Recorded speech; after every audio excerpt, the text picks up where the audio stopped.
Hello, friends. Welcome to almost 4:20 a.m. shenanigans. I finally got my backup massage therapy. I'm very out of it today, mentally and physically, so please bear with me.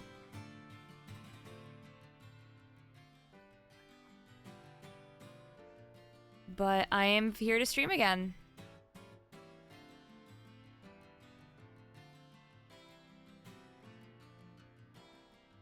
Damn, Toki. But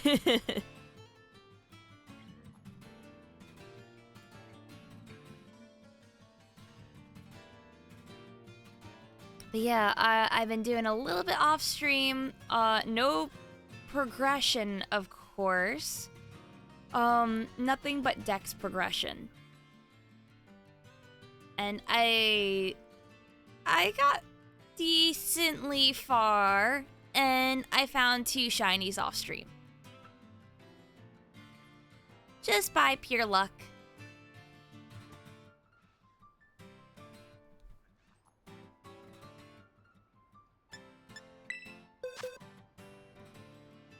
So why don't I go show you? I found a shiny Wiglet, and I named him Gold Member. Look at that. Look at that face.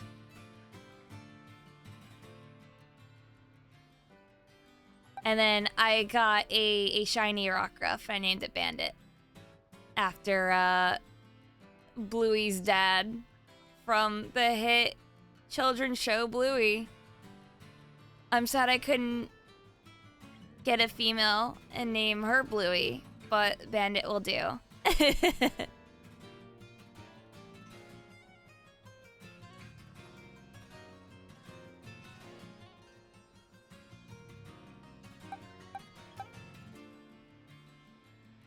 Hello, Sixth. But yeah, I'm leaving them as is. So my thing right now, especially with new shinies, I'm not evolving them. I'm going to leave them as is. If I get a duplicate, then I'll evolve one of them. Otherwise, they're staying as is, because it's harder to get a pre-evo than a full evo. You see? Got Pokey Tuesday. I mean, you got Pokey Thursday technically. I mean, I found 4 shinies, so it is true. Oh man, all of these actually should not be in this box.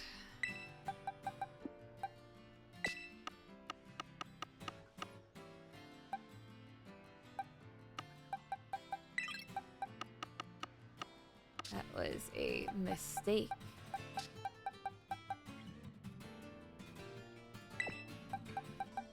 I'll put the Spirit Tomb in here, because Spirit Tomb's good to have.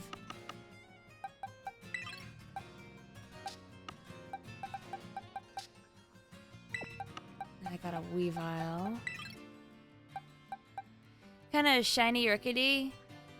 And now you're conflicted whether you want to evolve it or not. If you care about shinies, I typically leave them as is. Yeah, Spirit Team is just out there. Alright, I don't remember what I was doing. I'm pretty sure I was just running around wildly shiny hunting. And not really caring. So why don't we take a look at the map of where I've got to go. Okay, so I have 369 caught out of the alleged 400.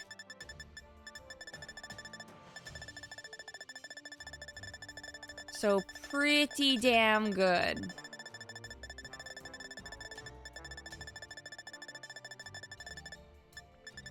So Surledge, I'm missing. I don't know how to get that, except I have this, so I know it's an item. I don't know how to get it yet.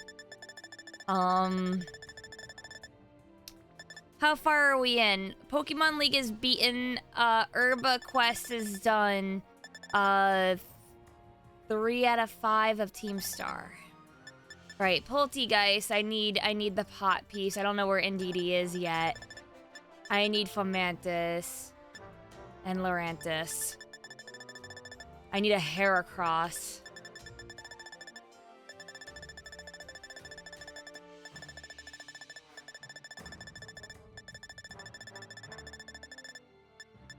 King Gambit, I have no idea how to get. Yeah, they're version exclusive, and I have Violet. I was handed the Scarlet version item. That's why I was saying. And then I'm not looking at any of these because apparently there's spoilers, but there's a good chunk of these that I know are the final area. So that is where I stand with that. It's a bit obtuse. Well, don't tell me. I'll try to figure it out.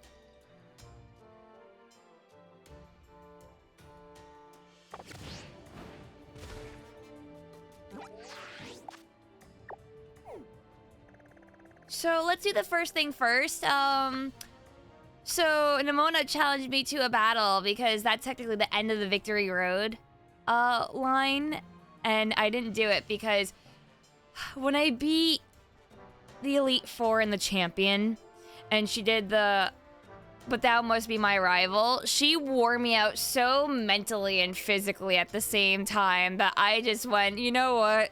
We're gonna save battling her until next stream. I don't give a shit. Hi, Fuzzy. Thank you, friend. I give you kiss, kiss.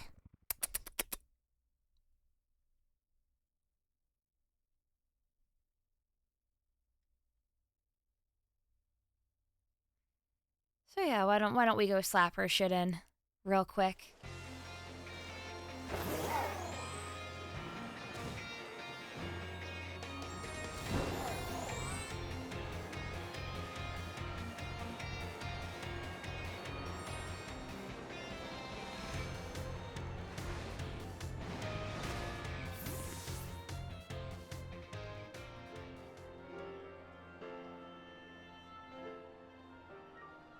Any second now. Oh yeah, don't worry, it's been a couple days. Ah, there you are, Imakuni. Are you ready for a battle between champions? Because all these folks are here. They seem ready to watch. Or got around, I guess. Haha. And out of every single person gathered here, I'm the most excited by a mile.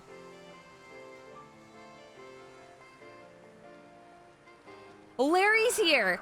The stage is set. Yo.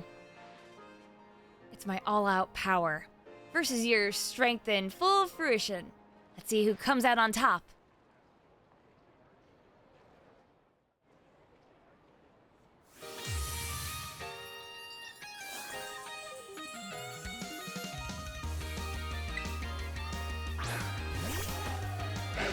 Oh, hey, it's a Lycanroc.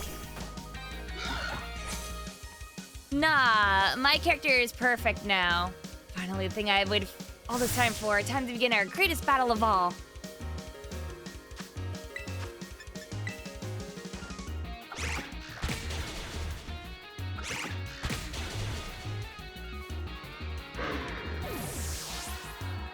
Wow, one shot. I think I helped teach you your type matchups, and now you're using them to put the hurt on me. Honey, I've known about type matchups since, what, like 1998? Come on.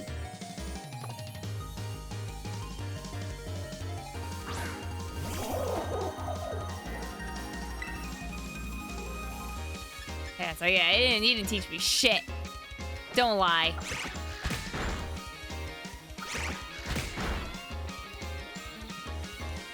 Please no static. Double shock. Ooh, okay. I like my real hard hits. Man, it feels good to finally let loose.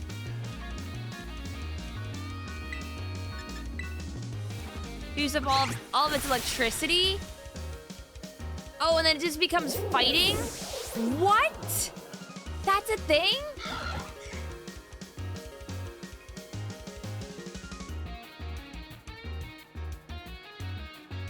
Ooh.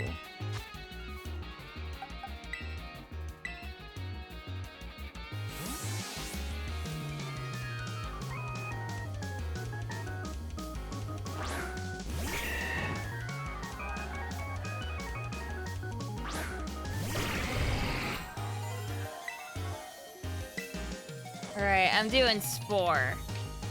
Oh wait, you're Sap Sipper. Fuck!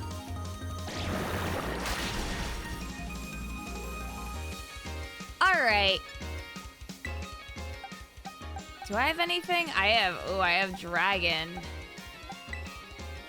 I'm gonna swap in so I can U-turn.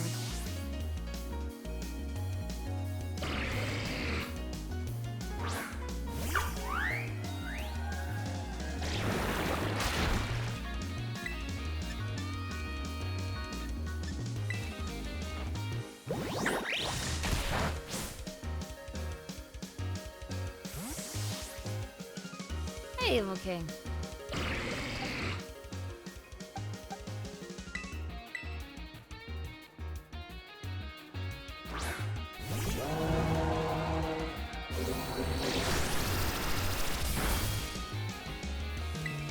I had a feeling that they were going to use Dragon Pulse.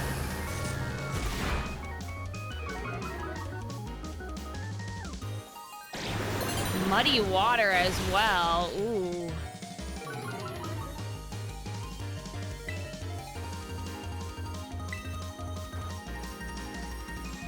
And the Muddy Water accuracy down actually mattered.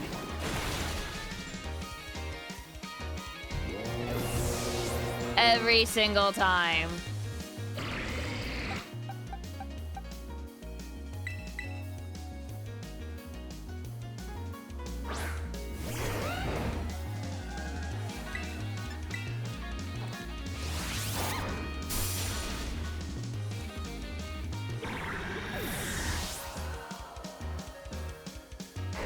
All right, Garchomp. You're gonna keep. Hold the line. Hold.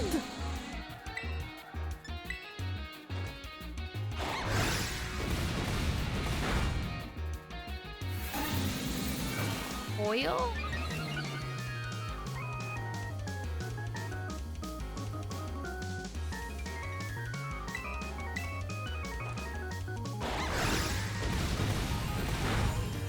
Yeah, 3 segment.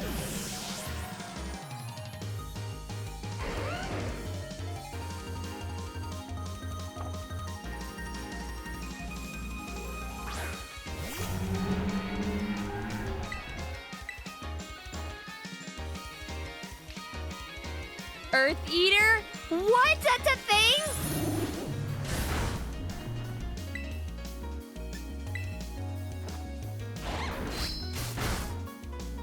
He eats dirt! Just like Spyro!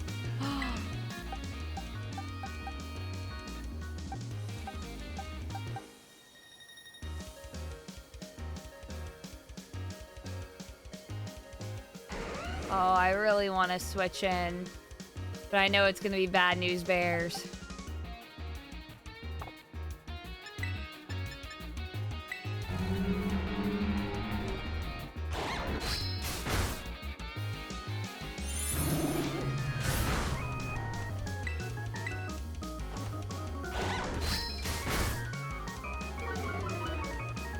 Why couldn't I get defense down earlier?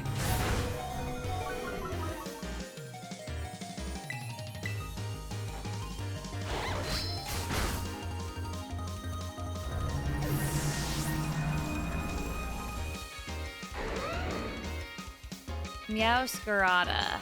So I'm gonna keep.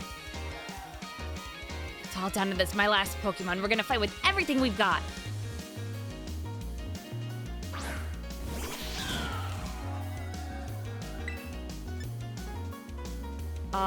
I'm gonna Dragon Claw you. Shine blazingly bright, my greatest treasure.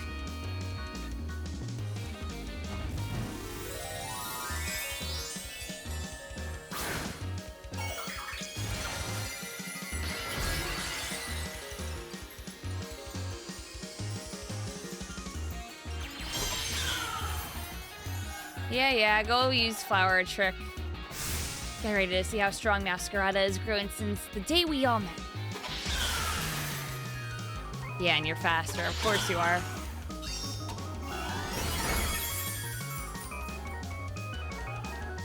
See that crit? I puts you that sheer determination to win. Nemona, Flower Trick always crits.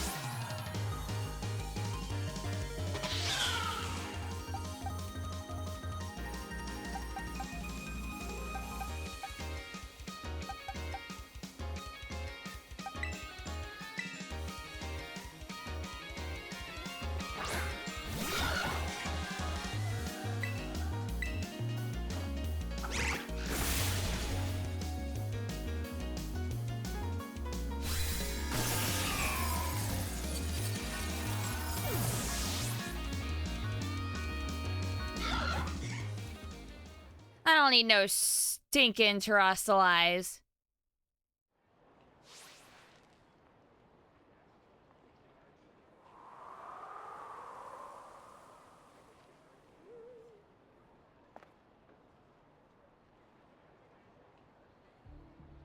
She's gonna cry. You did it! This is legit incredible! You're the strongest out there, Imakuni. I mean, you knocked me flat, and I was giving you absolutely everything I had. Everything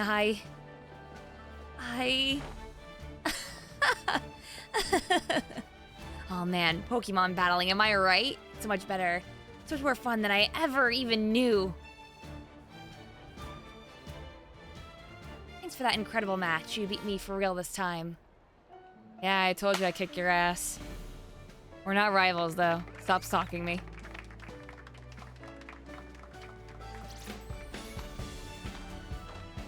Let's give ourselves a minute and have a quick break, Imakuni, before round 2.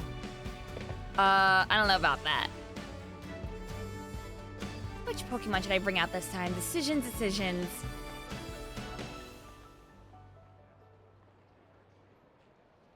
Nemona isn't even on Steven level. Yeah, I agree. I completely agree.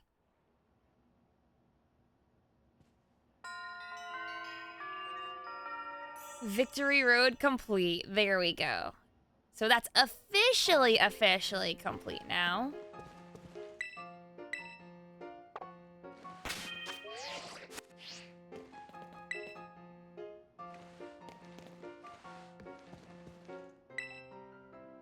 It's my study desk. I got plenty of handy space to put things to the side too. I wish I could actually decorate the room. That would be neat. Leads to the bathroom. Make sure to keep it nice and clean.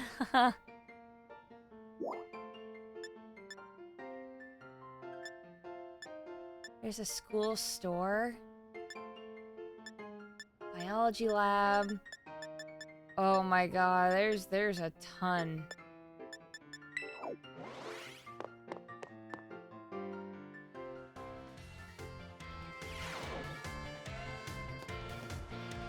The Murkrow. These Murkrow are nocturnal, but people say that they stay here in the lab even when the sun's up. I wonder if they hide themselves away during the day so that they're not disturbed. Socialinko! Hello. Have you gotten used to things here at the Academy, Imakuni? Yeah. Oh, I'm sorry to hear, Cardboard. Great, glad to see you're having fun. Oh, have you been using the Pokédex app? Yes, sir. I'm the one who made it, you know. Every time someone using the app catches a Pokemon, that data gets sent to me. It's really helping with my Pokemon research, so be sure to catch any new Pokemon you find and work on filling in your Pokédex. For your first goal, let's say, aim for, say, 30. Register 30 Pokemon in your app. I've almost got 370, sir. Let me know once you've done so. Oh, I see you've already registered 30 species of Pokemon to your Pokédex for me. Wow, you've caught this kind of Pokemon and this one. I'll say that this is the best. Oh, sorry about that. I got a little excited there. I get the feeling that you're going to be a great help in my Pokemon research. Here, take these. Consider my way of saying thanks. Oh, there's False Swipe. Yeah, I finally got it. Sure are good at catching Pokemon, aren't you, Imakuni? For your next goal, let's aim for 100. Remember, when you find a Pokemon you've never seen before, give a Pokeball a throw. Oh, you already registered 100 species. Yeah? Wow, little Pokemon, big Pokemon. Whoa, you even have the data on Pokemon of this specific size. So much data, so much to analyze. I could have gotten False Swipe so long ago. It doesn't matter, now I have it. Oh, sorry about that, I got a little excited there. My Pokemon research is moving forward at a great pace thanks to your efforts. Here, take these. Consider it my way of saying thanks. You're natural at this Pokemon catching thing, aren't you, Imakuni? 200 species, okay. No, it's a tall order, but I keep tossing those Pokeballs. But keep tossing those Pokeballs and don't give up. I see you've already registered 200 species of Pokemon to your Pokédex for me. Pokemon from the mountains, Pokemon from the sea. Wait, what? No way. You even found Pokemon in a place like this? Oh, sorry about that. I got a little excited there. My Pokemon research is moving along super duper splendidly thanks to you. Here, take this. Consider it my way of saying thanks. You're a bona fide Pokemon catching professional, Imakuni. For your next goal, it's finally time to go for a completed Pokédex. Aim for 400 species. This is no easy feat, but I'm sure you can do it. Keep tossing those Pokeballs and don't give up. Yeah, I've been doing the Pokeball, like the Pokédex app itself for that.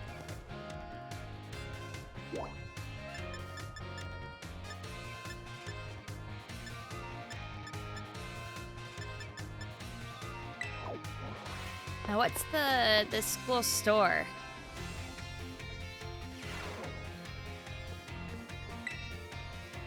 Hello, why not have a browse, my dear? We have all sorts of handy items.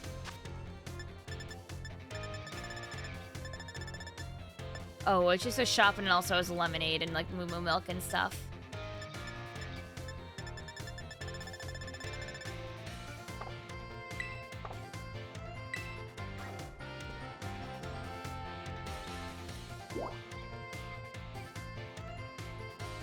I don't know, Game Grump. I don't know yet.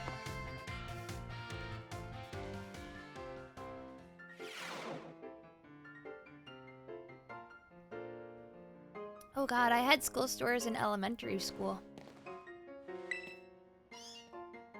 Alright, no, it's not Mr. Jock I'm looking for. You?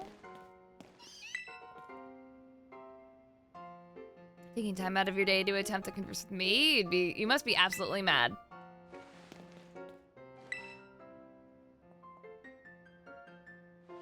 Oh my, if it is Imakuni, hello there. Oh, yeah. Do you perhaps have a question about class? Yes, I have a question.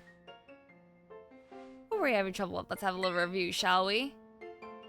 Flying type Pokemon are weak to rock type moves. When a rock type move hits a flying type Pokemon, what becomes of the move's damage? It's... A rock type move hits a flying Pokemon. It's doubled. Yes, that's right. The correct answer is that the move's damage is doubled. Yeah, I have 4 shinies already. It's time, it's time. Oh my, I see. One of my more energetic students is here to see me. You'll have to wait your turn, dear. There's only one of me after all. Miss Time, is it true that you were a gym leader? That is indeed true. I'm quite the strong battler, you know. Wow, that's so cool. Why'd you quit? Do you want to know, do you? I might be persuaded to tell you if you wait your turn. Okay, I can wait my turn. I sure can. I'm sorry for cutting our conversation short, Imakuni, but it seems I seem to be high in demand today. Feel free to come see me anytime you have questions for me. Oh, slightly closer. Okay, this is Social Links.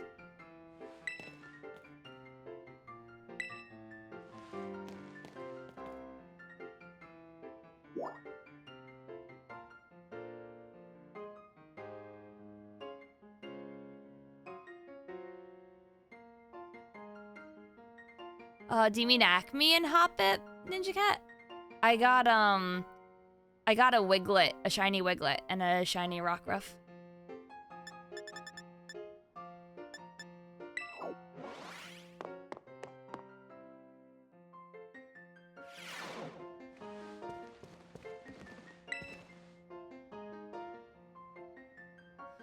Oh, why hello, Miss Imakuni. How's your treasure hunt going?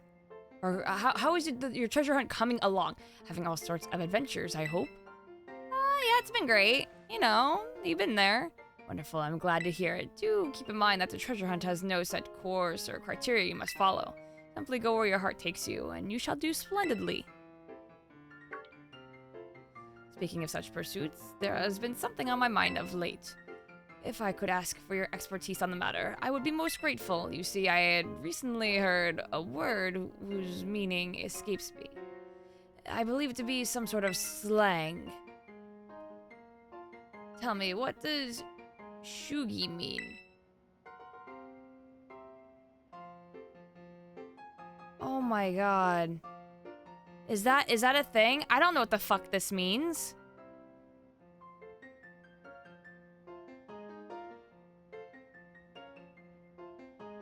Dude, nobody fucking says this. Confirm, Rissa is old. What? No cap, on God. On God, for real. They made it up. Shugi is so fetch. I know what fetch is, but I don't know what the fuck Shugi is.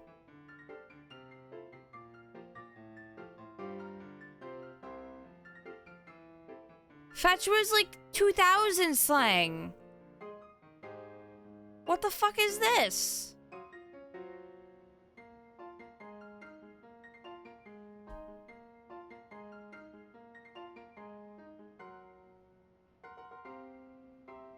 You had to Google, and apparently so many people were there in the articles about Shugi researching in Google. There's no way this is a real world, a real word. Shugi.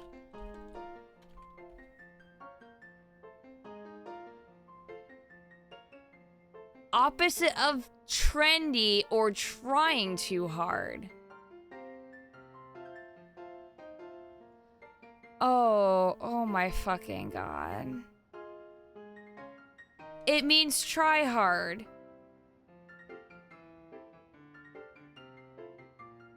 I respect this principal. He's cool.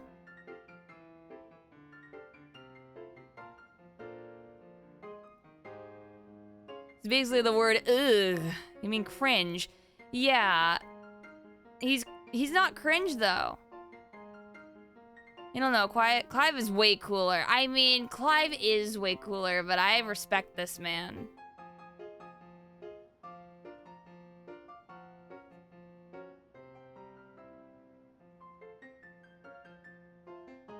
It's real grody. Oh, don't break his heart.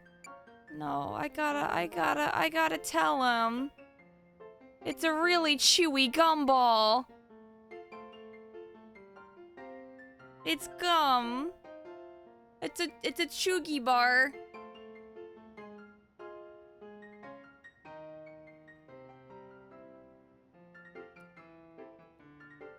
I'm sorry. I gotta tell you the truth. I think I understand for both the speaker and the recipient. It is not a pleasant word, I take it. The words used by young people these days are quite often beyond my comprehension, but when I learn the meanings behind the words, I find that I feel that much closer to my students. I am most grateful to you for your help on that front.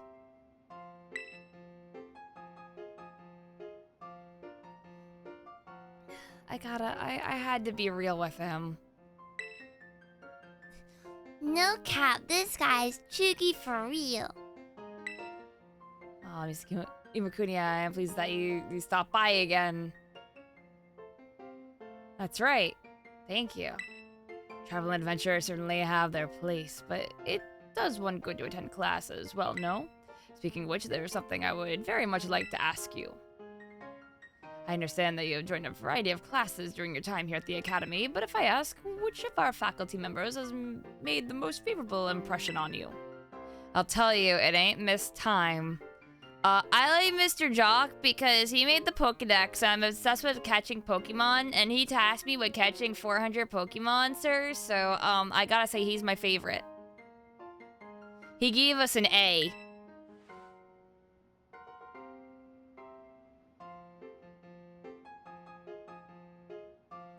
Oh, Mr. Jacques from biology class, you say?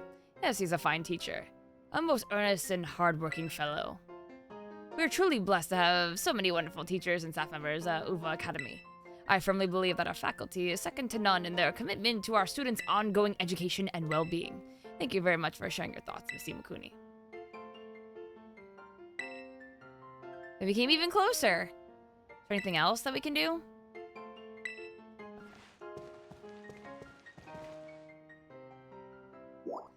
This dude is straight Shugi on God.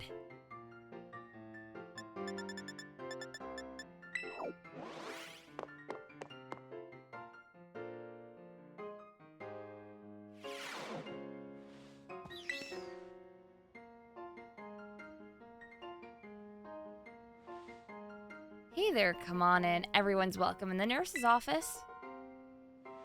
What brings you here today? I don't see anything super wrong with you or your Pokemon. Wait, this is your first time here, isn't it? Yeah. Oh, I guess... so I guess you transferred in recently. You must be Imakuni, right? Everyone's been talking about you. I've heard all kinds of rumors. Apparently, you fell off a cliff right after enrolling in the academy. And even picked a fight with Team Star? Oh yeah, you started your treasure hunt thing, right? Come on, tell me anything super interesting you find out there in your adventures. I'm just kind of bored sitting in here all day, you know? I don't have any classes to teach, and students only come here to skip class. So yeah, drop by if you can. Deal? Deal. Yeah? Well, she seems pretty dope. Come here to go play hooky? Sure. Hey there, come on in, everyone's welcome in the nurse's office. Imakuni, have you toughened up a bit? Yeah.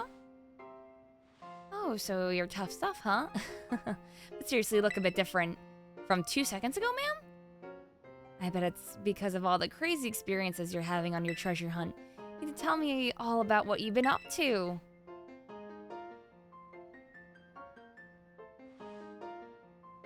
Her hair kind of reminds you of Trix yogurt swirls. I miss Trix yogurt. Wow, that's super cool. I sure am jealous of you kids. You get to try out new things every single day. Me, on the other hand, I actually want to become a teacher. I'm just a school nurse, you know. I can't teach classes or anything like that. I couldn't pass this certification exam to become an actual health teacher. It took so many tries, but no luck. So here I am, stuck forever in the nurse's office. Oh, sorry. I guess this isn't a very fun thing to talk about. But you're such a good listener. I find myself telling you all kinds of stuff. I hope you'll still come to see me, even if I talk your ear off like this. I think fruit roll-ups are still a thing.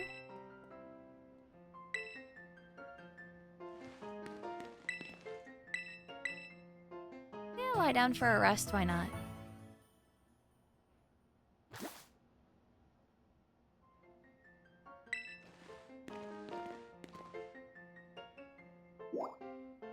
Where do I want to go? The entrance hall has a thing, but we're gonna go here?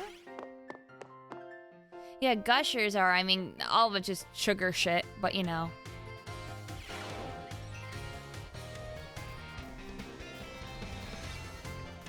I didn't even know that we can't. Oh, I can't ride Maridon here?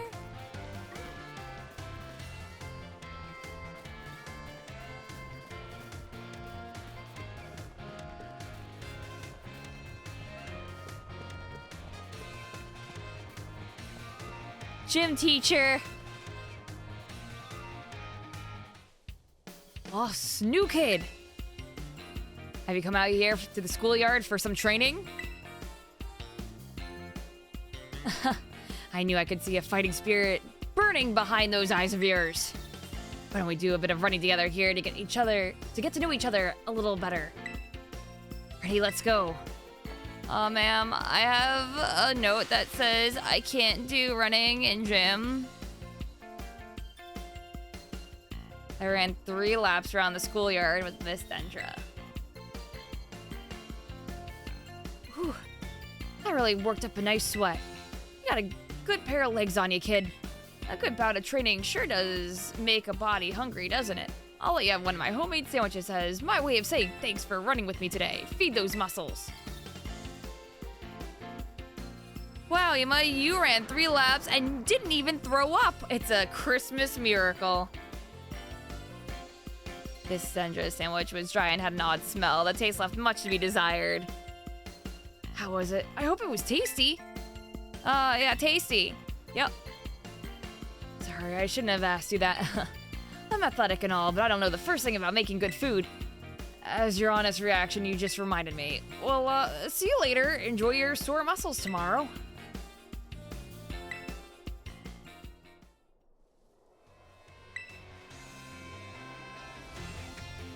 Oh, Snoo Kid muscles sure are great, don't you think?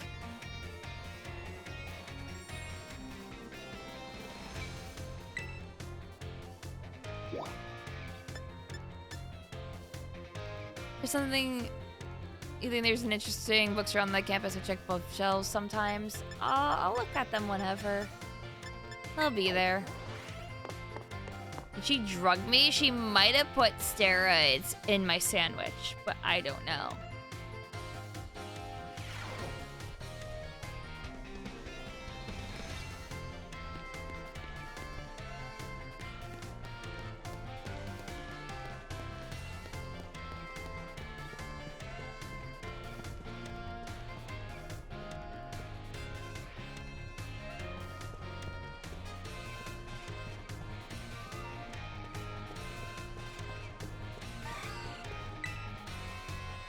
The Uva Academy School song, do I want to read it? Oh my god. No, that's okay. We're not gonna sing that.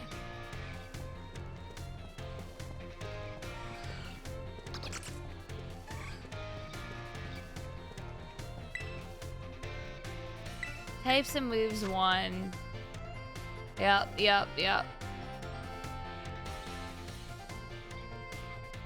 Yep, thank you for teaching me about stabs, something I already know. Yep. Their type becomes, their Terra type. That means the moves of their Terra type will have their power increased. Moves of the Pokemon's original type will keep their usual power increase as well. So then it would receive boost for Steel type, like Iron Tail and Thunderbolt. Okay.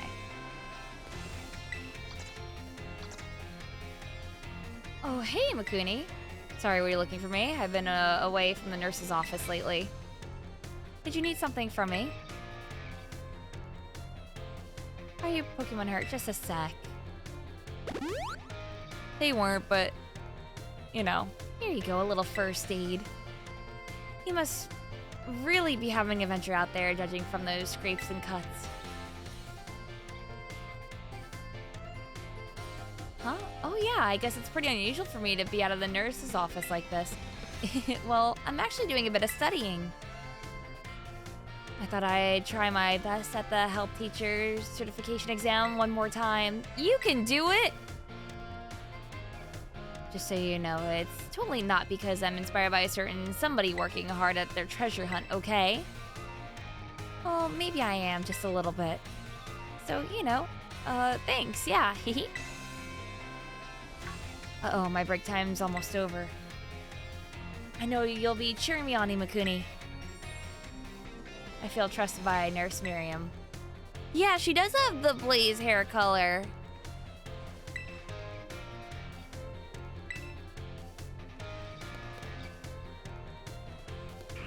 How's that Pokédex going? I have 369.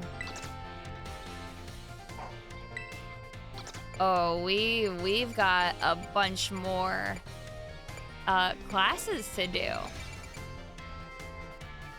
Let's do another biology. Yeah.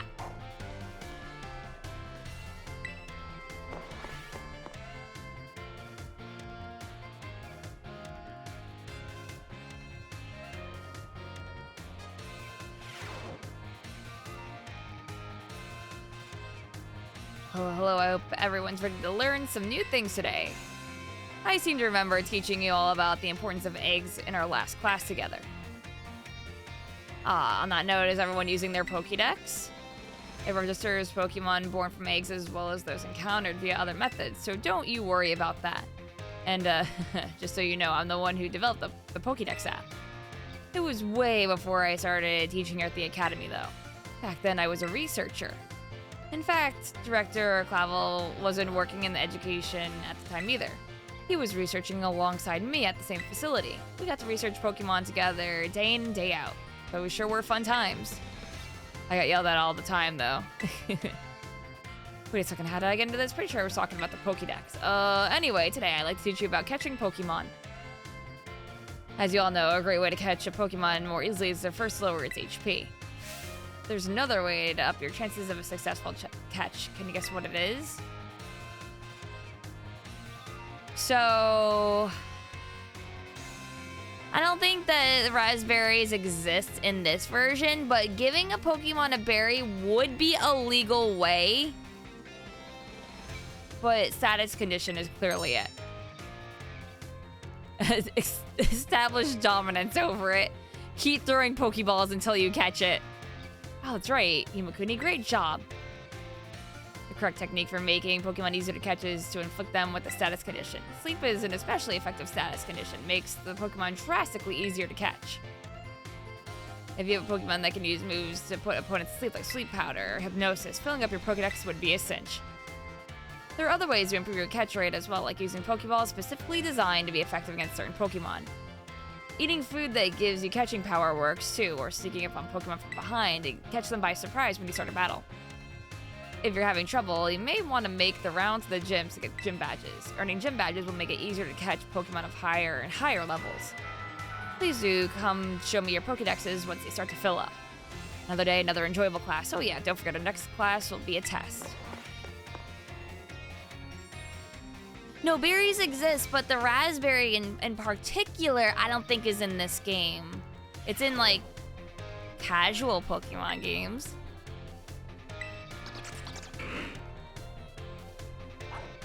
Biology midterm.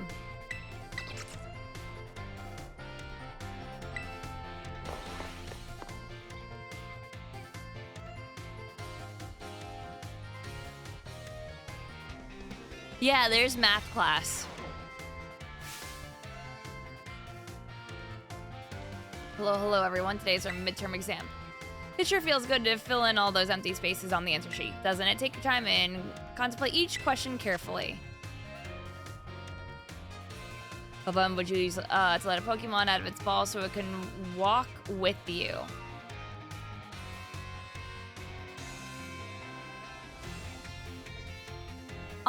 Technically it's ZR, right? R is to go, like, point it to battle.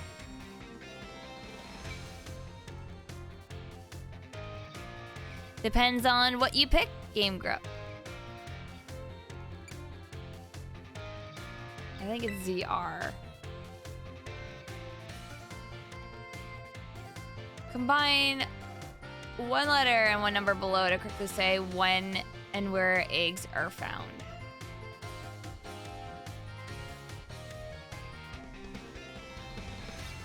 During picnics in your basket.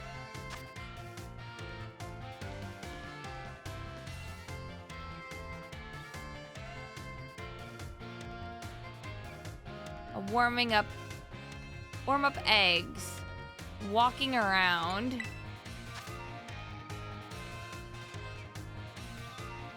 Giving them a berry. Gym badges make it easier. This question won't affect your grade. How do you like the Pokédex? Is it easy to use? I'd happy to hear your honest opinions. Yeah, it's easy to use.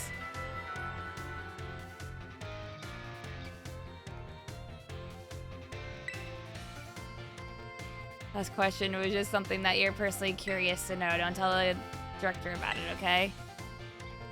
Agree these right away. We can retake midterms, right? I don't remember if technically sending it out, because you could send your Pokeball out with R or ZR. So I don't know. I forgot. I must get 3 questions correct to pass the midterm exams and 4 questions correct to pass the final exams. Oh, no, 5 out of 5. Okay. GG, 75%. I got more than it. Yeah, exactly. Our R is to go and attack. ZR is to actually let them out of the ball properly.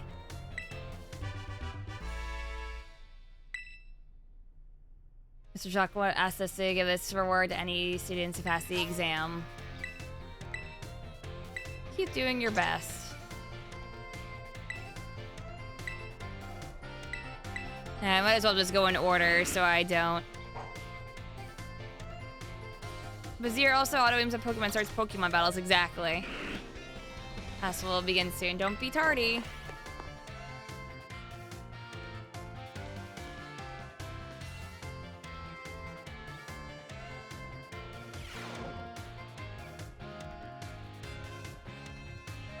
Hello, hello. I hope everyone's ready to learn some new things today. You all did really great on the midterm exam. Thanks for answering my little question at the end, too. I'll be sure to keep your responses in mind. All right, we're heading into the last half of our classes together. Time for our knowledge to evolve and grow, just like our Pokemon. Evolution. Yep, haha, evolution. Today we're going to learn about the fascinating phenomenon of Pokemon evolution. As your Pokemon battle and level up, they learn moves and get stronger. And for some Pokemon, once they leveled up enough, their appearances change and their stats increase, sometimes by a lot. That's Pokemon evolution. Pokemon become very strong when they evolve, making them trusty partners in battle. But some people prefer to keep their Pokemon in their adorable, pre-evolved states. To do this, you must remember a certain button when your Pokemon begins to evolve.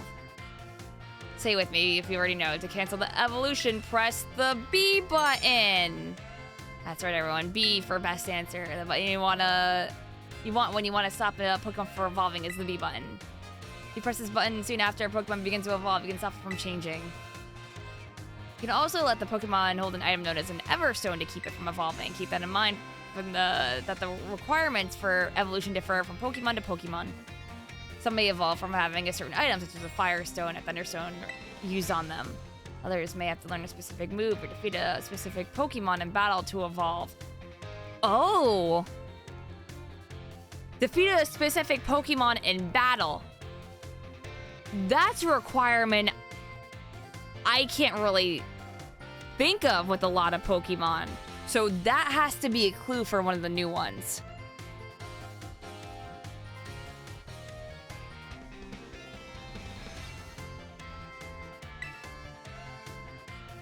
The way Primeape evolves into an Annihilape is especially strange.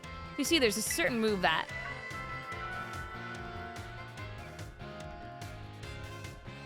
Oops, sorry, looks like we're out of time.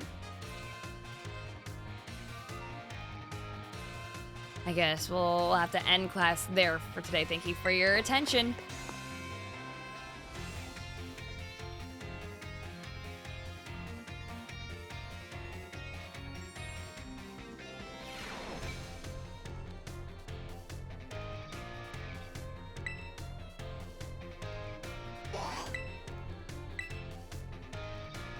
Oh, I got the Annihilape one. Pretty easy once my friends just gave me the hint of Legends Arceus. That's all they said to me. They said Legends Arceus, and I said, I got it.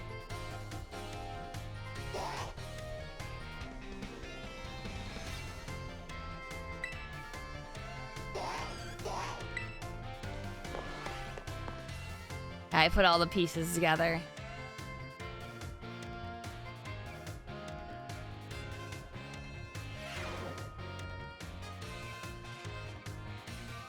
Hello, I hope everyone's ready to learn some new things today. But before we get going, do you all remember the final question from our midterm exam? Well, Director Clavel found out about it somehow, and I got yelled at. Whoops! Apparently, could tell I was hiding something just by looking at me. He must have noticed all the color flushed right out of my face. Haha. Speaking of color today, I'd like to teach you about all the colors as they pertain to Pokemon.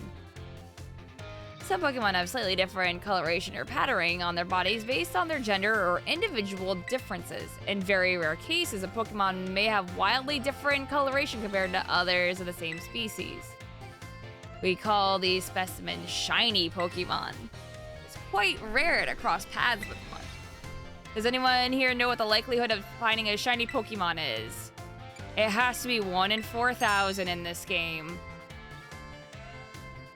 Unless they have the shiny charm and other stuff. Oh, that's right, you may have the makings of a Pokemon Professor Imakuni. Shiny Pokemon appear in a rate of 1 in 4,000. Isn't that amazing? And I have 4 of them. The probability of encountering one in the wild is the same as hatching one from an egg too. Eggs from a pair of Pokemon raised around differing languages are a special case. There's a higher than average chance that a shiny Pokemon will hatch from these eggs, but we haven't been able to figure out why that is just yet, Masuna. I've also heard rumors of a charm that increases your likelihood of finding shiny Pokemon when you have it in your bag. Can you believe that? Yeah, now give it to me. Yeah, no, they're actually called shinies in game. No. This claim can't be scientifically verified, but it sure would be fun if it were true. Whoops, there's the bell. That's all for today. Thank you for your attention.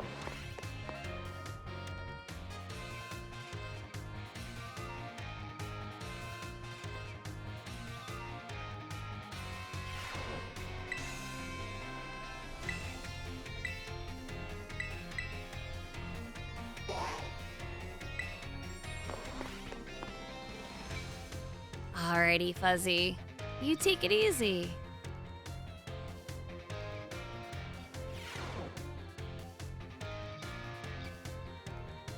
Hello, I hope everyone's ready to learn some new things today. The next time we meet, we'll have our final exam. That means today is our actual last class. And the topic for this class will be Pokemon forms. So you can just think of forms as the shapes or appearances that Pokemon have. There's also a phenomenon called a form change, where Pokemon's appearance changes under certain conditions. Cyclizar, for example, which we regularly ride on as transportation here in Paldea, has 3 forms. First is its basic form, where it walks on all 4 legs. Second is its battle form, where it stands on its hind legs to engage in battle. Finally, there's its ride form, where it inflates its throat sac and its tail so we can ride on its back. So we can use something you're all carrying with you now as an even better example. Yep, I'm talking about earphones. Some smartphones are inhabited by a certain Pokemon. Does anyone know the Pokemon I'm referring to? Ooh, it's Pikachu! You're a regular expert on Pokemon and technology, aren't you, Imakuni? The Pokemon inside your smartphone is Rotom, and it does all sorts of things to help you out. The Rotom inside a Rotom phone is special, so it doesn't try to enter other electronics. An ordinary Rotom, however, can change form by entering washing machines, microwave ovens, and other electronic appliances. Rotom is a bit of an exception, though. Many Pokemon that change form do so by simply by holding an item or by having one used on them. Orcorio, for example, has 4 different forms it can change between when given certain nectars. Pokemon may even change type or learn different moves when they change form. Form changes are different from evolution in that the Pokemon can return to its original form, unlike shiny Pokemon, which can't change their special coloration. The same individual Pokemon can go back and forth between its forms. There's a lot to dig into with this form change phenomenon, as you can see. We can all learn something from Pokemon here, don't you think? A bit of a stretch, but I'd be happy to see all of you enjoy your time at the Academy to the fullest and change form into a new version of yourselves. Or something like that anyway. Oh, I almost forgot. Regional forms, which vary based on what region a Pokemon came from, don't change like all the other forms. They're an initiate or ornate. Oh, whoops. There's the bell. Oh, I guess I was scatterbrained, Mr. Jock, right up to the very end, huh? I had a great time teaching all of you. I hope you'll do best on the final exam. You have a shiny Rapidash or Arceus? Everyone has that shiny Ponyta.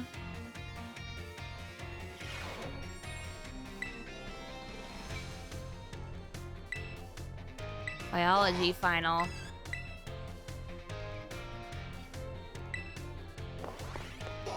Okay, chat. We're not gonna cheat.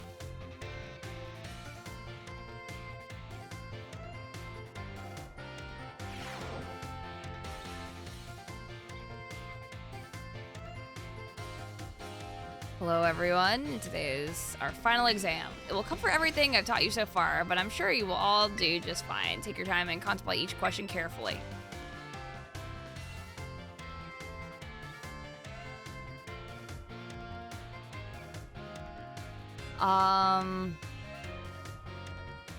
Two.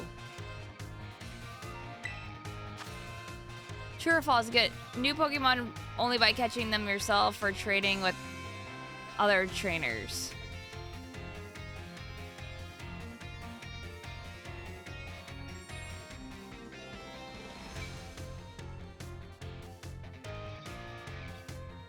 I mean, what would another way be? I mean, there's eggs, but that's also technically trading with other trainers. I don't know if you can breed.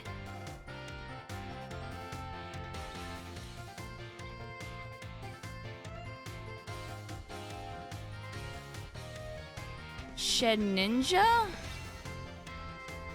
Would they... There's gift Pokemon. But gifts are also... Does mystery gift count? They didn't go over that. How is an egg a trade? Because you can trade eggs. I don't know if you can... Okay, let me explain. You're in a picnic online with another player. I don't know if we can breed eggs together online with two different players. Gifts are different.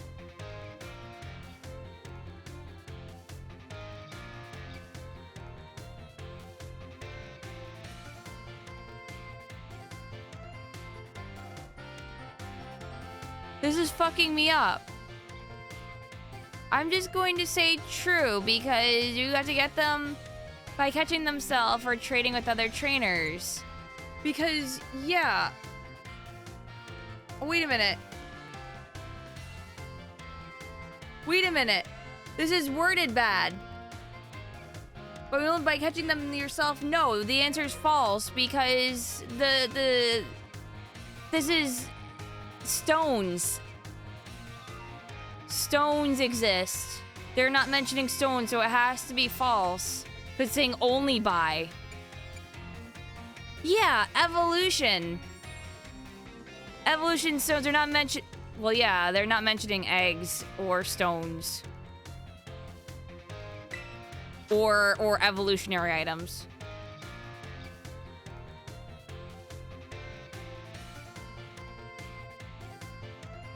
If a Pokemon is holding an Everstone, will using an item that induces evolution, such as a Firestone causes it to evolve.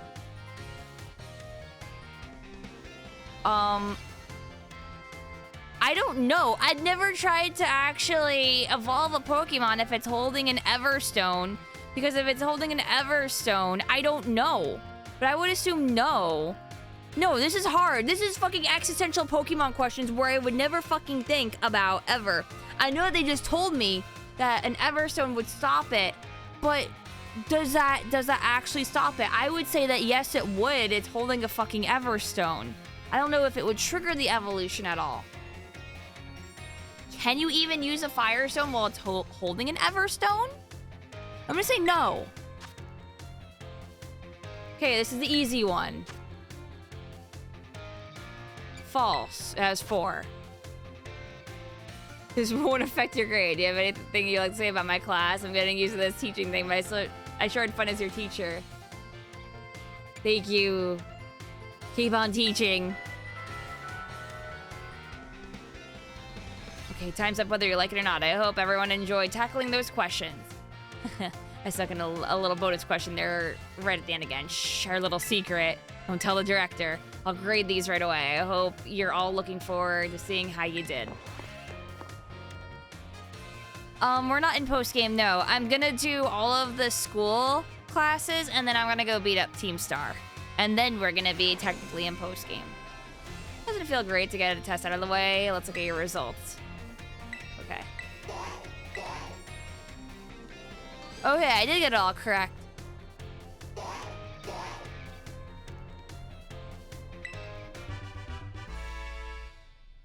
I mean, wow. Mr. Jacques asks us to give this reward to any students who pass the exam. The Everstone question was evil. I'm pretty sure the Everstone just says no if it's holding it. Like, you can't use it.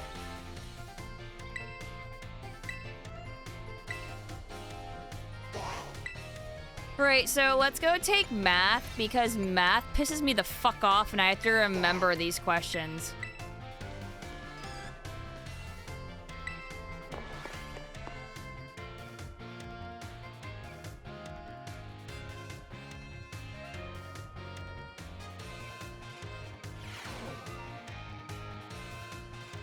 Because I will die on this hill about the fucking Pokeball buying question. If I have 2,000 Pokédollars and you're telling me to buy Pokeballs, how many Pokeballs I can buy? It's still 10. The Premier Ball is a bonus ball and I'm not buying it. It's a fucking gift. And like I said, I will fucking die on that hill. It's not 11. It's 10 plus an extra bonus one that you don't buy. Hello everyone, let's have a fun class today. We won't. Math's my favorite subject in real life and you're making this hell for me. Do I enjoy fortune telling, horoscopes and the like? That's not fucking math.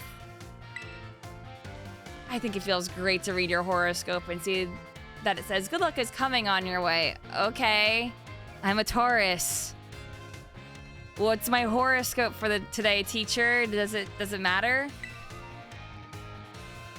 So I'd like to teach you all math while focusing on the topic of luck. Perhaps you've seen the following phrase crop up during Pokemon battles before. A critical hit.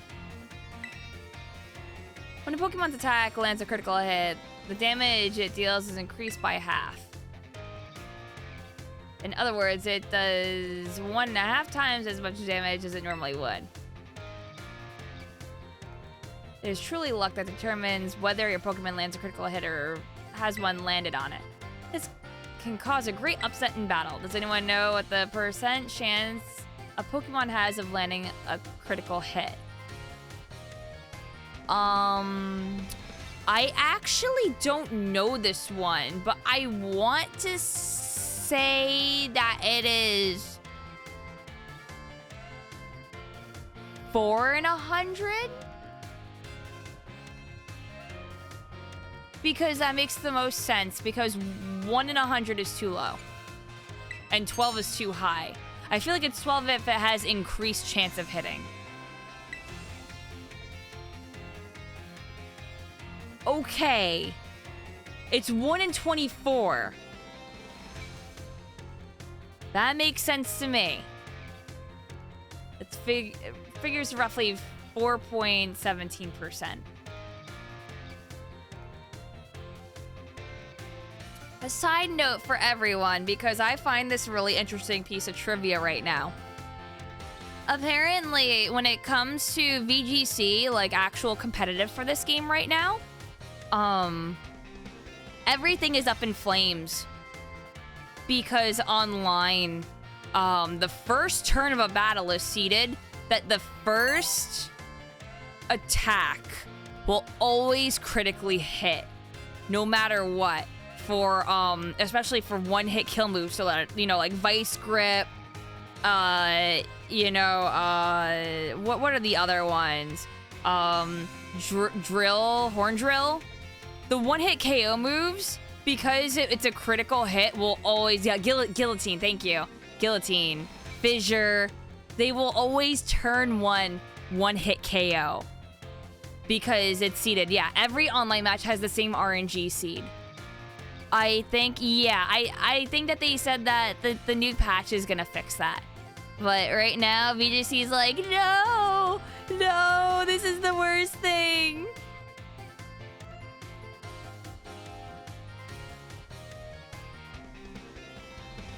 Yeah, it's really weird. Anyway. The odds are more favorable for certain moves, though. Moves such as Stone Edge and Shadow Claw have about a 12% chance. That's what I thought, yeah. You can also use a move called Focus Energy or an item known as Dire Hit. Both raise the critical hit ratio by 2 stages. That's a 50% chance to land a critical hit. It feels great to land a critical hit, but perhaps not so great to be struck by one. There's a surprising amount of mathematical probability hidden in Pokemon battles, you know. If you're able to do the calculations, that will swing luck in your favor and may open the door for more strategic choices for you during battle. I don't know if the new patch is right now. You keep here to find cute animals, not hurt my head about the meta? Exactly. Oh my, is that the bell? I suppose that's all for now. What a shame. Next class will be our fun midterm exam. I hope you'll all be looking forward to it.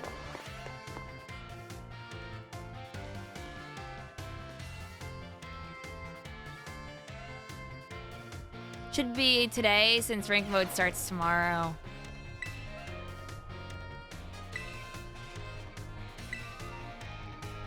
Yeah. Alright, let's do math.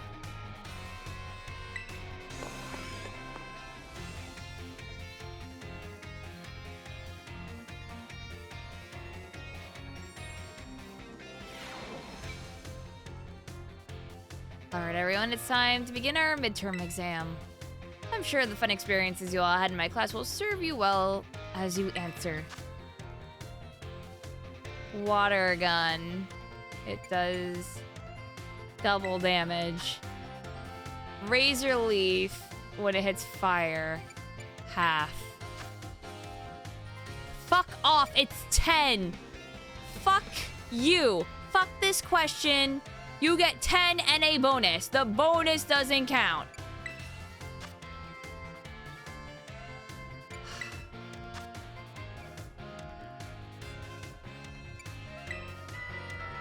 Alright, everyone, time is up. Put your hands on your laps now. We're all concentrating so hard, I can't wait to see how you did. Do go and ask for your scores at the front desk and take a nice break.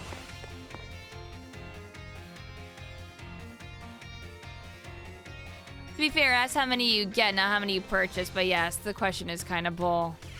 When she originally asked you the question, she asked how many you purchase. Which is why I thought it was bullshit. And then she changes it to how many you get. People look back on the VOD.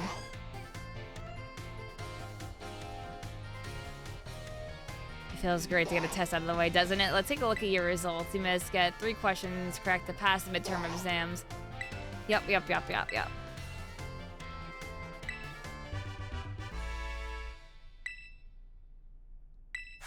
Give me candies.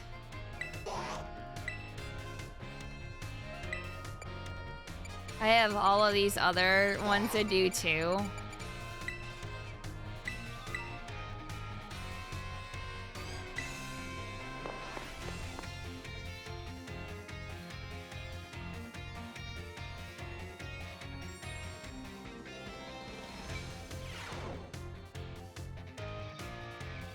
Hello everyone, well done on the midterm exams.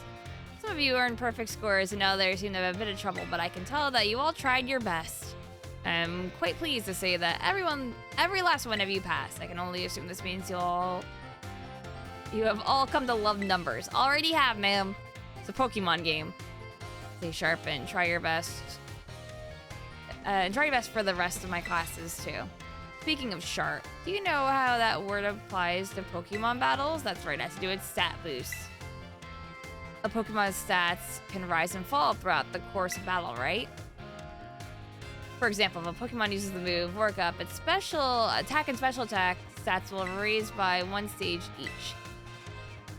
And as you may know, each time a Pokemon's attack or special attack rises 1 stage, moves affected by that set will deal 50% more damage. If that same Pokemon from our previous example were to use Work Up again, both of its attack and special attack will have risen by 2 stages total. This results in a 100% damage increase to damage dealt, making its moves twice as strong. Swords Dance, on the other hand, boosts attack by 2 stages at once, allowing the Pokemon to deal double damage after just a single use. Using Swords Dance twice would boost the Pokemon's attack stage by 4 stages. How much more damage then would this Pokemon deal?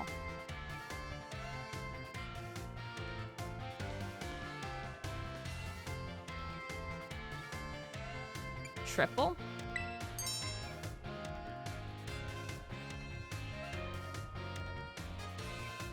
Ah, that's great. You answered this difficult question with easy, Imakuni. Each stage that a Pokemon's attack or special attacks at is raised increases its damage by 50%. So being raised 4 stages would result in 4 times 50% or 200% increase. The base damage of a move is 100%, so adding 200% to that gives us 300. In other words, the next move the Pokemon uses will deal triple damage. They still have a Baton Pass, I'm pretty sure, yeah? Type matchups, critical hit damage, and other factors all play into these calculations as well, so even a small boost must be taken seriously. By the way, if a stat simply rose, that means it has gone up by 1 stage. If it rose sharply, that's 2 stages. And if it rose drastically, that's 3 stages. Just so you know that X attack and X special attack items, which can only be used in battle, can be used to sharply boost those respective stats.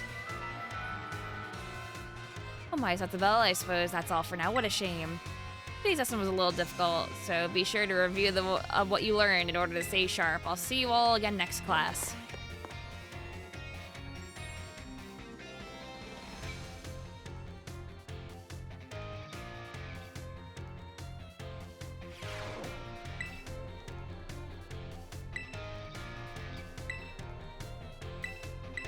Yeah, let's do more math, I guess.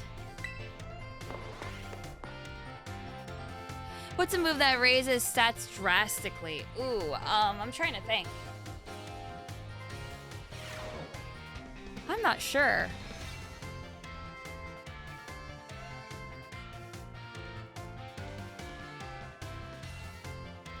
I know Anger Point would max out to max. Maybe Belly Drum. I think Belly Drum does drastically. Hello everyone, let's have a fun class today. Did you make sure to review last class's material in order to stay sharp? I know it was a little difficult with all that talk on multiplication and percentage and the like, but today we'll be talking about percentages again to learn about probability.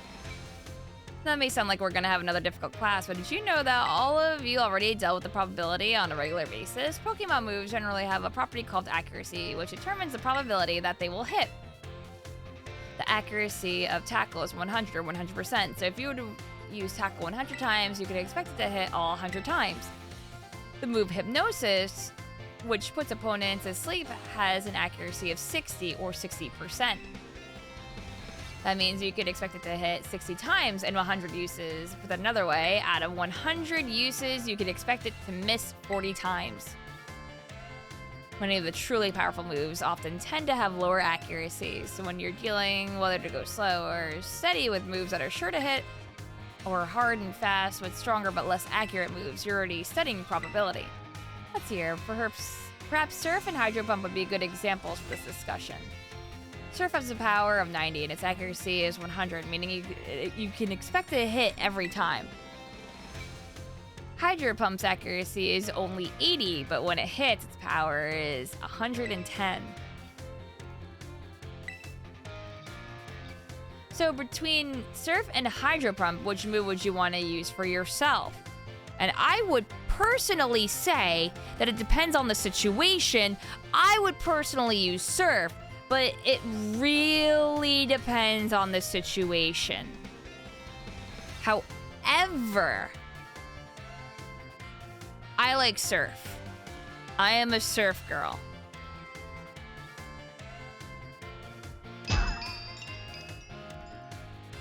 Oh, Morty, thank you.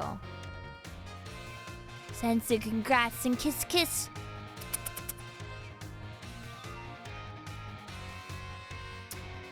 I would say it depends on the situation. Oh my, I see you're always considering various possibilities, Imakuni. I may have made it sound like there was a correct answer here, but there's not. You're free to use any moves you wish. That's right, that's right! Factors like PP or number of targets hit may make some moves more suited towards certain situations. However, trading accuracy for power or vice versa is purely a matter of preference. The Surf versus Hydro Pump debate has been ongoing for quite some time. I like Surf because especially in double battles, I believe Surf does target both opponents on the field. Surf hits everything. It's great.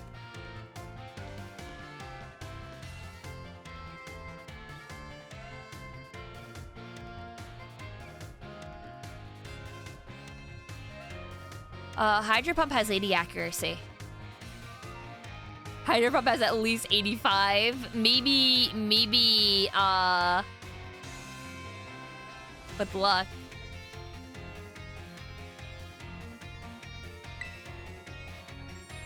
Personally, I'm more invested in debating the rock type moves, Rock Slide and Stone Edge. Let me tell you, I could get really worked up talking about these moves, but oh my, there's a bell. What a shame.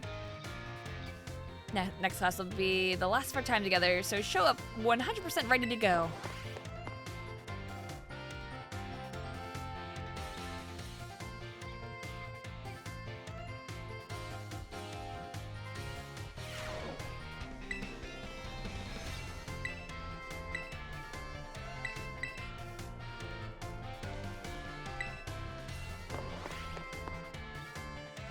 Oh yeah, she was a gym leader, yeah.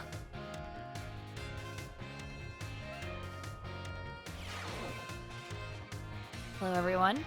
I hope we can have fun once again today for our last class together. Last time we learned about probability using move accuracy as an example. Probability is quite an interesting subject. Did you know that in a class with 40 students, there's a 90% chance that 2 of them will have the same birthday? This is true even despite the fact that there are over 300 days each year. Isn't that remarkable? Let's move on to today's topic before we get swept along with probability again.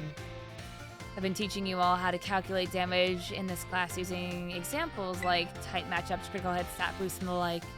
Is that true? I don't know if that's true.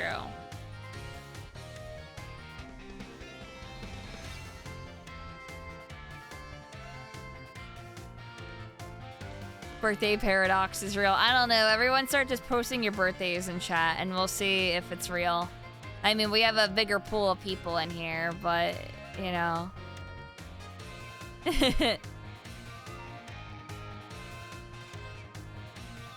Well, I'm May 4th, so. Post your social security number to EJ.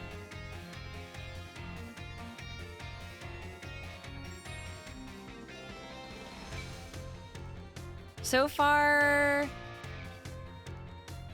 there's no one.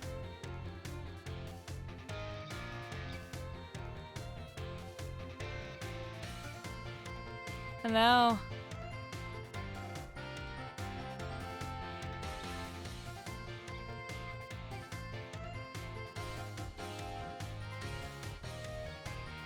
Alright, damage in this class using examples like tight matchups, critical hit, stat boost, and the like.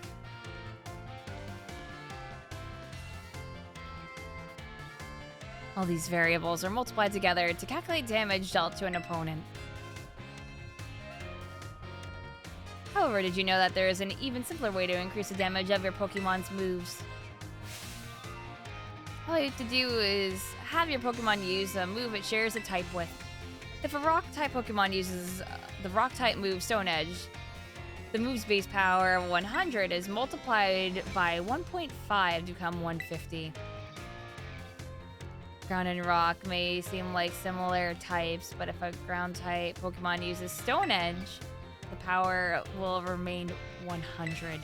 Super effective moves and critical hits also add multipliers onto this little numerical increase, so it is most certainly must not be taken lightly.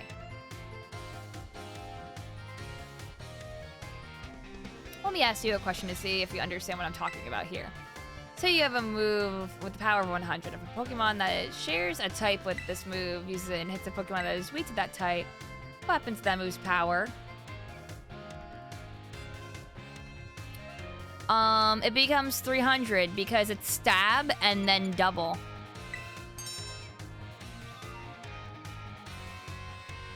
You did that calculation all in your head? Well done, Imakuni. using a move that shares a type with its user multiplies the move's base power of 100 by 1.5, making it power 150. The fact that the opponent is weak to the move's type then doubles that power from 150 to 300. The original power of the moon ends up being tripled. Isn't that amazing? What's more, if a Pokemon terrestrializes and its Terra type matches one of its original types, then the bonus it gets for using a move of that same power and type increases from 1.5 to 2. Of course, being able to use a lot of moves with different types is great as well. That's one way you can surprise your opponent. In the end, your own innate characteristics are what will really let you shine the most. Bear in mind that this is true for both humans and Pokemon. It would sure make me happy if you could take those words to heart, but I suppose I should really have shared this basic advice right from our first lesson. My apologies. And just like that, class is over. The last of our time together flew by in the blink of an eye. It was so much fun to be able to teach you all you eager students about numbers. Next class will be our fun final exam. Be sure to review the material well in preparation. You expect me to study for this shit? Nice, Zaku.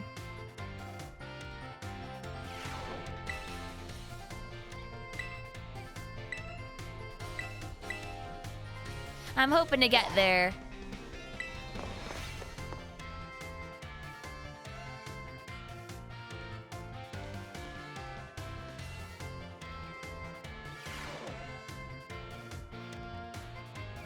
Alright everyone, it's time to begin our final exam.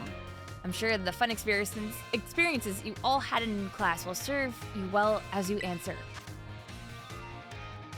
Oh my god. How many Great Balls could you purchase?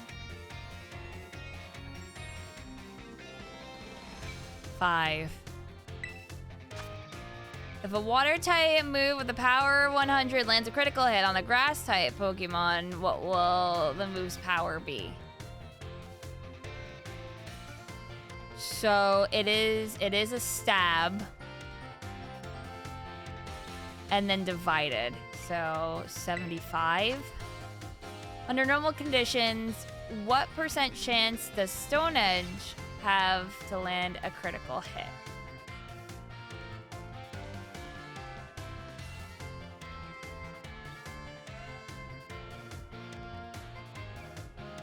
Oh yeah, I don't know if stab, if there, I was putting stab in there. Whoops. Stone Edge has the critical up, doesn't it?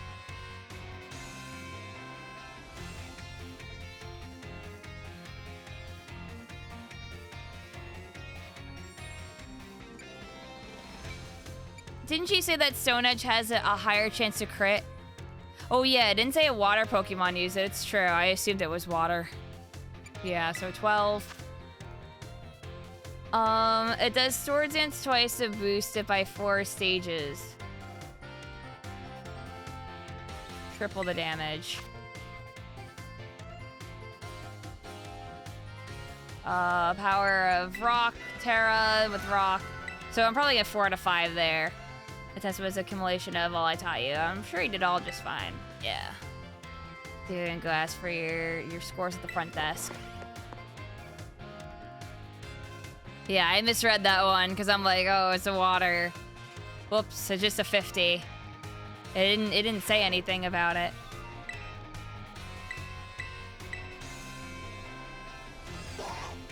Wait, what?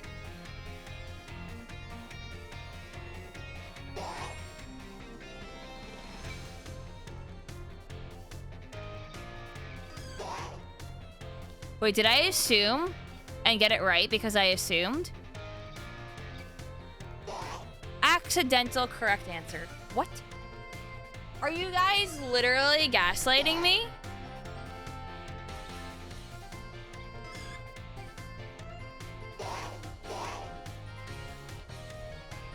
Guess that makes you the asshole. Yeah, do not presume. Gave me the pass.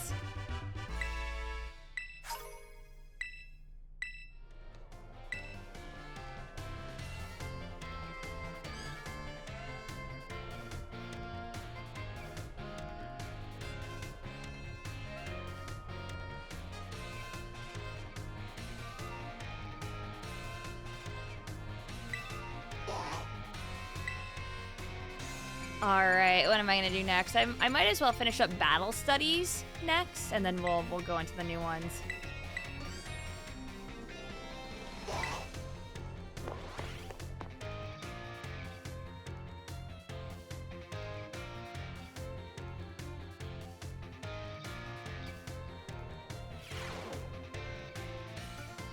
Another day, another round of battle study. Us! Let's get right to it. Last time we learned about Terra raid battles, did any of you have a chance to try them out? Terra Pokemon are super strong, and the more difficult ones will use an even tougher tactic that you'll need to deal with.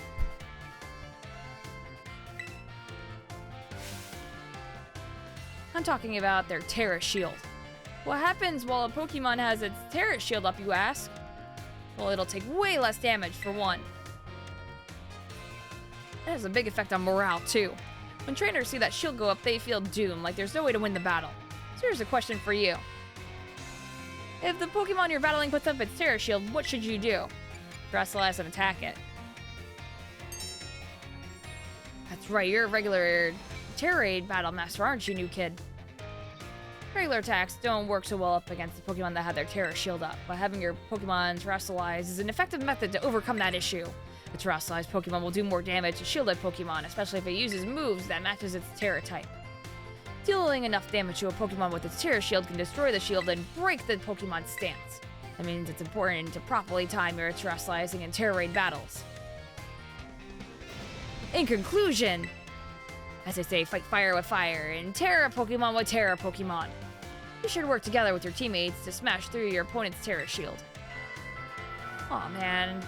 I was just about to suggest we do some on-hands practice to really drive the point home, but I guess we're out of time once again. Next class will be our midterm exam. Aim for a perfect score. Us! Us!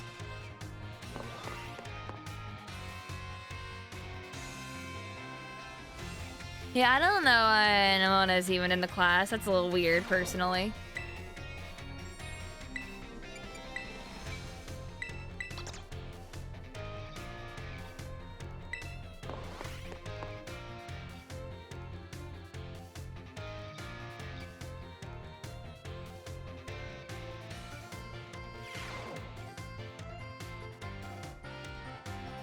Sorry, all of you went to the schoolyard first before finding the right room. I mean, we can do our test in the classroom at least. It might be hard to write your answers out on the field. Alright, time to put up your game faces and do battle with those test sheets. Higher Pokemon special defense takes less damage from special attacks. Special falling has no effect on the move's damage. The move's name. How many trainers are on a Terra Raid battle team? I wish it was like 8 people. It's 4, unfortunately. Terastallizing and attacking. What is Ms. Zendra's favorite type? G. I wonder if it's fighting. Time's up. Put your pencils down.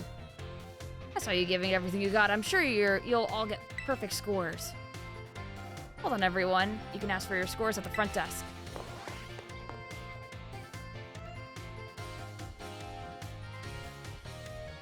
She's a stalker, remember? You think after beating her in front of the school, she'd be done stalking you?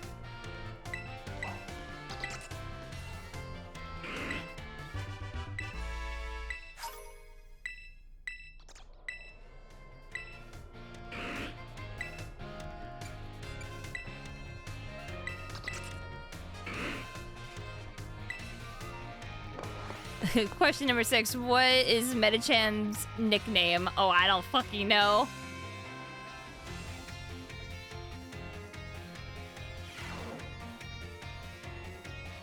Another day, another round of battle study. Oh, so let's get right to it. You all gave everything you had on the midterm exams. Well done. We'll resume our regular classes today, so keep up that energy for the second half of the term. Have you all been using the R button to send out your Pokemon?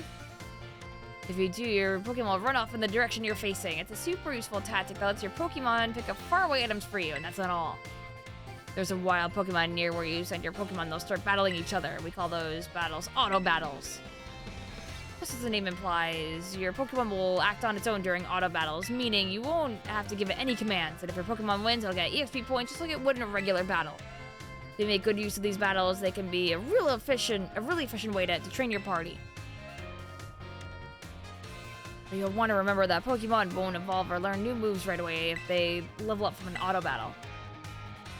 Also, if a Pokemon loses an auto battle, it'll come back with just a small amount of HP left. Make sure to heal it up right away.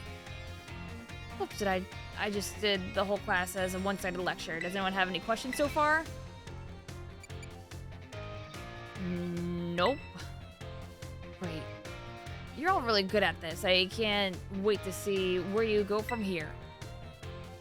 Even during auto battles, our Pokemon are out there battling for us. They're trainers. Keep an eye on them as much as possible, and then if it looks like they're going to lose, be sure to have them retreat.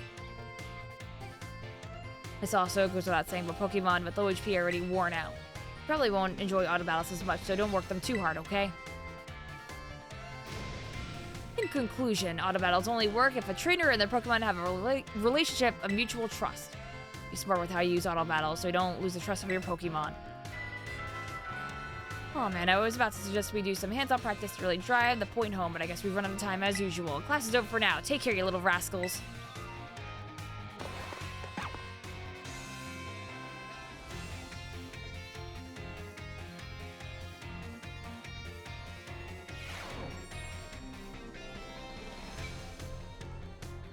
Oh, that's interesting, Shy Guy.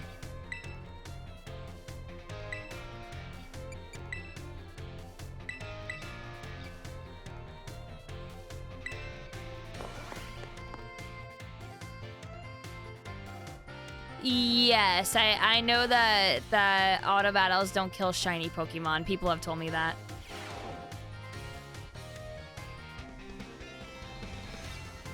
Another day, another round of battle study. Oh, so let's get right to it. I hope you gave auto battles a shot like we talked about last class. Making good use of auto battles will let you train up a bunch of different Pokemon. It's also an efficient way to gather Pokemon materials you need to make TMs at TM machines. Speaking of which, have you all been using the TM machines? I sure hope so, because it's pop quiz time. To create TMs, you'll need Pokemon materials and one other thing. Anyone remember what that is? LP. Looks like you're already a TM machine pro, new kid. The correct answer is link points, or LP for short. You can give LP and Pokemon materials to a TM machine to create TMs, but that's not all. You can also exchange Pokemon materials at a TM machine to get LP. I recently heard some shady individuals getting LP illegally using a technique called hacking? Or something like that.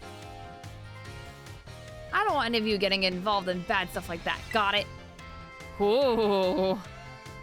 Anyway, you can also add TMs that you want to make to your watch list. This will also let you keep an eye on the materials you need to gather.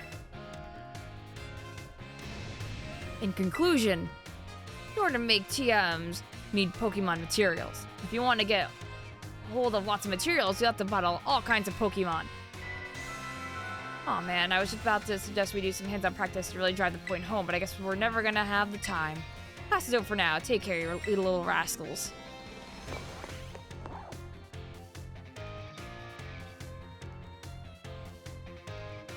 You know what character does? Will not disclose. Don't want to get suspended. Damn. No ratting them out, Zaku.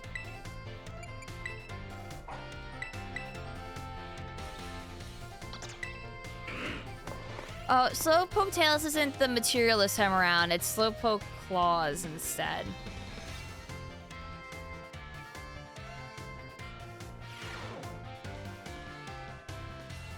Oh, so this is our last class, but don't let those energy levels drop before we rack things up. You've shown that you've had more than enough knowledge to be super strong battlers. I know that I don't have much left to teach you. But we can always aim for even greater heights. So today I'm going to teach you about the rules of link battles. When two trainers participate in link battles together, they can engage in either single battles or double battles with each other. If you're playing in a group of 4, then you can all battle each other in multi-battles. Now, when you're out having battles during your independent study, you can use whatever number of Pokemon you'd like, and they can be any level, but in link battles, there are special rules to keep in mind. Some of these special rules involve adjusting Pokemon's levels. Now, the no restrictions rule lets all Pokemon stay at their current level. It lets trainers use multiple Pokemon of the same species and multiples of the same held item too. But if you choose normal rules, all Pokemon will be set to level 50 for your battles, regardless of what level they actually are. This even includes lower level Pokemon. They'll get a power boost to participate. Normal rules lets you use multiples of the same Pokemon species and of the same held items too. The great part about this rule set is that it lets any of your Pokemon participate. All they have to do is learn some good moves. Lastly, the rule set called Flat Rules mostly affects Pokemon over level 50. Such Pokemon will be set level 50 for the duration of the battle. The Flat Rules set is the one often used for official tournaments. This rule set does not allow trainers to use multiple Pokemon of the same species or multiples of the same held item. Alright, here's a question for you. Which rule set should you pick if you want to use a lower level Pokemon and keep its level low?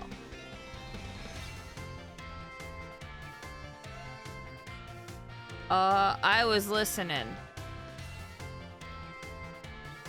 Normal boosts it up, right? I think flat doesn't? That's what they just said, right?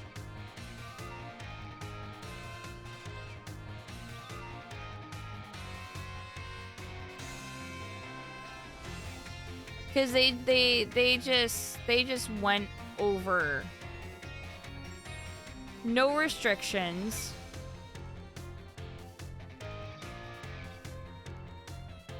I thought that normal boosts it up. I think it's called flat because the numbers are fixed. No. Yeah, it makes them level 50, but I don't remember if it boosts them to 50. What they just explained to me. I can't fucking think when they're giving me 3 sets of rules.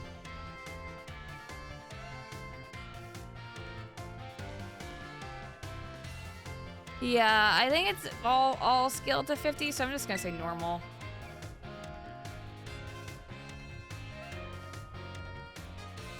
No. Ooh, got you there. Normal rules adjust all the Pokemon level 50, even the lower level ones. Yeah, it is flat. If you got some clever strategy that you need to use a level 5 Pokemon for, your best bet is to choose the flat rule set. Of course, you could always choose no restrictions if you want to battle with any Pokemon you want at any level with any held item. That's a pretty good rule set for when you want to battle freely with your friends. In conclusion, normal rules adjust all Pokemon to level 50. Flat lets you use lower level Pokemon at their actual levels. Yeah, that's what I thought I heard, but whatever. Now I know for the final. I hope you'll use these tips to have some exciting battles with your friends. Oh man, I was just about to suggest we do some hands-on practice to really drive the point home, but I guess we truly are out of time. Next class will be our final exam. Aim for a perfect score. Us!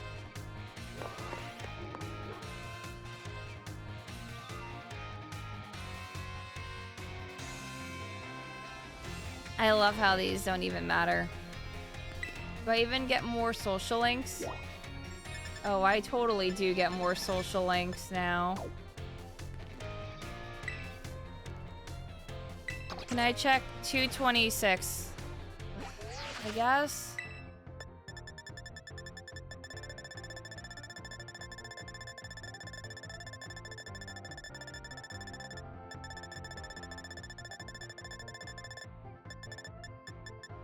Yeah?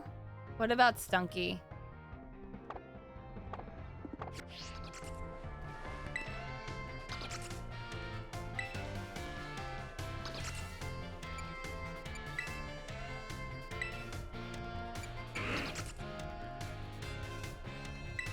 Okay, then what about that Pokemon?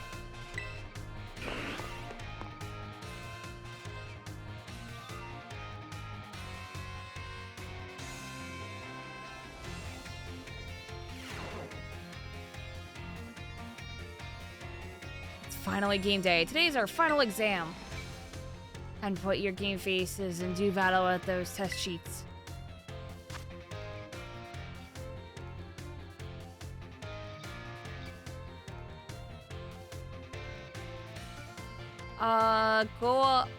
Go all out.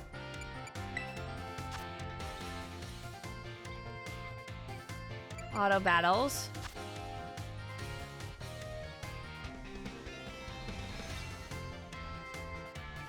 Oh, yeah.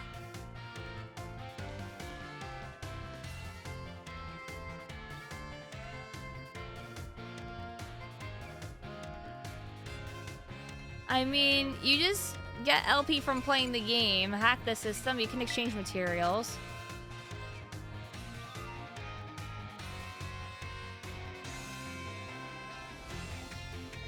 Hello Pokemon are adjusted to 50.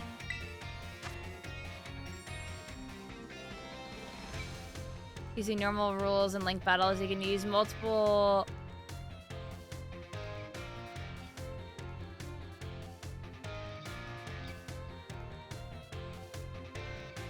multiple of the Pokemon of the same species and multiples of the held item.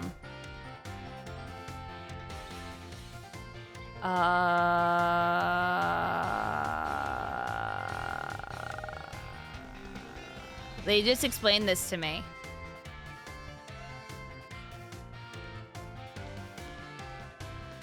I know no restrictions has that.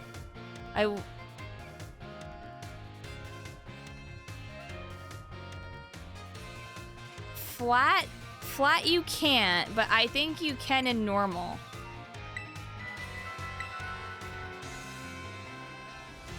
So giving it everything you've got. I'm sure y'all got perfect scores. Probably not, because I don't care. I did so well in my class. If you pass this test, you'll officially be Battle Masters.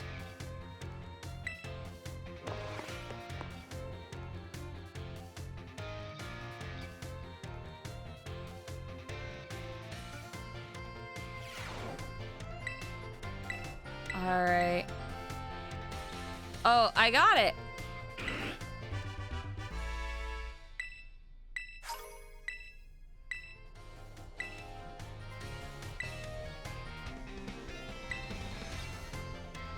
Alright, chat. Do we want to do history, languages, art, or home ec first? Morning class is also high. Hi! You got morning classes, and we're doing morning classes. Home ec, history, home ec. Home ec. Alright, let's go bake a cake.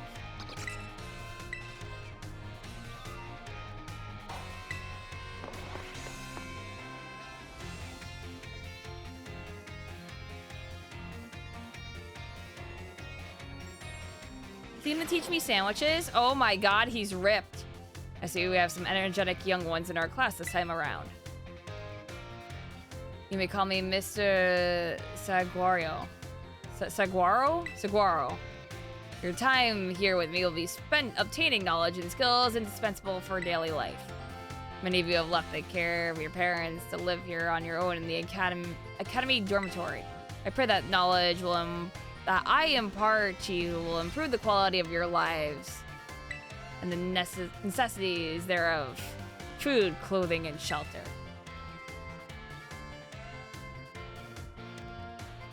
Of those three categories, I assume the most pressing and interesting for y'all is food. When you eat sandwiches on picnics, the HP of your party Pokemon will be restored. You'll also gain something called meal powers, which can provide all manner of benefits. For example, these powers can make Pokemon easier to catch or increase the experience points that your Pokemon receive. I think you'll also find that the breadth of these effects can be expanded by crafting sandwiches of superb flavor. What's more, there is something that is particularly important if we wish to receive meal powers with even more helpful effects. Let me see, Miss Imakuni.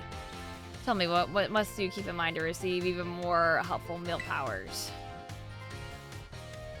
My choice of fillings and condiments. Perfectly correct, Miss Imakuni. Perhaps you were already aware of this fact from having helped your family with cooking at home. Her choice of ingredients, including both fillings and condiments, is an important factor in gaining even more helpful meal powers. For example, using sweet ingredients in your sandwiches may help you gain egg power. Including numerous bitter ingredients, on the other hand, can gain you item drop power. Learning to aim for specific effects when crafting sandwiches will almost certainly make your culinary endeavors more enjoyable. Please be aware, however, that you can also receive meal powers by eating at restaurants. I must say that I would feel the utmost joy if you all learned much here in my class and came to better understand home economics. Our time together has come to an end for today. I bid you all farewell. Language class is the worst. Oh, Lord. I did not do super duper exceptional in certain languages in school, so...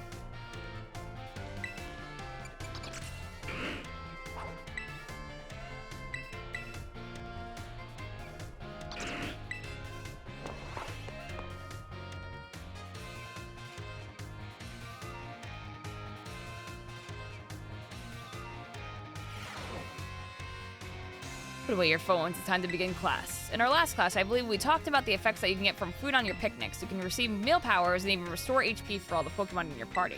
It's a truly convenient means of healing your Pokemon. Unfortunately, as I'm sure you're aware, it is not suited for use in battles when you cannot make food or when you wish to restore HP quickly. In times such as those, you'll need to make use of healing items such as potions, which you can purchase from Pokemarts in the school store. Healing items that are immediately effective and can be used anytime that you can open your bag. They are, however, consumed after one use. Potions restore 20 HP, super potions restore 60, hyper potions restore 120.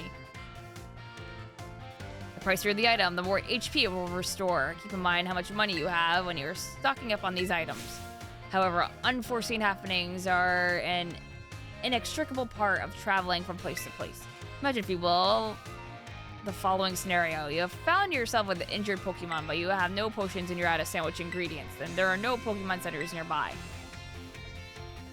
Tell me, Miss Imakuni, what should you do? What should you search for when in a perilous situation with no way to heal your Pokemon? Items on the ground. Perfectly correct, Miss Imakuni. I see that you are well learned in survival techniques. If you see something shiny on the ground, it is actually an item that has been dropped there. You may be able to find a restorative item, such as an Oran Berry or a potion in this way. You can also use the R button to send out your Pokemon to pick up such items as well. They're berries, of course. Berries, by the way, aren't like items from shops. If you let your Pokemon hold one, it will decide on its own when to eat the berry during battle. Letting your Pokemon decide this timing for itself can be quite interesting. At any rate, if you find yourself in need of healing, I suggest that you look around for shining items on the ground. If you can't find such items, there are other methods that you may employ for healing. But I see the bell demands a topic. Wait. Our time together has come to an end for today. I bid you all farewell.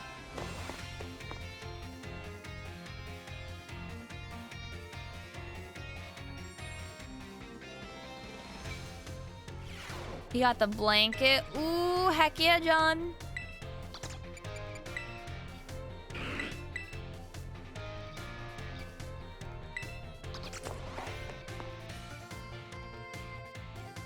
It looks like trash and it's amazing. Oh my god.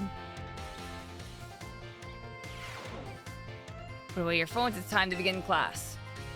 In my last class, I taught about HP restoration. However, after class, I was asked by several of you about power points, commonly known as PP. When a Pokemon loses all of its HP and it faints and it can no longer battle. What happens when all of to Pokemon and it loses all of its PP? Is struggle not a thing anymore?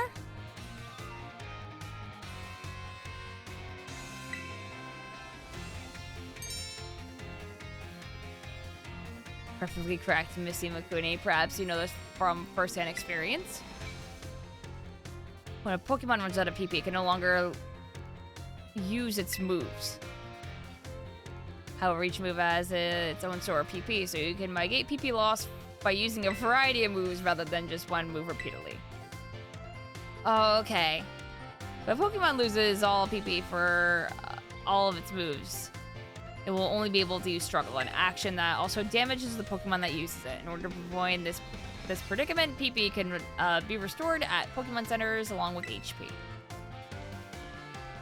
I've been trying to, John. I'm doing all the classes first. Items such as Ethers and Max Ethers can also be used to restore PP.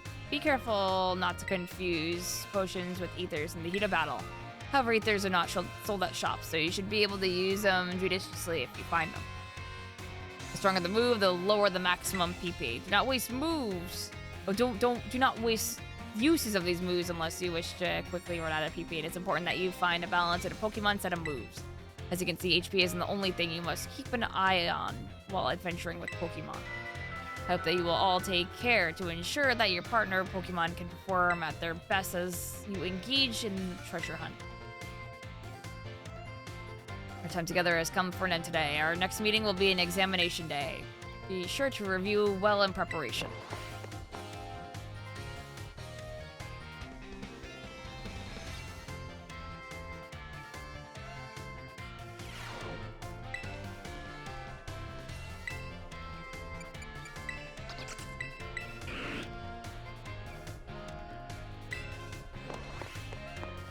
Yeah, I would like voice acting in cutscenes like this so I wouldn't have to read everything out.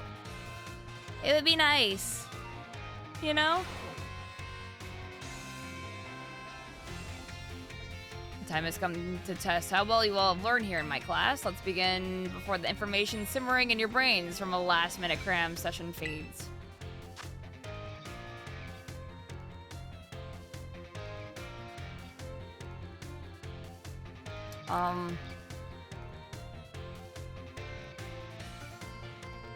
Probably increasing speed.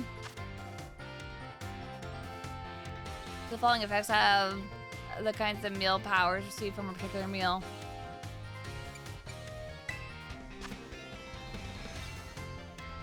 Oranberry. Landro wanted his Pokemon to decide on its own when to use an item in battle, so he gave it an Oranberry. This will work as he hopes.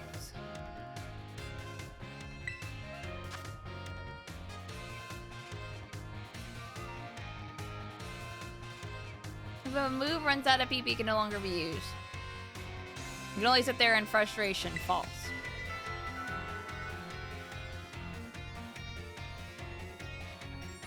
Time for answering questions has come to an end. Please stop writing. I hope that you were able to give the examination everything you had.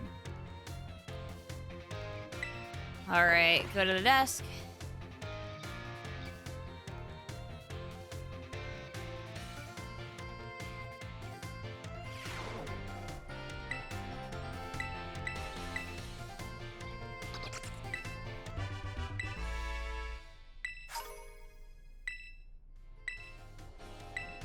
Keep doing your best.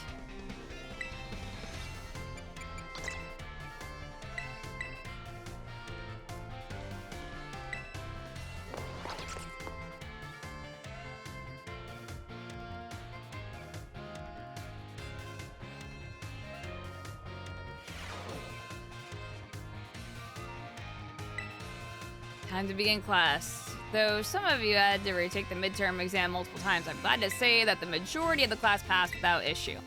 I feel honored to see that the knowledge and skills indispensable for daily life have taken root in all of you. I trust that you will all work just as hard on your life skills in the second half of our course as well. Now let's turn our attention to the topic of the day, which was inspired by a question I had received on the subject of meal powers. The student who asked this question is a young man who enjoys the culinary arts. He tells me that he regularly researches culinary techniques on his own and pays careful attention to the ingredients he uses.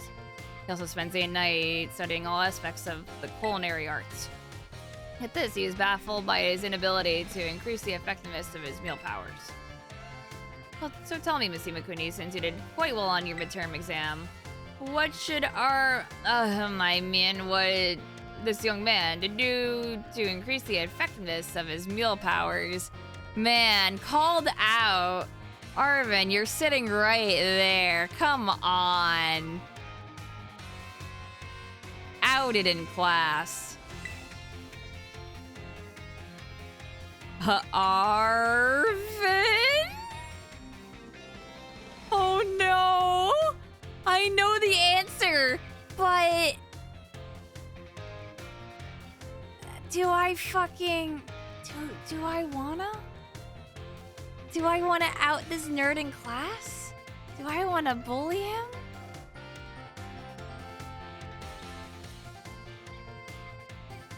Answer correctly, do it. But don't bully. So many people are saying don't bully. Okay, hold on. I'm gonna say you should make food with other people then. Perfectly correct. I see that you are knowledgeable at the culinary arts. He is a good boy. To increase the effectiveness of meal powers, your sandwiches must be filled with many different ingredients. For a single person, this may prove difficult, but if you prepare a sandwich with others, you will be able to handle a larger serving of bread.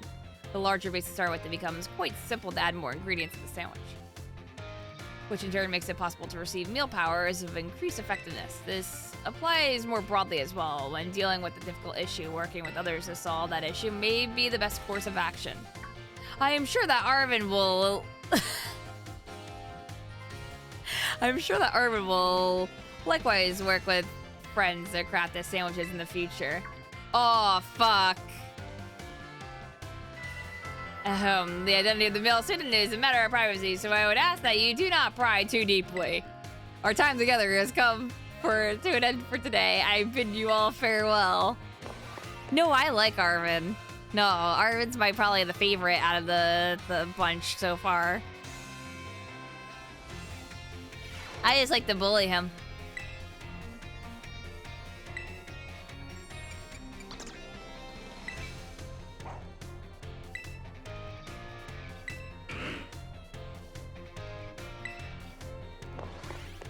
Yeah, he's definitely the gem of the game.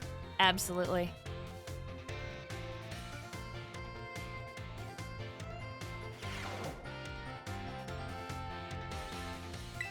Alright.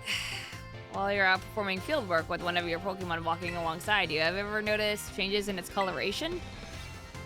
No, I don't mean that it suddenly becomes a shiny Pokemon or any nonsense like that.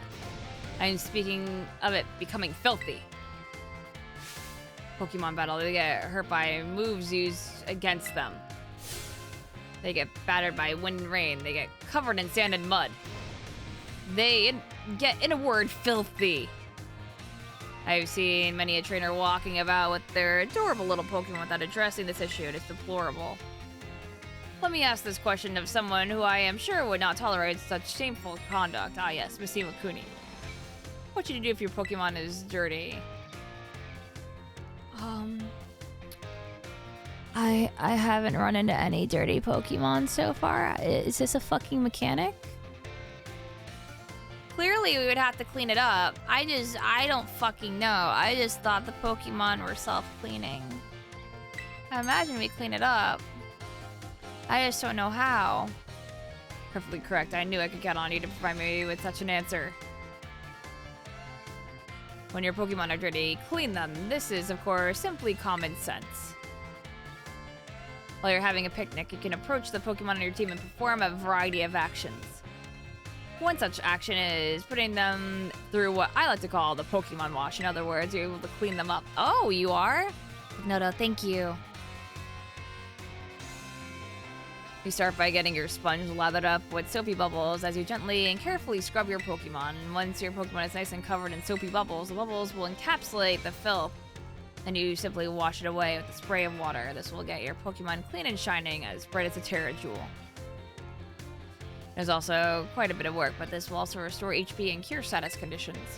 However, some Pokemon may have parts of their bodies that they don't want scrubbed, that they would rather not get wet. Be sure to keep this in mind when cleaning your Pokemon. The most important point that I must mention is that some Pokemon like to be dirty.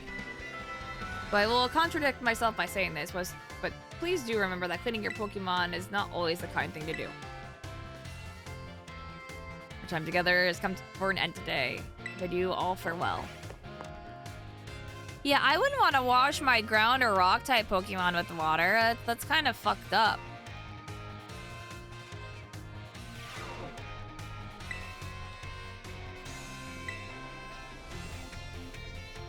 You always pressure wash your Sudowoodo.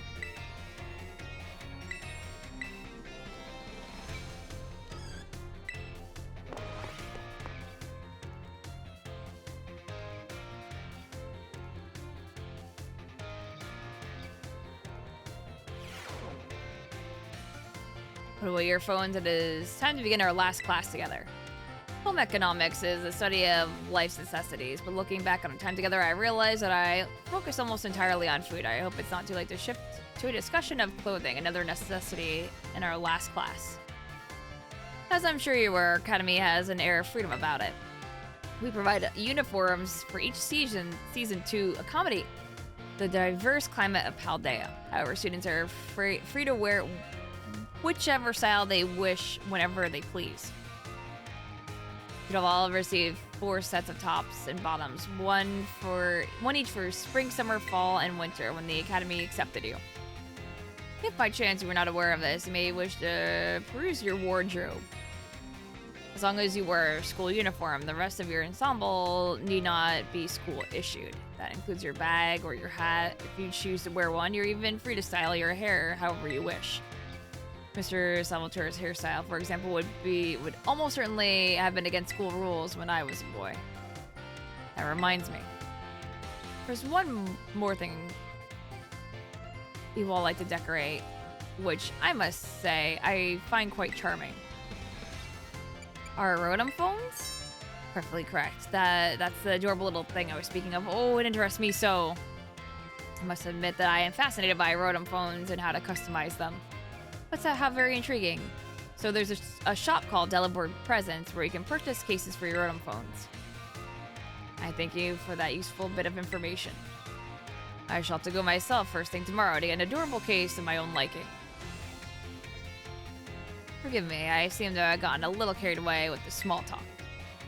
As this class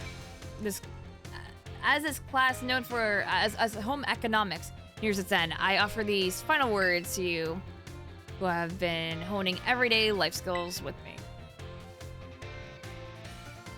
My field of study is not so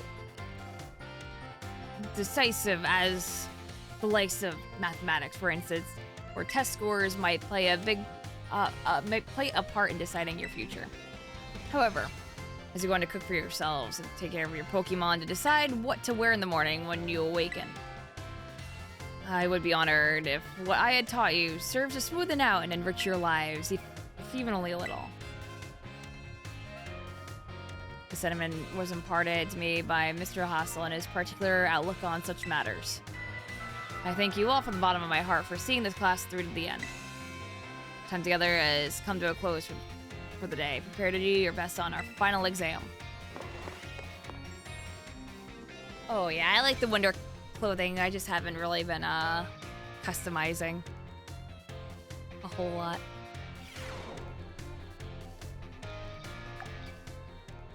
Let me actually go see.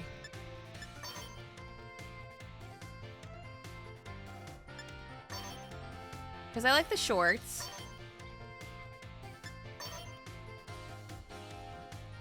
Yeah, I mean, the jacket is great and I love it. If this wasn't a bright yellow puffy vest, I would probably be wearing this. But, like, the yellow breaks it for me. So I just stick with summer.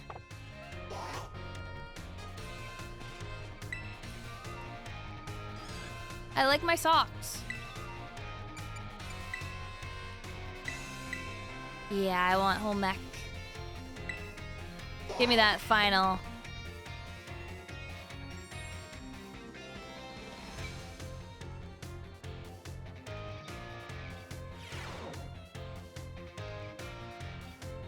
And time has come to test how well you all have learned in my class.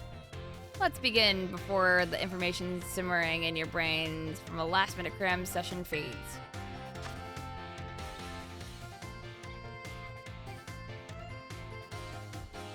Which of the following meal powers makes it easier to come across shiny Pokemon?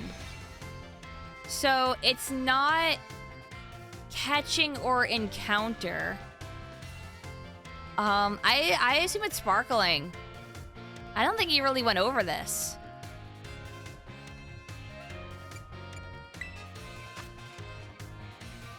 the following is not an effect of egg power?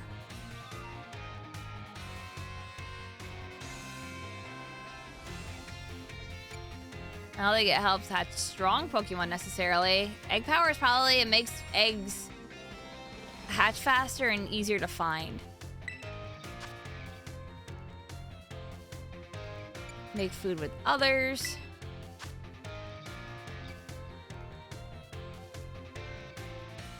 Pokemon wash. This is a question about Academy rules. Should you change your Pokemon uniform tops and bottoms to properly match the season? It doesn't matter.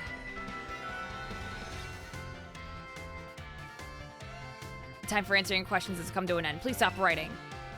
I made the questions a little easier than I planned to, as a way of saying thank you for informing me about rodent phone cases. I trust that you all gave this exam everything you had, so that you will not have to retake it. Please remember to ask for your scores at the front desk before leaving.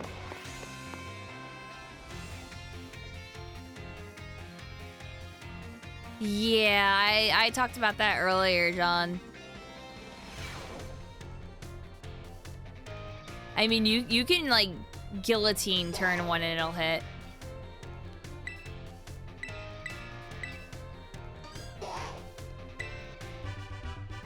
Wowie, passing score!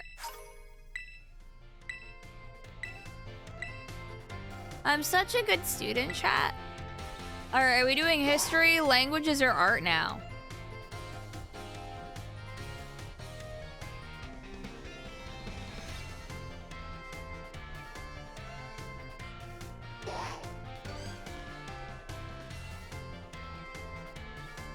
Languages to get it over. Languages. Remember, no need to go hard. C's get degrees. All right. Let's see how languages is.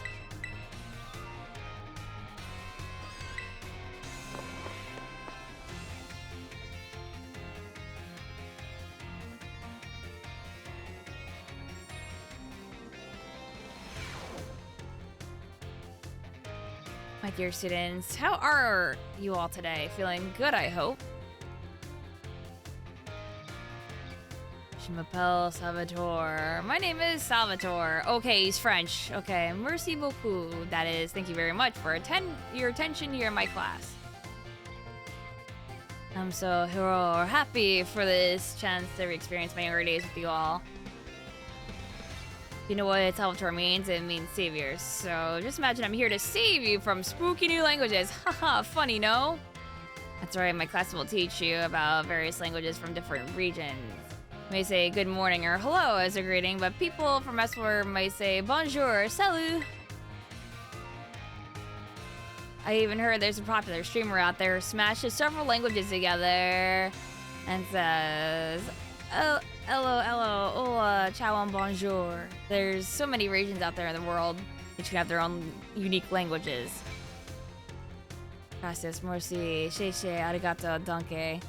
These all have the same meaning. Can you guess what it is? They're all thank yous. Come on. Oh, Imakuni, was it? Bravo, that's correct. And speaking up is important in language learning too. Gracias, merci, sheshe. These words all mean thank you. I guess some of you probably knew at least one of those. Despite meaning the same thing, their lengths and sounds are all different. Isn't that interesting? And now, apropos of nothing, let me give you all one of my wise words of advice. When traveling abroad, you should try to speak the local language as much as you can, even if you can't speak it very well. I'm sure your willingness to try and make the people you meet very happy. Honestly, from my experience, just being able to say hello, delicious, and thank you in the local language will get you pretty far. For everything else, just pretend you're Mr. Mime and gesture away.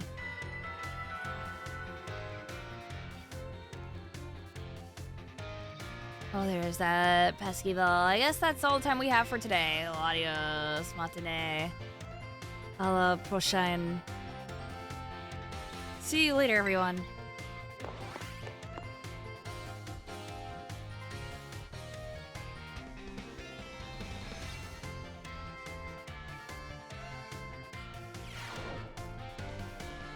Oh, hell yeah, John. I would love that.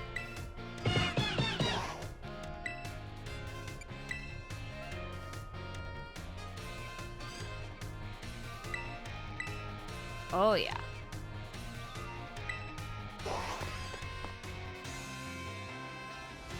I beat the Elite Four, yes. I'm finally doing school, and then we're gonna go beat up Team Star. Team Star is the last thing I have to do. My dear friends, how are all of you today? Feeling absolutely fantastic, I hope. Time for Salvador's language lesson. Êtes-vous prêts? Are you ready, everyone? I probably butchered that, and I fucking took French. I don't know every single French word. You can answer with yes or oui. Oui. C'est super!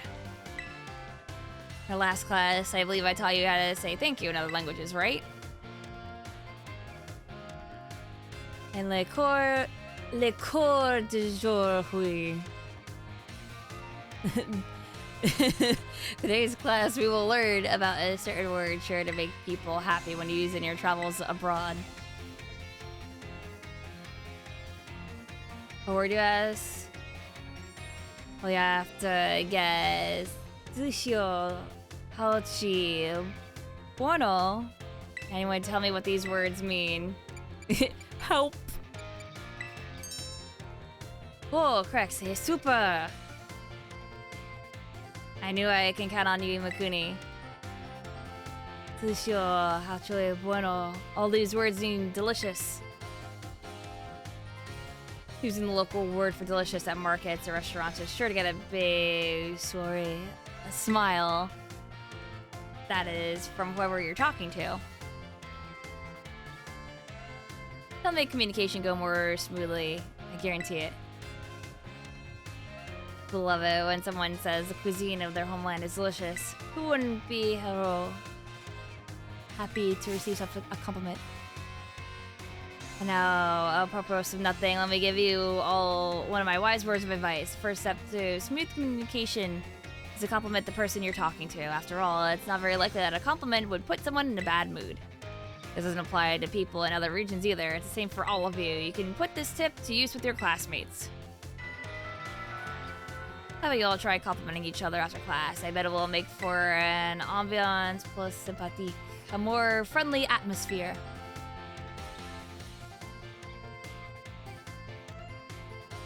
That's all for today. See you all prochain cours.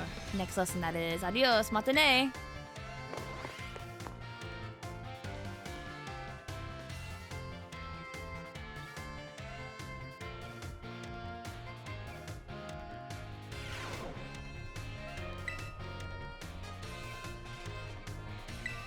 I gotta eat my Sammies, yeah.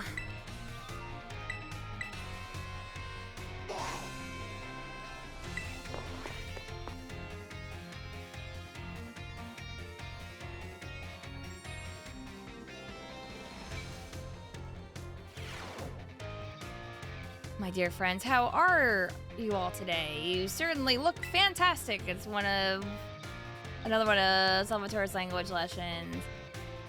Êtes-vous prêts? Are you ready? Ahem. Êtes-vous prêts? Are you ready? Oh, oui. Très bien, very good. My lessons are not a one-way street. No, no. I am triste when no one speaks up. Very sad, that is. In our last class, I believe, I taught you all how to say delicious in other languages, right? In le cours d'aujourd'hui, today's class, you will learn a very special phrase that you can put to use when the time is just right. Aishiteru, je t'aime, t'amo. Ich lieb dich. Dake? I'm sorry, I know that's German. Anga's gonna slap me one for that. I don't know German, pretty much at all. I know a little bit, but I'm butchering. It's okay, German is a meme. Listen, at least I can do Japanese, I can do French, I understand the Spanish, and then German gets me with a right hook. Anyway, they all say I love you.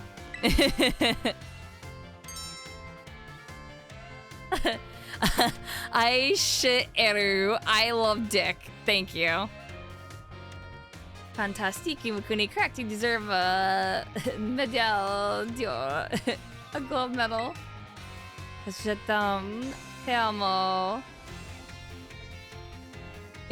I'm not even gonna try the German. We'll just skip that one.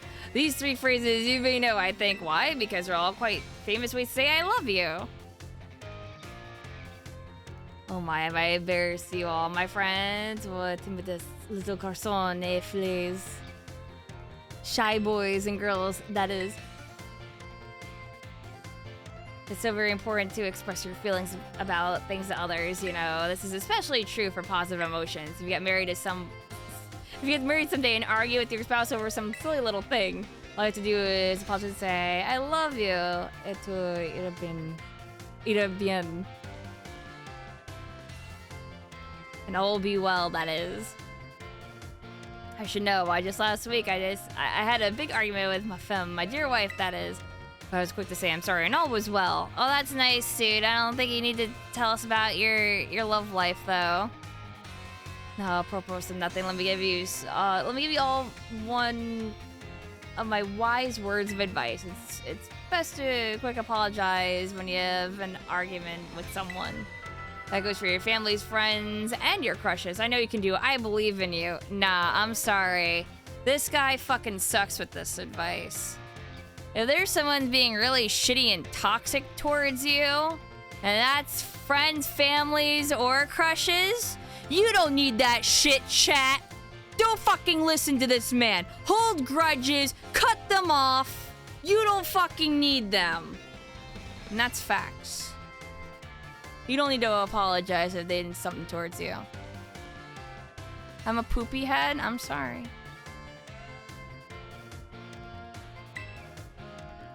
There are just some things in life that I can't forgive.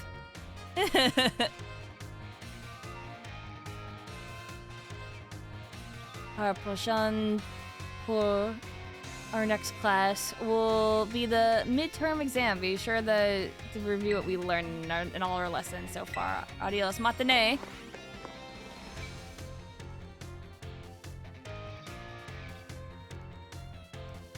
Sometimes sweet vengeance is just cutting them from your life. That's all. That's all I'm saying.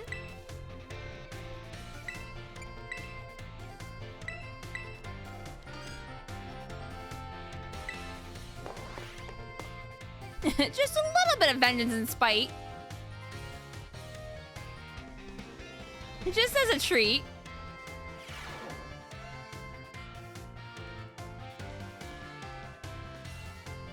Aujourd'hui, today we take our midterm exam. Attendez-vous, relax, that is, and do your best. Mettez-vous prêts. Are you ready? Let's begin.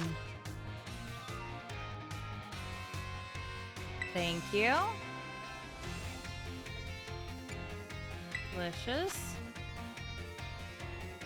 Time to eat. When speaking with a person, what is the first step to smooth communication? Bury them in flattery. Compliment them.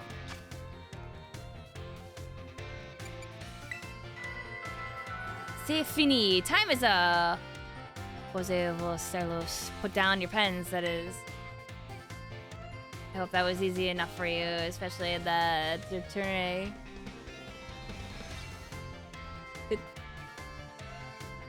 Dinere? I don't fucking know. Question. That was the last question. I'm sure you all did great. Bravo, my friends. You can check your scores at the school's front desk. Tournere.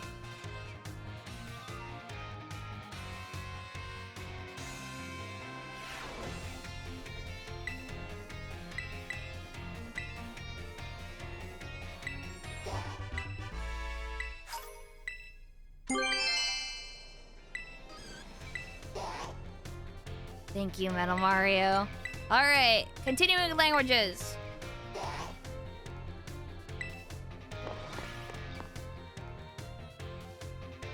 Your cat kept biting you, but you took your advice and threw him outside. Listen, I never said to do that to your animals, but maybe they should be in the penalty box for a little bit.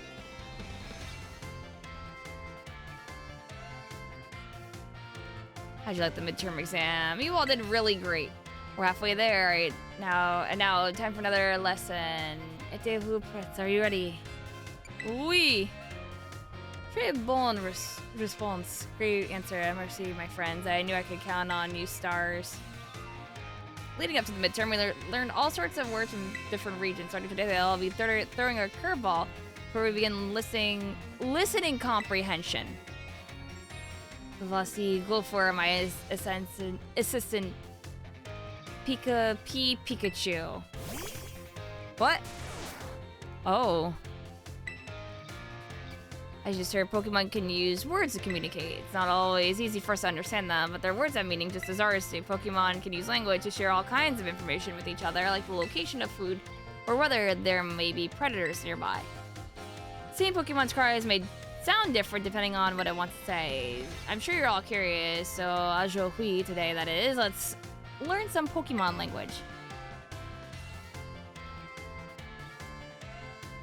Je t'en prie, if you'd be so kind, Pikachu.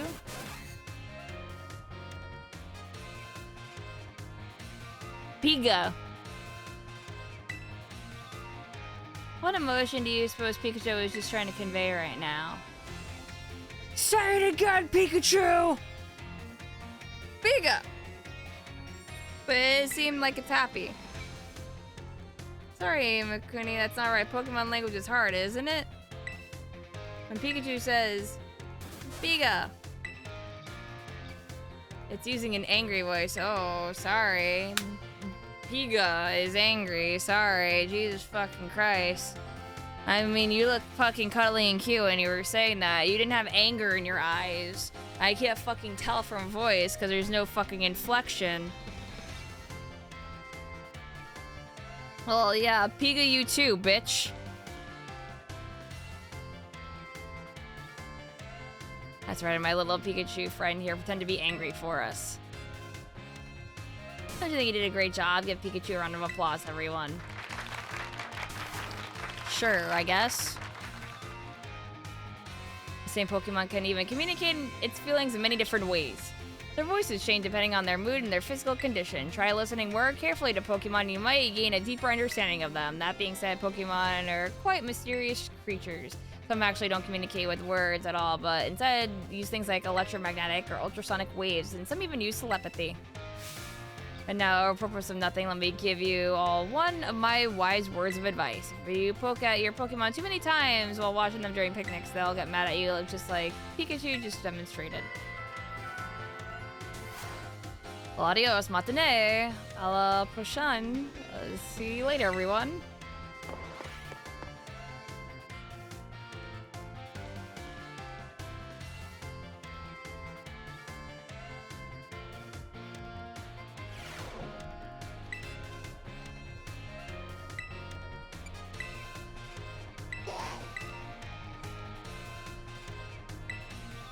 What the fuck is this class even language?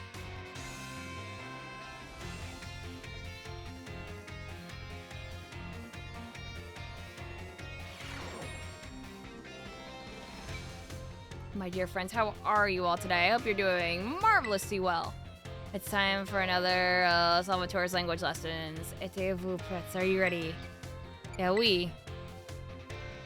I expect no less from my excellent friends. Even your replies to my question are excellent. Aujourd'hui, today, we will once again be focusing on listening. Voici go for my assistant Pikachu. Pikachu. Do you remember from our last class, the same Pokemon's cries may sound different depending on what it wants to say. Aujourd'hui, today, that is, we'll be learning more about the language used by Pokemon. Je t'en prie, if you would be so kind, Pikachu. Pika. That sounds a little bleak, doesn't it? His voice seems a little lower pitched too. What emotion do you suppose Pikachu was trying to convey just now? Sadness. Ding ding ding, that's right. Imakuni fantastique. When Pikachu says Pika, it's expressing sadness. Kind of makes you want to cry, doesn't it? That's right. I had my little Pikachu cry as if it was crying. Haha, funny joke, right? I just think it did a great job. Give Pikachu a round of applause, everyone.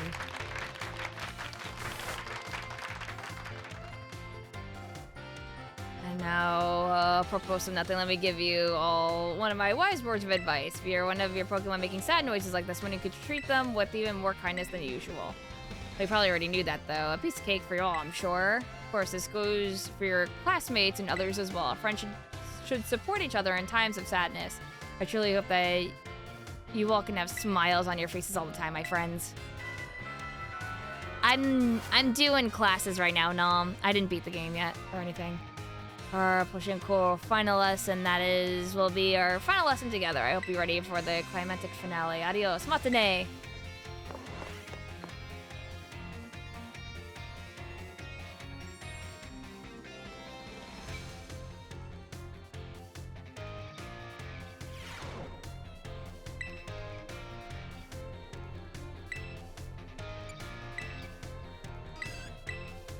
One more lesson and then the quiz for this. No more language, please. Stop making me read in mostly French. However, I have the advantage because it is French at least. My dear friends, how are all you today? It's time for the last Salvatore's language lessons. Êtes-vous prêts? Are you ready? What a response fantastique. A great answer. It is perfect for our last class together. I love it. And aujourd'hui, today, we will once again be having a listening lesson. Voici, go for my assistant Pikachu. Yeah, you'll get, like, items from it. Thank you, Taz. Let's get right to it, my little Pikachu friend. For our last listening class, tell everyone how you're feeling right now. S'il te plaît. Cha! Can you feel that? It's one contagious emotion in Pikachu's voice.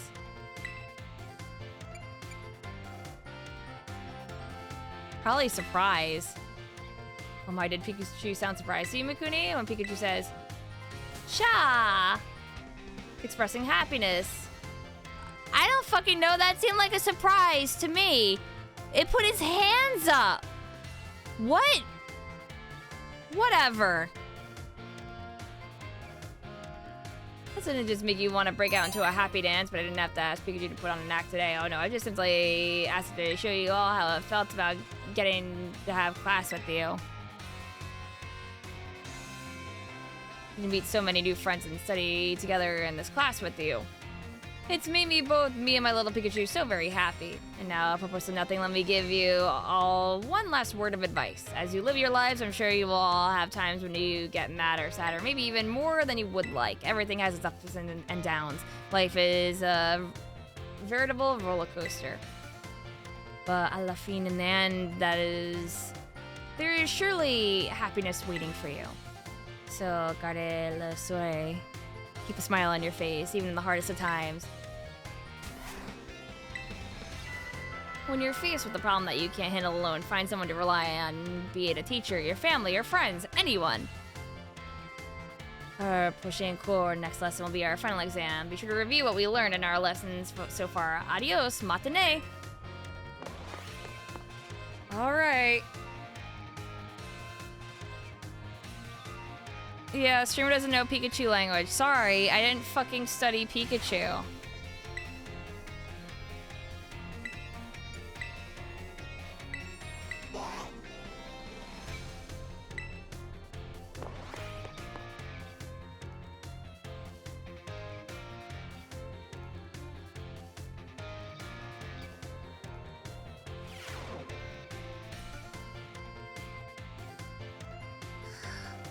Pika, Pika, Pee, Pee, Cha! Aujourd'hui, today we take our final exam. Attendez-vous, relax, that is, and do your best. Êtes-vous prêts? Are you ready? Let's begin. Delicious. I love you. Anger. Cha. Happiness. Salvatore. C'est fini. Time is up. Poses vos stylos. Put down your pens, that is. I assume we're obligatory. During a question, last question, that is, give you no trouble. I'm sure y'all did great. Bravo, my friends. You can get your scores at the school's front desk. We're over with this. Break my fucking controller in half. No more Piga bullshit. Imagine you go into your world language class and the teacher is like, today we will learn how to speak rat. Yeah, exactly.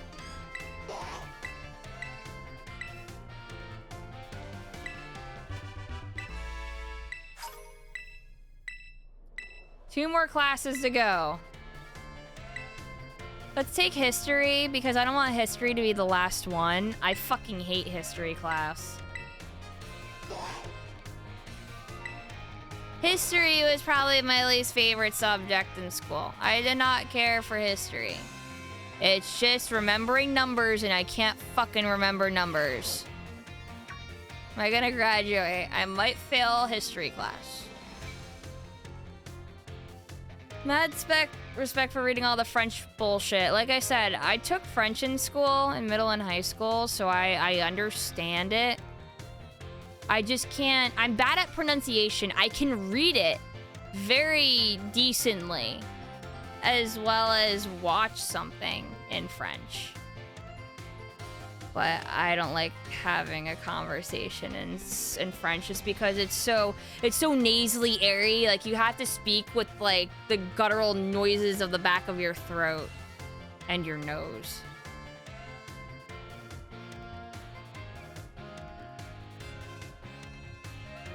Plus, you have to talk to French people. I know, right? Depending on where they are, they can speak fast, but not as fast as Spanish. I was so fucking lost with Spanish.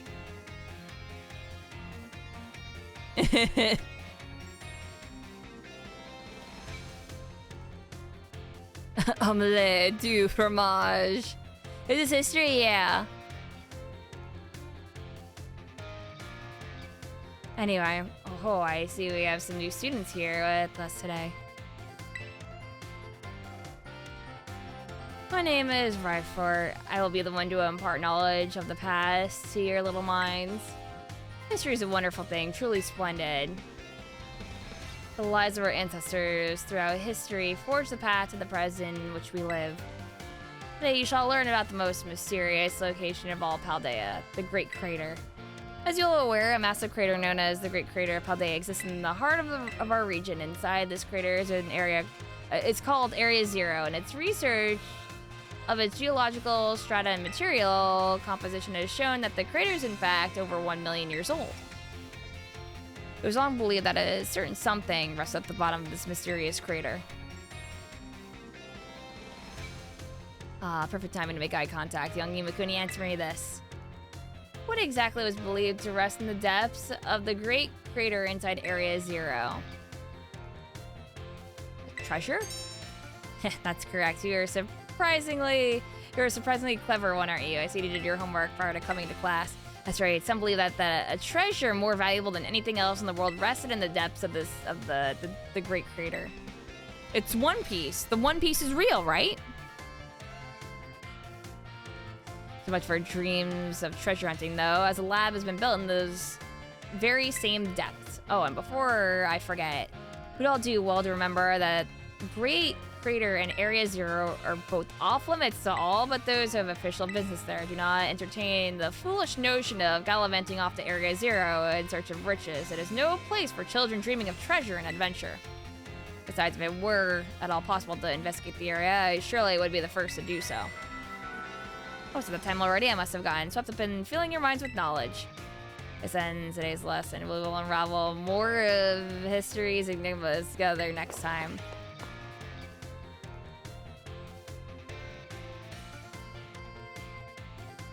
So here's the thing, is that my school was always really shitty, right, Princelet?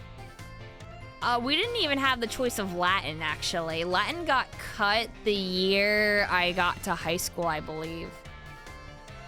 I literally had to choose between French or Spanish, and that's it. Those were my two choices. And to be honest with you, taking French, I didn't even learn a couple of the years. We didn't have a teacher. I want to say 2 of the years. We just sat in a classroom, basically, and did nothing because we didn't have a teacher. We had another teacher that had to come to the class and just, like, check up on us. Yeah, exactly. My school was kind of a shithole.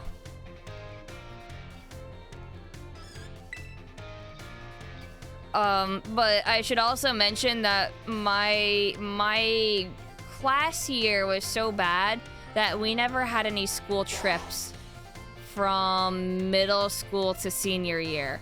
Some in senior year, if you were in band or something, or like basketball, you got to go on trips, obviously, but like yearly class trips, no.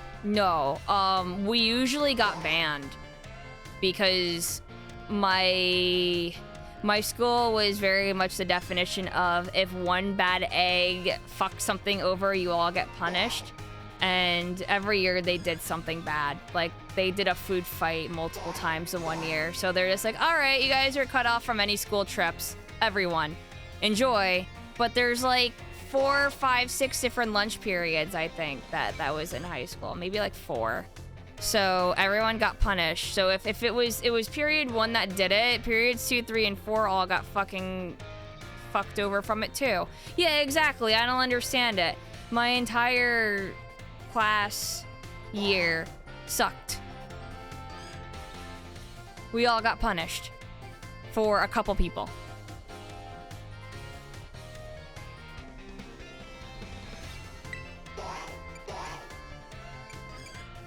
Yeah, I figured they did it anyway and did a no tolerance thing because they didn't actually have the money to even do anything. So they were like, oh, you fucked up? Oh, we're just gonna take away your privileges now and use that as the excuse, bye. And I'm just like, wow, cool. What grade? Middle school through high school, we did not have class trips at all. None. So 6th, 7th, 8th, 9th, 10th, 11th, 12th grades. What do you mean, what the fuck? Yeah, exactly. No class trips for us. The last one was 5th grade for me. That's a dumb policy. That's how bad my class group was, though, is what I'm trying to say. They fucked up every single year, 6th grade onwards, and everyone got punished.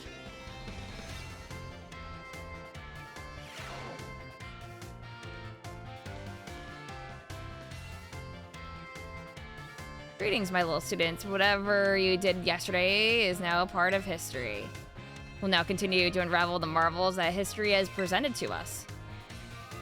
About 2,000 years ago, this region came under the rule of the Chaldean Empire. Historical accounts describe the Chaldean Emperor as being quite the dictator. This emperor also zealously believed that the legend of the treasure that rests deep within Area Zero. I must mention that the civilization of our ancestors were not as developed as ours is today. People back then were far more likely to believe in mysterious legends, magic, and things beyond human comprehension. To attempt to gain the power to stand against Paldea's neighboring countries, the emperor sent people in drones to hunt for the fabled treasure of Area Zero. So I'm gonna segue really quick. They believed in shit like magic, but people legitimately in this universe canonically can have psychic powers. They're born with psychic powers. That would technically be a magic sort of thing, or be classified as it. So they're not wrong in a way. It's not magic, but it's still like the unexplainable is there, found, you know, it's already found in the world.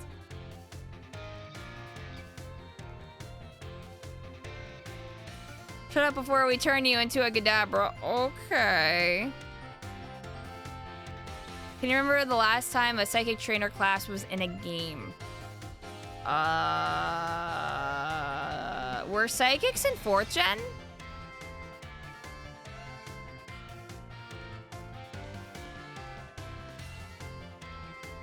They existed though.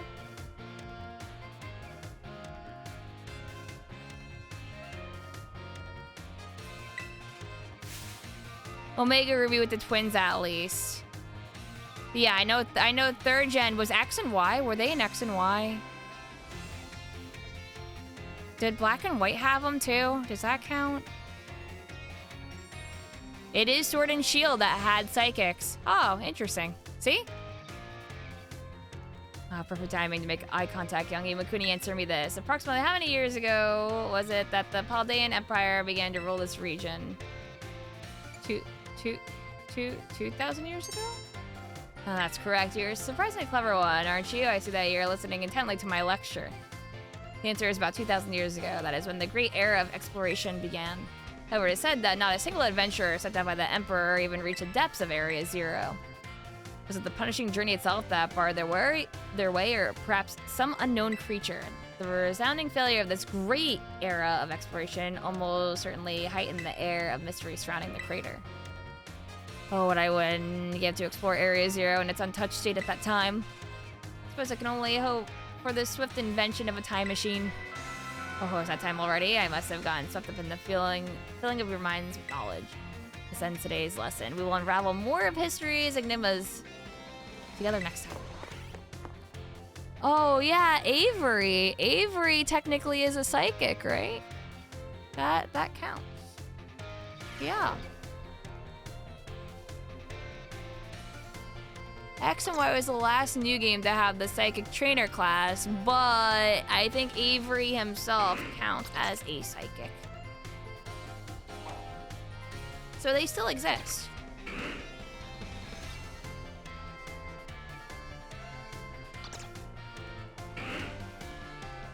Yeah.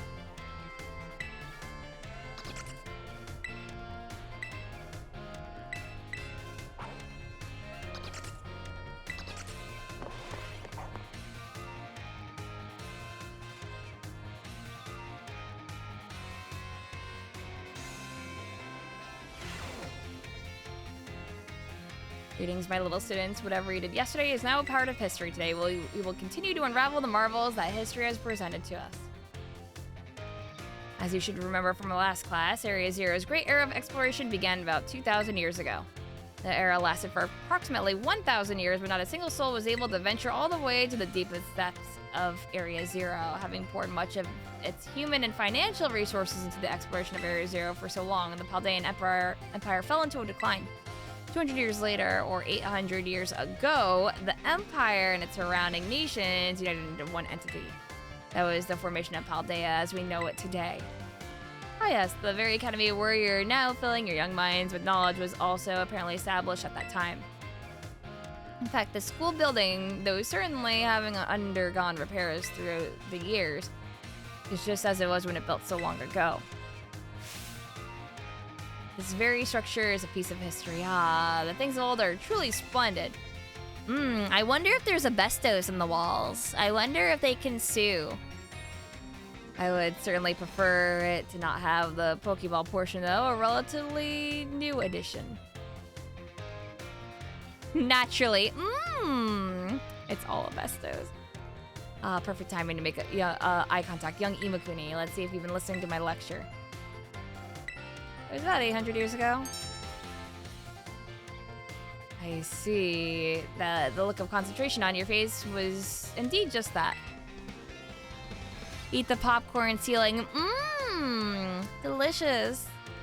I hate nothing more than when a student only pretends to listen. The academy was constructed exactly 805 years ago, to be precise. In other words, your academy here is 805 years old. At the time, it offered a state-of-the-art facilities and a uniquely innovative curriculum. as such people used to say. Those seeking knowledge need look no further than the grapes of Paldea. That's right, they were referring to Uva Academy. It said that this proverb of sorts was even used outside of the Paldea region. Oh, is that time already? I must have gotten swept up in filling your minds with knowledge. I love the wooden Arceus Pokeball look.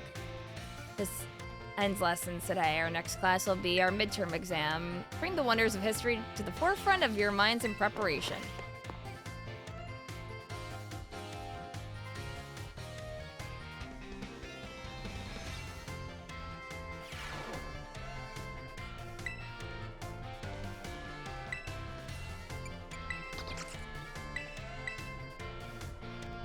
Oh, it was a lot of fun.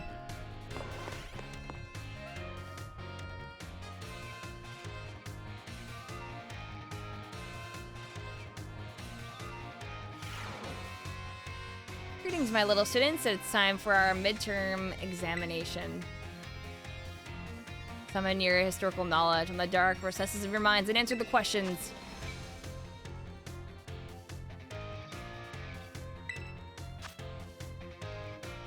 Treasure. 2,000 years ago. That.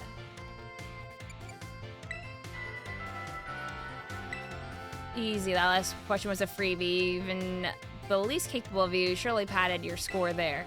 I sincerely hope you did anyway. So ends our midterm examination. You may ask for your scores at the school's front desk. Yeah, I mean, they're doing it for a reason where it's like you're actually learning about the lore for the game. So I don't mind it.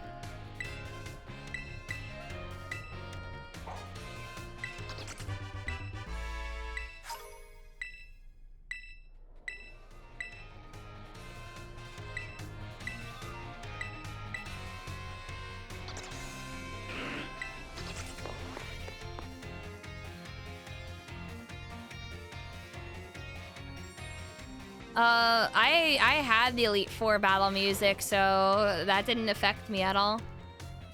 Greetings, my little students. Whatever you did yesterday is now part of history.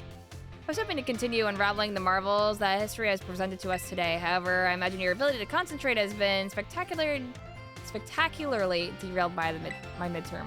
I suppose changing up things for fun and variety may be a good idea every now and then. So allow me to tell you an old fairy tale that has been passed down in Paldea for generations. Once upon a time, there was a king who very much enjoyed collecting treasure. He was particularly fond of treasures from other countries. One day, he met a merchant from the east. A merchant from the east heard rumors of this king and came to meet him. The merchant laid out 4 treasures in front of the treasure-loving king. 4 treasures were as follows: a vessel, a sword, a set of tablets, and a set of beads. Such rarities before him, the king leaped for joy. He showered the merchant with gold coins and claimed all 4 of the treasures for himself. Perfect timing to make eye contact.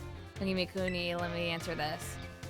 I said that one of the treasures was a set of tablets. What do you think these tablets were?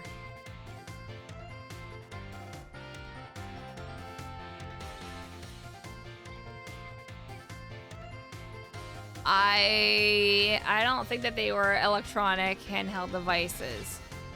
I think that they were wooden planks for writing on. I don't know. It could be medicine, for all I know.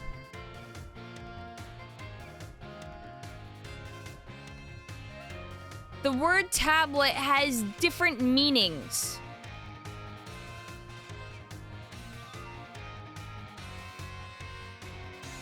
But if it's a treasure, I don't know if that would be medicine. I'm gonna say wooden planks. Correct, your daily pursuit of knowledge serves you well. These particular tablets were wooden, used as a writing medium in the East in ancient times. As you may know, they fell out of popular use as paper became more universally available. For the king to consider these paper substitutes treasures, they must have been of superb quality. If you answer an electronic device, she gets upset and almost takes it as an insult. Oh my god. Or perhaps they had some amazingly profound teachings written on them. So the king obtained these 4 treasures, and on that very night, it is said that a terrible disaster rained down upon his castle, reducing it to rubble by dawn. Oh, is it that time already? I wasn't done with my story, but alas. So, in today's lesson, if you're interested in how my story ends, you may come see me outside class hours. Oh. Do you have games on your wooden tablet?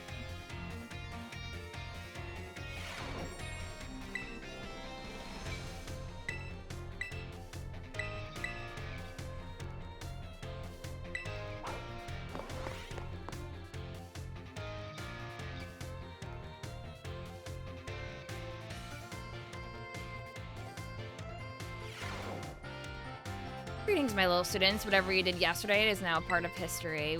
Today we will continue to unravel the marvels that history has presented to us. I trust that you all remember our lesson before the midterm exam concerning the Great Crater of Paldea and its interior Area Zero. This mysterious crater captured the imaginations of many, including the former Paldean emperor. 200 years ago, a group of explorers claimed to have finally reached its depths. The name of the team that achieved this great feat was the Area Zero Expedition. The team is said to have been made up of Paldea's best and brightest. Skilled battlers, brilliant researchers, talented individuals of all kinds. Among the lists of the team members was the name of a man who was an author and brilliant natural historian, Heath. After returning from the expedition to Area Zero, he uses literary talent to record the events of the expedition and publish them. Perfect timing to make eye contact, young Imakuni. Let's see if you were paying attention. What was the name of the team that made it to the deep... yes. It's the Area Zero Expedition. Correct to pick up on. And remember, a term I simply slipped into the flow of the lecture. You really are quite the clever one. The correct name for this team was the Area Zero Expedition. The record of their activities was written by the expedition member. He can be found in bookstores and the like even today. The record is now known as the Violet Book.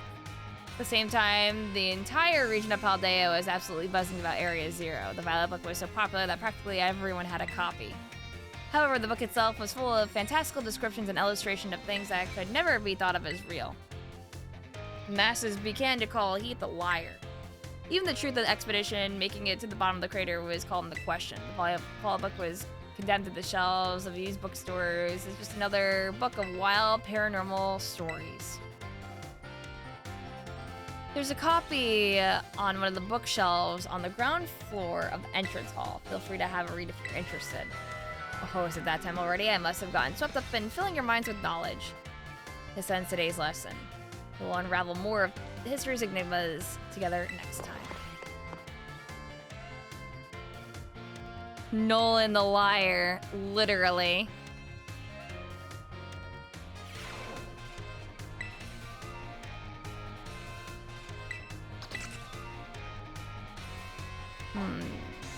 Yes, I want that history.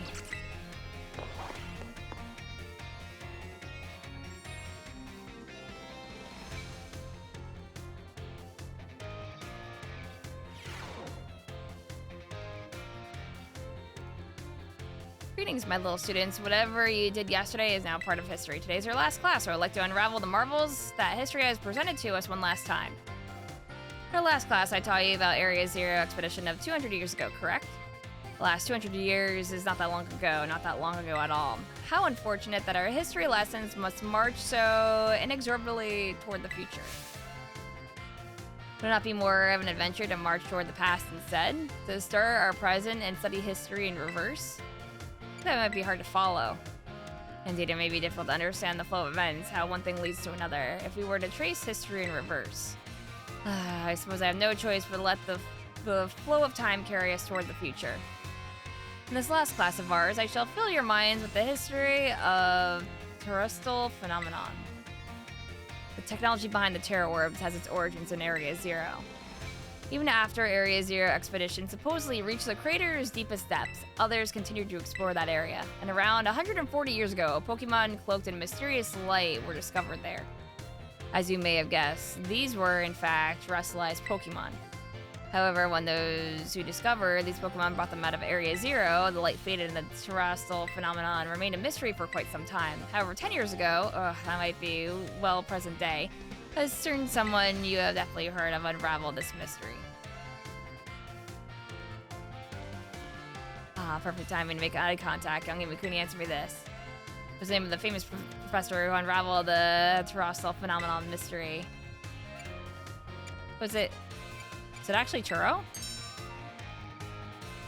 Correcting to think that you, a new transfer to our academy, could correctly answer this question. Must be very diligent in your studies. Approximately 10 years ago, a professor named Churro unraveled the mystery of the terrestrial phenomenon. He discovered that the shining crystals down in Area Zero, or rather, the energy they emit, is what causes Pokemon to terrestrialize. This led the professor to invent Terra Orb technology to develop a practical use for it. The technology was then shared with both the Pokemon League and our academy. Rumor has it that Director Clavel was one of the researchers on the professor's team. Alas, this story is much less exciting now that someone we all know appears in it. Modern history truly is dull, isn't it? And this ends my history classes. Our next session will be our final exam. Bring the wonders of history to the forefront of your minds in preparation.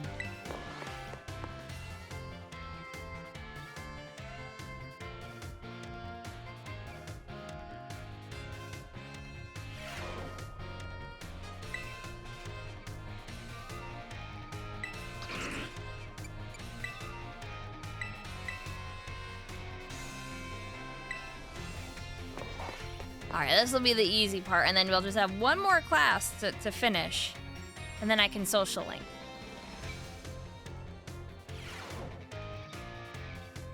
Greetings, my little students. It's now time for our final examination. Summon your historical knowledge from the dark recesses of your minds and answer these questions.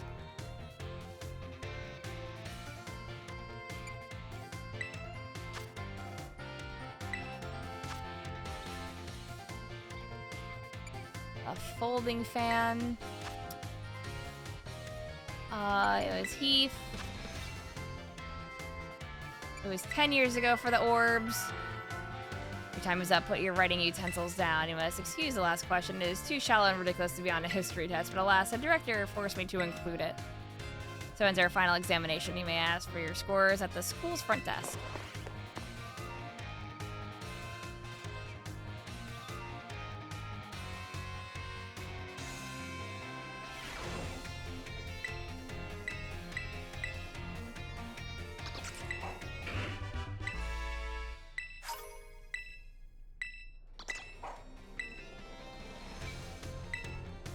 Alright, I just have art.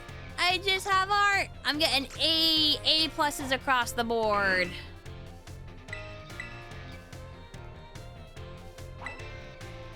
Oh, look who I have as my art teacher. That's right.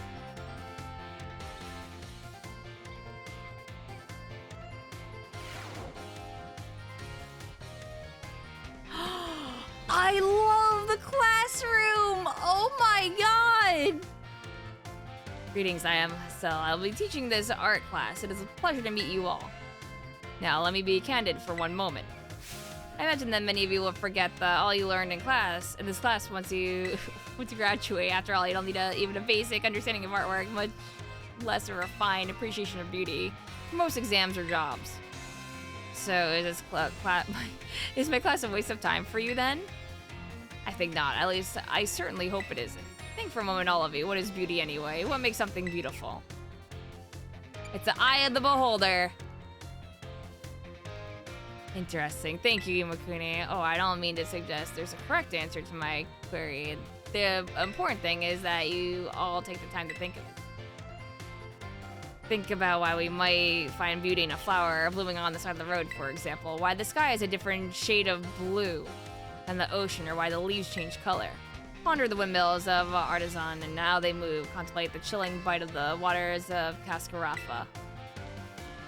I'm sure you will find that every little detail of your lives will seem more vivid, more impactful if you just take a moment to stop and think. I am certain that if you stop and truly appreciate the little beauties of this world, it will help you pull through the days of where your studies have exhausted when work has dampened your spirits.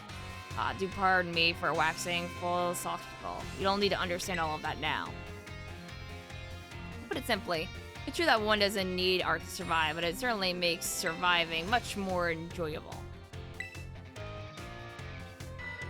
It's my hope that this class will add even a little bit of color to your lives. That's all for today. Next time we'll try a more hands-on approach to appreciating beauty.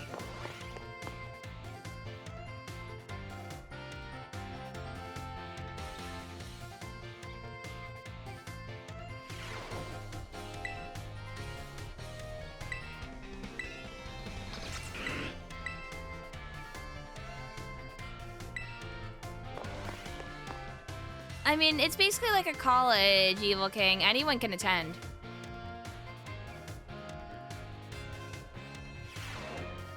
That includes 5-year-olds. Hello class, it is I, Hustle yet again. In our previous class, we discussed what beauty is, which might have been a little boring for you. So today, I thought I would mix things up a little to pique your interest in art. Allow me to introduce our special guest. I love you, it's Gibble! This is Professor Gibble, the assistant lecturer for today. Now then, Professor Gibble, if you would be so kind as to terrestrialize for us. Blam.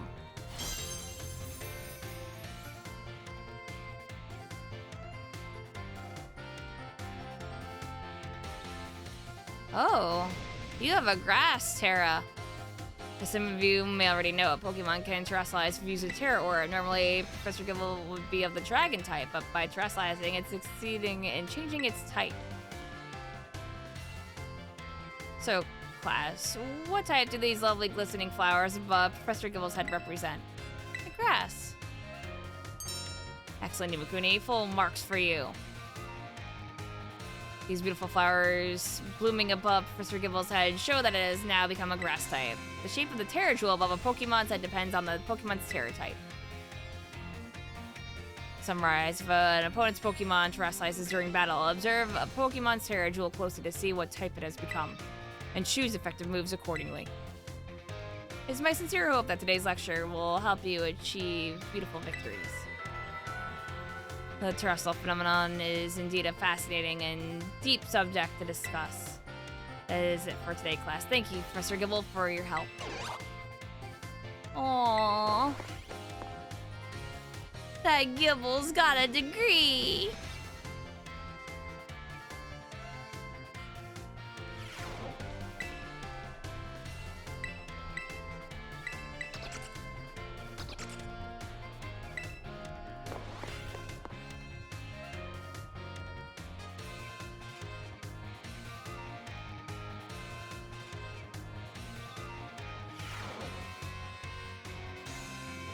Hello class, it is I, Hustle yet again. I've been told that my previous lecture about the terrestrial phenomenon was very well received. Thank you all for your kind words. In fact, Miss Endra specifically requested that I impart even more battle knowledge to my students. So I've decided today we will take another look at how Pokemon can terrestrialize. Of course, here's Professor Gibble to help us. Now then, Professor Gibble, if you'd be so kind as to terrestrialize for us.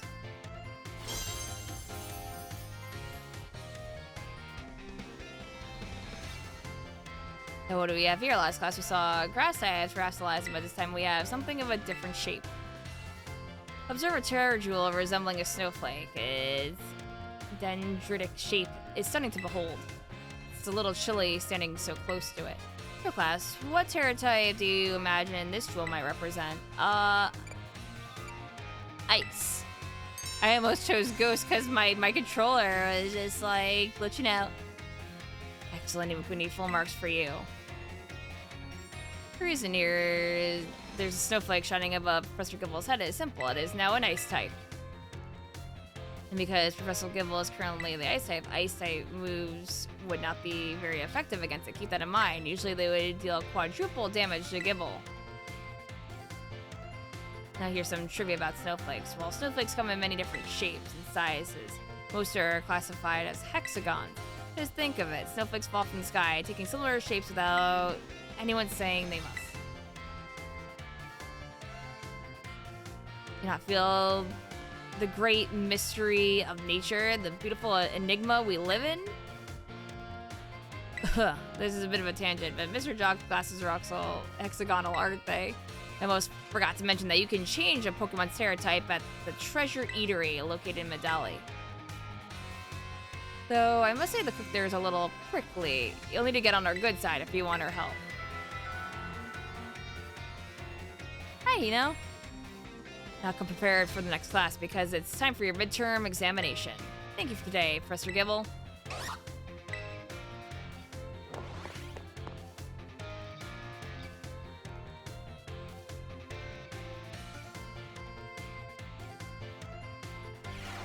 Yeah, at least it gives me a little bit more.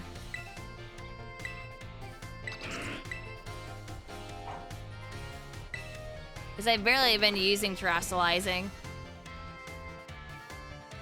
Yeah, I know. I love the paintings in the back, you know.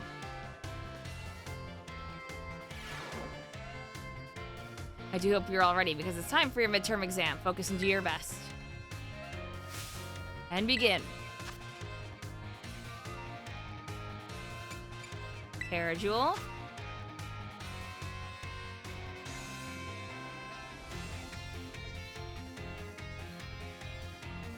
And the flowers, it's grass. They're hexagon. It's a Medali.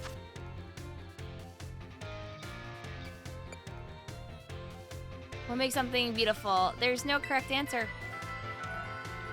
Pencils up. That's it for today's test. Pencils down, please.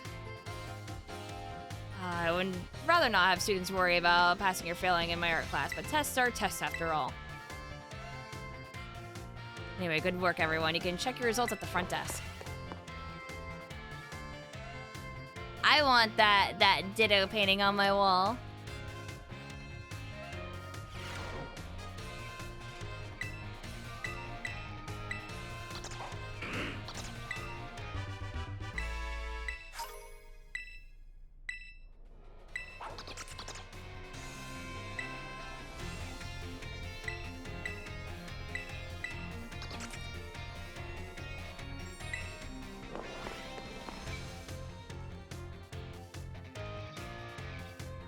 Yeah, I've barely done sandwich making. I've done it a little bit with friends because it's really powerful.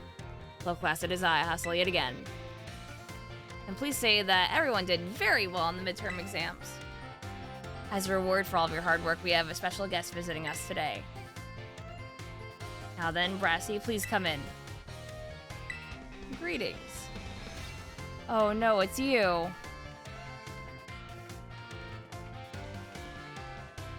I'm Gracias. I'm an artist, and I focus exclusively on grass-type Pokemon for my work. Gracias here mainly creates three-dimensional pieces, such as statues and the like. One of his major works is the installation titled Surrendering Sunflora, found in Artisan. Many of you who challenge the Artisan Gym are no doubt familiar with these sculptures.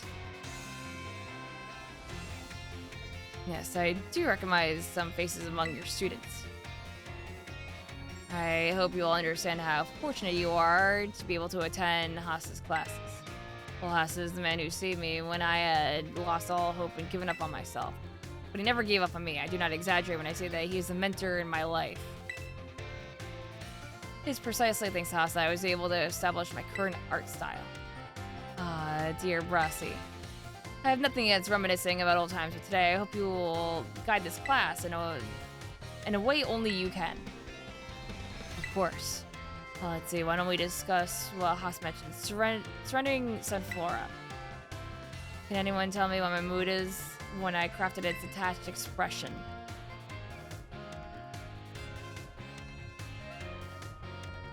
I have no fucking idea. Sad? Were you a little sad boy? No. Completely and utterly wrong. When I made that sculpture, I'd surrendered all hope. I was prepared to give up everything. I had resolved to give up my life as an artist, but that piece did not receive proper recognition. Hence the name Surrendering Sunflora? That's exactly it, Haas. When I started out as an artist, I experienced many hardships, and I even became deathly ill and fell into stuff that drove me to desperation. I began worrying about only what I would sell. I was only concerned with fame and fortune. But all my pieces during this time had no depth. They were all shallow trash. It was then that I met Haas. He helped me realize how petty I was being. I'll spare you the details, but in the end, I was able to leave all that behind. That's when I crafted this Sunflora. Yeah, so they're definitely boyfriends. Remarkable, even I did not know the full story until now. This is the kind of thing that is hard to tell someone, especially when they're so close to you. Now, I don't doubt that you adolescents will often find your heads crowded with worries. My advice to you is simple. Be honest with yourself and do whatever your heart desires. So as long as you don't cause trouble, that is. That is all for me. I must admit, I'm beginning to feel a bit embarrassed, so I bid you farewell, Haas. And farewell to your pupils as well. Oh, Rossi, I can't believe it. Such a wonderful class. Thank you. He's gonna cry. Thank you so much.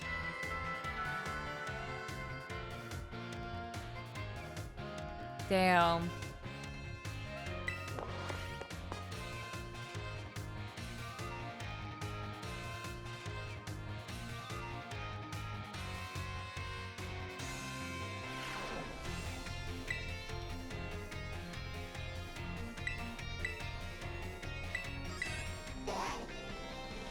Let's do more.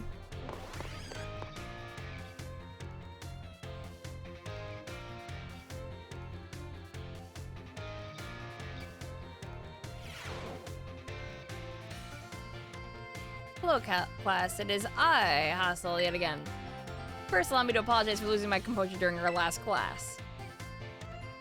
I was so touched by Brosty's story that I simply couldn't contain my emotions. I'm sorry for making such a scene. I certainly got a very stern talking to from Miss Time after that class, yes.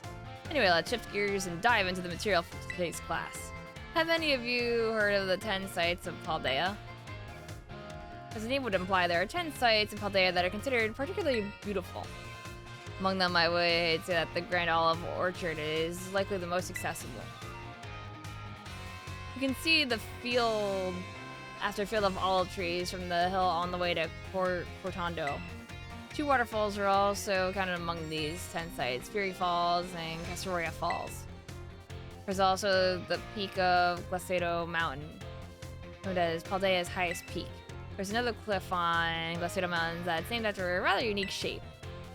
Let me ask you, my students, what is the name of this 3-pronged cliff on Glacedo Mountain? No need to grasp at straws. I don't fucking remember.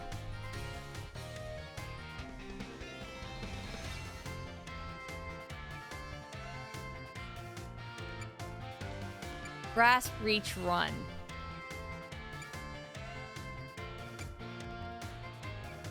Oh, grasp. No need to grasp at straws. Did he just pun? Wait a minute. Wait, is it literally grasp? Okay. Okay, he was literally throwing me a bone. Okay, I get it. I get it. Clever, cheeky. Motherfucker. This turned into a geography class. This isn't art anymore. Exactly, looks like a hand taking hold of something, doesn't it, Imakuni? The 3-pronged cliff on Glacedo Mountain is in fact known as Glacedo's grasp. Though its shape is far too savvy to be that of a human hand, I imagine someone thought it looked like a Pokemon hand grabbing something. There's also the mountains in Area 3 of East Province. When you get a good look at Laventia, it's particularly gorgeous at night. In fact, the view is so brilliant it is known as the Million-Volt Skyline. I hear it's quite a hot spot for dates, and deservedly so for having such a romantic view. I imagine it's, what do the kids say these days, a very fleek selfie spot? Never say those words again. Do people still say on fleek? Is that a thing? Of course, you may not feel that all 10 sites live up to their grandiose names. How often do we visit some tourist spot only to be disappointed? That's so Shugi. Oh my fucking god. Not to say that you shouldn't visit them, only that you should keep your hopes in check. The important thing is to go yourself in and see them with your own 2 eyes. And sometimes, a disappointing experience can be worthwhile in its own way. Take a chance. Well, that's it for today, class. Thank you for your attention.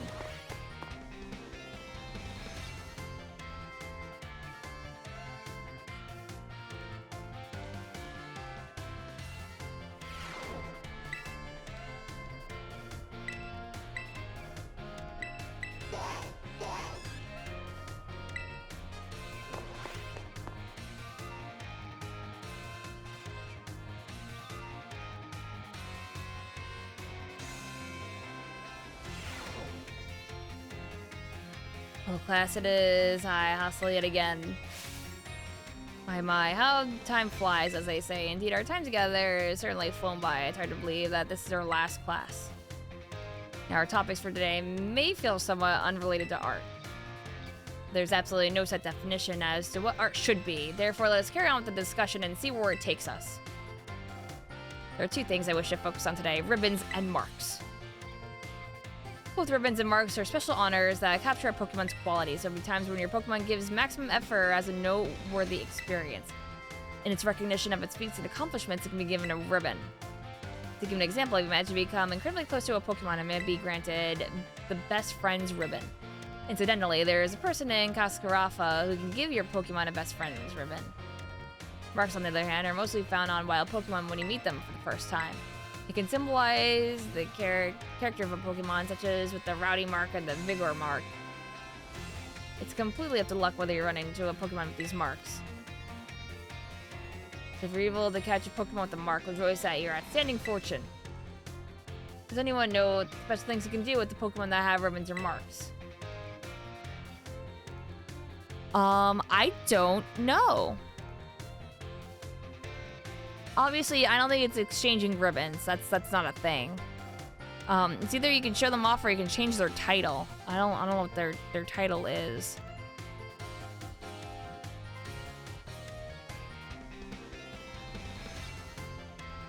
I'm gonna say I'm gonna show them off. Oh yes, you can indeed show them off, but that's really not the extent of your interest, is it? The answer is that Pokemon with ribbons or marks can be given titles. What's more, this is a consent into battle displaying a title of your choosing. I didn't know that. This is new for me. That was completely blind. Yeah, I'll have to check my boxes then. For example, I could send out a Gibble with the Best Friends ribbon by declaring, "Go Gibble, Gibble the great friend." Oh. Well, I know I just said the marks are generally found already on a Pokemon when you meet them for the first time. It seems that more recently, Pokemon can be awarded certain marks based on their efforts. Now, these are marks such as the Gourmand mark, the Item Finder mark, the Partner mark, and so on. Perhaps it may be fun to try and work out how to get each mark using its name as a clue. Well, that just about wraps up our last class. Next is the final exam. Please review our material closer that you pass on your first try.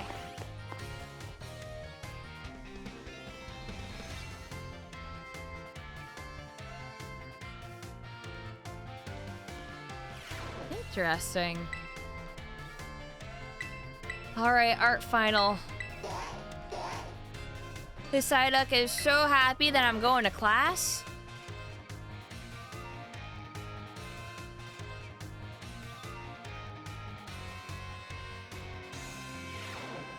I hope you're all ready because it's time for your final exam. Focus and do your best.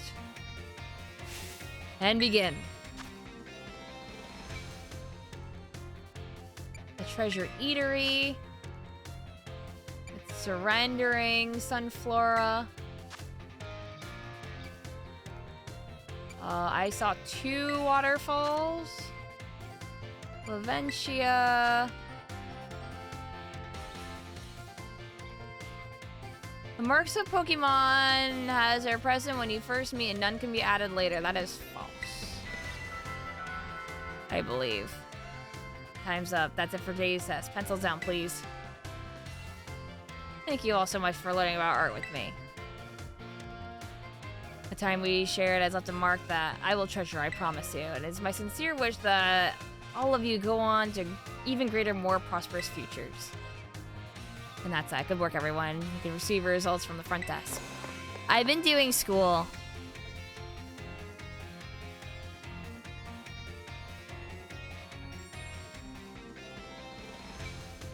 Yeah. Feels great to get a test out of the way, doesn't it? Let's take a look at your results.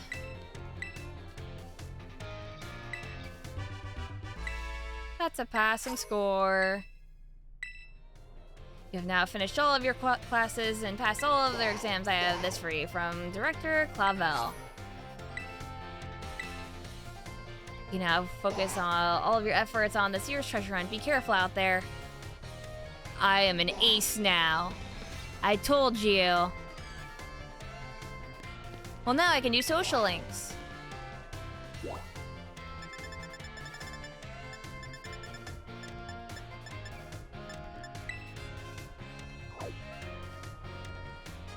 Oh, hey. I also beat Nimona. Oh my, if it isn't Imakuni. Please forgive me if this is an odd question. Were you perhaps just watching me from afar just now? I just got here. Yes, I suppose you wouldn't have been doing anything like that. I'm sorry. You see, how should I put this? Recently, there have been times when I feel as if I'm being watched. Not by a Pokemon, mind you, but by a person. I thought it might be a ghost, so I tried asking my sister for help. She said it most likely isn't one. She's good with ghost-type Pokemon, you know. Perhaps one of my students is quietly watching me, waiting for a chance to ask me a question. That might be it. Oh goodness, if that was an intense gaze I felt. If you notice someone with a sort of fire in their eyes, come tell me, won't you? They're too shy to come ask me themselves, and I'll go to them.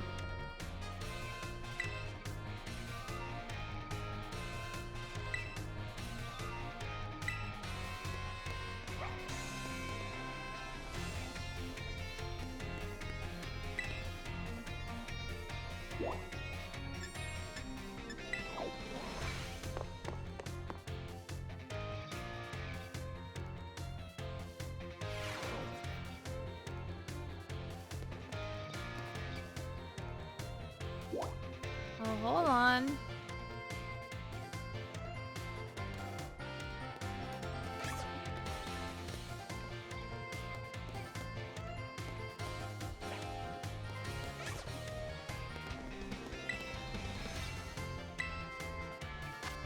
Oh, okay. That's what's here.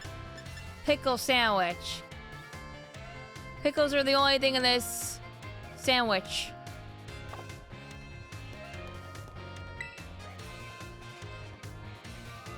Imakuni, you scared me. Were you cooking something? Oh no, I'm not here for anything food related at all. I was walking around the entrance hall. I felt that intense gaze I told you about before. So I quickly ducked into the cafeteria here. Our cafeteria only has one entrance, so I thought I may be able to discover the identity of the person watching me if they followed me in here. Ah, someone's come just now. Well, that's weird. I thought I saw her come in here. I guess I won't be able to ask my question today either. That girl, I feel like I've seen her several times before. She seems to be a student here, but I get the feeling that her question is not about her studies. Next time I see her, maybe I'll go start up a conversation myself. It could have been a little scary being here on my own. I'm glad you were here with me. You're just kids.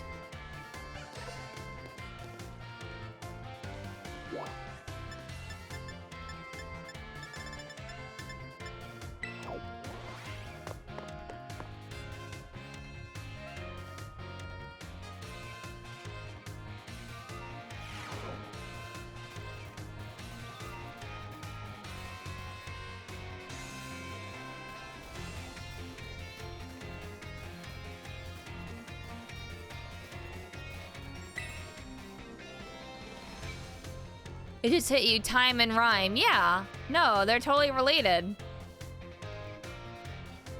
Imakuni, help me keep an eye out, would you? set up a little ambush here for the girl who keeps watching me. She'll be here any second. Why? Lacey, it's not very pleasant knowing she's just staring at me all the time. Now that I know what she looks like after seeing her in the cafeteria. Ah, she just ran behind the tree. It's you, isn't it? You're the one who's been secretly watching me recently. Time? How did you know I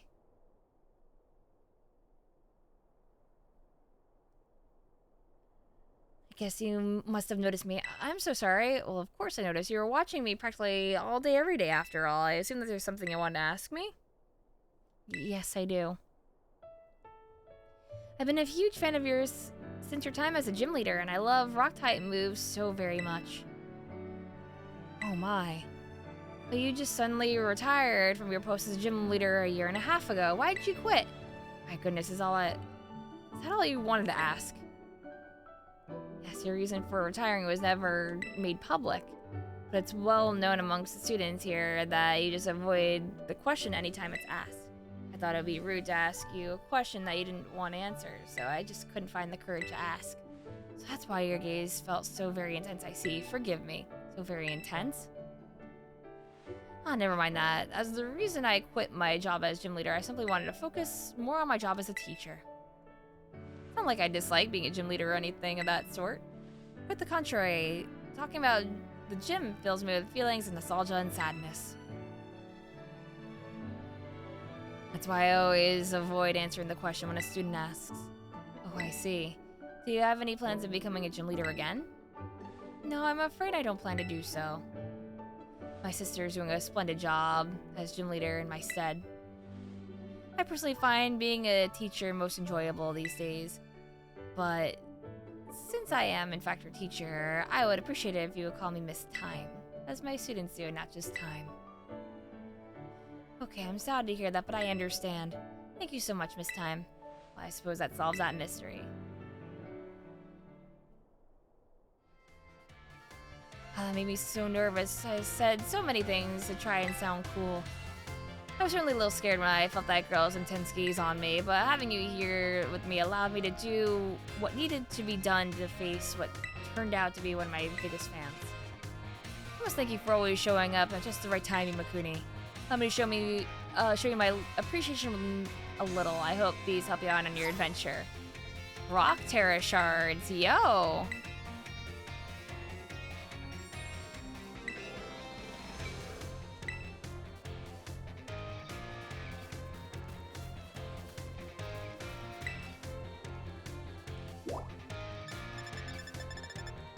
So I guess I maxed out our social link, so to speak.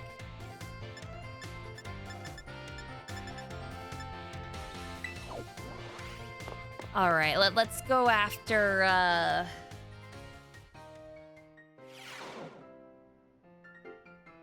let's go after some of these teachers.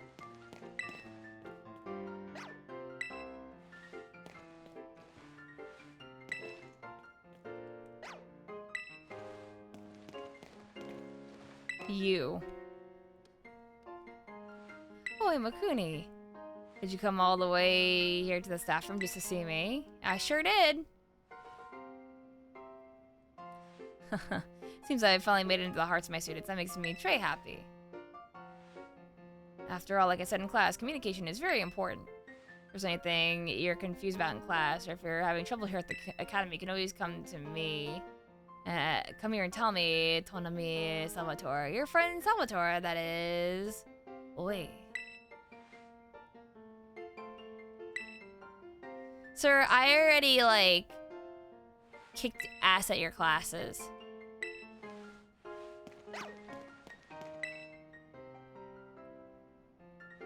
Ah, you're Imakuni from class 1A. The way you conduct yourself in class and the answers you give to my questions, I admit they pique my interest. You are quite the interesting pupil, I must say.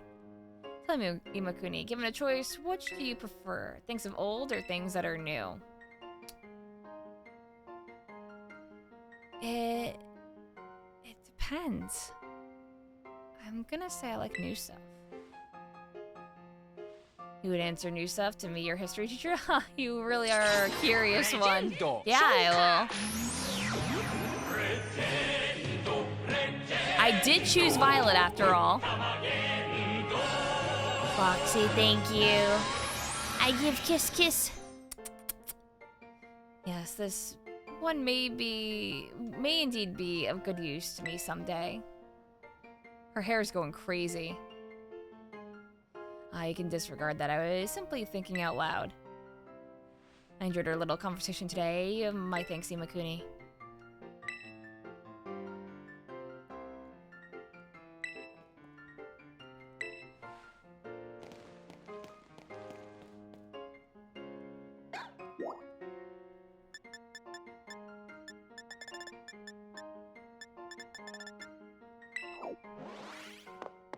Morse code hair. Hair, blink twice.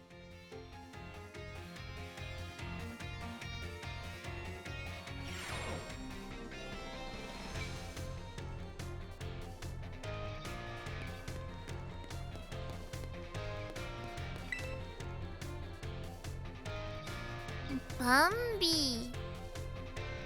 Why, if it is Imakuni from Class 1A. Are you perhaps interested in the rest of the old tale I told you in class? Yes, actually. It is convenient that you would take the bait I presented in class, a vessel, a sword, a set of tablets, and a set of beads. After obtaining these 4 treasures, the king's castle was destroyed. Why, you ask? Because the 4 treasures were actually 4 Pokemon.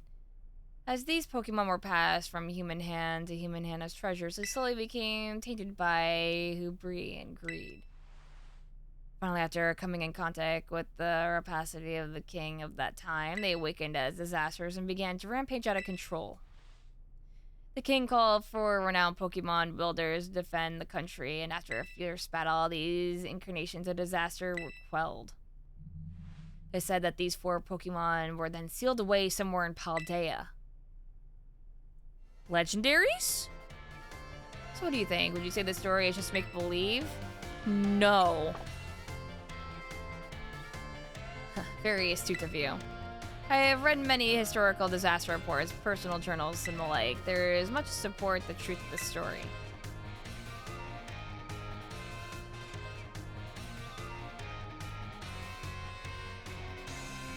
If I am able to prove the story is veracity myself, will be sure to let you know.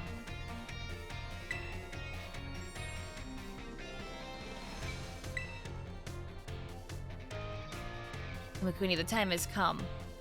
The cursed treasures, the 4 Pokemon of Ruin. They exist. And I stumbled upon the truth in a newspaper of all places. In an interview piece with the carpenter, no less. The Pokemon builders apparently use sacred stakes to seal these treasures of ruin in shrines. There's a separate shrine for each of the 4 Pokemon and 8 stakes driven to the ground in the areas surrounding each shrine to keep the power of ruin at bay. 8 stakes, you say, in each areas. The 4-piece is real, and it's also mother with the stakes.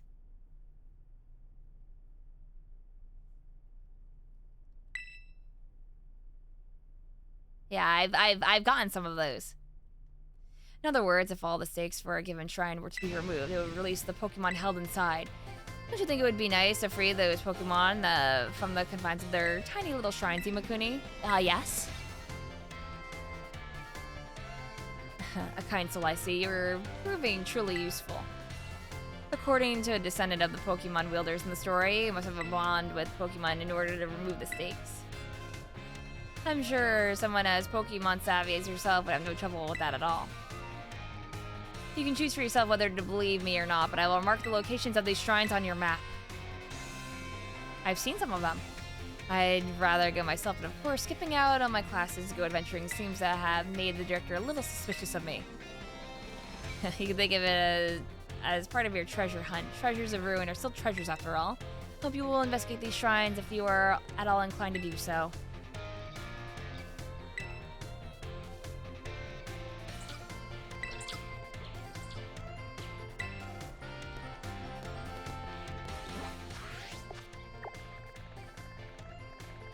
Ah, I got them now.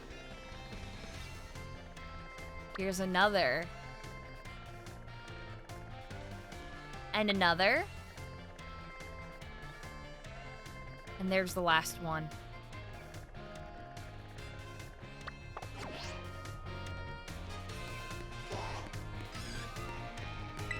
But yeah, the reason why is because, like, you know, I figured doing all of these is, what I'd have to really do.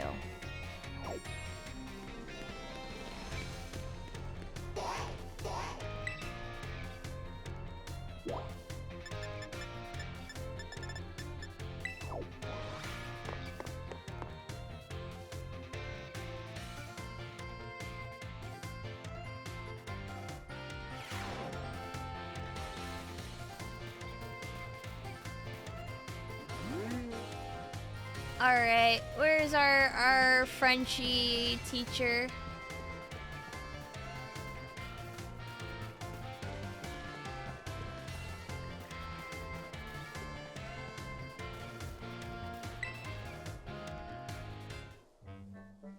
Imakuni, I'm in a bit of a pinch.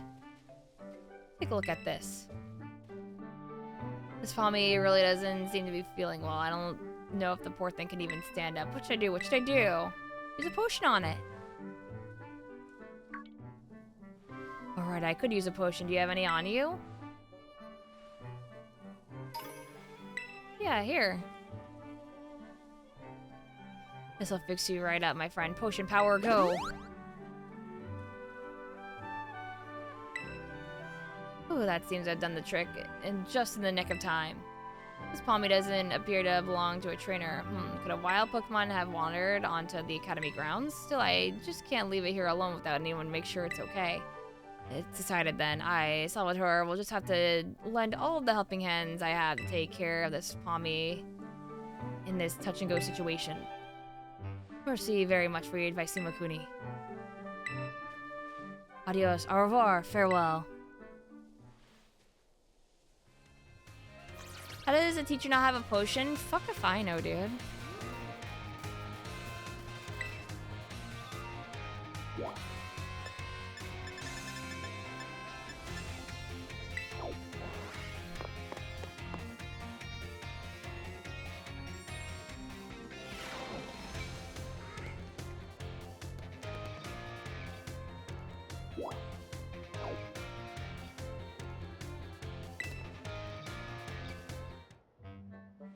Oh, my dear Imakuni. Thanks to your advice from before, Palmy as well, just see for yourself. It's feeling better now. Yeah, it's feeling better, but this particular Palmy may just be a bit meek, I suppose? I had Nurse Miriam take a look as well, and she says there's nothing wrong with it health-wise. So it shouldn't have any injuries or ailments or the like. Even so, never utters so much a cry, which is odd. That part is even Mr. Jock here stumped. Sorry that I couldn't be of any help. No, no, Tinky, Pa. Don't worry about it.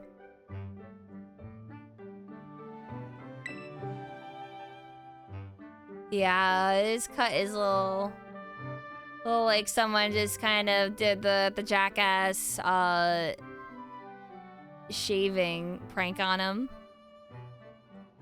I have some more information now thanks to the Academy's security cameras, though. It seems Palmy was attacked by a wild Pokemon and fled here to the Academy grounds. Maybe it's still in a bit of shock from that experience and can't bring itself to speak yet. Yeah, Steve-O got him. Yep, if that's the case, there's absolutely no problem with keeping quiet. Pas de problème.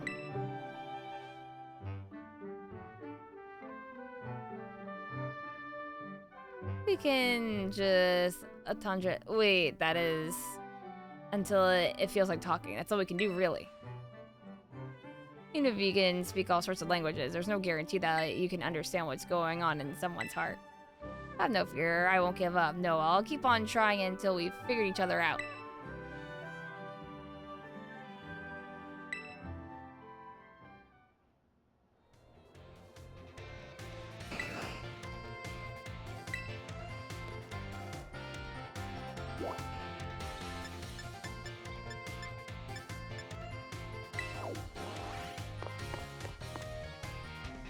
Ah, yes, the fuck my shit up, fam. Yeah.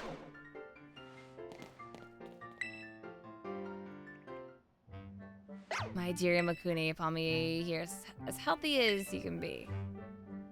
Or healthy as can be. Well, it seems being quiet is simply part of this one's personality. It's hard for a Pokemon to communicate with its fellows without speaking up. Oh, that's what the language teacher has a mute Pokemon. Oh my god. I just got it. As you know, wild Pokemon use their cries to tell each other all sorts of things, like the location of food or whether there are predators nearby. So even if I were to release it back into the wild, I'm afraid that I may not be able to do those sorts of things.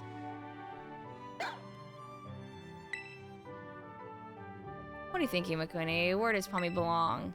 With you! Oh, I didn't expect to hear... my name. So I think it should stay here with me. I'm so focused on getting it back in good health so I can return it to the wild that I didn't even consider that possibility. What do you think about the idea, my little Palmy friend?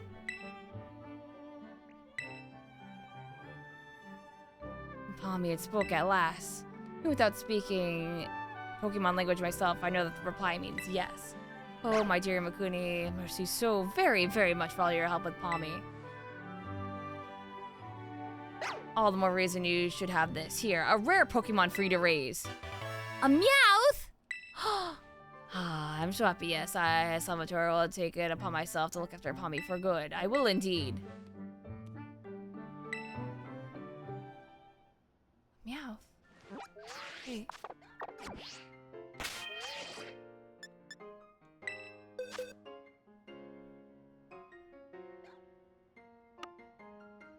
A Alolan Meowth!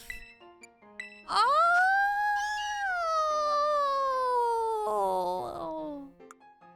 Berserker! Or Galarian, sorry. I said Alolan. Galarian. To be fair, there is a Alolan Meowth too. I want Alolan Meowth back, even though Galarian has the sharp teeth. Yeah, Berserker.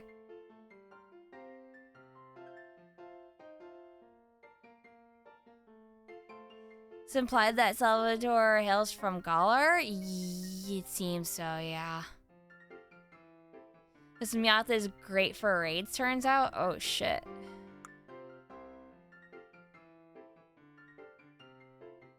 Well, interesting. I'll have to get that up. It needs hidden ability too, but yeah. Oh, that's fine. Ability patch is a thing, right?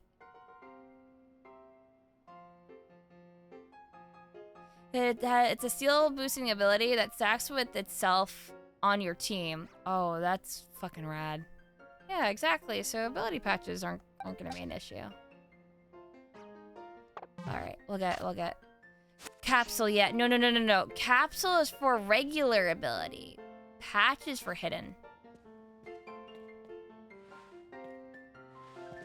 4 big cats.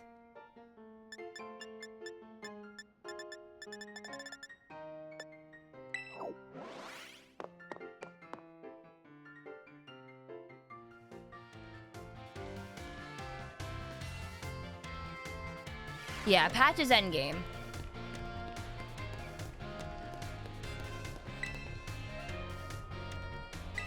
Okay, so I assume that her stuff is kind of at a standstill until I get all 4 of the legendaries, that it seems. Some of the books are green because you can read them. So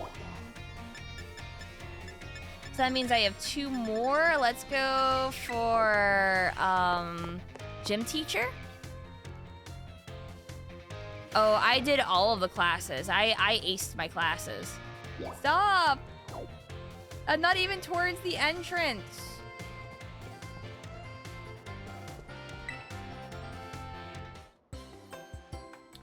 Oh, new kid. Fancy meeting you here in home economics classroom. What a coincidence, eh? Yeah, likewise. Oh, so well, you see. Miss Sandra tells me she is here for intensive training in sandwich making. Oh, well, no use hiding it now. Oh dear, I'm terribly sorry. Were you keeping this a secret? He's bad at secrets. Well, I mean, not really, but it just doesn't look very cool to openly admit that I'm here for intensive training, you know? Understood, I will be more careful in the future. Well, new kid, now that you know what I'm up to, I guess you'll just have to help me out with my training here. Try the sandwich, it's the result of my training so far. Well, Miss Sandra's sandwich is soggy and hearty, and once again, the taste left much to be desired. How was my meat lover's prosciutto, bacon, and chorizo sandwich? How was it? It could use more veggies. What do you mean there was a problem with my choice of filling? I guess focusing on muscle-building ingredients really did a number on the flavor, huh? Miss Sandra, I believe a simple addition of butter would have done wonders to your sandwich. Butter helps to protect the bread from getting soggy due to the moisture of the ingredients. It also works to enhance the sandwich's flavor. Butter, that makes sense. Thank you for teaching me that tip, Mr. Saguaro. Why didn't you tell me that while I was making the sandwich? Well, you see, when I saw you, I had not realized you began your food prep. I thought you were just simply trying to destroy my classroom. Well, anyway, new kid, thanks to you and Mr. Saguaro here, I may finally be getting the hang of this. Thanks for your advice.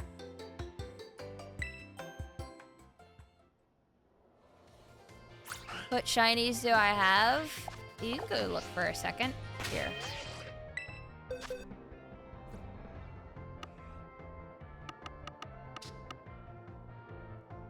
I've got my Jump Bluff. I've got Bombardier. I've got a Wiglet. And I got a Rockruff.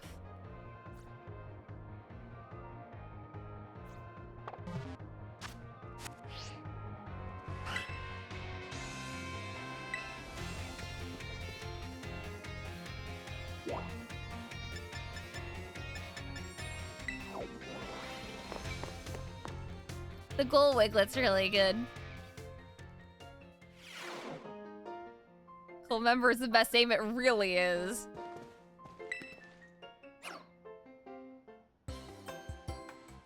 No way, no way, no way! Come on, Miriam, just try it. Miss Dendra! Oh, great timing, new kid. There's Miriam here, won't try the sandwich I made. Well, duh, I don't want to get a stomachache. You won't, probably. I still remember that sandwich you made me with meat filling and meat for bread. That one really messed me up bad. I hadn't trained in the art of sandwich making yet back then. I was young and thoughtless, it was last month. So, as you can see, I'm not getting anywhere trying to persuade her. After I went all through that intensive sandwich making training, it kind of makes me sad. She went through intensive sandwich making training? You should really try her sandwich. Ugh. I guess I have no choice if you got one of our cute little students on her side. So fine, I'll try your sandwich. Let's see it. Yes, I knew you'd come around. Here it is.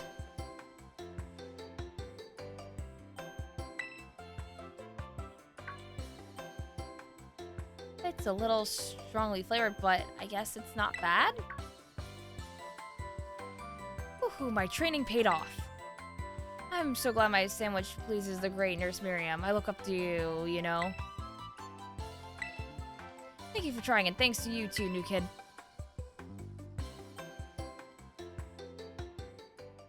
And she's run off again. That was weird, but that's just how Miss Sandra is, I guess. She's always coming into the nurse's office with some injury or another too.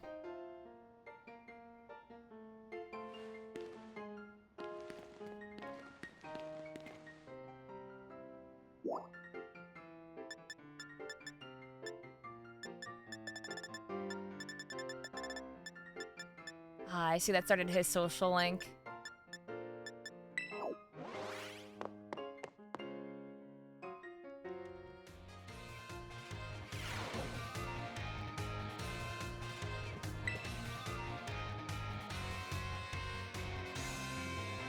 Oh, Snoo Kid, you're here to do a little shopping?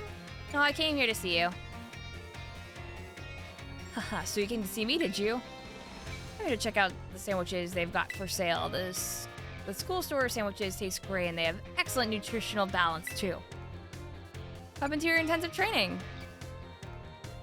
I guess I'm just not used to it. All that training kind of wore me out. I achieved my goal anyway, so I'm gonna take a bit of a break from sandwich making for a bit. Alright, I didn't tell you what my goal was. I wanted to pay Nurse Miriam back for everything she does for me. It was my way of saying thanks. She's so nice and so skilled at what she does. I really look up to her. I want to try sandwich making so I could be skilled at doing something for other people like she is, but I guess I just wasn't cut out for it. What I am cut out for, though, is being full of energy, so I decided to focus on that instead. Like I said in class, I think people in Pokemon should make their strong points stronger. Really helped me out, new kid. Take this as my way of saying thanks. Whoa, 10 bottles of protein. Oh, shit. Alright then, what should I go with today to get my protein in?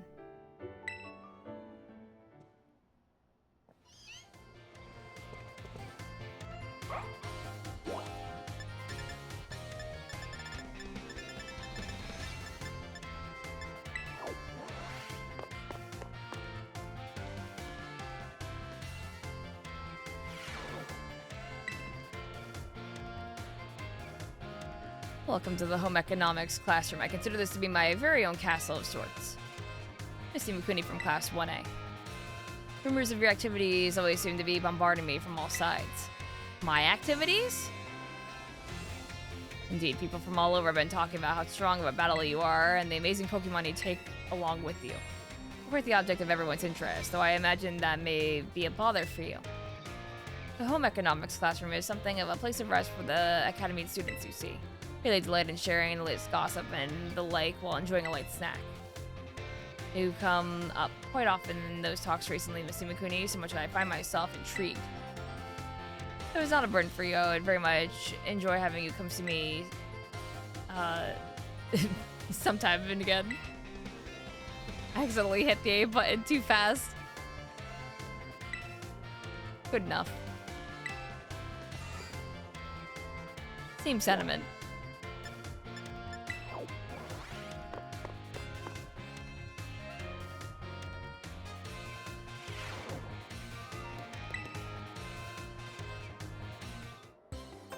Hello, Miss Imakuni of Class 1A. It has been some time since we last met. Are you here to eat as well? Yeah, I'm starving. Excellent, you shouldn't battle on an empty stomach. I'm here to survey the student cafeteria, let's say. I'm observing the nutritional content of the food that our students partake of on a regular basis. One item on the menu that I'm particularly interested in is the peanut butter sandwich. It is sweet and quite delicious. Yes, perhaps I will order one right now. Oh, look. It's Mr. Saguaro. He's so fashionable and cool. I guess the teachers come to the cafeteria too, huh? Do you think he'll have an egg sandwich? No way, if he gets anything here, it'll definitely be something spicy like a five alarm sandwich. Ah, he's so cool. He'll definitely get that wild and spicy 5 alarm sandwich. Could I have a 5 alarm sandwich? I do enjoy the thrill of spicy food. But what about the peanut butter sandwich? Ah, yes. You said I have a peanut butter sandwich with Imakuni. I suppose I shall have to try one if you insist. I like peanut butter. That was close. I almost forced myself to order something spicy. My least favorite of flavors. I thank you for restraining me, Miss Imakuni. It seems that the students tend to view me as fashionable and cool, or even, dare I say it, exuding a sort of brooding strength. I have a habit of acting in such a way so as to not destroy their image of me. I showed my true colors to you just now without thinking. Please keep this as a secret between us. His apron's really cute.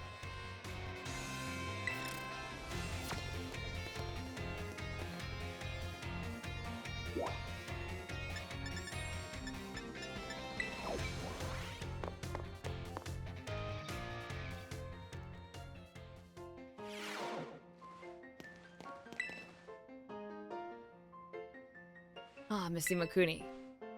There's something I would very much like to ask for your help with. What is it?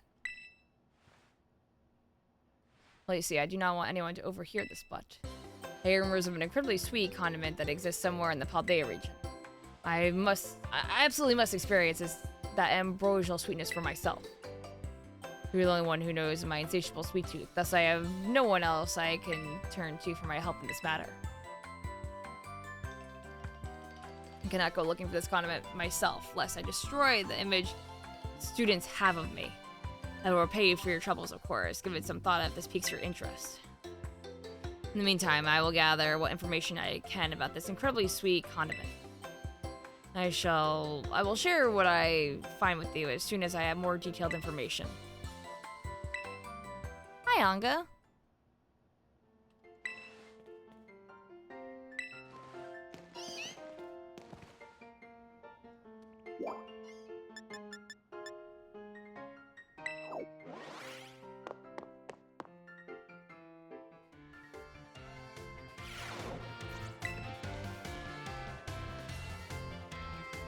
Miss Imakuni, about the matter which I need your help. You discovered the name of this, the incredibly sweet condiment. It is called Sweet Herba Mystica. If you should find it during the course of your treasure hunt, I would be grateful if you would share some with me. I'm sorry, dude, I only have bitters, so this ends here. No, I did not beat the main story. I did classes the entire time. It took so long.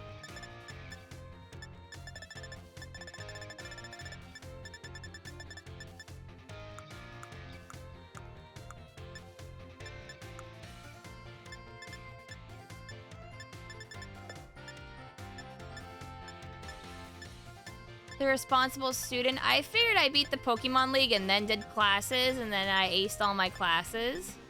No, unsurprisingly.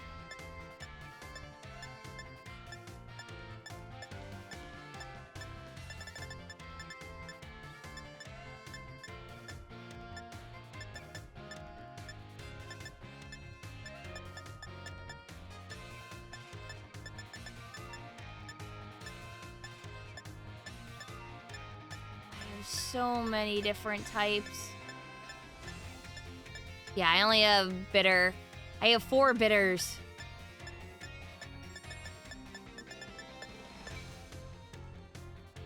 Yeah, you have to do them from 5-star rates and up.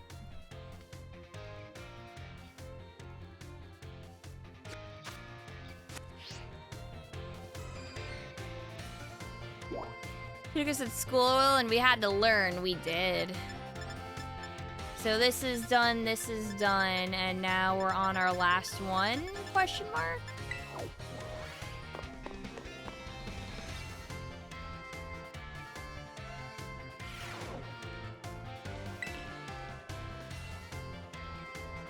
If it is Imakuni. I have a question for you. Do you find my class difficult? Nah, it's just right for me. That's certainly good to hear. Imakuni chose to take on the gyms as part of your treasure hunt. That must mean you like Pokemon battles, is that correct? I mean, I guess I whooped your ass, dude. Edumentation. One naturally becomes skilled at doing what they enjoy. That must be why you're so strong. Do forgive me for springing such an odd question upon you so suddenly. I have to find myself pondering the nature of strength these days. Anyway, thank you again for your input, Imakuni.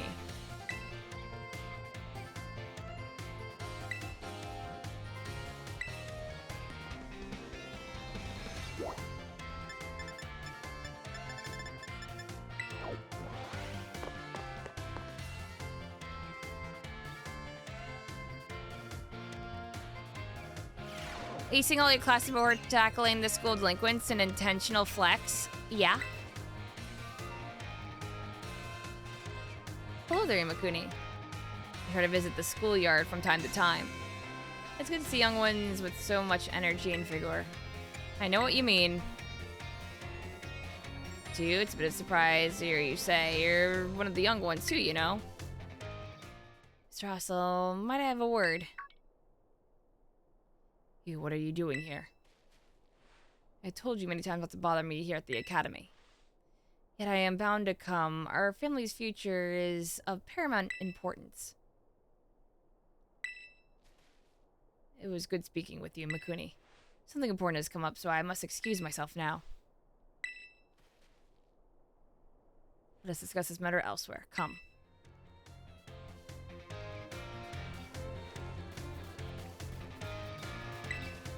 Yeah, they look like superheroes.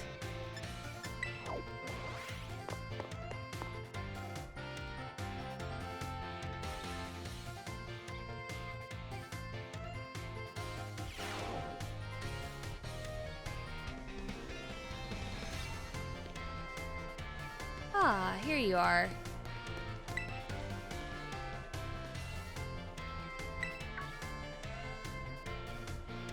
Oh, why, hello there, young Imakuni. Sorry, I was lost in thought and didn't notice your approach.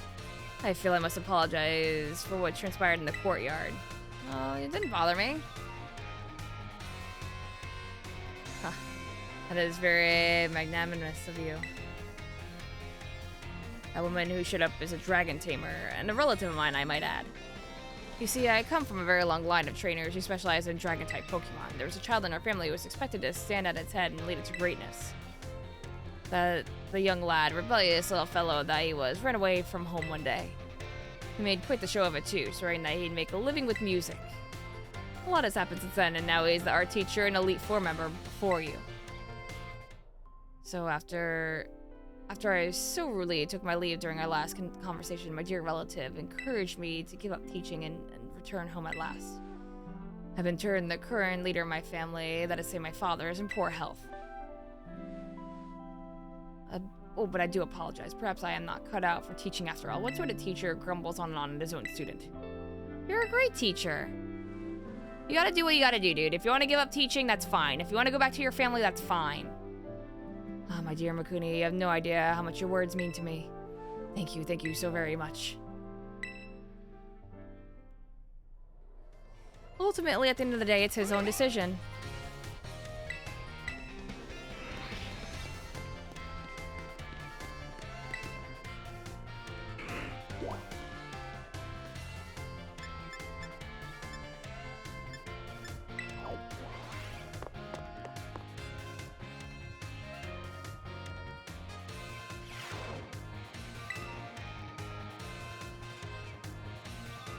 Hello there, Makuni. You always seem to appear at the most crucial moments.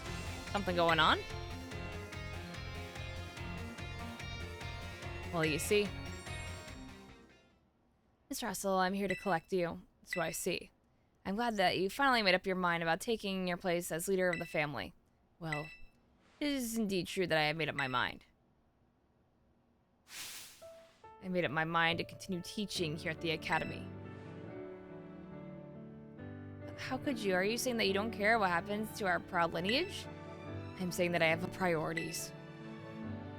Have a look around the art decorating this room, would you? That your children here are letting their senses, their perceptiveness grow freely. I do not wish to say that protecting our family's ancient bloodline is of no importance. I simply wish to see young talent blossom and grow into the future. This seems so much more fun to me, if I'm being honest. What utter nonsense. And yet, your fearless, unflinching commitment to that nonsensical vision proves that you're worthy of carrying the will of dragons, Master Hassel. I will not give up. I will come as many times as I need in order to change your mind. Oh, by all means, my door is open. I think you'll soon find you've met your match in stubbornness. You thought I could be cowed by some stories spun up about my father's deteriorating health? I am not so easily fooled. I will return another day.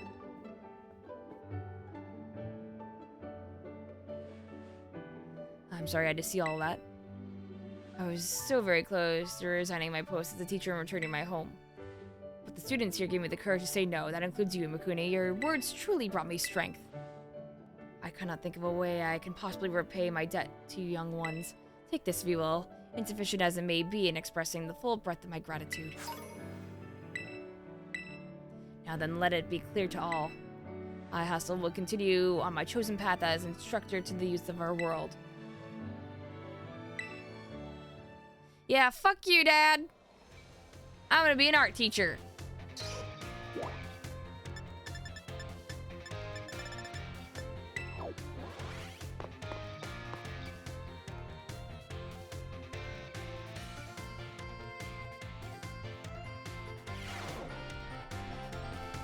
Guys, we're done with school.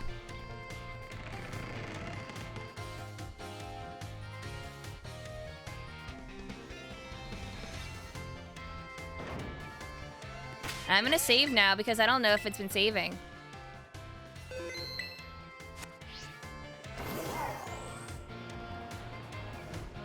Well, we still haven't done the story. We still have 2 places to go. So, why don't I go up here?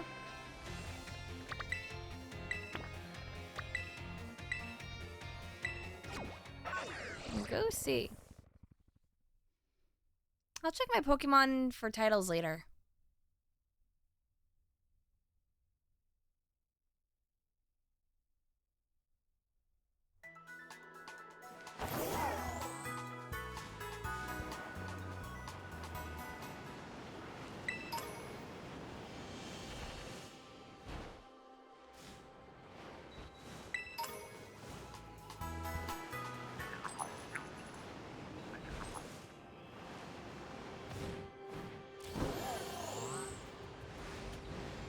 Gotta always keep my eye out for shinies, though.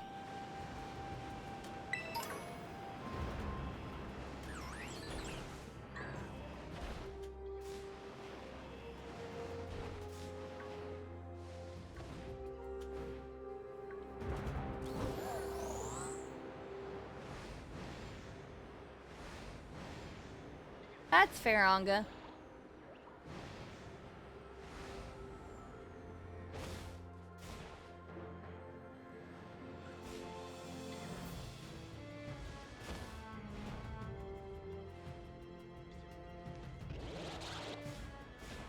Yeah, shiny Snorunt's kind of hard to see.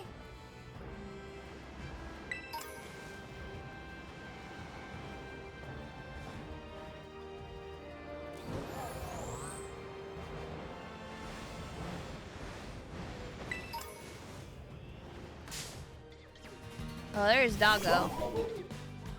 You mean you're finally playing the game? I was playing the game. I was just trying to get all the side shit done.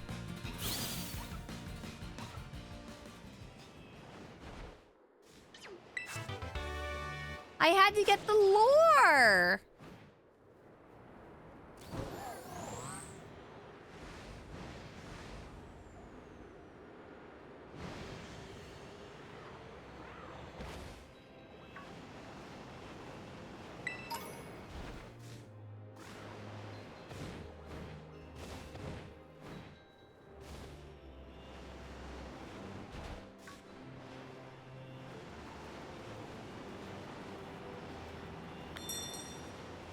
Can I battle people in this area? 0. Okay. Can I register my birthday? That's a thing?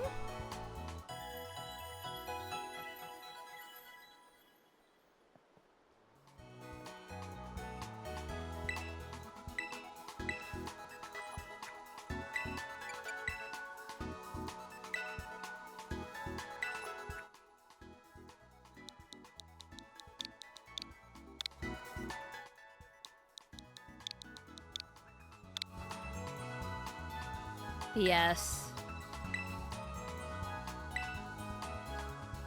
Stop by on your big day too. Will be expecting me. Ooh. Yeah, no, I've always been mashing through Pokemon centers.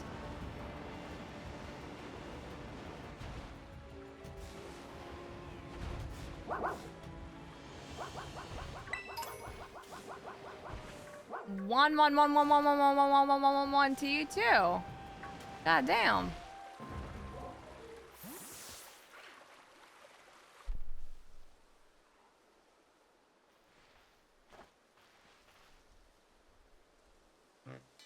Imakuni. Operation Starfall is going well, wouldn't you say? Only 2 bosses left now. This whole experience has been eye-opening, to say the least. Glad I could take part. I'm curious, Imakuni, what do you think of Cassiopeia? I don't know. Is that so? Personally, I don't think Cassiopeia feels any hate or resentment towards Team Star. No, there must be some other reason behind Operation Starfall. What could it be? Well, I'd best head back to keeping watch. Call for me if you decide to take on the base, okay? Clive, the coolest student.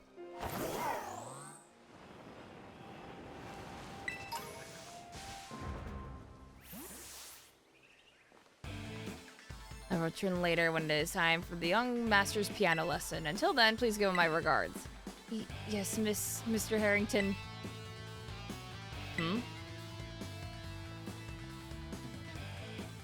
And who might you be, young lady? A friend of the young master, perhaps? I'm not sure. I see.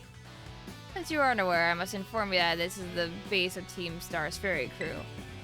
The Ruckbus squad, led by young Master Ortega. Mr. Harrington, I don't think we're supposed to be giving out that information. Oh, then please accept my apologies. Do you have any idea as to who this young lady might be? She's no friend of ours, you know. I think she might be here to try and take us on. Understood in that case. I take it you're an adversary of the young master. I guess that's right. That's so, well then, that leaves me with one last thing to ask you. Huh? Would you be so kind as to indulge me in a quick battle? Sure. Splendid, then let us begin.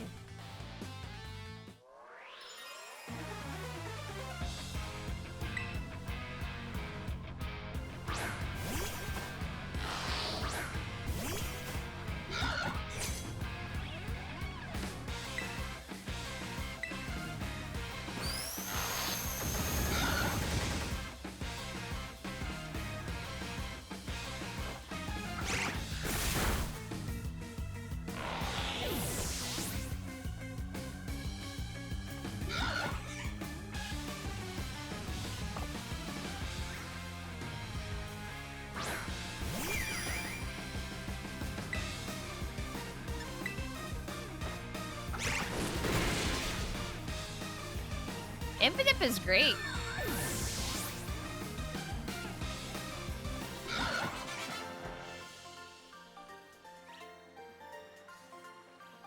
Well, well.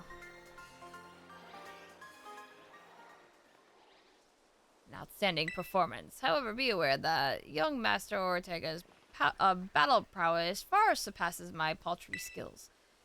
You would do well to take care. Now, if you'll excuse me. Hasta la vista.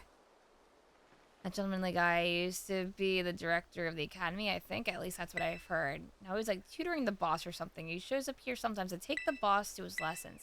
Hang on, why am I explaining this to you? There's no doubting that you're here to make trouble, so I gotta go let everyone know. Hasta la vista.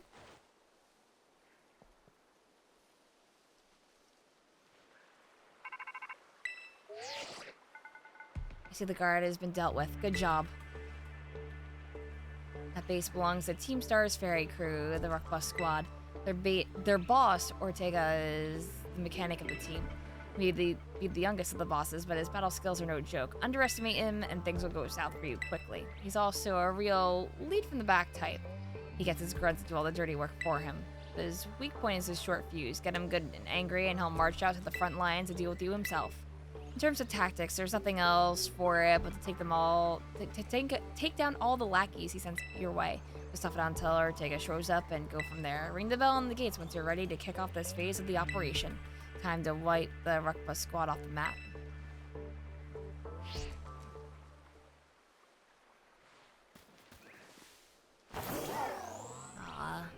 See, it's okay.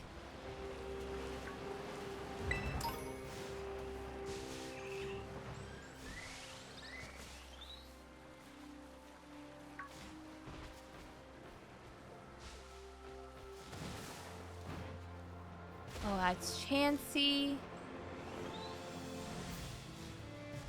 What are all of the flower types?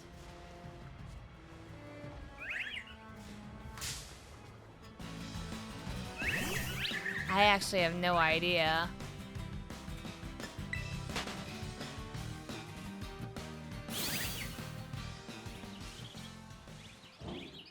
Yeah, I know what they are. I just don't know how many colors they come in for their flower.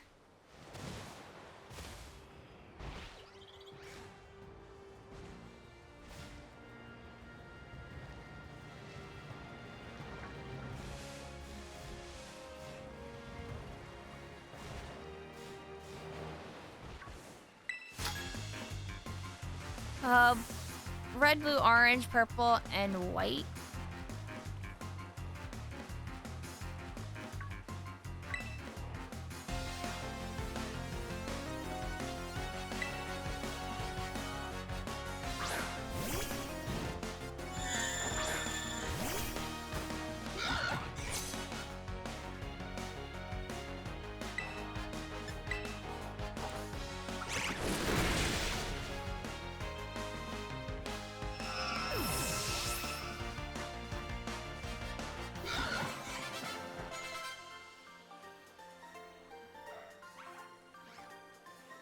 Sorry, I shouldn't have taken out my frustration on you.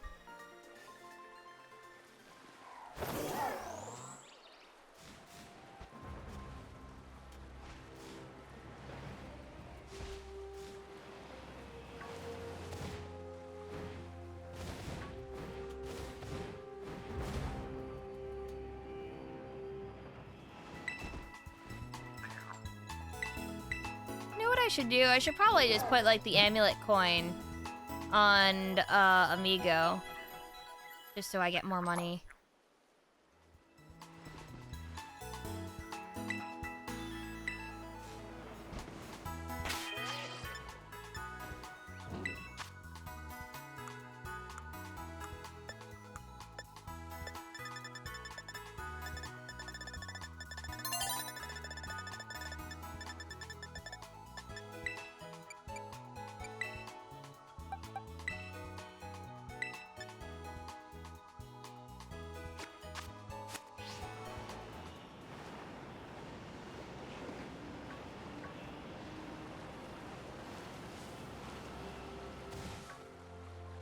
Oh man, this area is extremely laggy.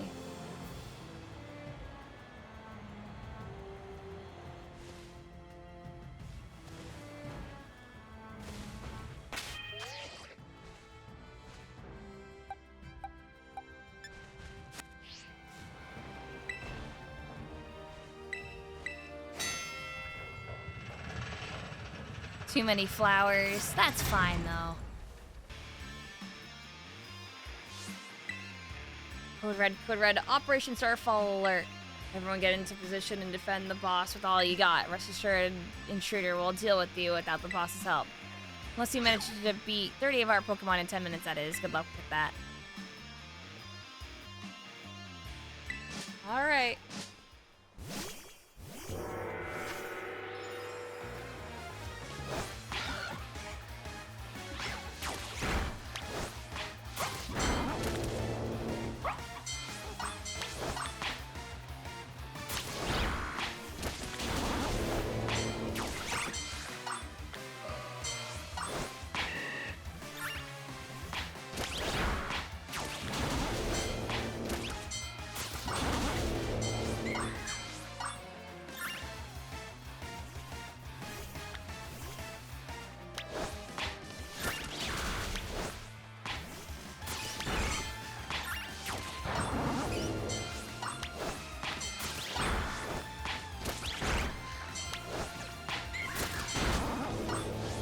Part is also relatively bad.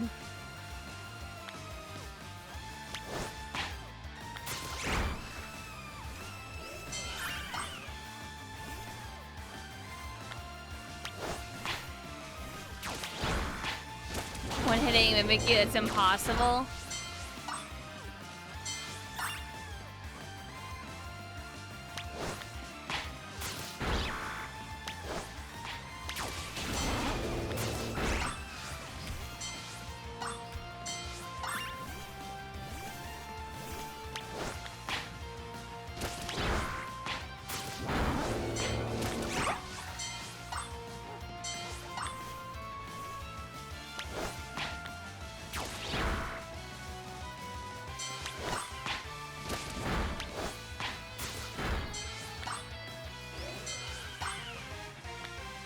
Good enough. Our defenses are breached now. It's all up to the boss now.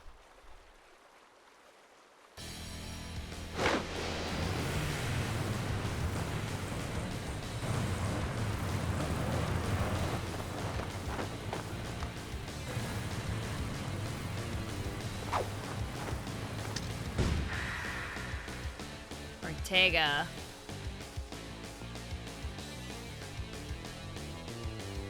Oh, so you're Imakuni, okay. Talk about underwhelming. I was expecting someone, I don't know, a little more beefed up. But whatever, I don't care who you are, not like I'm gonna lose to you anyway. If you think fairy types are all about cuteness, you're in for a nasty surprise.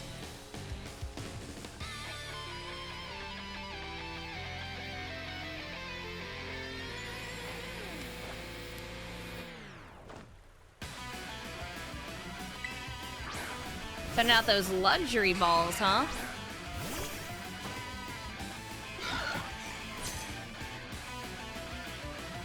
I promise I'll play nice, so don't blame me when this battle sends you lumbering back home.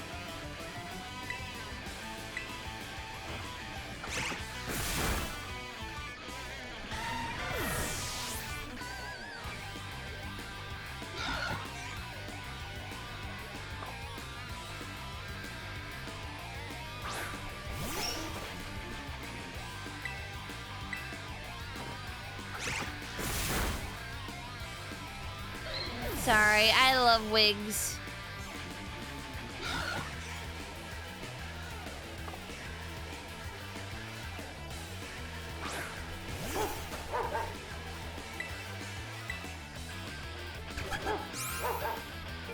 You're really gonna baby doll eyes me.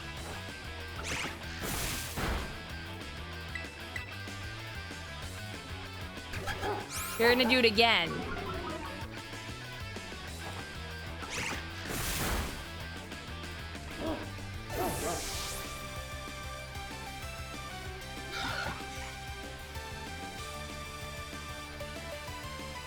What the heck? Why is my team on the ropes? It's totally not fair.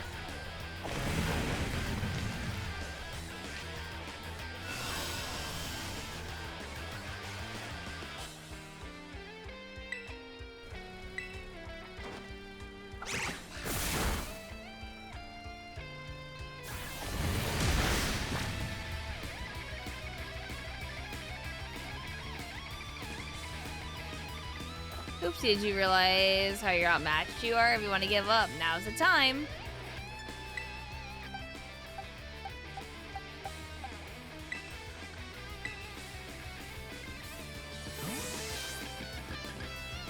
He removed his own terrain, I guess. I didn't.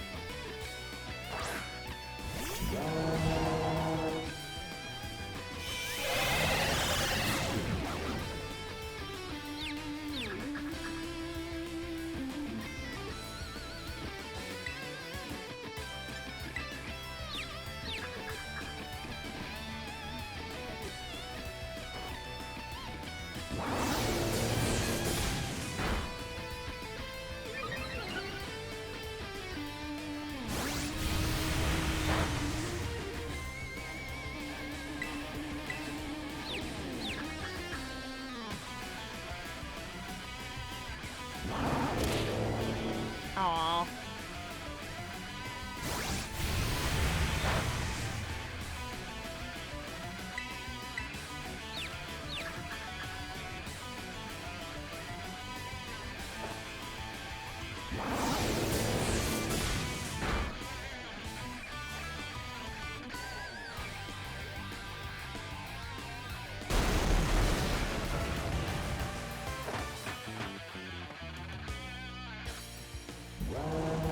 Hooray!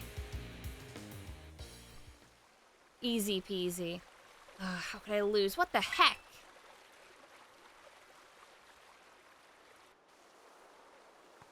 About a year and a half ago. What the heck? Your toy car didn't budge an inch, huh? I told you it's not a toy. It's called a Starmobile, and I was up all night building it. The problem's clearly that we're not given enough juice. You designed this thing to be powered by 2 Charcadet, but it's just too heavy. It's such a shame. I wanted to see the looks on our bullies' faces once we got it moving. I'm sorry, I really thought it would work. Come, good fellow, 'tis no occasion for melancholy. Why, such a remarkable contraption by thine own hand, genius, thy name is Ortega. Well, yeah, there's no point if it doesn't work, is there? If I knew all that effort would have 0 payout, I just asked Mother to buy a car from us. See, this is why people don't take you seriously. You say stupid things. You say some stupid things, you know that? What? Mila, cool it, would ya? Yeah, how about no? I mean, we even put in this code for crying out loud. When we started Team Star, we swore to quit relying on our parents or bags of cash to fix our problems for us, or did you forget? The hunk of junk doesn't move, get it moving. If we're short on juice, you just gotta crank up the power somehow. It doesn't take a genius, man. That's actually easy enough to say, Melly. Do you have an actual plan? Yep, I'm gonna train up my Char Cadet and have them evolve. Their boosted firepower will get the Star and Mobile moving, no sweat. But the hour of Operation Star is nigh at hand. Will you succeed in time? Oh, I'll get it done. Melly, wait. You know, Mila shoots her mouth off an awful lot, but she means well. I know. God, this sucks. This sucks. I hate myself for losing, but I also can't get over how awesome we were in that battle. If any of us squad bosses are defeated, that means we have to step down, and going against our code would make me a traitor to the team. God, fine. Like I have a choice anyway, so just take the badge already. You better treat it with the respect it deserves.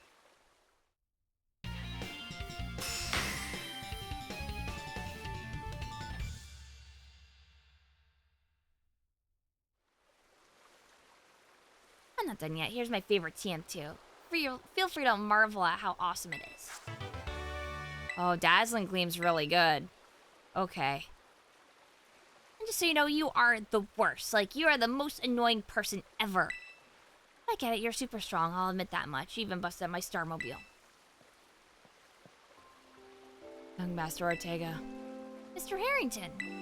Guess it's time for my piano lesson, huh? It just so happens I just lost my boss title, so I'm all good to head on home. Actually, a different matter brought me. There's somebody I would like you to meet. He's, just an acquaintance of mine.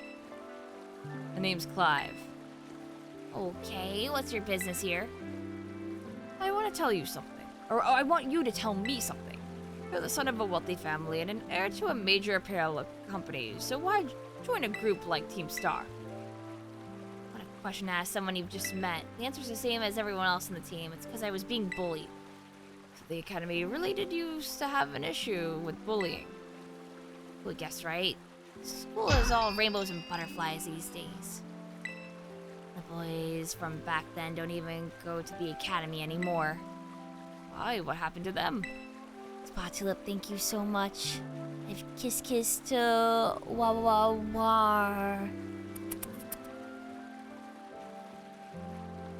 As the former director of the academy, I believe I am best positioned to answer that question. Mr. Harrington. About 18 months ago, the members of Team Star confronted the students who used to bully them. An altercation broke out between the groups, though it did not escalate into a major incident. The altercation nonetheless caused a scandal of hitherto unknown proportions. As a result of what occurred the day, the students who had perpetrated the bullying dropped out of the academy one after another. But there aren't any records of that anywhere in the academy. No, I should imagine not. My former deputy deleted all records of the incident, you see. What? Why would anyone do that? As I was puzzling over how best to deal with Team Star in the aftermath of the incident, a certain student came to see me. The student declared that they would take all responsibility for the team's actions. In exchange, they requested that I exonerate the other students of Team Star from any blame. Huh? No one told me that. I accepted the request and agreed not to take disciplinary action against Team Star. Then I assigned 18 months of overseas study to the student who took responsibility for the team. A year and a half of studying abroad. This was not intended as punishment, you understand. Team Star were the victims after all. I wanted the student to take some rest, so I had them return home to the Galar region under the pretext of overseas study. Around the time, however, the former deputy director took it upon himself to erase all traces of the incident from the Academy's servers. His intent was to shield himself from any blame. So he tried to cover up the whole thing? That's terrible. After he discovered what he had done, I dealt with him appropriately, of course, but the inability of myself and the rest of the teaching staff to prevent this terrible act was also represented a great blunder on our part. I accepted the blame that lay at my feet and resigned from my position as director. The rest of the teaching staff then joined me in handling their notices. Oh, so that's why the current teachers were all brought in a year and a half ago. I understand my actions have caused you a great deal of trouble. You have my sincere apologies. Hang on, Mr. Harrington. How come you suddenly decided to talk about this now? Knowing Master Ortega, Team Star cannot carry on in its current fashion. I merely wish to give you a chance to chart a better course. There's no way I'm abandoning my friends and going to school without them, not after we come this far. Your friends in Team Star must mean a great deal to you. Isn't that obvious? It's 'cause, they're my greatest treasure in the whole world.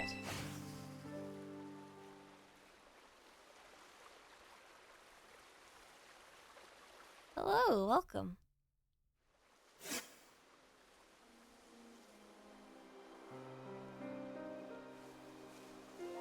Yeah, they did a little bit of legal stuff.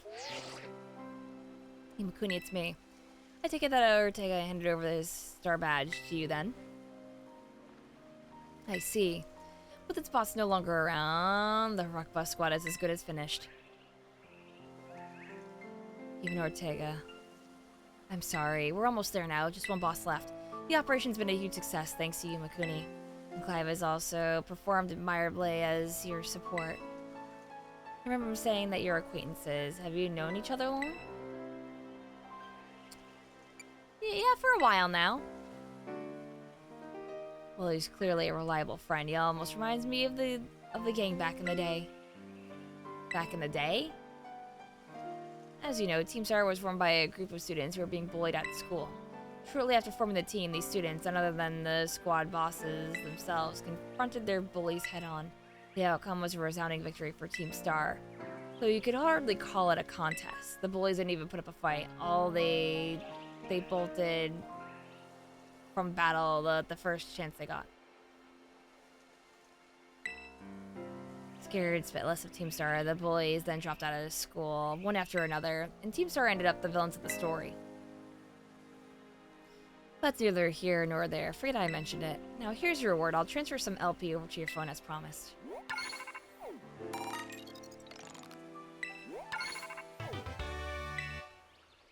Make good use of this TMs. I should help you take down the last remaining boss. My supply unit rep will be along soon to give you your bonus reward.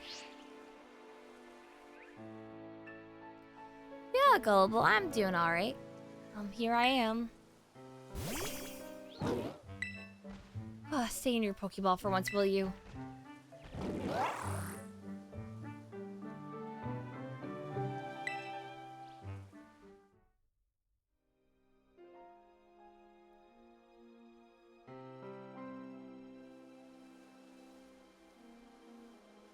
Wow, Team Star went through all that, huh? They just wanted the bullies to go away, and then everyone... but then they became the bad guys in everyone's eyes. What a joke. The students, the teachers are all so messed up. Even just one of them had been paying attention when everyone was getting bullied. They'd been able to tell right away that Team Star wasn't the one in the wrong. Thank you, Hush.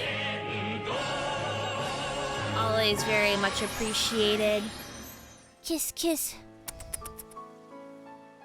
I guess Big Boss was the one who urged everybody to face their bullies despite knowing how messed up the Academy is. What a massive idiot creating Team Star and just hoping the plan would miraculously work out. You really think so? I'm sure of it. Well, here's your reward.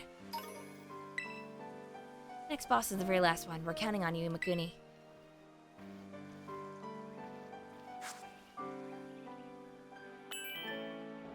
What's the backpack supposed to be? Oh, she has, an Eevee backpack.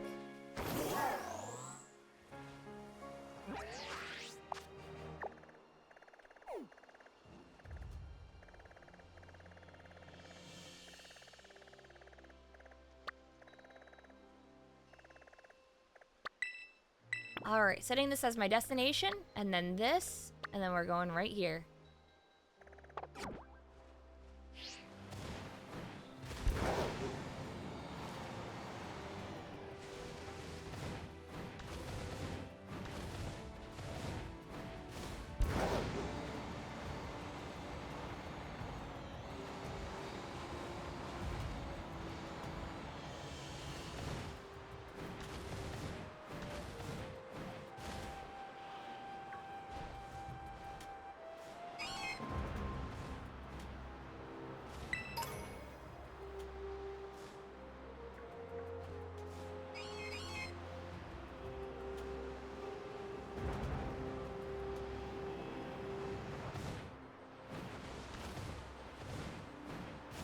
Yeah, I've been suspended from school as well, and it was in self-defense.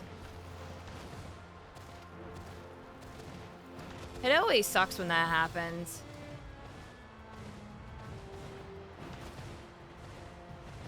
When I think about Neo-Cities, I don't know what you're talking about, sorry.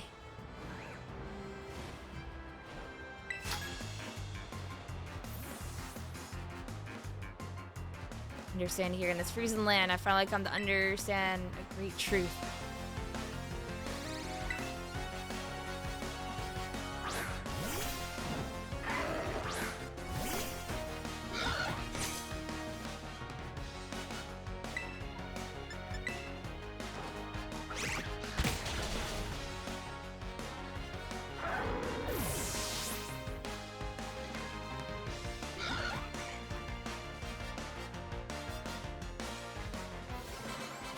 No opinion then, because I don't know what it is.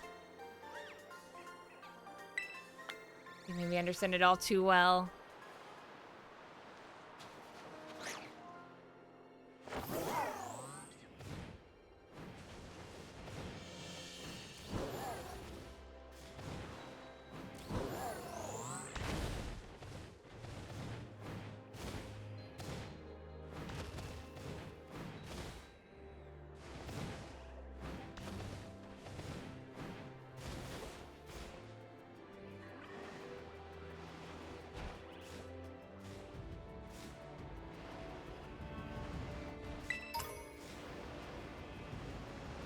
Any of these fellas different?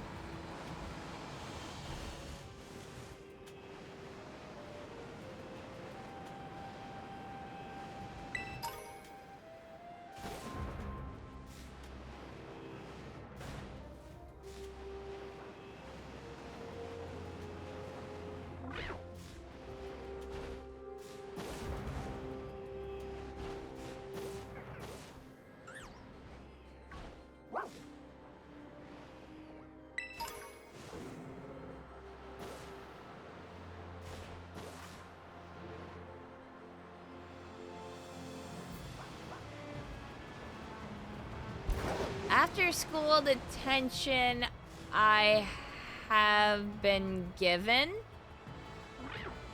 and it is the stupidest shit.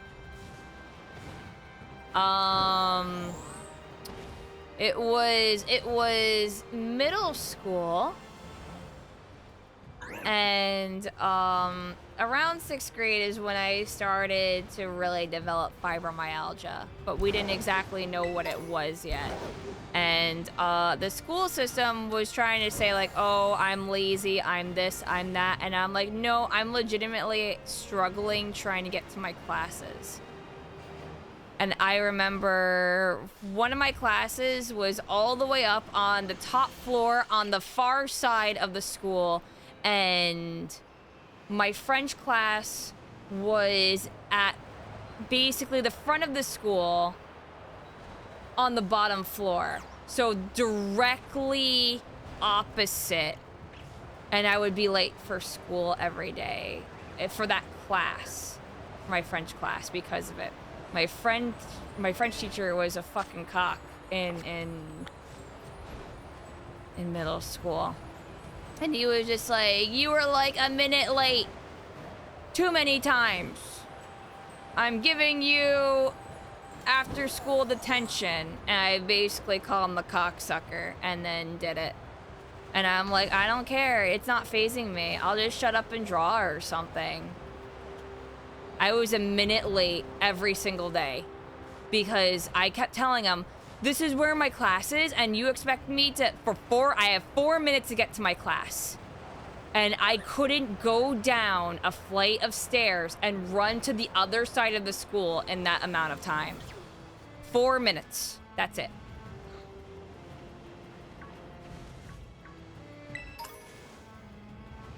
And then it was like, yeah, by the way, I'm disabled. And they didn't give a shit.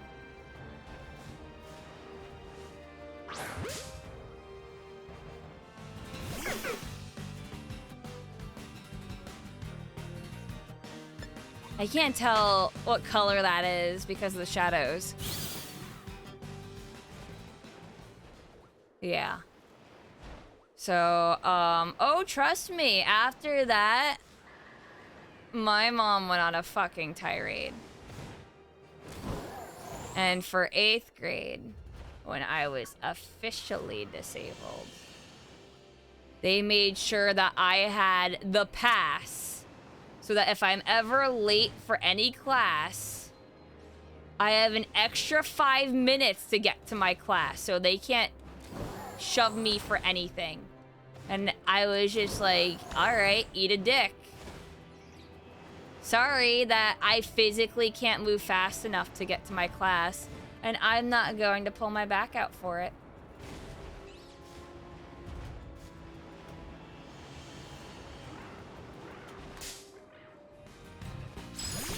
Yeah, so I had 9 minutes to get to a class instead of 4.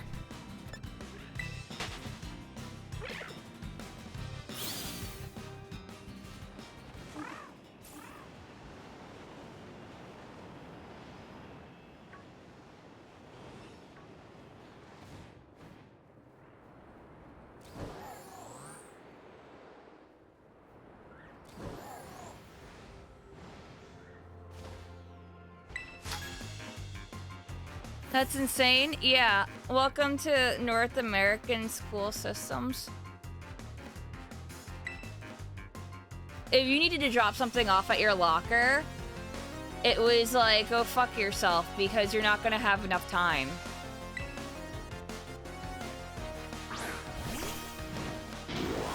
Like, your choices were you're lugging your heavy books for every single class with you the entire time, or you got really lucky and you got a class right by your locker and then you can dump things off every single day. I was not lucky in 6th grade. I could not do that. I had to lug all of my things too, and then it'd be like, well, no shit why I can't get around easy.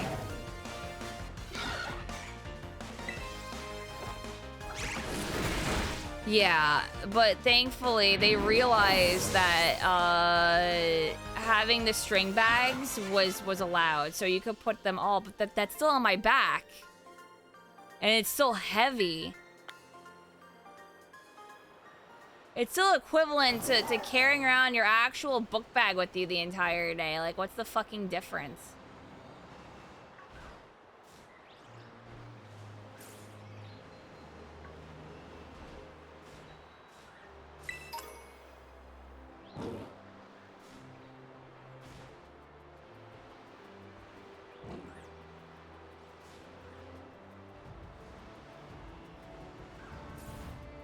What, Miles?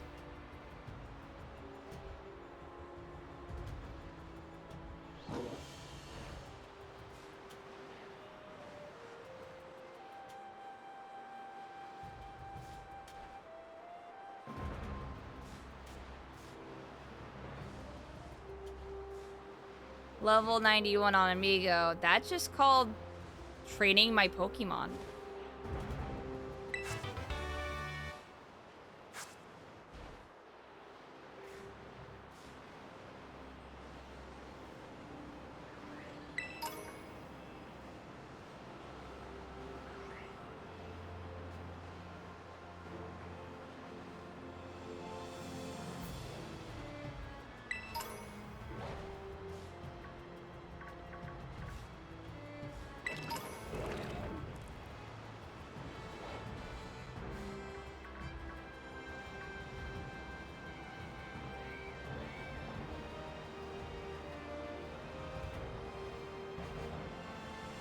All the goats just popping in at the same time.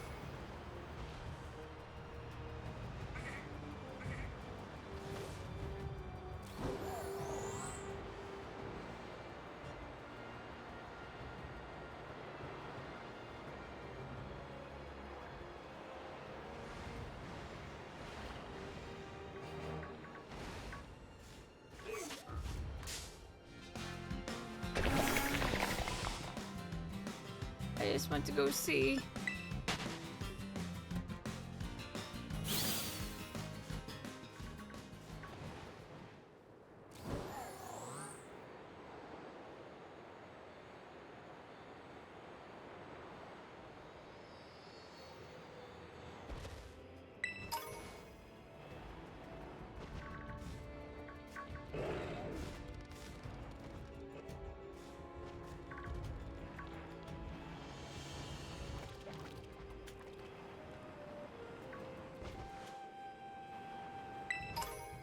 What type of computers do they have at your school?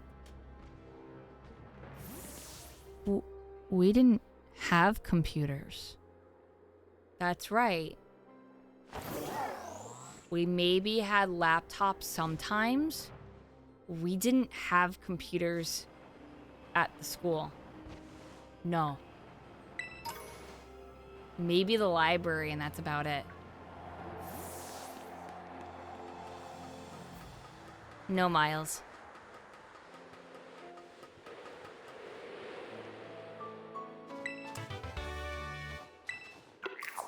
No typing classes? Maybe we had that. I think anything that was a computer science class, we probably didn't have at the school, and I think it got cut. I'm gonna be honest with you. They could barely afford the actual, like, basketball teams. That's how fucked they were. I also explained it earlier. We didn't have any class trips ever from middle school to high school. My class just got 0. Some of them got some classes or whatever, depending on what you were in, got the special treatment, but most no.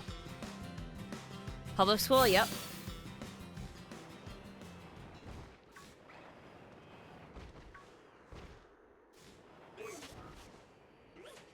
Why schools have no money? Okay, I have to explain this concept to you guys. Our schools were so poor, we did not have air conditioners. If you had most of your classes on the 2nd floor, you were drenched in winter.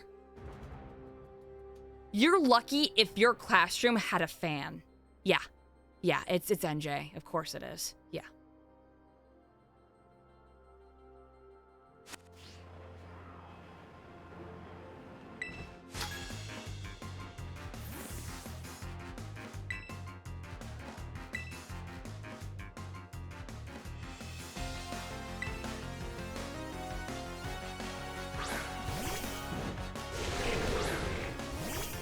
Where the fuck's the budget? It's in the police. It's true. Yeah. That's where all the budget went. Sorry. And our schools were so bad.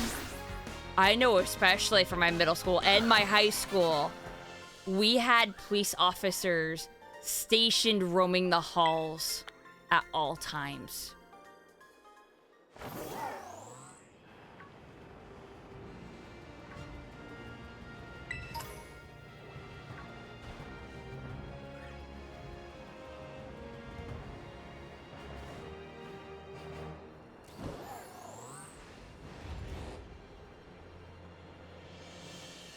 That's not dystopian. Listen, my educational experience was very dystopian. My saving grace is the fact that for, I would say, a good 5.5 of the years, I was medically homeschooled. I got teachers that were my actual teachers in class, or those that signed up for a specific subject, to come to my house and teach me one-on-one. I got a college level experience focusing with my teachers from, I would debatably say, technically 8th, 9th grade on. Year 7 was the one I started it. I've told the story before where they would drop off work and say, do it, learn, I'll be back next week. And they wouldn't actually teach me. But I only got 1 hour a subject per week, and the rest of it was self-study. I think I turned out pretty well.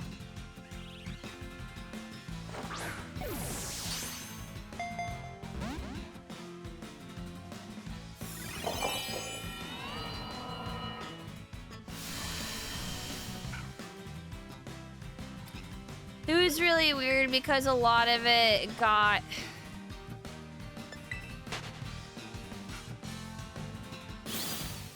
a little uncomfortable at times because I would get drama from the teachers, you know, interpersonal drama.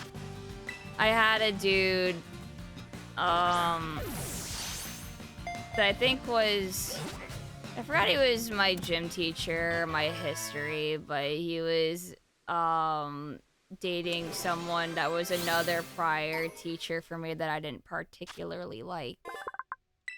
I got, like, the details on that. My original French teacher for, like, 9th, 10th grade, I had to report because she broke down crying over personal matters in my house. Multiple times. And I'm like, I understand that you're going through shit, but, like, I gotta learn. Yeah, it was really awkward.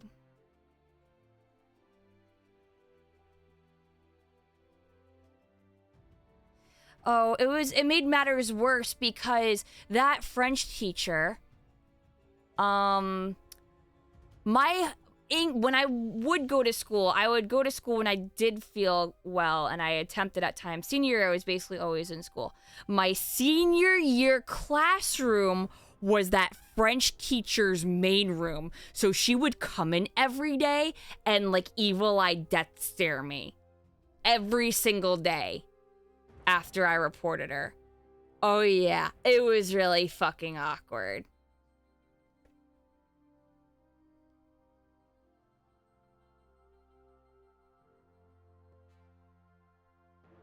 Yeah, just my fucking luck.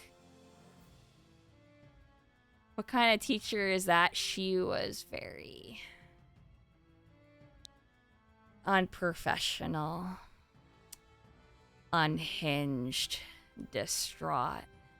She held a grudge for trauma dumping on me. Yes.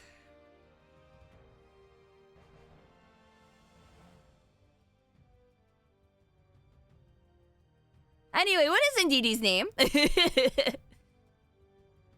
Indeed.com.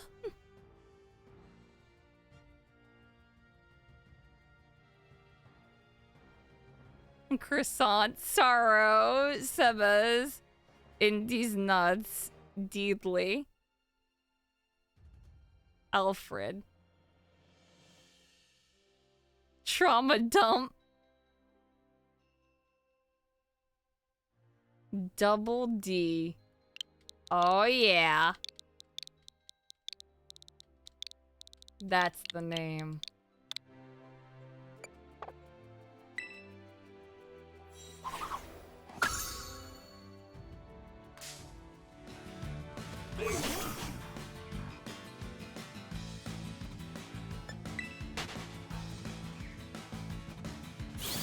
I can tell you that a lot of my teachers were really fucking rad. I really liked, my science chem teacher. He was the raddest fucking guy, and he was like, "Yo, Riss, I'm so glad you're not in school. Your period class, exactly, is the worst fucking class. You wouldn't learn, you wouldn't be doing anything. Half the time, I'm sending people to the principal's office. We don't get anything done." And I was like, yeah, I remember when I was in school and you signed me to a group project, and then they made me do the entire group project. And he was like, yeah, and I failed them all and gave you an A because I know that they didn't do any of the project. And I'm like, yeah. And I'm like, so how they doing? And he just like, tell me all the gossip. It was actually really nice for him. All my fucking science teachers were rad. I feel like my English teachers were 50-50 of being complete fucking assholes or really nice. My math teachers were always really rad.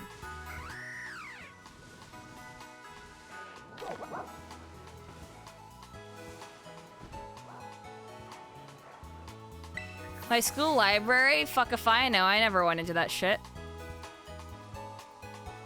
Useless. Math was my best subject, so I didn't really need help with it.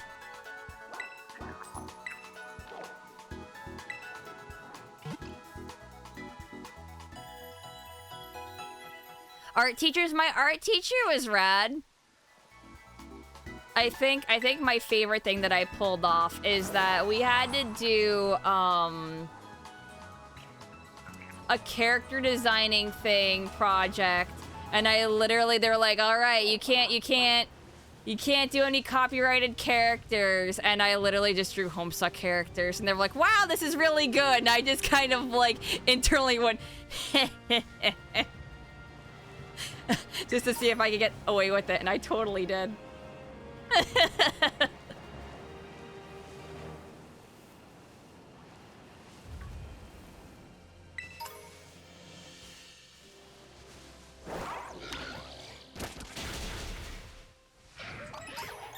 That's so Shugi. Fuck off, that guy. Oh, you've always been cheating. I changed it up enough. It's like, yo, bro, can I copy your homework? Yeah, dude, here you go. Just change it up a bit, smiley face. Hussy's gonna sue. Oh no, for me getting an A in my fucking art.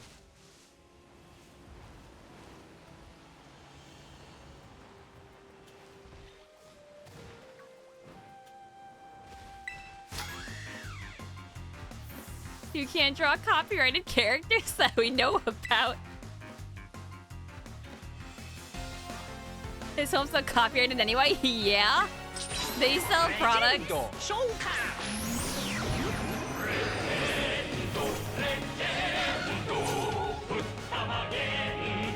Hi, Aris, DJ.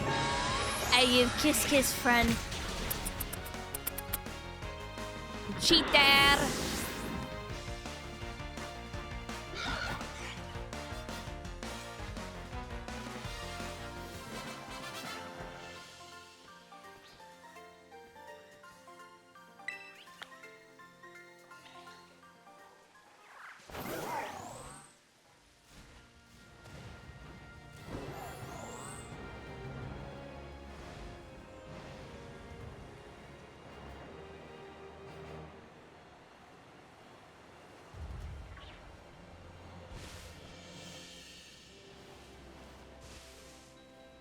I'll go battle the guy eventually. I'm just like, what other stuffs are there?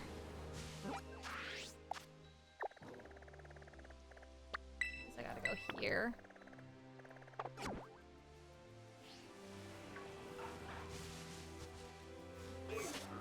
Is that shiny?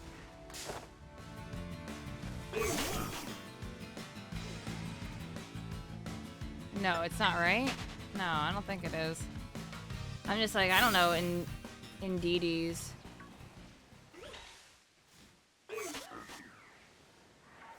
Shiny is gold. Okay.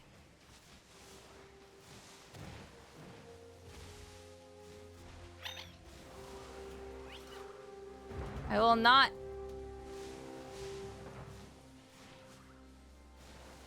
not notice it.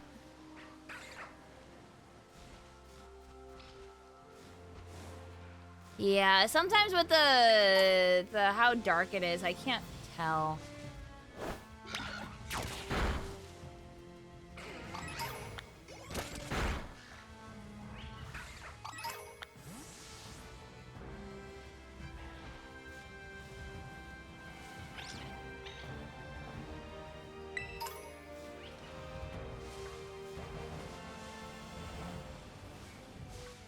Oh, okay, yeah, that's the female one. Okay, I got it. Oh, there's a Flareon! Hey.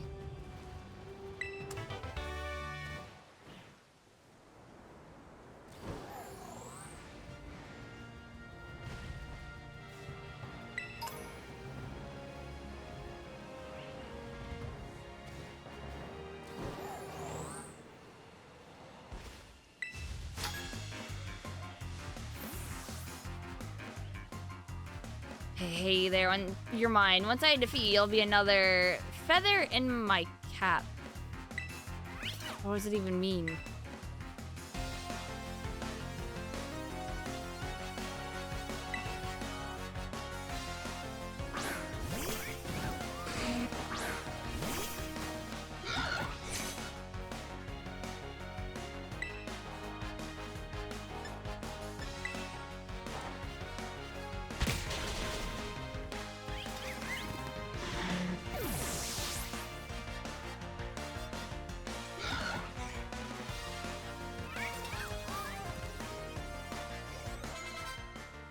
Slow bro, no, we should be fine.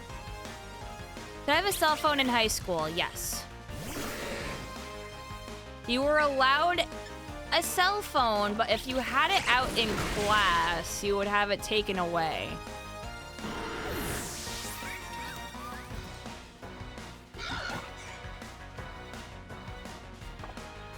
Some were assholes that kept cell phones for more than a day. And it's like, you realize that they have it so that they can, like, have it in case of emergency, right?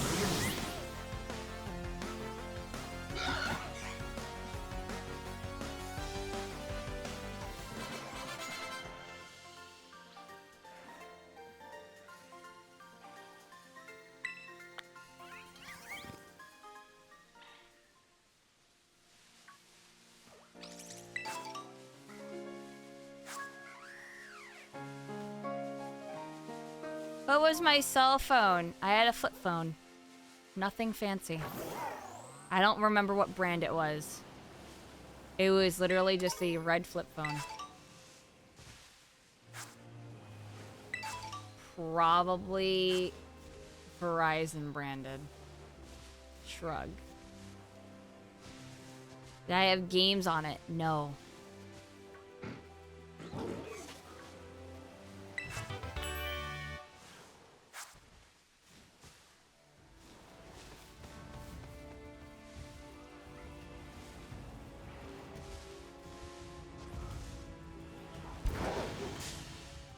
What did I run into? Get out of my way!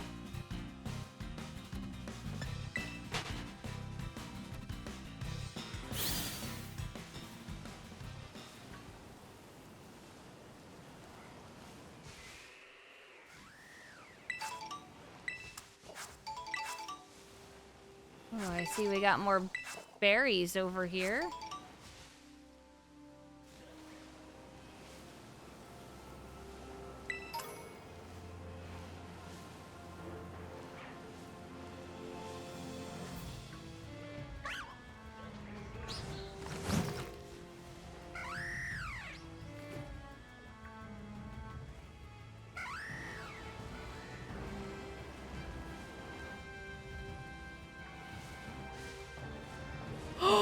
it's a shiny.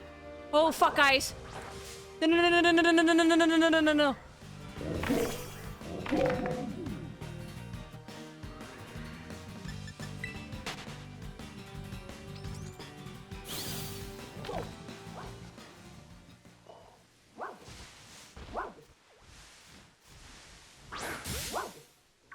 Don't run, pupper.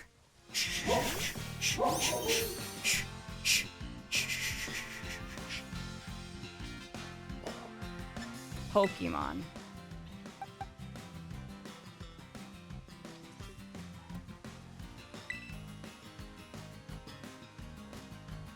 Swap in. I need that piss dog, chat. Just throw a quick ball. No. No! I want a premier ball!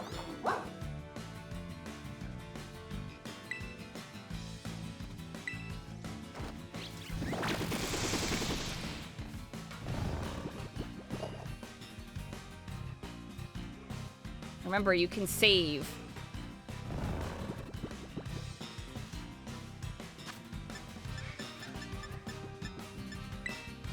Hail Mary.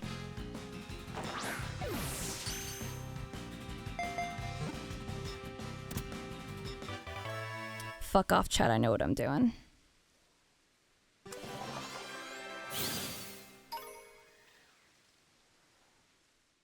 What if it had memento? That is the risk I was willing to take. We're gonna check if it had memento. And then I will piss my pants. Poggers, more like doggers. No, I'm not naming it Piss Dog. I have False Swipe, but I don't have it attached to a Mon right now. Old Yeller.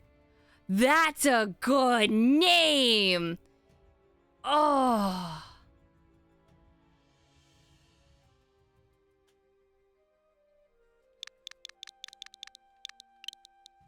I'm gonna name it Old like this.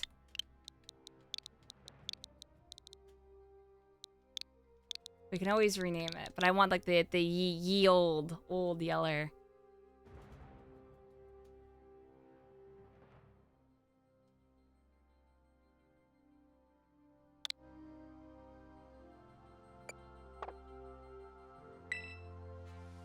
Rip Soggy, I'm sorry.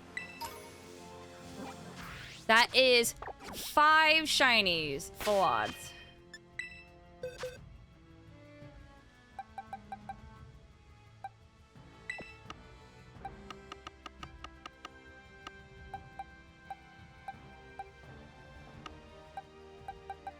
Here, you should go there. Okay, let's check it out. Yeah, the box is loading in really slowly. Kind of sucks. Helping Hand, Phantom Force, Charm Double Edge. It had Double Edge, though. It did.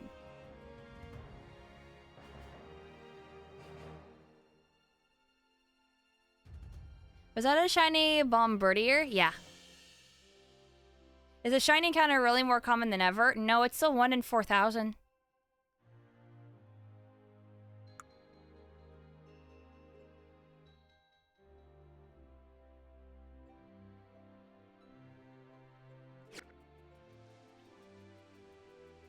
Yeah, it's just overworld checking. It's faster. Alright. Shiny Count 5.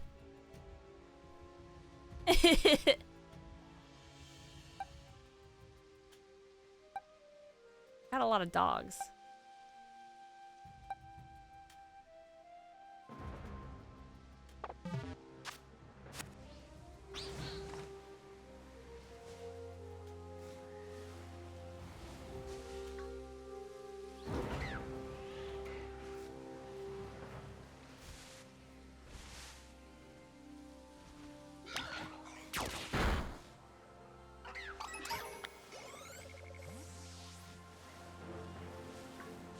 Shit, now what?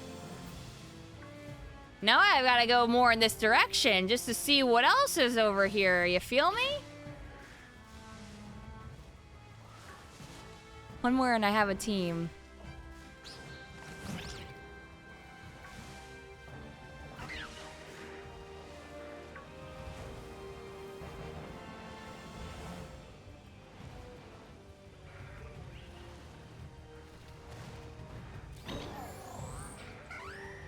No, I was pretty thorough looking at Pokemon the entire time. I don't think I missed any.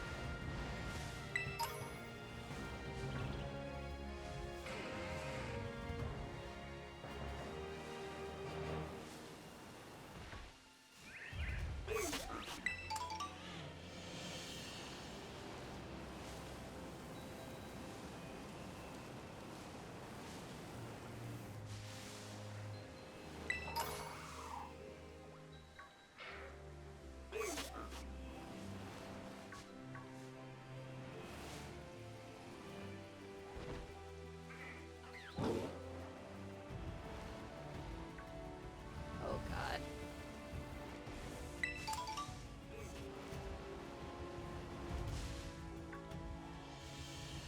What was my Pokemon game?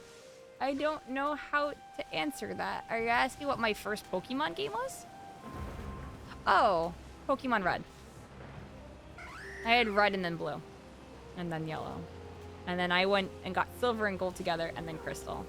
And then once again, I got Ruby and Sapphire, played Ruby more. I played my silver version more. Got Emerald, hated 3rd gen, decided I'm never doing this shit and getting them all again. Got Diamond, didn't get Pearl, didn't get Platinum, regret not getting Platinum.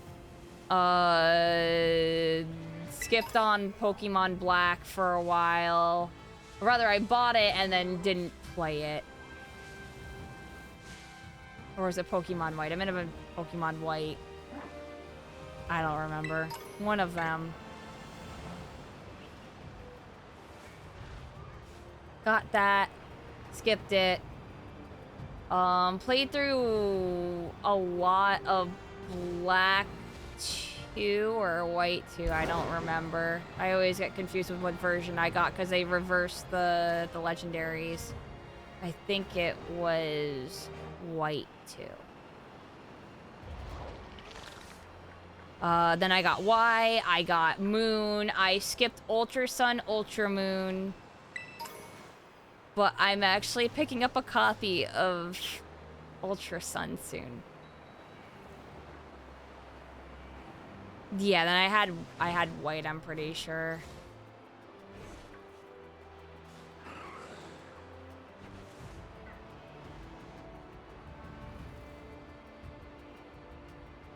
Well, the reason why I didn't get it is because I felt burnt from picking up Moon.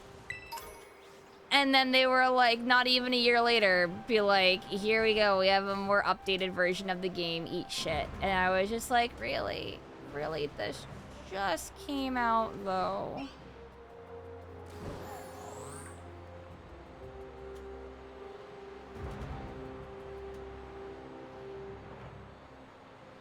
Yeah, it felt like it should have been DLC and not like its own game. I also heard that it kind of ruins the story a bit.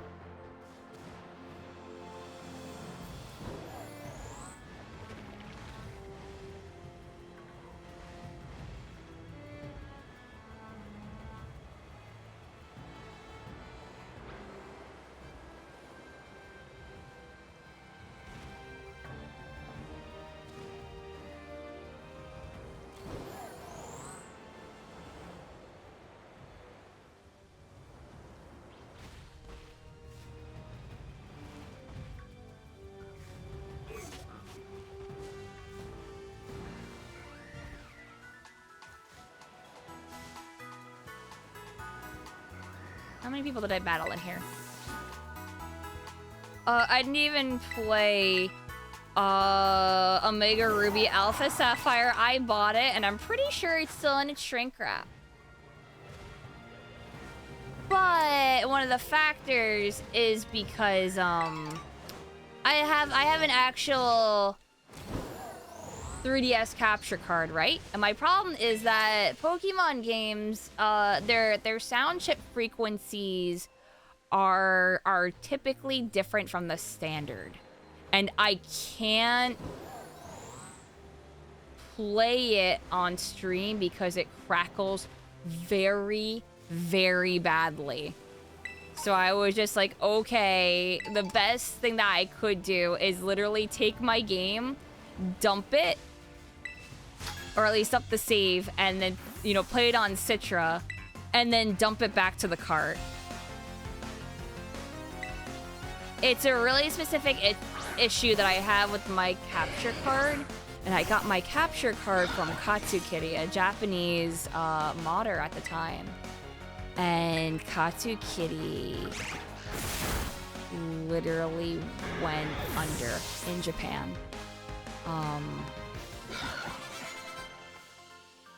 Because illegally modding systems, even if it's just a capture card unit in Japan, is illegal, and they got found out. I was gonna send it in to them, and I'm glad I didn't, because if I would have sent it in, I never would have gotten my capture card end system entirely back. There's a bunch of people got effed over. Yeah, Japan's really tough on that, so that's what happened there. So I'm stuck with a kind of half broken, not fully updated version of a capture card. That software doesn't have an update that I can just do because it was like a serial number, like DRM type situation. I can't upgrade it, can't do anything, and I would need to get another modder to just fix it for me. Which that shit isn't gonna happen.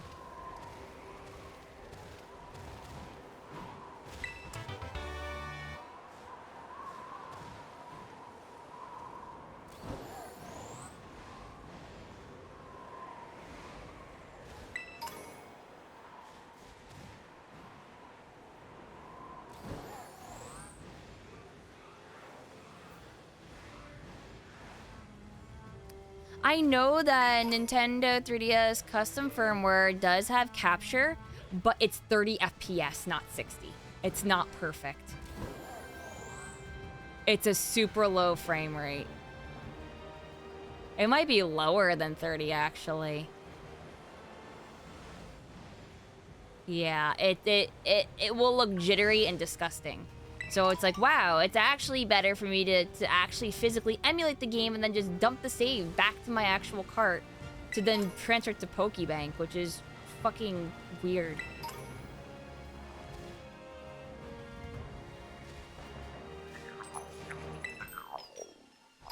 So about what Scarlet Violet is at right now, it has frame dips, but I'm talking like 24/7.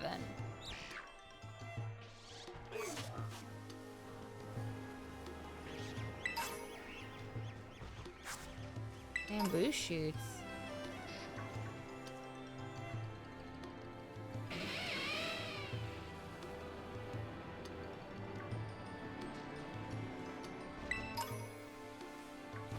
How many honeyards here?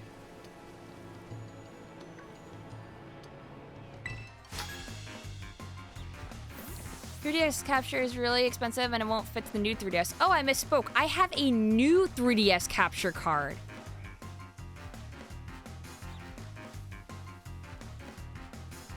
Came out hunting for bamboo shoots, but I guess I could forge battles while I'm at it. Yeah, it's wild.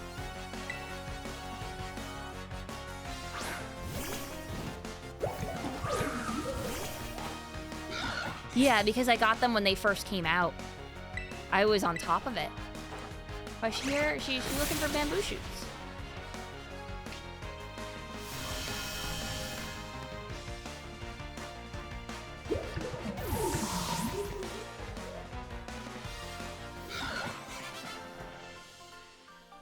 Yeah, I can't get any better too with custom firmware. The Wi-Fi chip in all Nintendo systems is too shitty for a good bitrate. It is.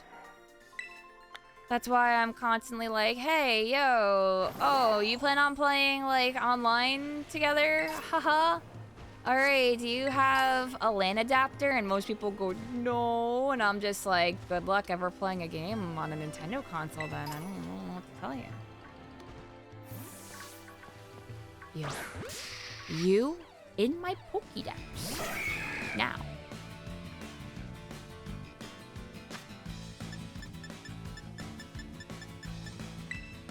Whoops, I didn't mean to use a repeat ball. That is a mistake, but it'd be dope if it got caught in it. You love PSO on the GameCube, still play? Hell yeah! I play on Affinia, which is a private server, but it has access servers for people that are on GameCube still. Use a netball? Nah, I'm just gonna try and quick ball spam.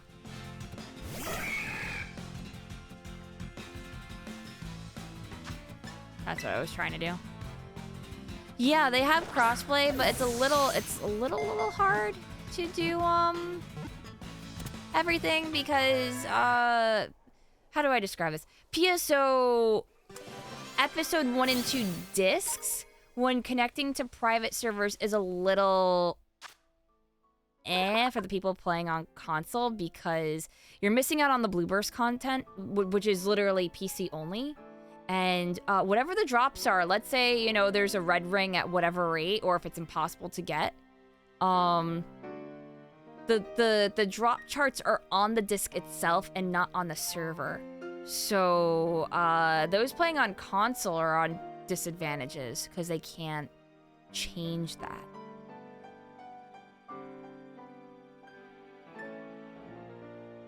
I still go back to Blueburst on Affinia from time to time. Anyway, let's name this Heracross.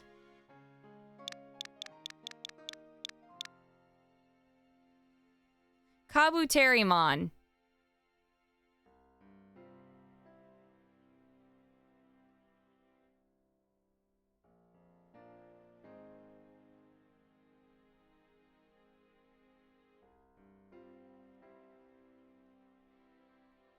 So once again, I'm not doing any naming Pokemon other existing Pokemon.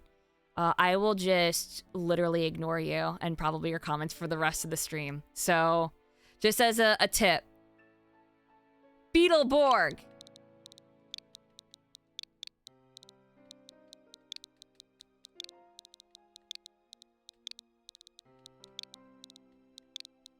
That's what it is now.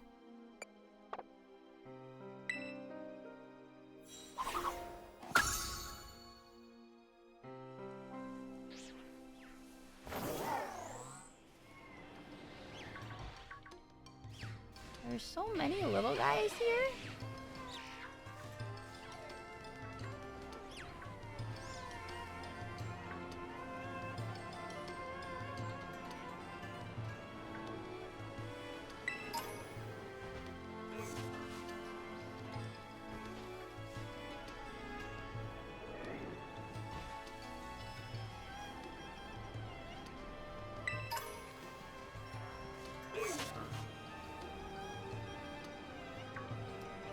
But yeah, the reason why I have the rule for that is because if any of these Pokemon are any viable and I need it for anything, as far as like a competitive thing goes, nicknaming a Pokemon that is another existing Pokemon is illegal, actually, in competitive format. So, don't do that. You cannot have a Charizard named Pikachu. You will be disqualified.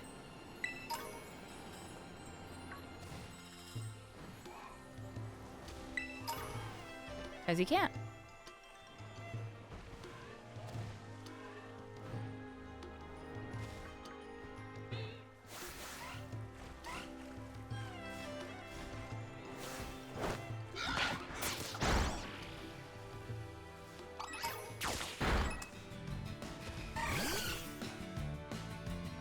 You can change the names whenever you want now, but if you trade it, that person's fucked. I don't know if you can rename other people's named Pokemon.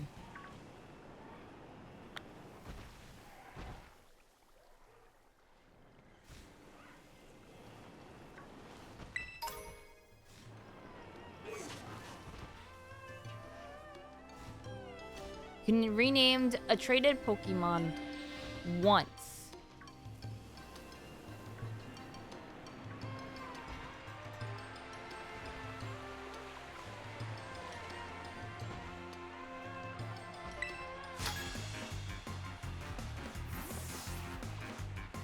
You cannot not at least from Wonder Trade. How strict is the rule? Strict. These falls are said to be quite famous. I'll help commemorate your visit with the fine battle.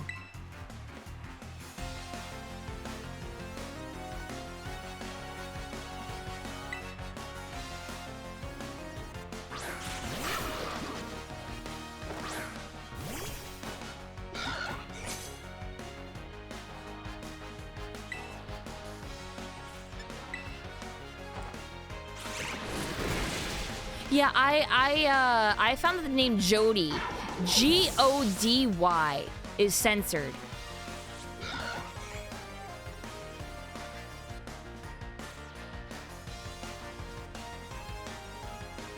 Yeah, Jody. Because apparently,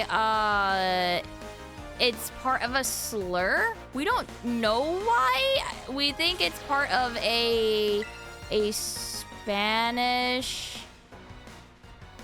It's not J-O, because the name Joe and John are fine. No. It's specifically something with J-O-D. Yeah. I think it's Jode. Yeah.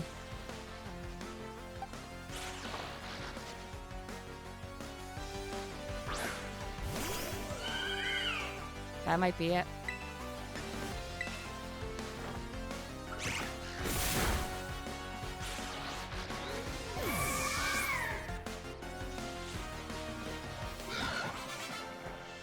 Yeah, you can name your shiny Buizel Piss Boy, but Jody, it's not allowed. I'm sorry. I don't make the rules. Apparently Nintendo does. Oh, Pokemon Company. And Game Freak.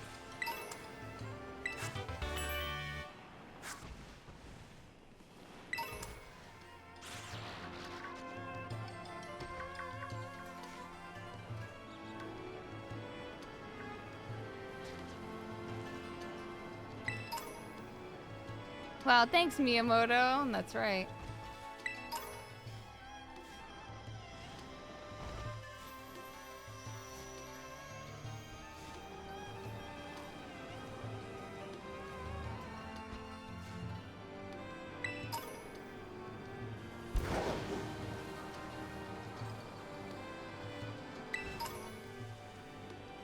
I have no idea. I heard about an update, but I don't know. When I opened up, I got no update, so I have no idea.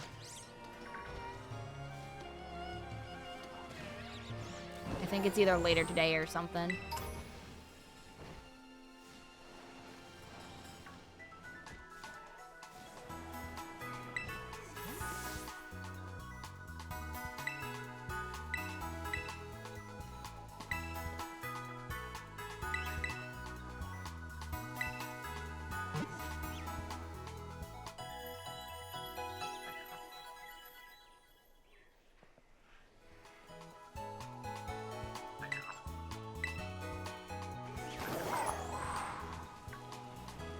Yeah, I mean, Cofagrigus is the short end of the stick with Pokemon because of the obvious slur in its name.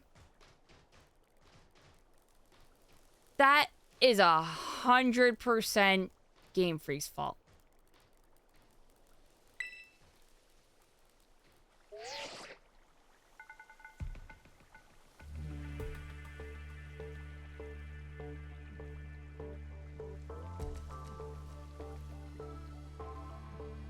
I see you're almost at the 5th base. Hold up inside there is Team Star's last remaining squad. You fought well to make it this far. Thank you, Imakuni. Imakuni, Cassiopeia. So you made it as well, Clive. Of course, it's the last base. I wouldn't want to miss out on the action. Clive, I owe you my thanks. Your help has been invaluable to the operation. I'm sorry I was so worried of you at first. Well, that's all water under the bridge. When we're finished with this base, that will be the end of Operation Starfall then. Not quite, we'll still need to handle Team Star's secret mastermind last of all. Do we all have any leads on how to find them? I'm hoping they'll come out into the open once all the squad bosses have stepped down. I see. We've come so far, only a few more steps left. Don't let me down, neither of you. Cassiopeia's hung up again. Alright. So, thanks to you, Imakuni, I've slowly but surely come to understand Team Star.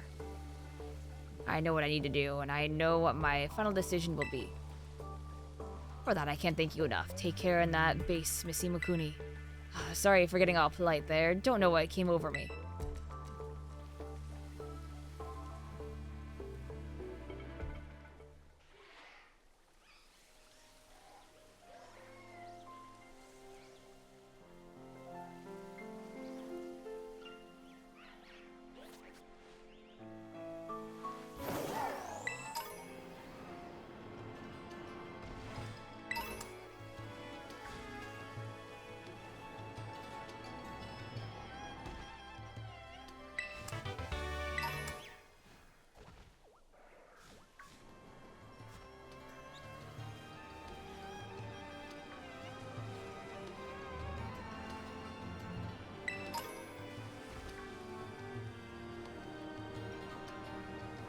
Pro wrestling. Oh, hell yeah.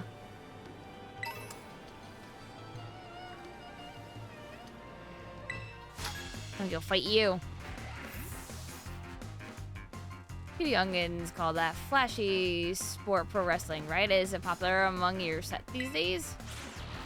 You want your baby talk? You have to just wait like everyone else.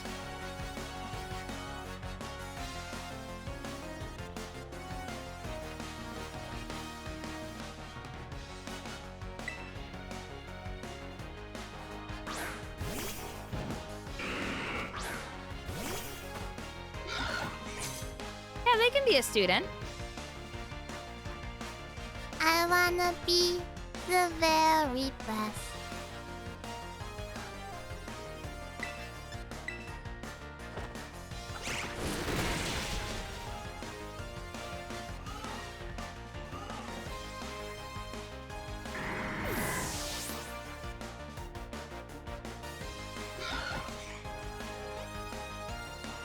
Bronzong.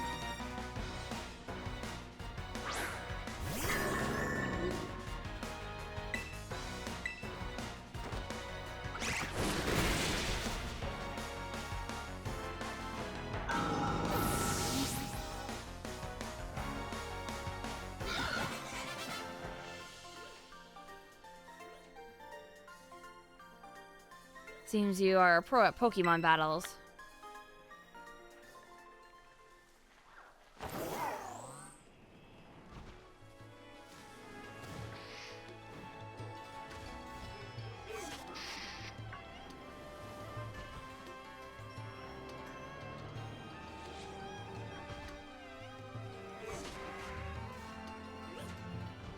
Random ass Dreepy just there? Okay.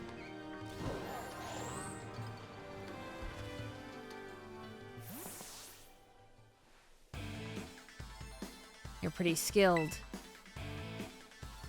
Not many trainers can shrug off my Pokemon's attacks like that. Same to you, Eri, was it? Your Pokemon have clearly spent a lot of time honing their moves. But I'm surprised to find the boss herself out here defending the gates. Don't you trust your grunts enough to put them on guard duty? Watch your mouth. I'm here because I don't want to risk anyone else getting hurt, that's all. What a benevolent boss. Now, if you really... if you want to get on with our battle, I'm already on my side. Hello. Who are you? Imakuni, there you are. I started talking to this girl since she looked like she was with Team Star. And then she and her Pokemon came at me without warning. We were just battling it out. Hey, Ria, I knew you'd be out here. Carmen. Are you okay? You're not hurt, are you? I'm fine, honestly. Now get away from here. It's not safe. I'll take over guarding the base, Riri. You should get back inside. No, I won't back down. I can't. Oh, Riri, you need to stop this. Until the big boss comes back, I have to protect all of you and Cap Squad. Everyone else in Team Star, too.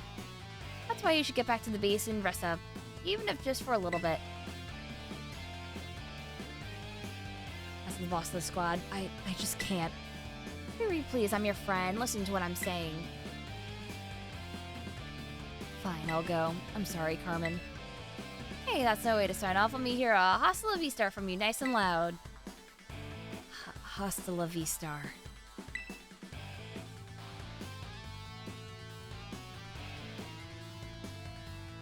I'm your opponent now, you two. Come on, I'll take you both down. Hey, Imakuni, my Pokemon and I are actually running out on empty after that last battle. Sorry to spring this on you, but do you think you can handle this sprint alone? Yeah, I can. Thanks, I'll be cheering you on from the sidelines. I'm really weary with everything I have. You ready to battle?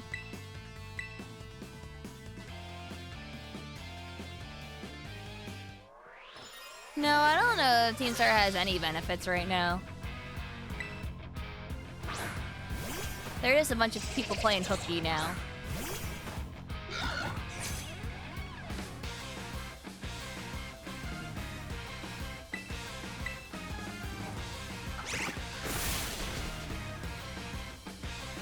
Anti-bully, but they are the bullies.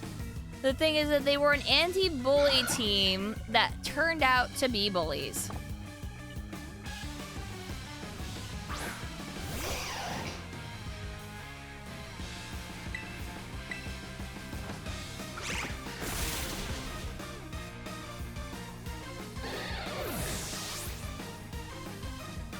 You play hooky too if that was the school uniform? Yeah, well, they're still wearing the uniform, is the thing.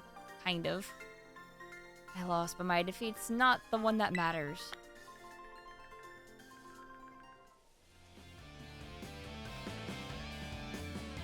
Even if all I did was buy a bit of time, that's fine. My job here is done, so I'll head back inside. Hasta la vista!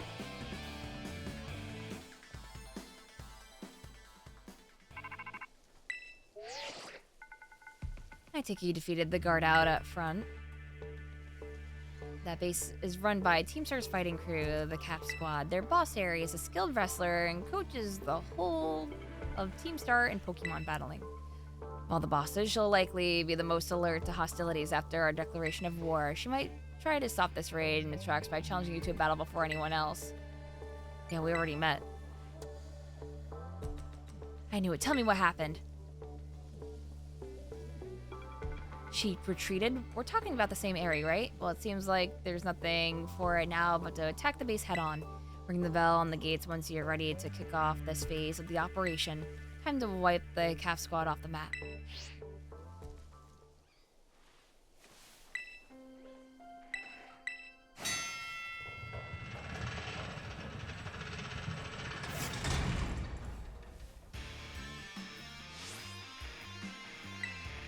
Even the smallest stars can light up the sky when they shine together as constellations. We're the last bastion of Team Star. Losing isn't an option. Could you listen? If you beat 30 of our Pokemon in 10 minutes, we'll call the boss out to deal with it. How's that for hospitality? I really wish that this part was a little bit more unique.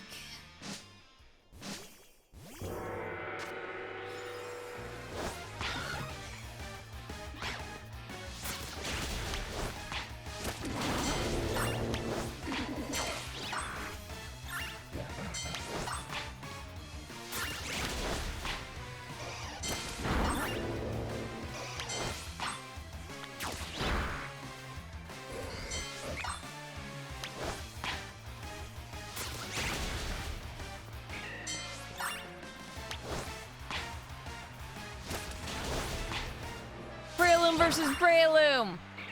Yeah!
The targeting doesn't work half the time.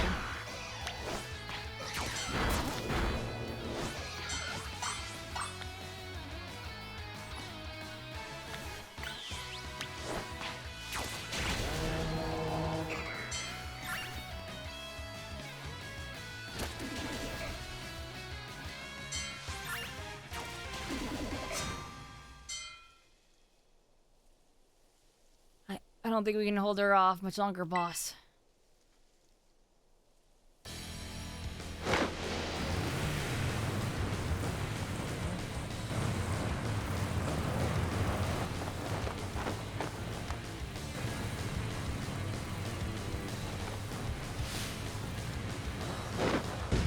Orange, yeah, she's the fighting.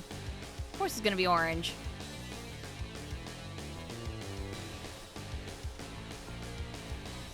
Okay, I'm ready. Doesn't matter who you are. I'll bury anyone who tries to take down Team Star. This time I won't run away. Rah!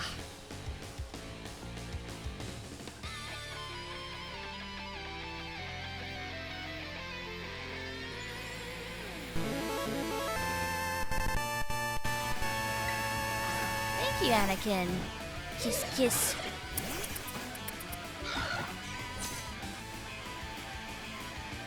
Space is precious to us. I won't let this raid of yours go any further.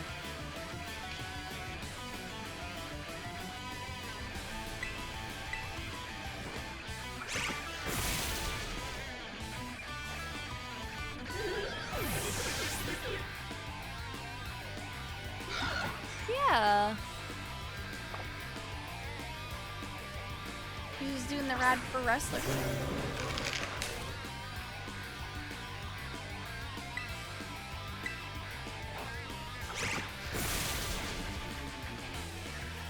I assume that she can remove the mask.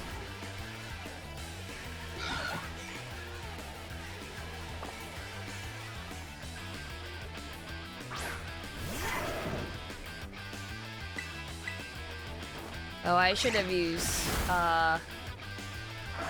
fighting, because it's fighting steel. Doesn't matter, I still one-shot it.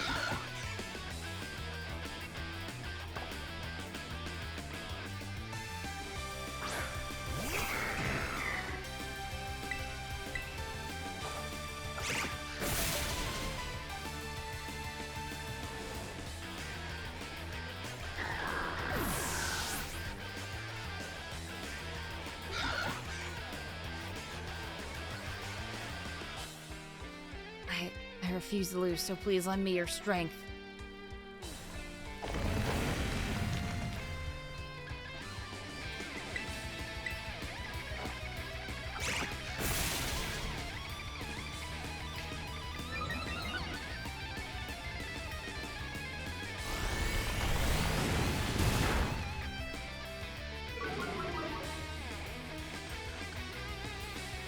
I give as good as I get, that's a promise. We'll see who's left standing in the end. Komigo's so good.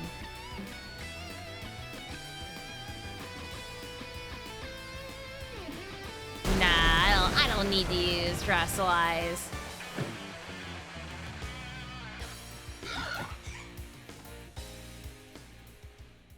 Yeah, who would win? A weird pink bird or a giant truck? I'm so sorry, everyone.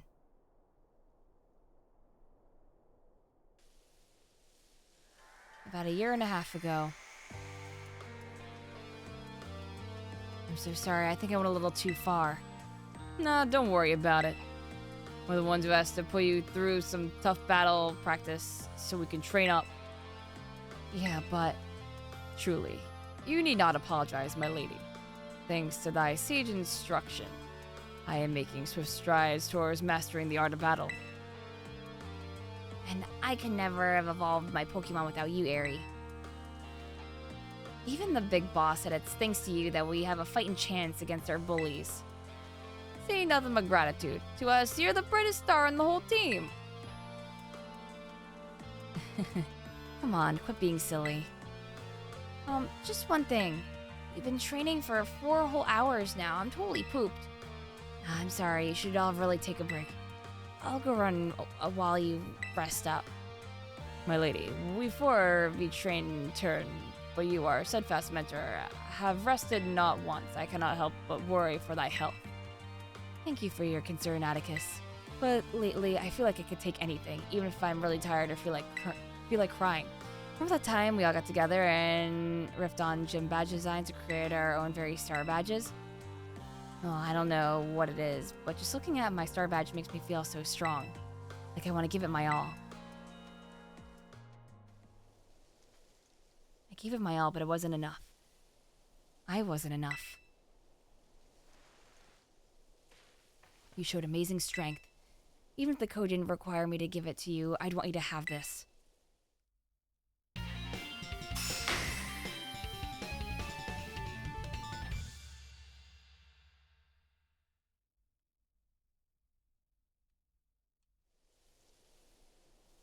I'd like to see you try out my trademark move too. Here, this one's for you. Oh, I don't know what your trademark move is. Oh, close combat. Yep. I know you're part of Operation Starfall. I could tell from our battle that you're not a bad person. The way your Pokemon look at you with such trust it gives away.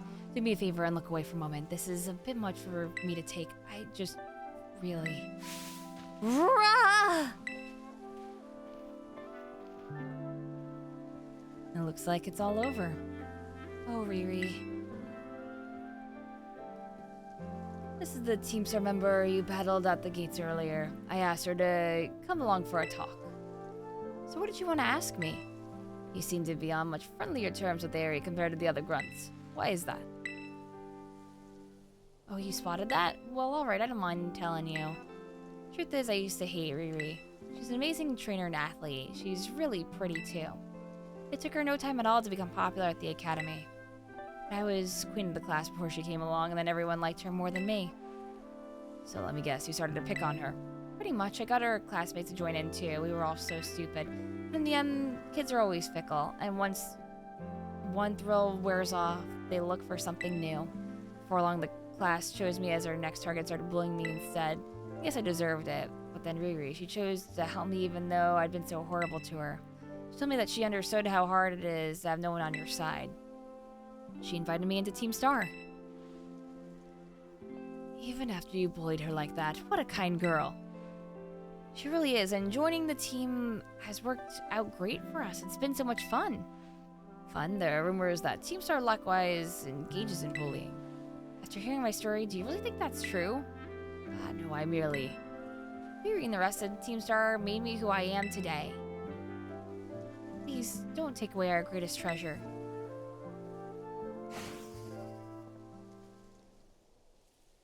I'm sorry, I'm really not into Space Station 13. I actually quite dislike it.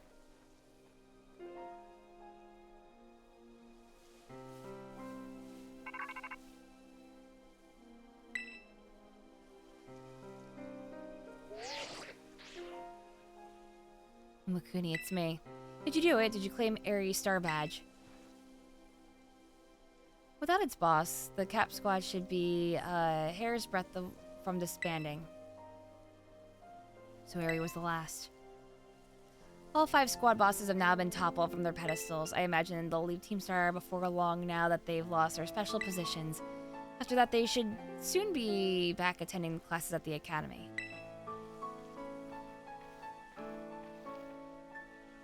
Nice work out there, Imakuni. Is that Clive I hear? Cassiopeia. Well done to you, too. Thanks. Now about your reward, Imakuni. I'll transfer some LPO over to your phone, as promised.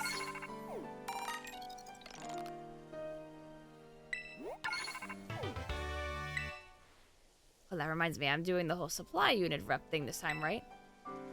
Indeed, you can go ahead and give Imakuni her bonus reward now.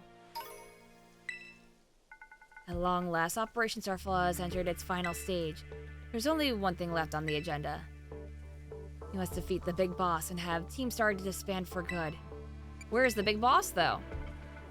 Don't worry, there's no need to search them out. The true identity of the big boss. Oh my god, Cassiopeia, are you gonna say it's you? It's none other than me. Wow, I figured it out from the beginning. What a twist. M. Night Shyamalama Ding Dong in the corner. Shocking Pikachu face.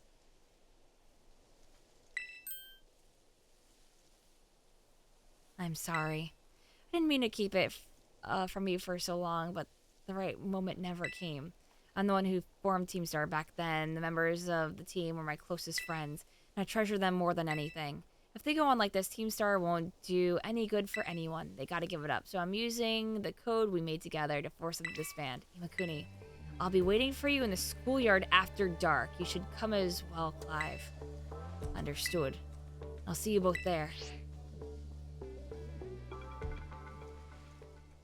So Cassiopeia was the big boss of Team Star this whole time. I scarcely thought it was possible. That's revelation. I just might have an inkling as to their true identity. It seems we'll find our answers after dark in the Academy schoolyard. Let's prepare as best as we can before heading over. I still think it's Penny.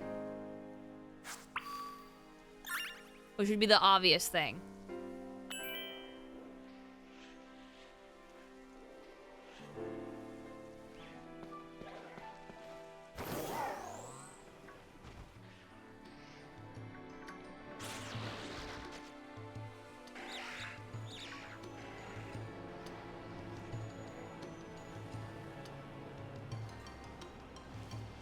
You think it's Nimona again, who just wants to beat me up and challenge me?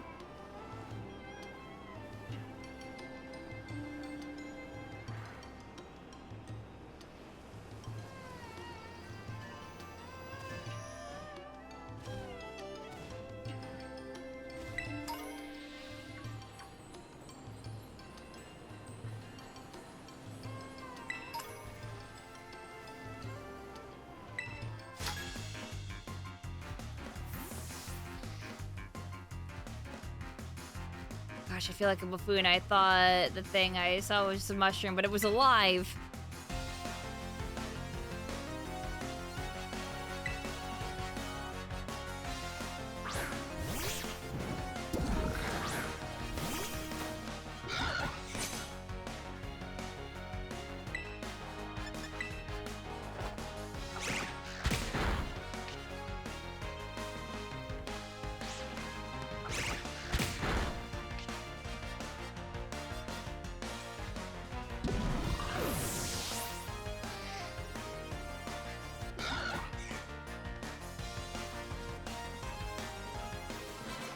I mean, Belly Bolt's cool.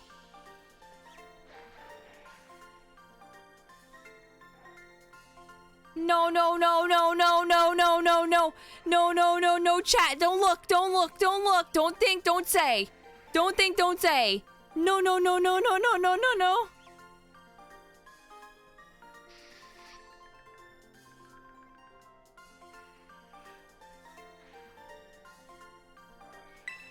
Will I evolve my shiny Rockruff? No. Unless I get another one.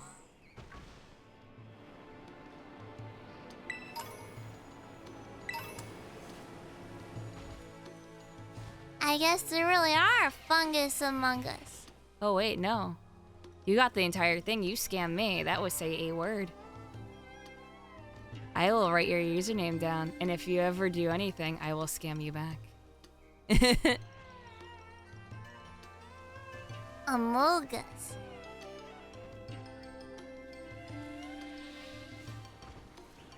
Chat's going so fast.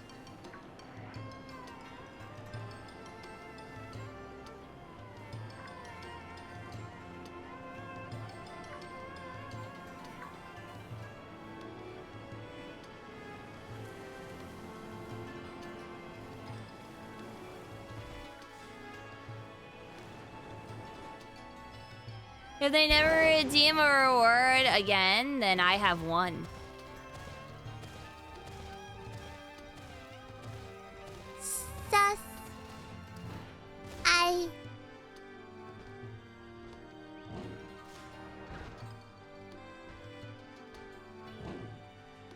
These fungus among us seem like sussy bakas.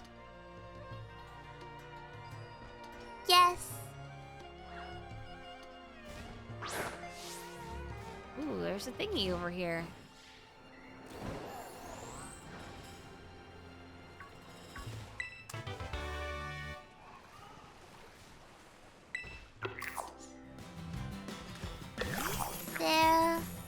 really?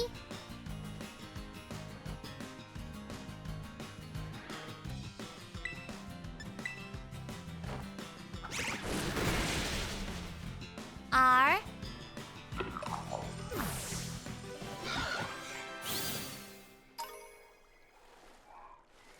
There you go.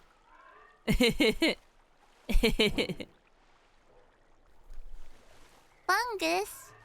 Among Us.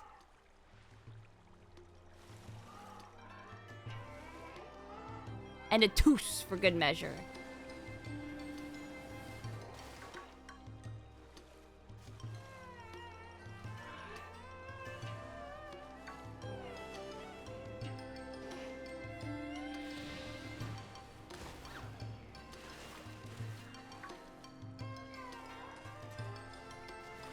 Yeah, I don't think any of them are shiny. I don't know what shiny versions of them look like, though.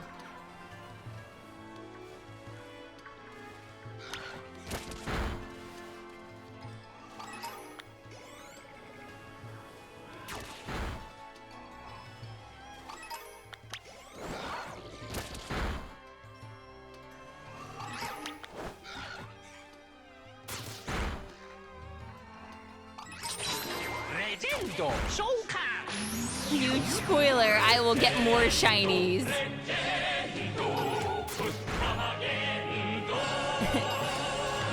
Thank you, Ryan. Kiss, kiss.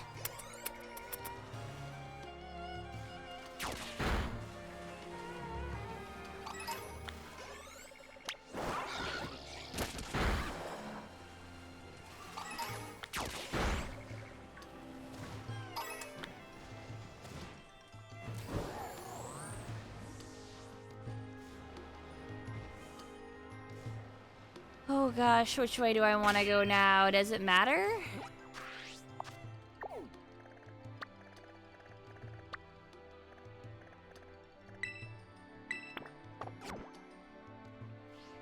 I guess off in this direction?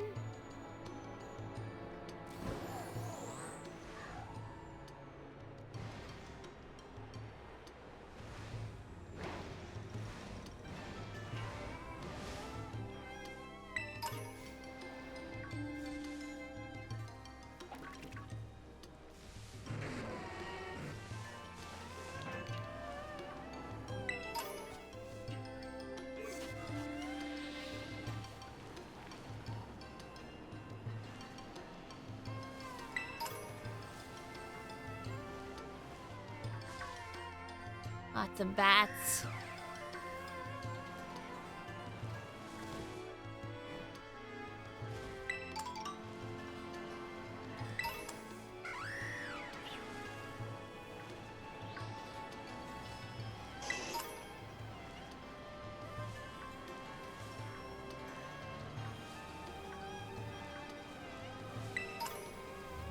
Ooh, another fight.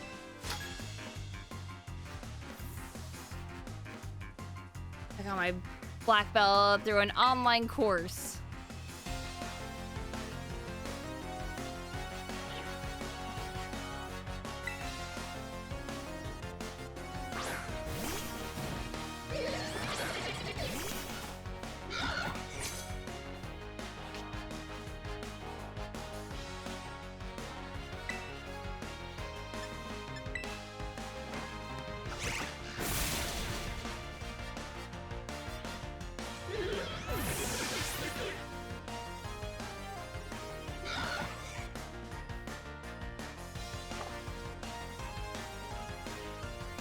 Just spam out with flying.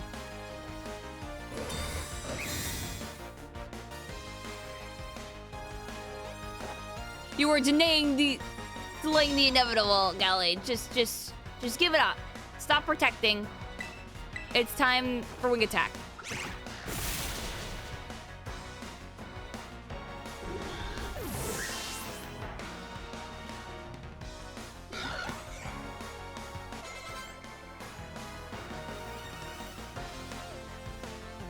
How is Uola Mankey doing? They're in Annihilate now. Hi.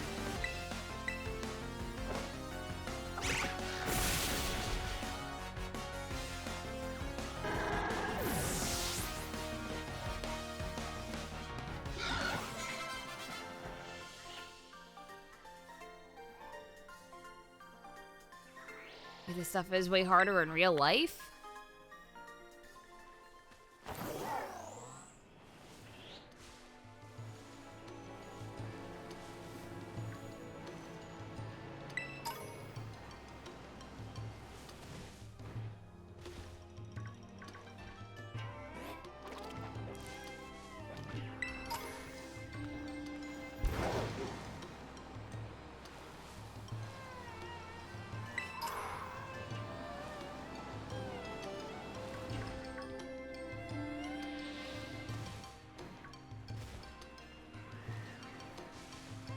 That's a Sunflora.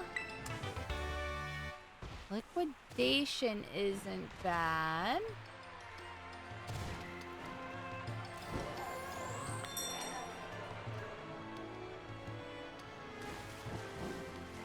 Please, game, let me jump.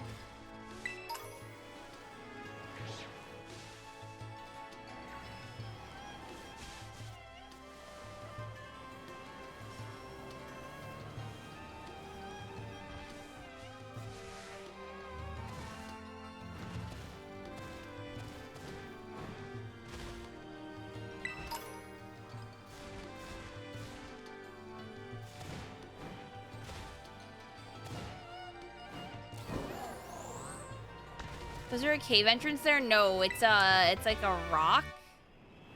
They're like crystals coming from the ground.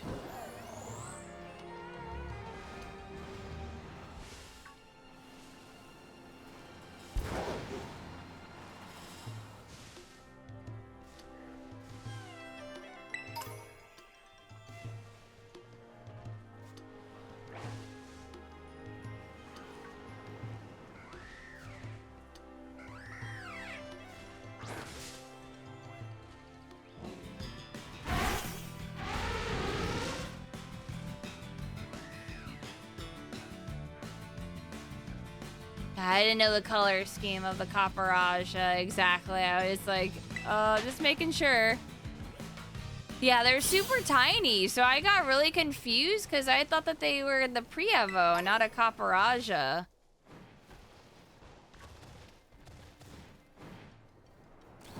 they're just incredibly tiny.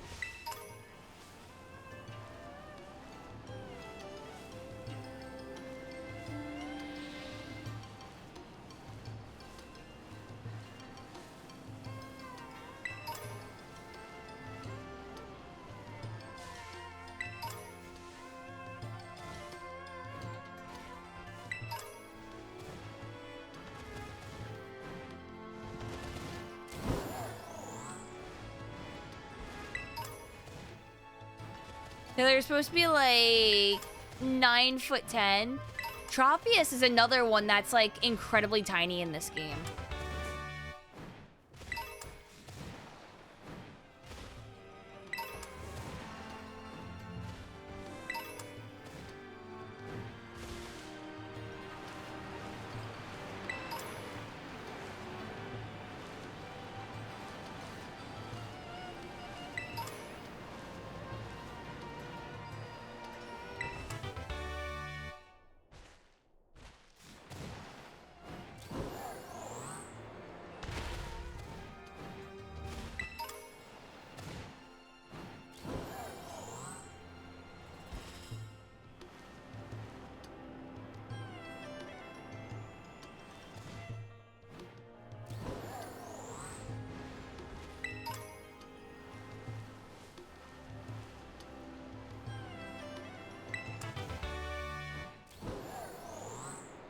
Let's see if there's anything at that tree over there.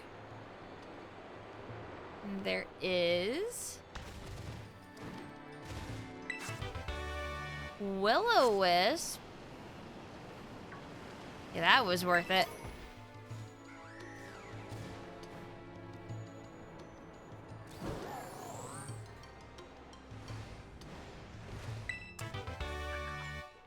I found another one of these.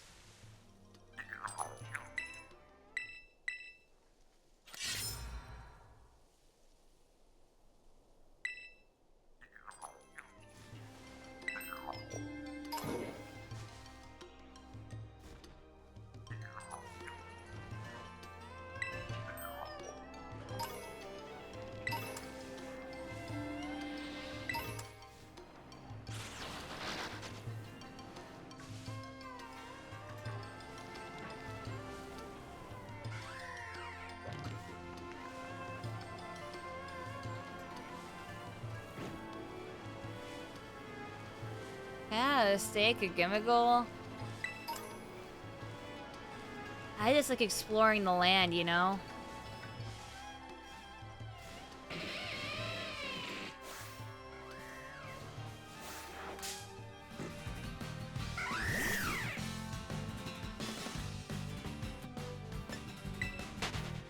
Halucha, go away.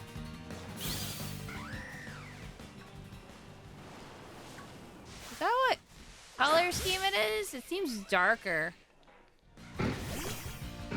Probably is. Yeah.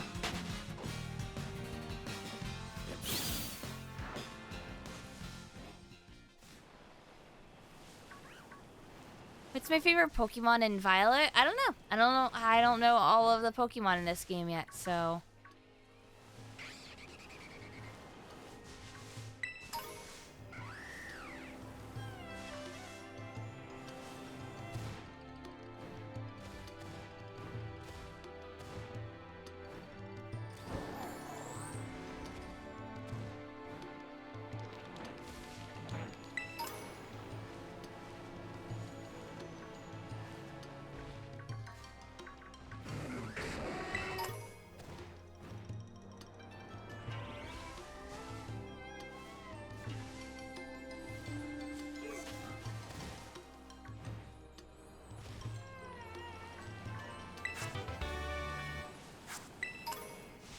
Ooh, bottle cap.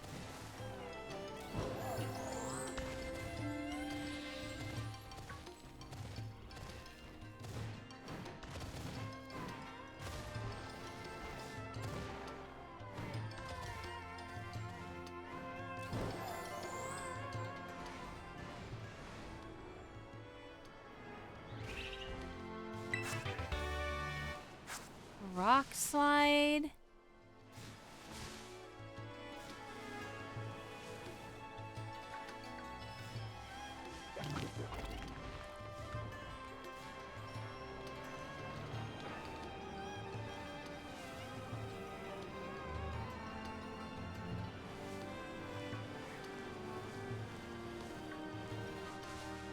Yeah, I've spun.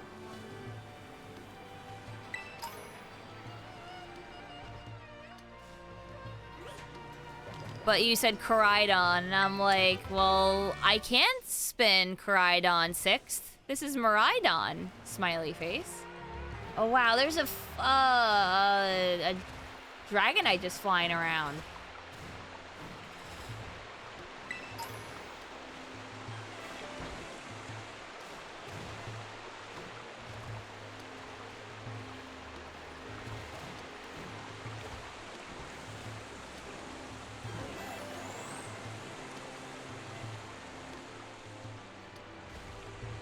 I'll show you.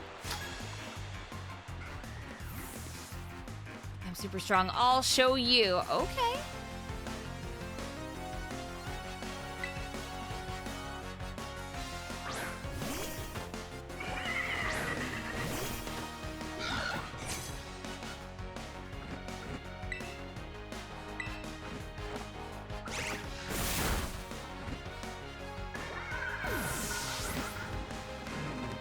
They're gonna keep growling at me.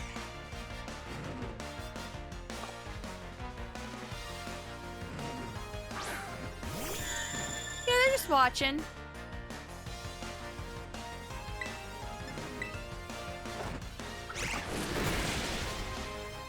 Cause I do, Curb.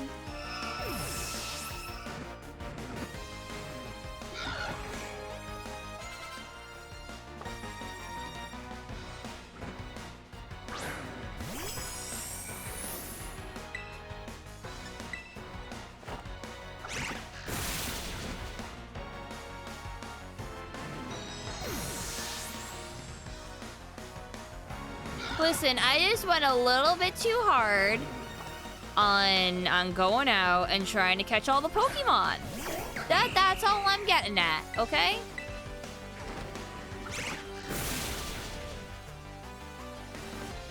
Yeah, just a little.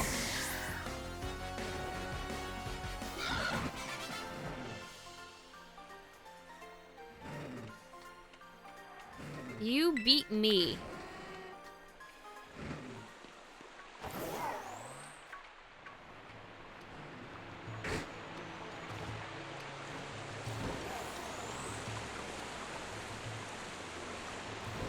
I mean, to be fair, I'm basically at the end game.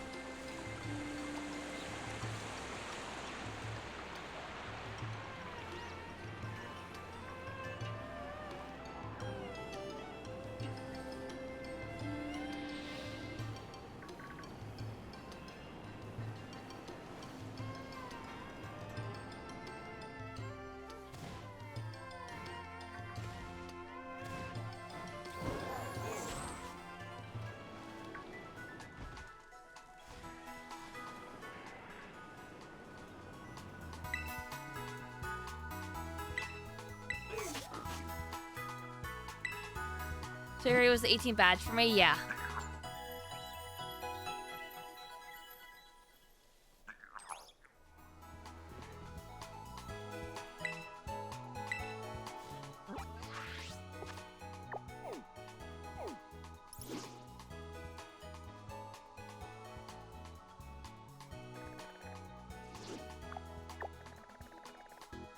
Thoughts on Common Rider crickets? They're fine.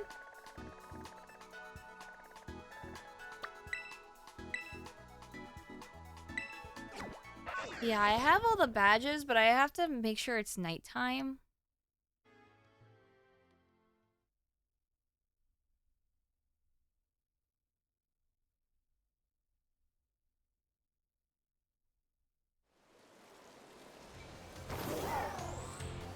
And I don't know if it's gonna let me do this.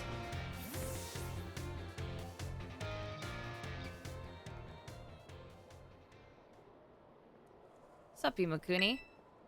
Oh yeah, Clive? Yep, that's my name. Actually, no, it's time for me to bring this little performance to an end. Allow me to reveal my true identity. Ha-ha! I knew it was you the entire time. Oh my god! I do apologize for deceiving you with my disguise. In truth, the boy you knew as Clive was none other than the director of Uva Academy, Mr. Clavel. Oh, I already knew that. What? But my disguise was perfect. Although, now that I think about it, I did neglect to keep up my youthful act on a few occasions. That must have been what gave me away. Regardless, there is still one more astonishing truth I must reveal to you. The true identity of Cassiopeia, the big boss of Team Star, was me all along. Wait, what?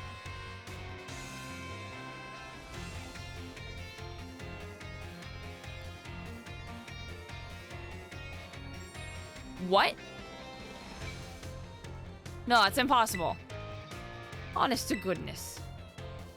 When you heard Cassiopeia over the phone, that was actually a pre-recorded voice.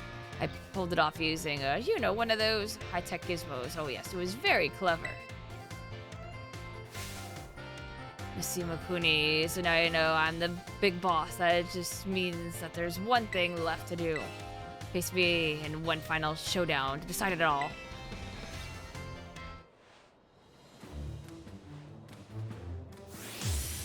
He literally made a team that was an anti-bully team that turned into a bully team, and now he's like, I have to dismantle it.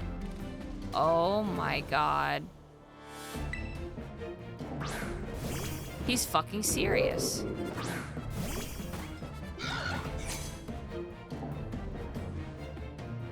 I am Cassiopeia of Team Star. With this battle, I will finally bring Operation Starfall to an end.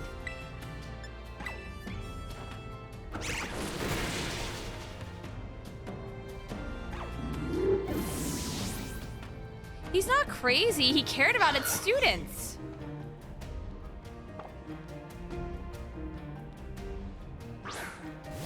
I wasn't expecting him to also be Cass. That is actually a very, very pleasant surprise. Listen, the Clyde thing was obvious. Wait, that means he knows how to hack?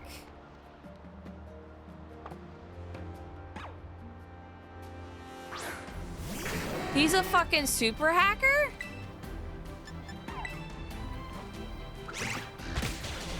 What?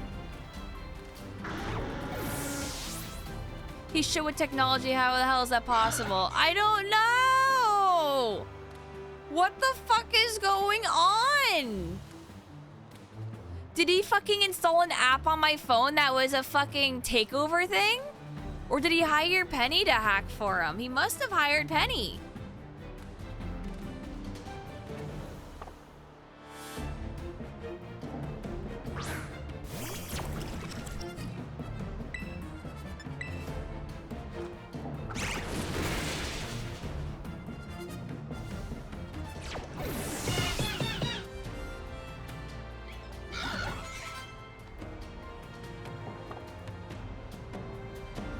Amigo OP, hell yeah it is.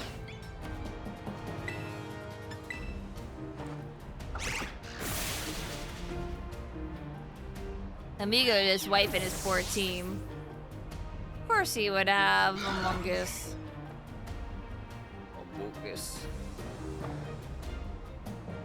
I have to think that I, Cassiopeia, would be backed into a corner like this.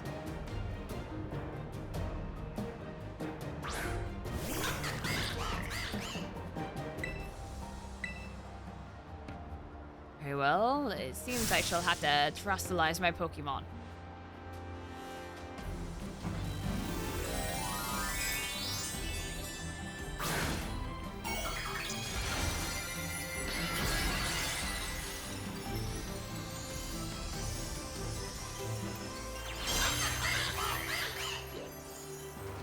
Oh, I love them.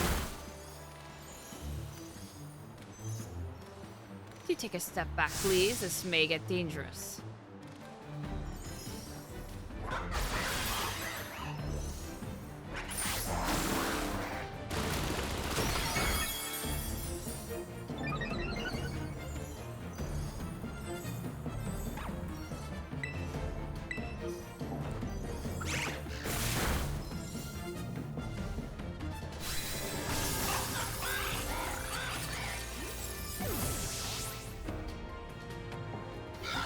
The sweep.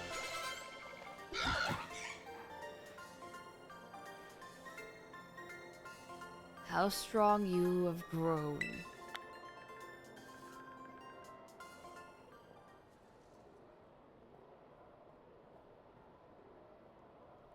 Well now, Miss Imakuni, it seems you have grown quite splendidly over the course of your treasure hunt.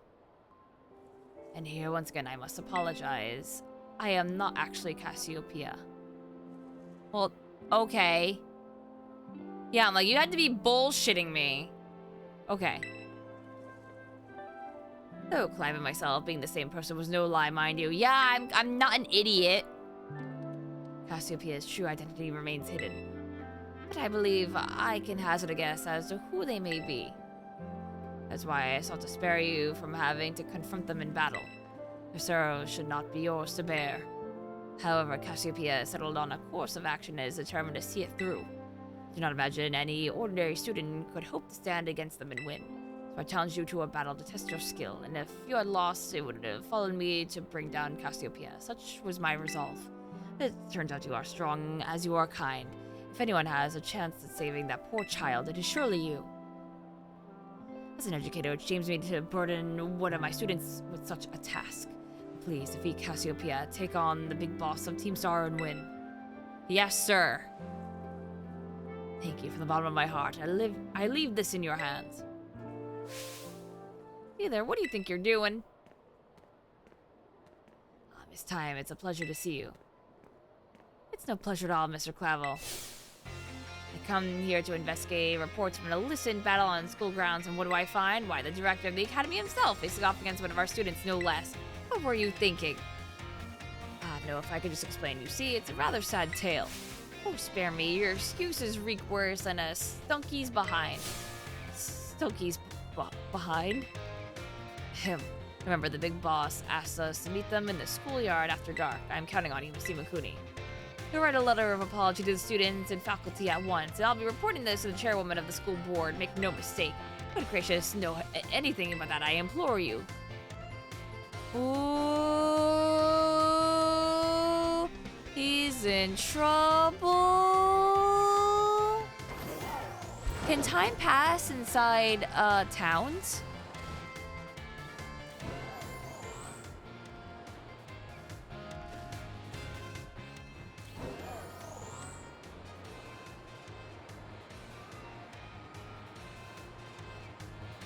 Pretty sure, yeah.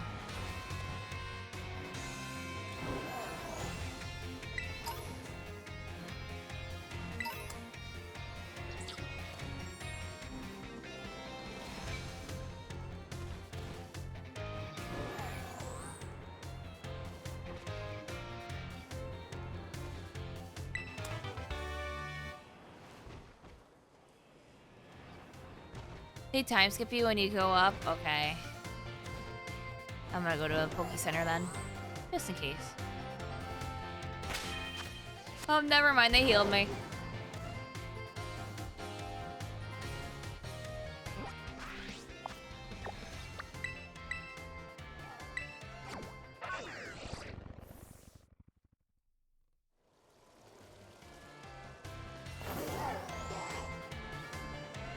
Level made me a sandwich.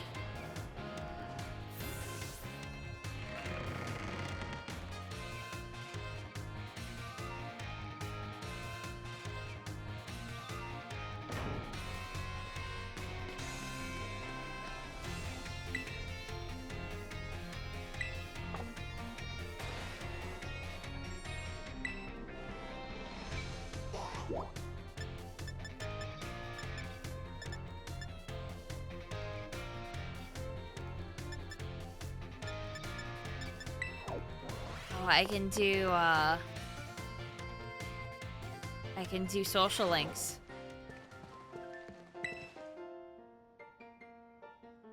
Thank you for the visit, Miss Imakuni.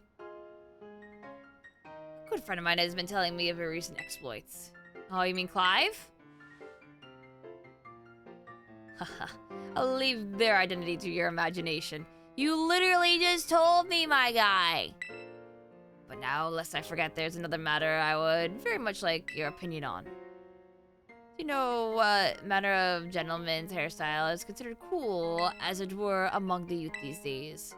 Giant pompadours. Oh ho, pompadours, you say? I suspected as much. Though I don't seem to recall many of the Academy's male students sporting such a style. Could it be, then, that the pompadour has already had its day in the sun? Perhaps I ought to consider a change of wig. That is to say, never mind. Thank you for your insight, Miss Imakuni. It was most enlightening. You played yourself. Again.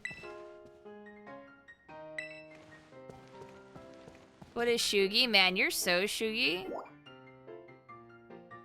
Chat. Isn't Muncher just so Shugi?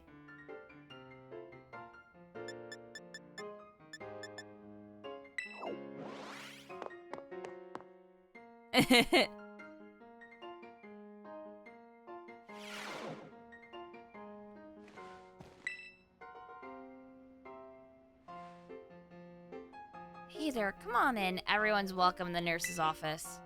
Oh, Imakuni, I'm glad that you're here. I have some good news. You're not going to believe this, but I passed the health teacher certification exam. Congratulations. Thank you so much. I saw you pushing yourself real hard with your treasure hunt, and that really inspired me. Of course, most of the credit for my success goes to my own hard work, though. Thanks again for giving me the push I needed to try again, Imakuni. They tell me there's no room to add new classes this year. So I'll just keep being Nurse Miriam for a bit. Just you wait though, I'll be standing in front of a class at this academy before you know it. And I'll teach you all you need to know about health. I bet you'll make a great teacher. Can't wait to see you in my class. I formed a close bond with Nurse Miriam. No. She has a license to be a nurse practitioner, but not a health teacher. She failed the certification exam for teacher. Multiple times, apparently. Or maybe just once, I don't know.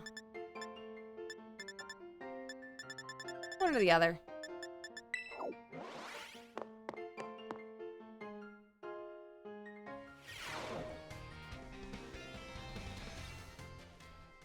Oh, hey, looks who it is. Imakuni.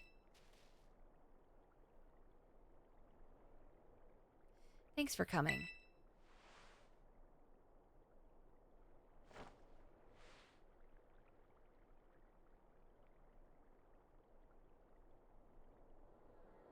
You.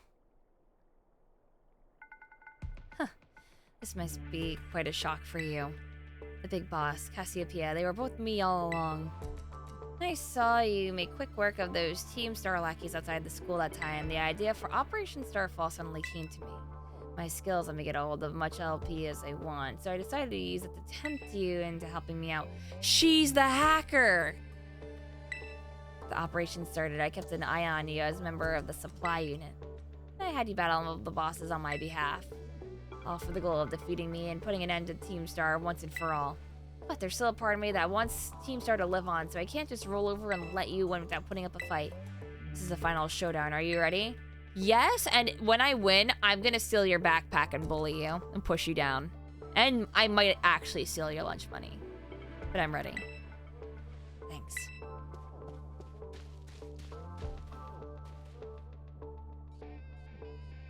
Hey, at least I'm not giving her a swirly. I could shove her into a locker, too. Sorry to keep you. The letter of apology from Miss Time the preparation took longer than expected. That voice, are you Clive? Penny, so it was you after I. No, I mean, is that you, Cassiopeia? In the flesh, I've got a task for you, Clive, if you'll accept it. I want to record what happens next so I can send the video to Team Star. They need to see the outcome of this battle for themselves. Okay, will do.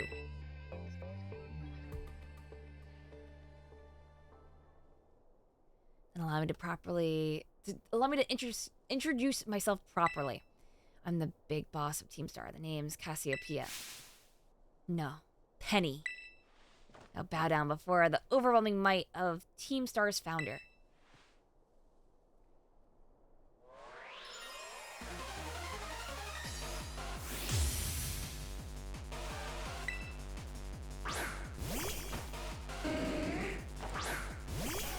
Oh man, we got hard style. I won't hold back in this battle. I'll stay true to Team Star's code.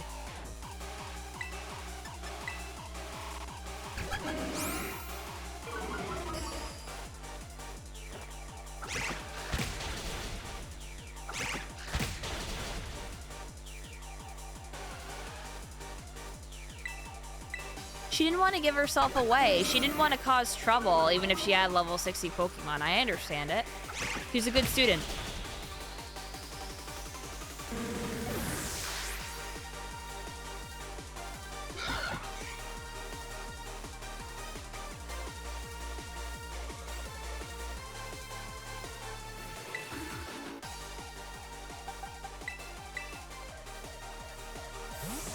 Is that a flamingo? Yeah.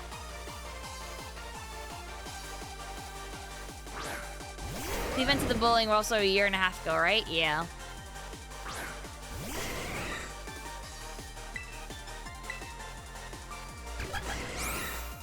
Why are you just spamming baby doll eyes? I hate you!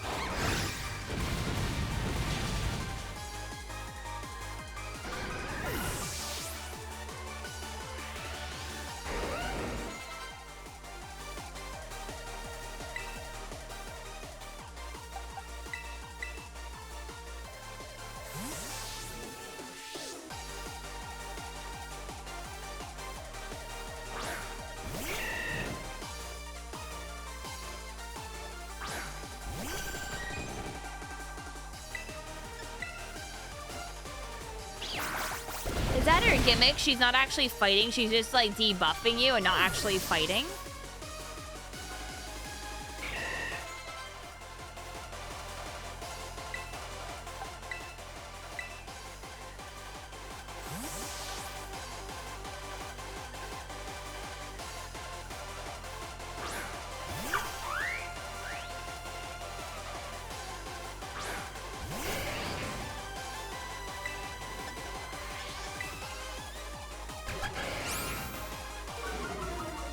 AI broken due to overlevel.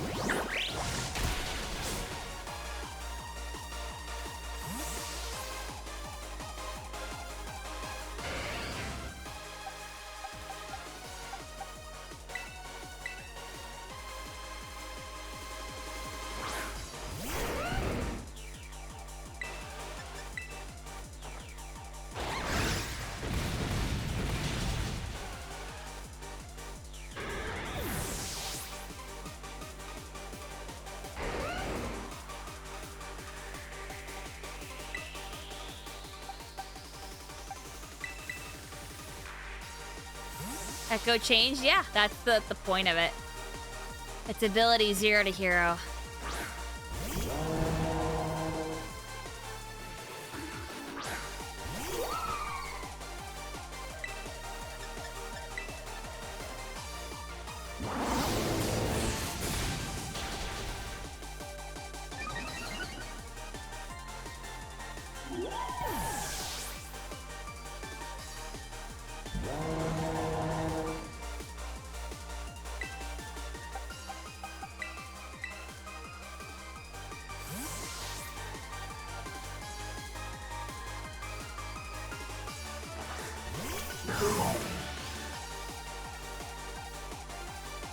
I can't follow you on your battle skills at all. No wonder the bosses fell to you. Oh yeah.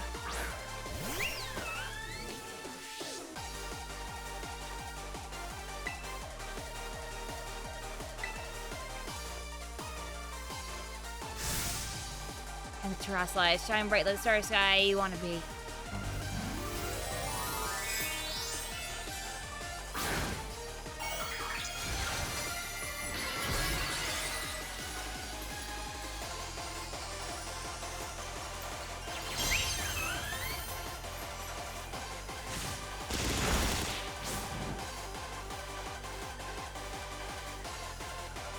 My VV power will crush you into stardust.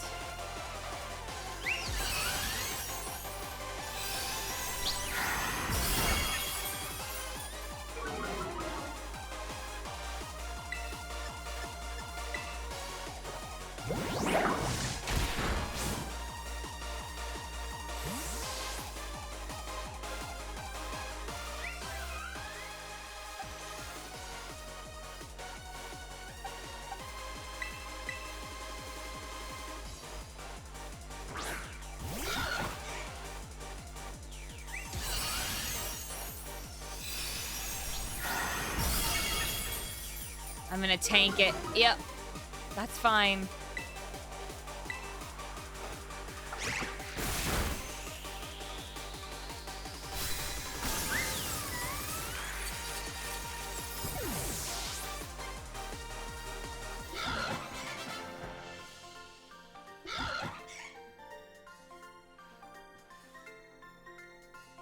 It's all over now.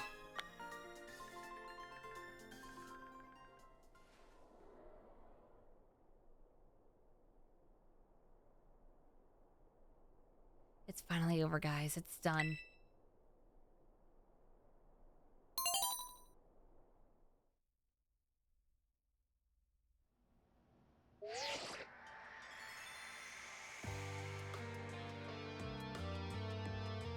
We're done here. I think we should call it quits. Hold up, are you saying we should break up the team? You gotta be joking. We got carried away with Operation Star. Now everything's gotten out of hand. Yeah, well, that's what happens when you round a bunch of bullies in the courtyard and make a show of learning them some manners. But we didn't even fight them in the end. We didn't do anything wrong. Indeed, merely did we declare our intent to battle tooth and nail should the villains persist in their tyrannous oppression. It was a bloodless victory, we assure you. Yeah, they didn't even set out their Pokemon. They just blubbered and apologized a whole lot. Our outfits must have spooked them good. But the bullies made a huge stink about what went down, and they all ended up leaving the academy. Our plan backfired epically. There's no way we're getting off scot-free. Yeah, I guess you're right. This little stun might put us up the creek. I'll fix this mess on my end. Just leave it to me. What are you saying? I'm the one who started Team Star. I dragged you all into this. so I'll take responsibility for everything. Oh, noble and kind big boss, you cannot. Now that the bullies are gone, you guys should start going to school again. Oh yeah? And what about you? I can't go back. Why? There's no reason for you to stay shut in your room anymore, right? All I can say to you guys is thanks. Even though we never met in person, you were all so kind to me. Stop right there, BB. Why are you talking like we'll never speak again? I need to go take care of some things. Prithee, speak to us. What is thine intent? Hey, big boss, answer us.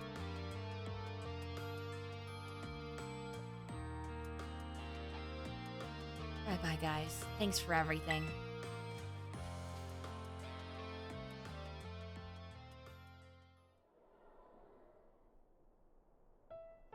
Thanks for everything, Imakuni, and you too, Clive. I'm glad I could see this through to the end. I guess this is it for Team Star, and me too. Hold that Miss Penny. I'd like to check on something with you first. Check what? I resort to something like Operation Starfall if you're the big boss of Team Star. Wasn't there any other way to handle this? I tried telling the bosses that we were done once before, but they still didn't quit. Why not simply order them to? Our code states that no one in the team has the right to order people around. I could ask them all to do stuff, but I could never order them. So it's back to the code once again. The bosses must have taken it very seriously. They did. That's why I knew I could use it to force Team Star to disband. Because the bosses would do anything the code required of them, even leave the team. Yes, and according to the code, they had to accept any challenge made to them. That's the idea for Operation Starfall. Cassiopeia, let me ask you one last thing. What does Team Star know? What do your friends and the team mean to you? They're my greatest treasure. Splendid. Thank you for apprising me of the situation, Miss Penny. What? Now, young lady, there's something I should very much like to discuss with you. Hey, quit it with the old geezer act, Clive. You're creeping me out. Indeed. Well then, before we talk any further, allow me to reveal to you my own secret identity. Haha. Director Clavel? Just as Cassiopeia was your disguise, the boy you knew as Clive was mine. But why? I need a way to talk to Team Star on equal terms. Students do tend to shy from speaking their mind to teachers after all. Much more so when faced with the director of the academy. Yeah, but where do we even start? Wasn't the outfit a bit much? Plus I have some big feelings about that wig. Well, that's quite enough of that for now. Everyone, why don't you come on out?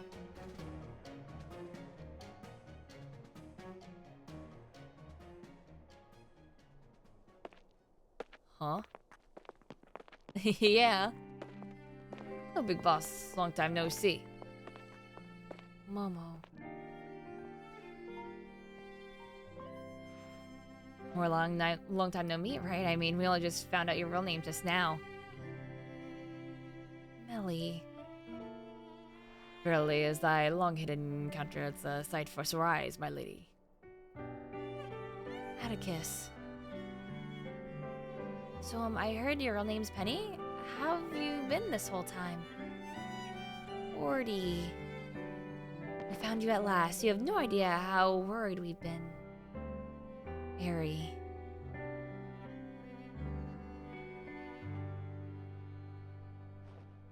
Okay, gang, on the count of 3. 1, 2. Hasta la vista, Cassiopeia, and hello, Penny. Oh.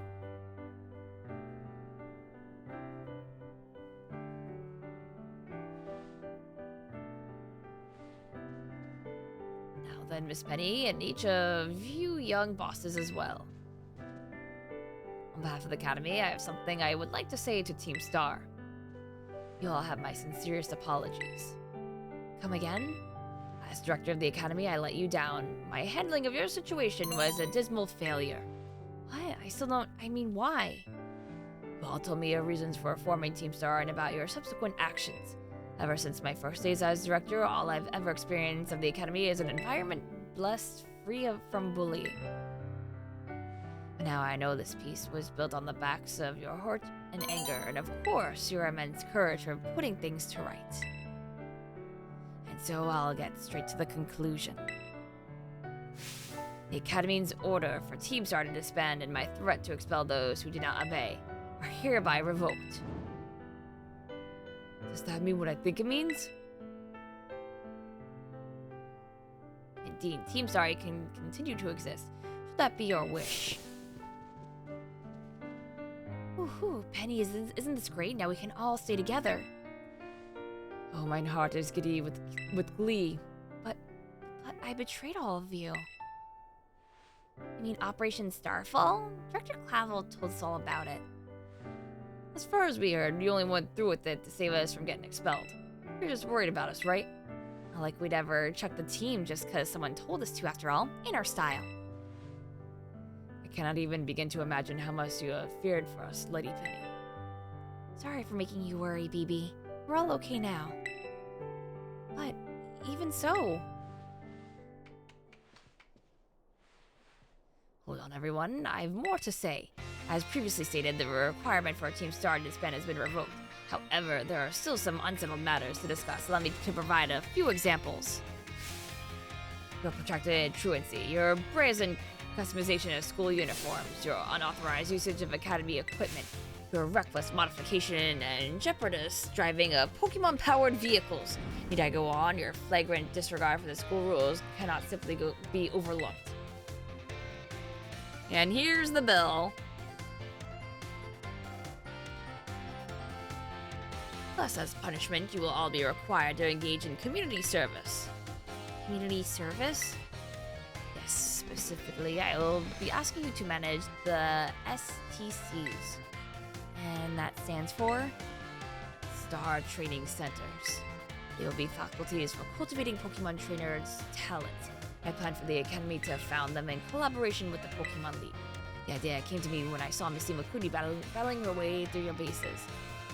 The base's construction, as well as the battle tactics employed by the students in Team Star, are remarkably unique and creative. I would ask that you continue your team activities, but henceforth as STC staff members, using our former bases as training facilities. And that is the sum of it. Does anyone have any concerns? No? Sounds like fun, but I don't see how this would be anything but a win-win. I'm going to Brazil? Oh boy! I love forced labor, and STCs is really, really too close to STDs.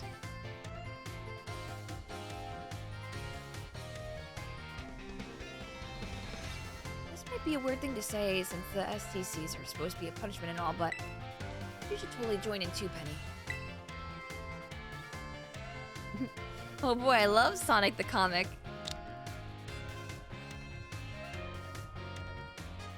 It's true, we would most happily have you at our sides, my lady. We can go to school together too. That way, if anything happens, we'll be there to protect you. We're already talking about how great it'd be to have both Team Star and school in our lives. This would be a sweet deal for us. So what do you say? You guys. Imakuni, what do you think? Give it your best! Huh? But I just... No need to give your response right this moment, Miss Penny. Do take some time to decide. For now at least, I think our little group should go their separate ways. Not to say you should break up Team Star after all, I simply meant it is time to leave. Miss Imakuni, please stop by my office later if you would. I don't think so, Lamango.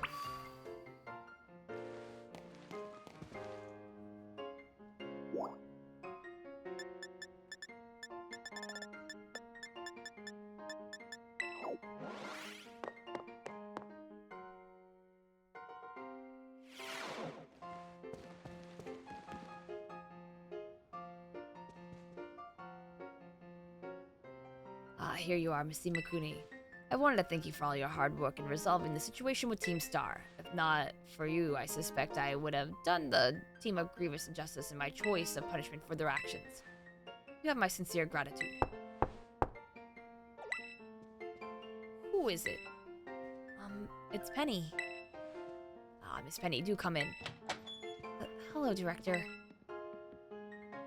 About the STCs, I'd like to work on them together with the rest of Team Star. That's wonderful news. Thank you very much for your favorable response. But, I should be punished more heavily than the others, I think.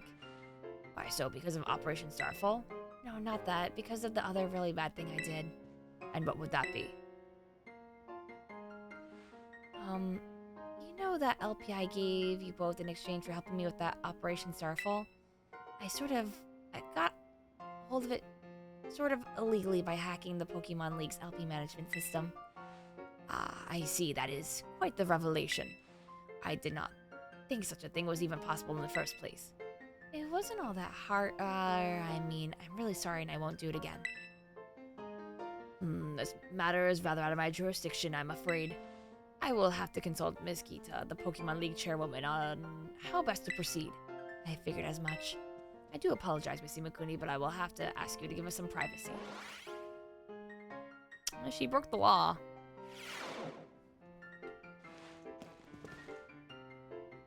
Grand larceny. I'm going to jail!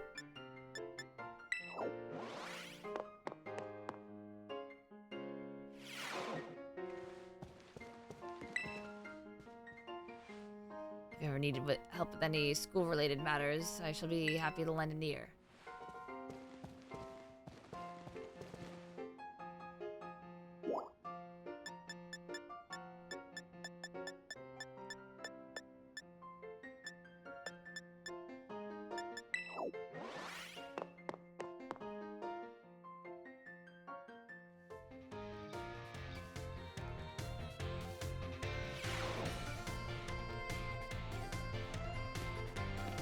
So what's my quest now?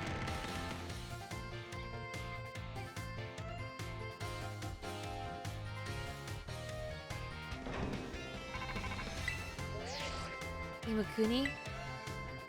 Yeah, Penny? There's something I want to talk to you about. Could you meet me in front of the school stairs, you know, where we first met? I'll be waiting.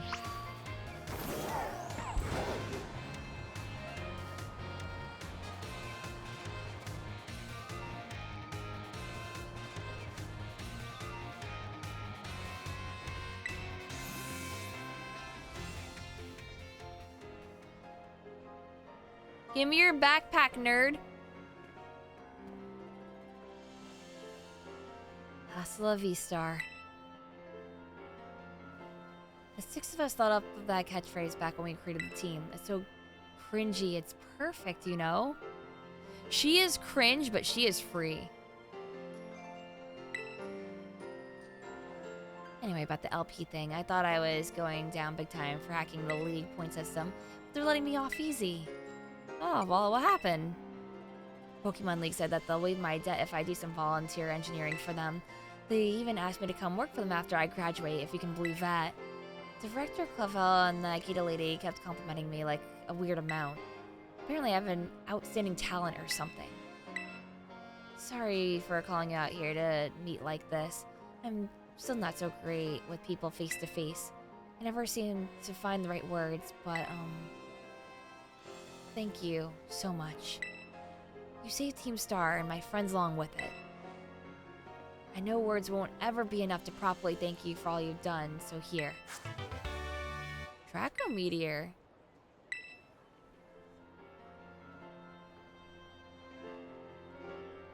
I'm sure you'll put this to good use. And one more thing.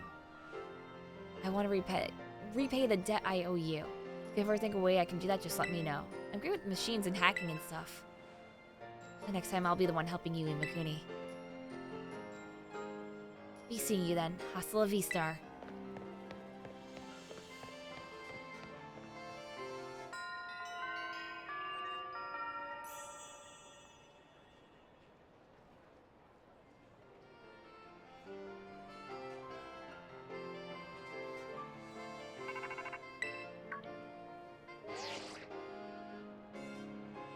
Yo, Arvin here. Bow wow. Oh, down boy, don't jump up like that. It seems like you're hearing It seems like you're hearing your voice has old Maba Stiff here all worked up, Imakuni. Oh, that's not what I called. Nearly forgot. Remember what we talked about before? About going to Area 0? Yes. Of course you do, you little know-it-all. Got a mind like a steel trap, eh? Well, all the effort you've been putting in around Paldea has really helped you make a name for yourself. Built up some goodwill, that's for sure. So we've been able to secure 2 allies who want to go to Area 0 with us. That should have us ready to tackle anything. So now all we gotta do is just gotta get there. First up, we'll be gathering at Area 0. I'll be waiting at the 0 gate. I'll send you the location on your phone, too. Don't leave me hanging forever.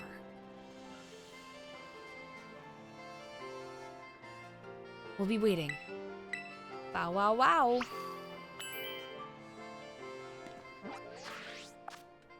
Alright, chat.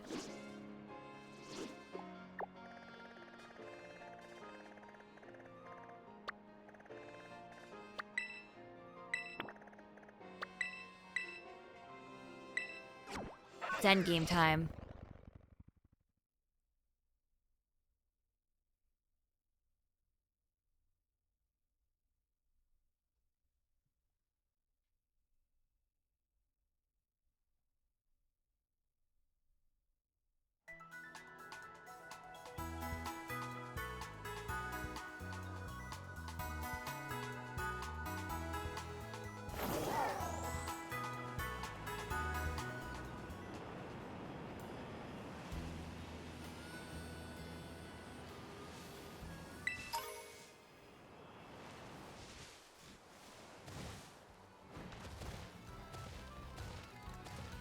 Oops, all level 60s?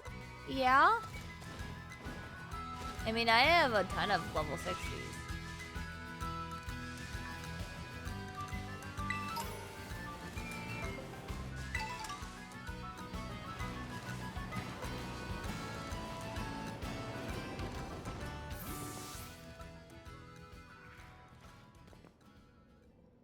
Hey, over here.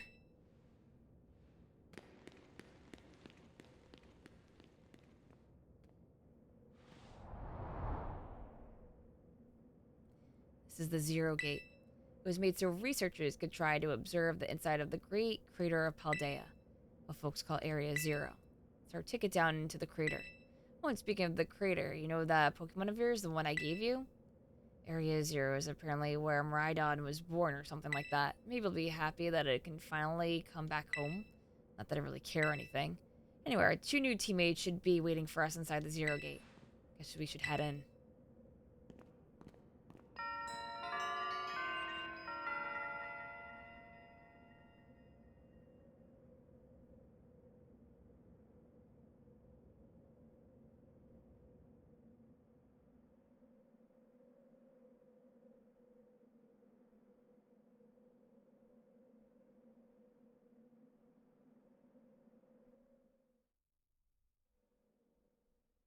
Oh boy, what am I in for now?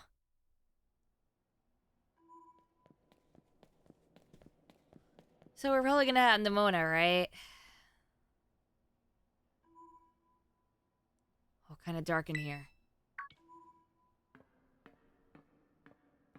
Yeah, unfortunately. Holy Imakuni.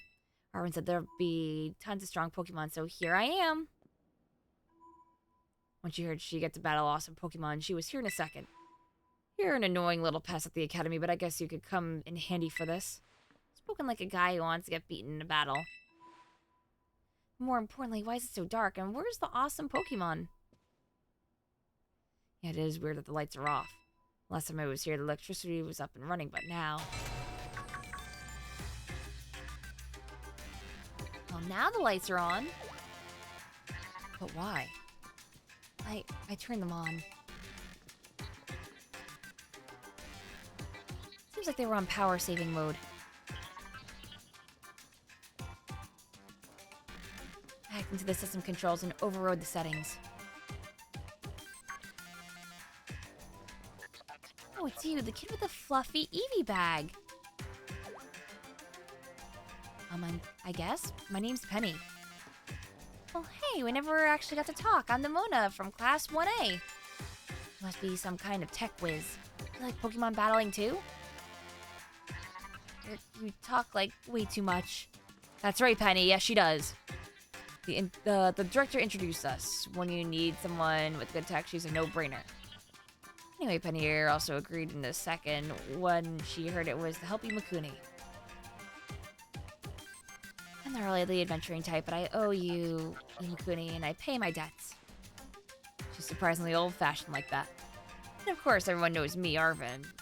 My loves include my stiff and cooking and biometric identification in progress. Hello, Imakuni. I have been expecting you. It seems that you gathered a group of formidable allies as well. Sorry, who are you? That's my dad. Probably. What? That's Professor Toro? Mona, student ID number 805C001. And Penny, student ID number 803B121. I thank you for coming. Of course, Professor. Oh my gosh, it's an honor to meet you in person. I mean, maybe not in person exactly. Arvin, did you tell your dad about us?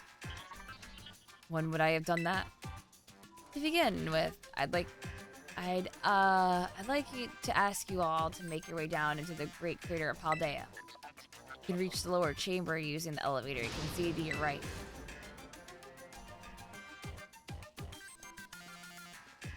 Dad?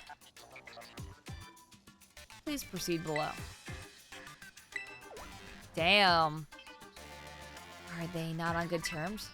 Must not be.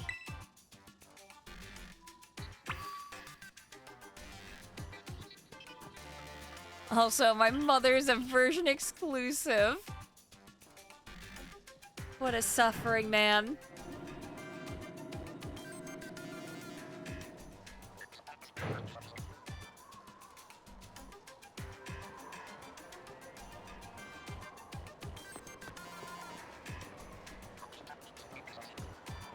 Biometric identification in progress. Identities confirmed. Access granted to lower level. Ooh, it opened for us automatically.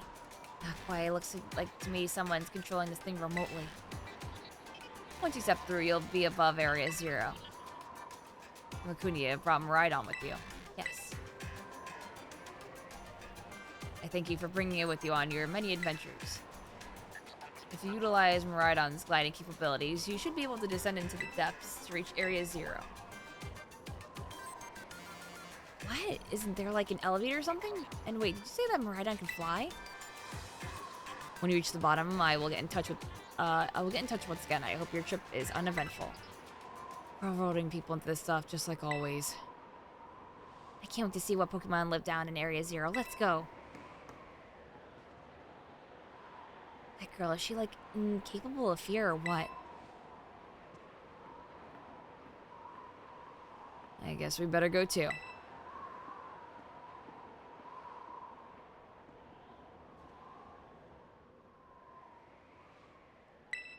Okay. Imakuni, ready for the worst? Good, that's all we needed to hear. Get out that Pokemon of yours and we'll be off.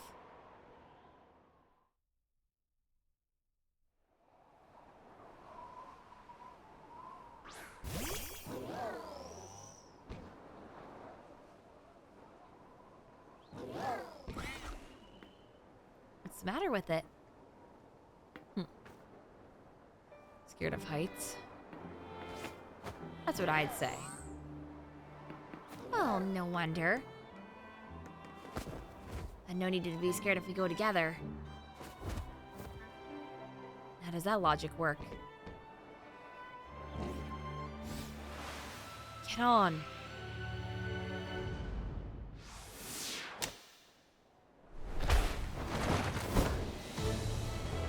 Oh, Lord.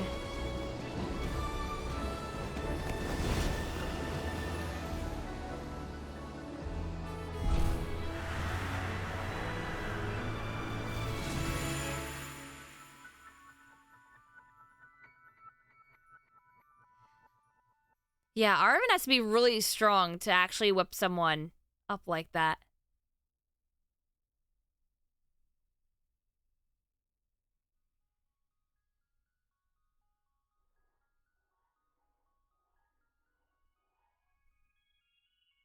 Why is it so low?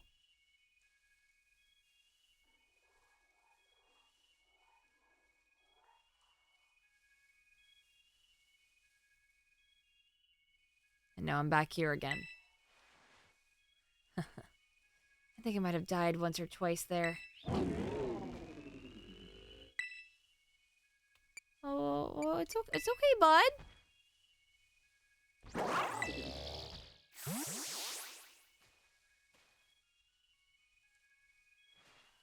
It chose to go back into its ball.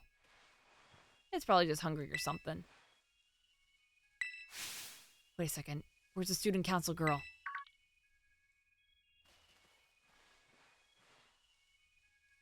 What? She's gone. You don't think she... Everyone, you have to see this. Area Zero is amazing. Hi, nervous? Come on already. I guess your ability would be on tempo, huh? Biometric identification in progress. 4 humans identified. Condition satisfactory. Vital signs all within normal range. It appears you were able to make the descent without being harmed. Yeah, sure. Smooth sailing. Who could possibly complain about a landing like that? That is good. I had concerns you might fail given the crudeness of the only available access method. I think your dad's sarcasm detector needs fixing. Aw, you were worried about us? That's so sweet. You should now make your way to meet me at the Zero Lab in the deepest part of Area Zero. However, the entrance to the lab is barred by 4 locks installed on the exterior, which I cannot unlock. 4 locks? On your way to me, you must visit 4 research stations that were constructed inside the crater. On your way to me... Okay, yes. Just a picture.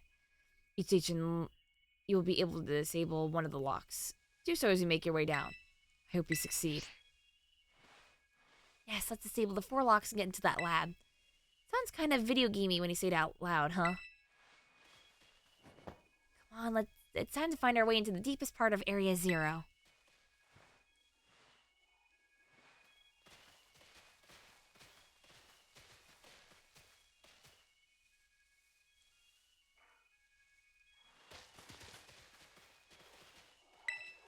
I can't ride Maridon here at all.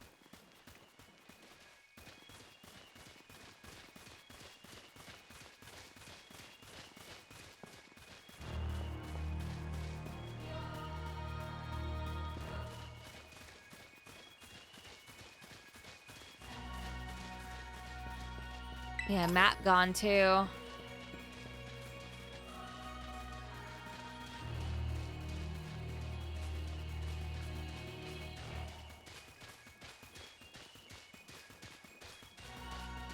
Yeah, it reminds me of like Nier and Xenoblade.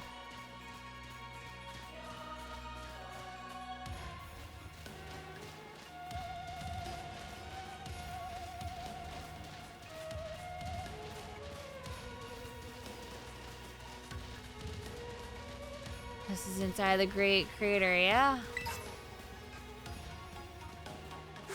Maridon go. Yeah, he's in the ball.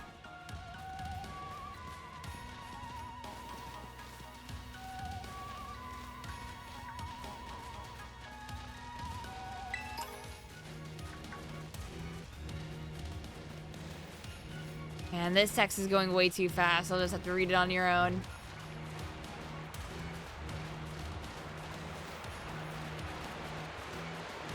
Yeah, Wild Raichu.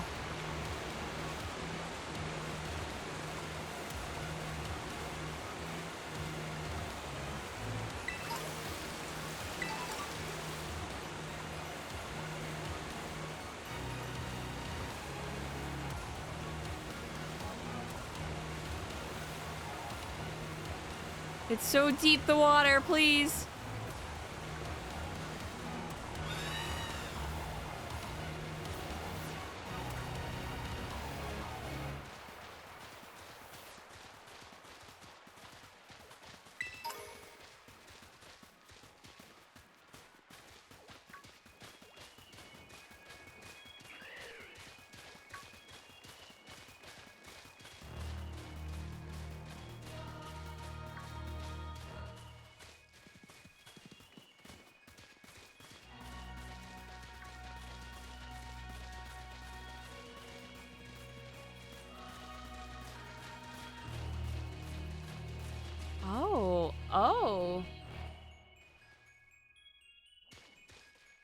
I want to throw my ball out.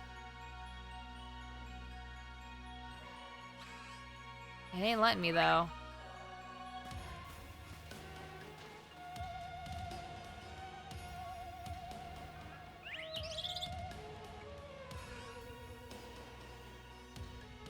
Just walk into them.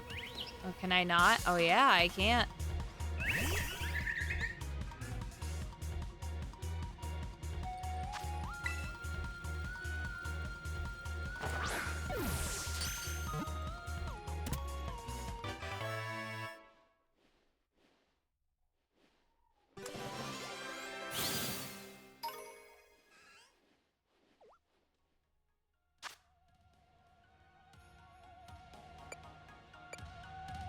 Yeah, we might as well name it.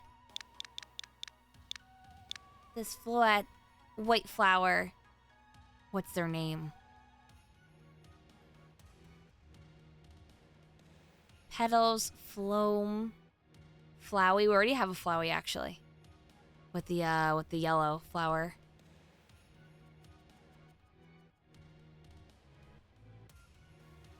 Lillipa.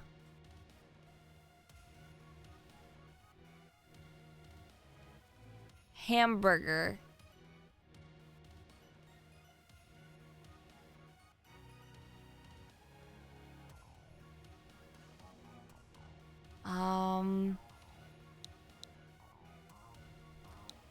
Yeah, how about Lily?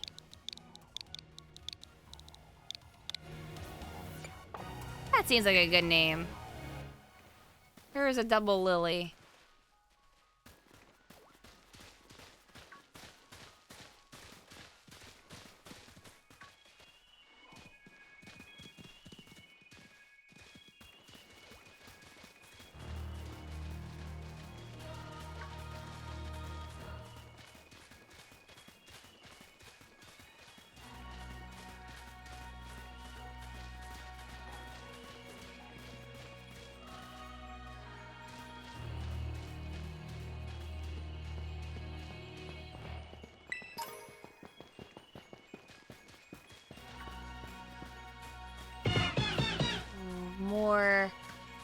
More good TMs.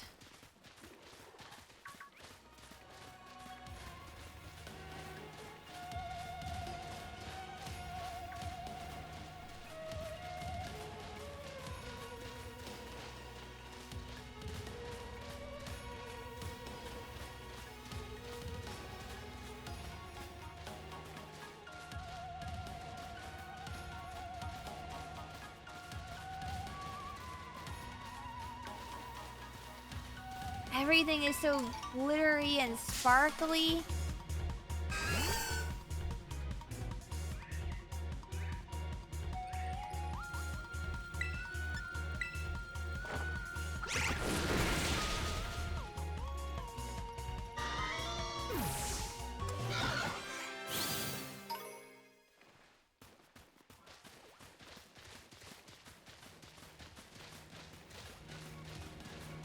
Glitter is a aerosolized asbestos.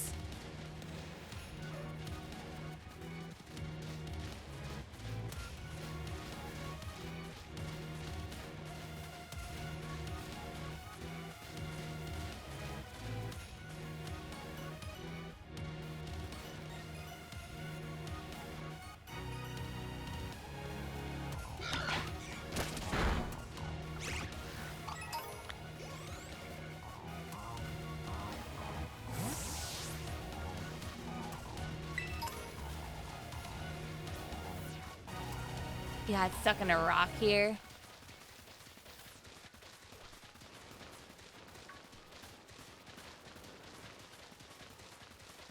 Well, I'm just praying that doesn't happen to me.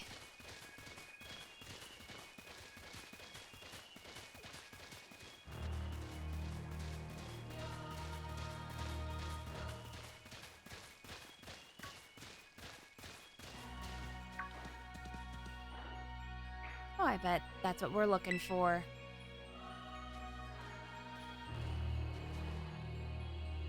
That must be one of the buildings the professor was talking about. Oh yeah, what were they called? Radish rations? Research stations. Well, I was close. Oh, you have such a great memory, Penny. What's great is my common sense compared to you lot, apparently.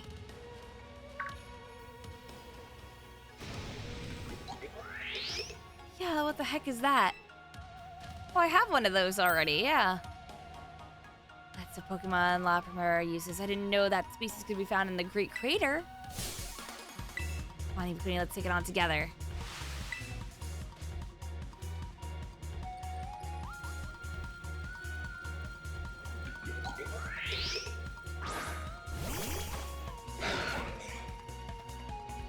I don't mind killing it. I already have one.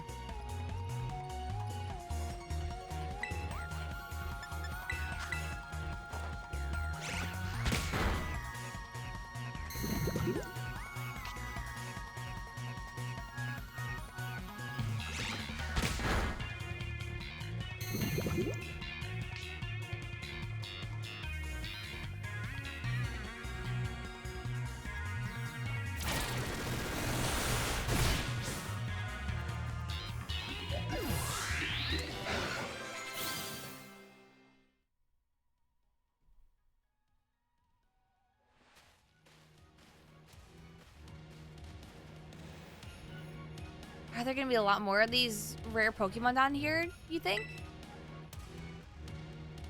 I think that was something, please. You've got no idea how terrifying Area Zero really is.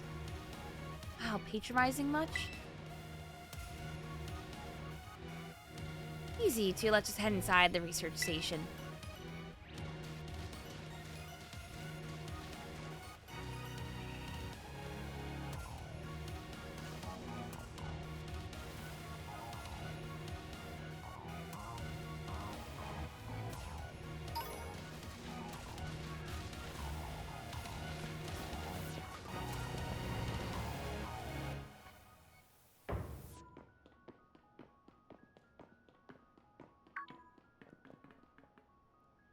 Oh, are these ancient ruins?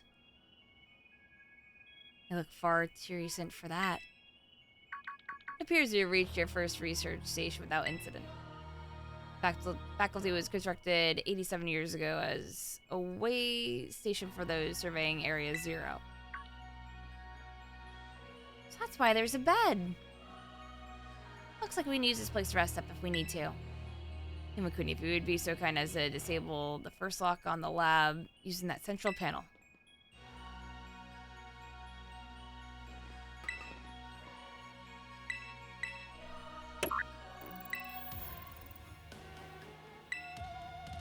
Well done. Please continue your efforts at the remaining research stations.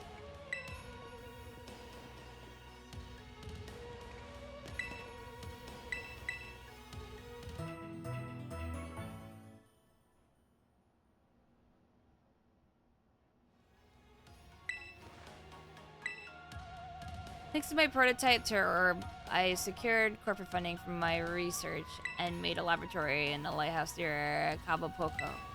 Someday, though, I'll return to the crater and resume my study of these crystals. I determined that this energy crystallization is linked to the being we call censored. The interlocking hexagonal plates that compromise redacted shell must somehow cause this phenomenon, which I've dubbed terrestrializing.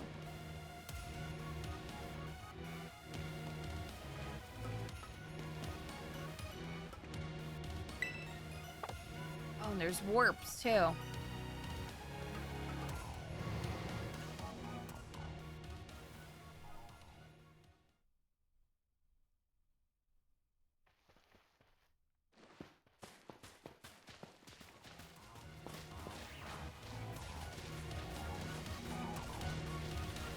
Also, I don't know if it's just me, but I keep hearing Hotlands in this music from Undertale.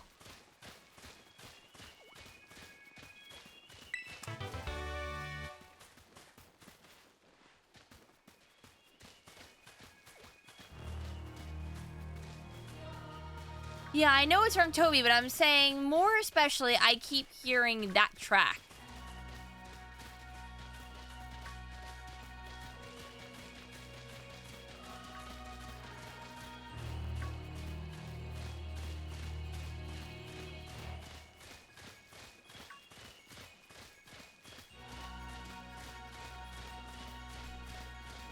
Same key, it might be same key.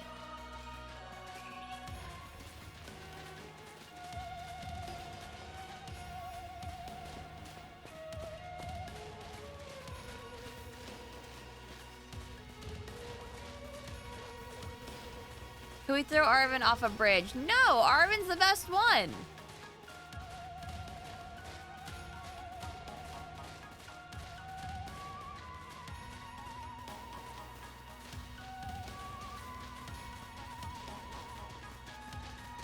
Penny's right there. Penny who? Arvin's the best one.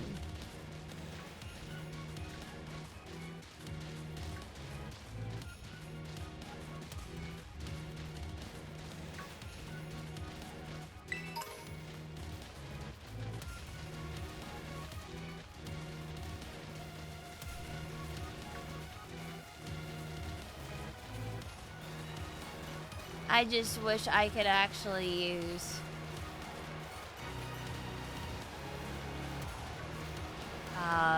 Maridon here.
A weird machine thing attacked him.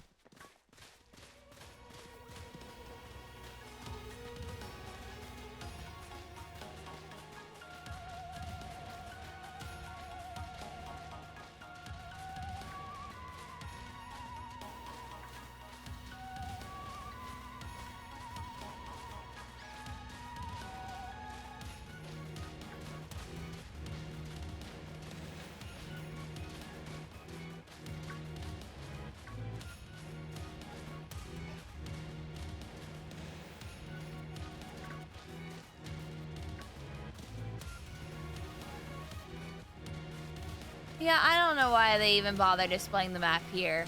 They should have had an overlay that's like an EMP or something, or static, or like unknown.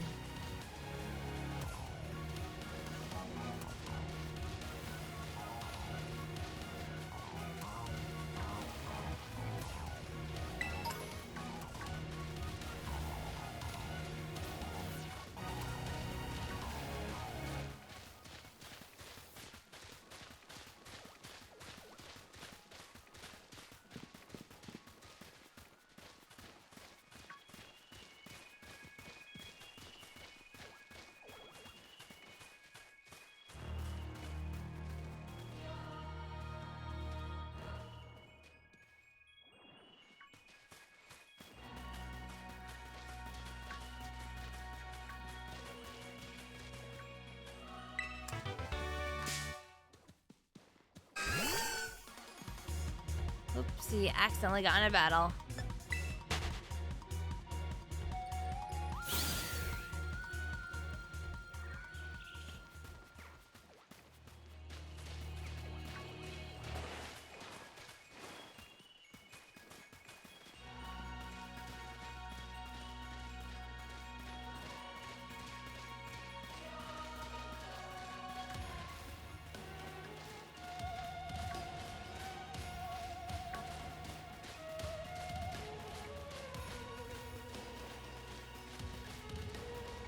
I don't know why, but the music is like really soothing to the point of like making me want to fall asleep.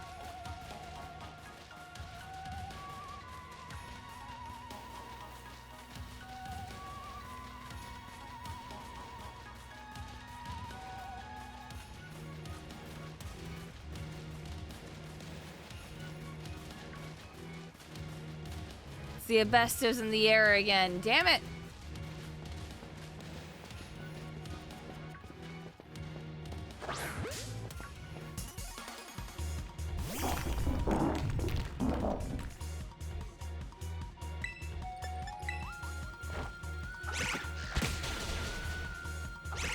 The Minecraft golem. I love Minecraft.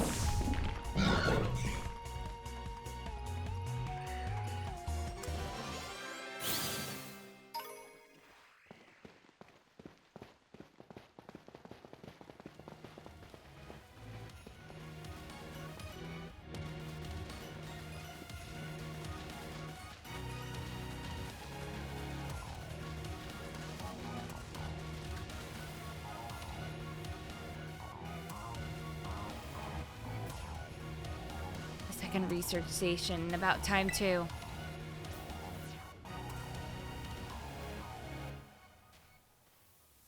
Am I gonna play Callisto Protocol or not? Funny you ask. I did receive a key for the game. So I'll probably end up playing it. Whew, let's head in and take a breather. I thought you'd have a bit more stamina, student council girl. Whew, I'm just full of surprises. That wasn't a compliment, you know.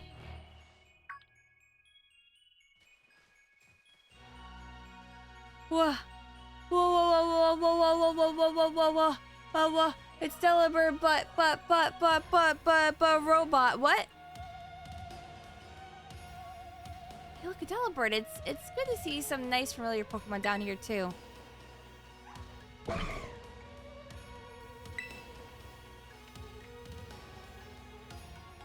my gosh, so cute.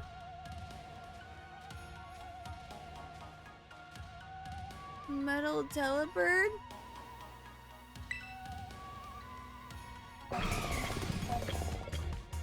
Lily Bird. What the? Wow. Imakuni needs battle time.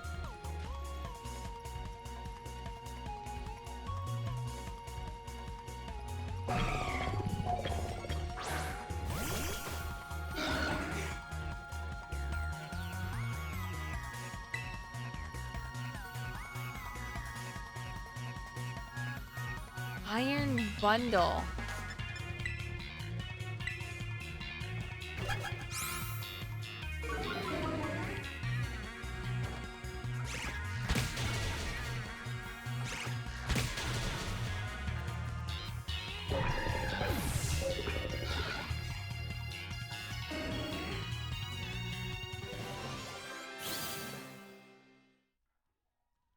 Oh god, indeed. I could have caught that. No, I can't. Seriously, what was that? Darn thing scared me half to death. It was definitely kind of mechanical looking for a Delibird, wasn't it? No kidding. Well, let's just get inside already. One more jump scare like that and I'm done for.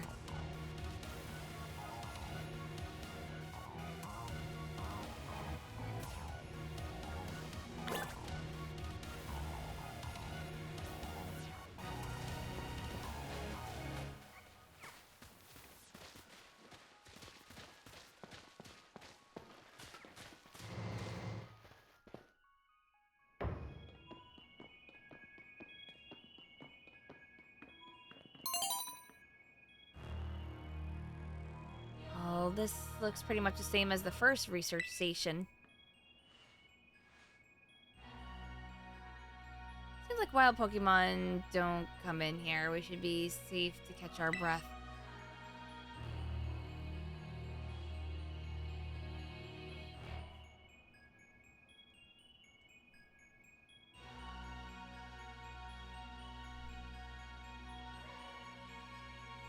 Hey, so what's this place? That Pokemon. I've been wondering about that myself. I think maybe that Pokemon was one of these. Oh, what's that book? Monsters of Area Zero. As we descended further into Area Zero, we began to catch glimpses of mysterious Pokemon. We wondered if these compact, cruel beasts were indeed Pokemon at all. One of our team suffered a brutal blow from such a beast and was mortally wounded, forcing us to retreat for a time. A member of the survey team captured this photograph by chance. I noticed a passing resemblance to the Pokemon known as Donphan, yet its differences such as its texture and the way it moves suggest it is biologically separate. Say nothing of its treads of iron. Monsters of Area Zero? So, they aren't actually Pokemon? I don't really know. What do you think, Imakuni? Not like the regular Pokemon. Maybe. They definitely do look different at least. And I've never seen any of them in a Pokédex either. I suppose the time has come for an explanation. Professor! Some of the life forms that you see residing now within Area Zero are future Pokemon that lived in a distant day we have yet to see. Future Pokemon? What? That's awesome! Oh, come on, there's no way that's possible. The Zero Lab where I'm located contains a time machine. It summons the future Pokemon to this place. So the thing that my dad spent forever researching down there, he actually got it working? Indeed, though the cost was catastrophic. The cost? A time machine? And you mean you could actually travel to and from the future? It is theoretically possible to travel to the future.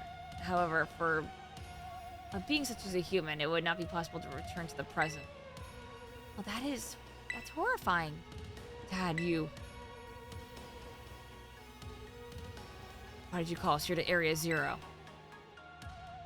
Irv and I. If possible, I'd like us to speak when we can meet face to face. It'll be easier for you to understand once you can see the situation for yourself. Now then, Imakuni. Use the central panel here to disable another lock on my lab.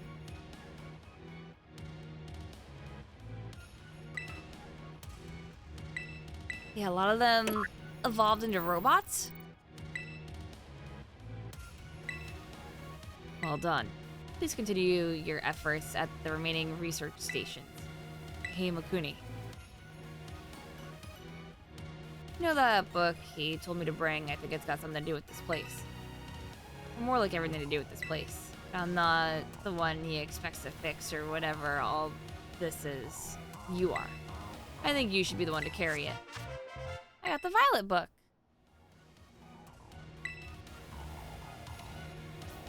Cool. Take care of it for me, okay, Imakuni? Alright, I'm gonna read these book pages and then I'm gonna take a very, very short break and just go to the bathroom and stretch. At last, I can resume work on the Terra project. I'll move my research to the Zero Lab this month. My team will be smaller, but no matter. The strong influence of the crystals makes our experiments much more unstable. The crystal's power is tremendous. Their unstable output made our corporate backers fret, but if we can harness this energy, it will open up the research possibilities we'd only dreamed of. Alas, paradise will be ours to create.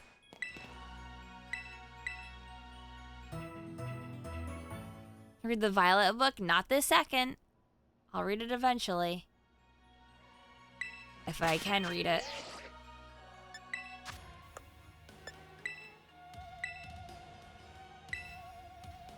No. Anyway, I will be right back, people. Perhaps you guys should go get up, stretch, move your legs, get a snack, get something to drink, hydrate. Please enjoy the monkey.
Okie dokie. I'm back. And I got some food too. So is Ima just gonna look up the Scarlet exclusive Pokemon after beating the game or what? Yeah, no, I have people like Anga, my friend Lucian, that are all prepared to send me the Scarlet exclusives that I'm missing.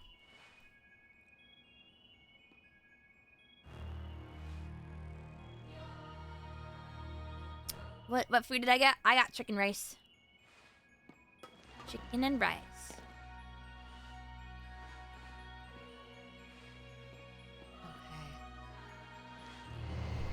Okay. Yeah, and this is definitely helping me. So I'm not as drowsy. I was like, oh man, I wanted to call it quits, and then I actually got food in me, and I'm just like, now I can go on.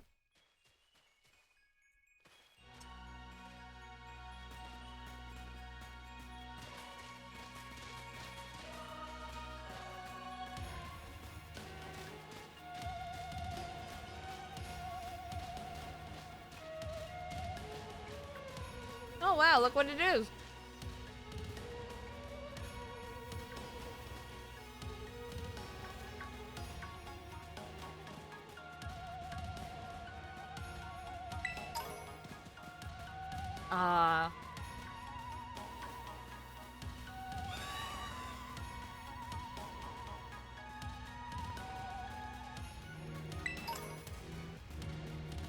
But Nomona is really rich. That's interesting. And she's like, nah, I don't want to be the pampered girl, whatever. I made a name for myself.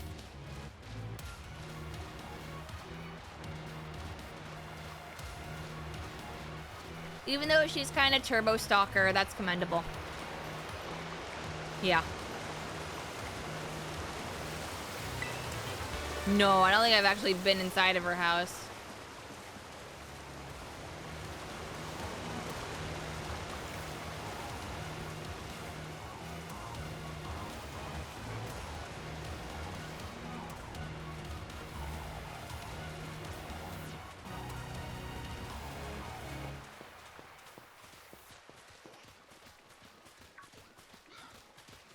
Her house is like right next to each other, basically, like down the street.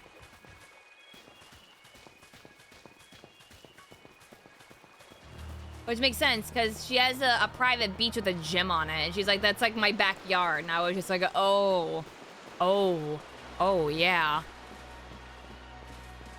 We've been around her house, but not in her house.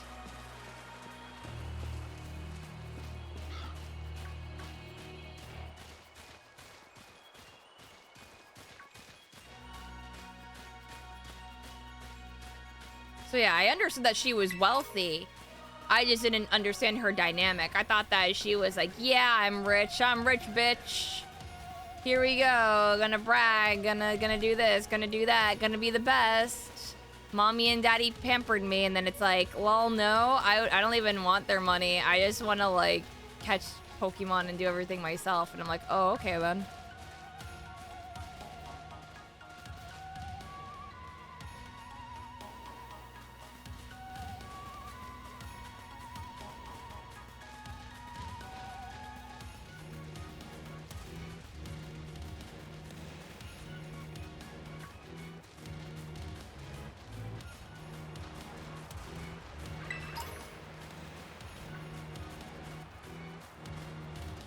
Here he is, zero sugar.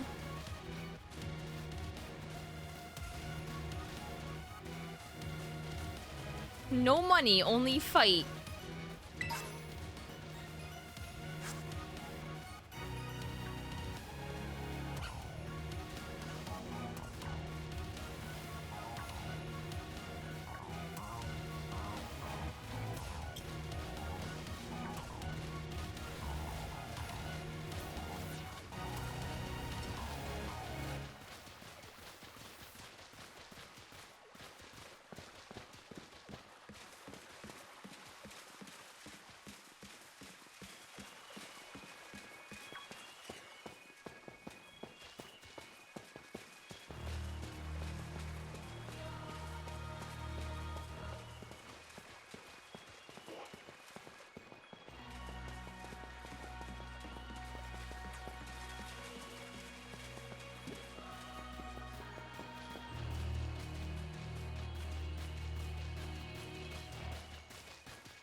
I love the rainbow tree.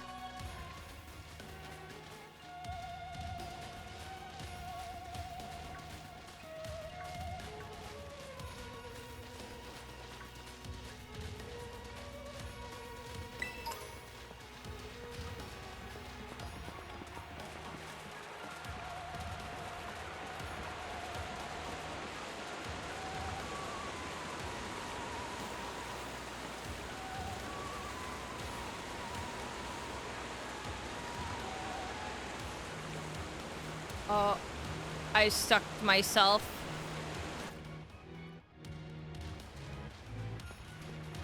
How am I supposed to get that?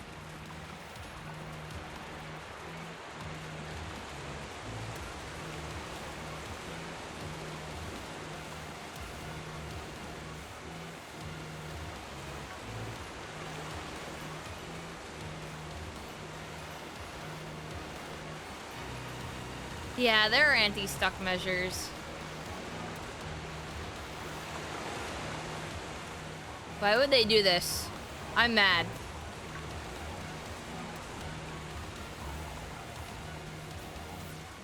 Yeah, there's also a Pokemon on the rock. Don't worry about that.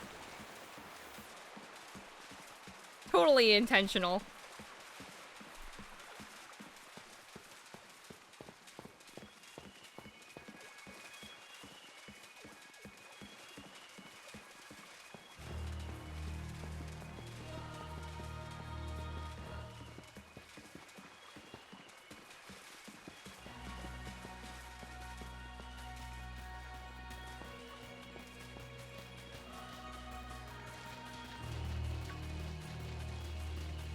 Yeah, but chat.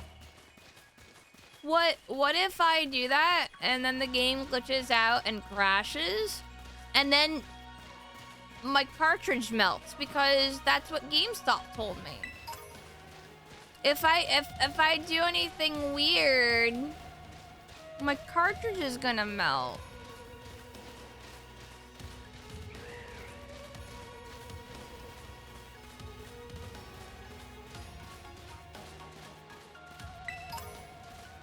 Yeah, exactly. The memory's gonna leak out of the cartridge. That's what they were saying. It's gonna catch on fire, and then I won't have a cart or Pokemon anymore. Source, trust me. That's what they said. Do you really think that a GameStop employee would do that? Try to sell me their insurance and tell lies?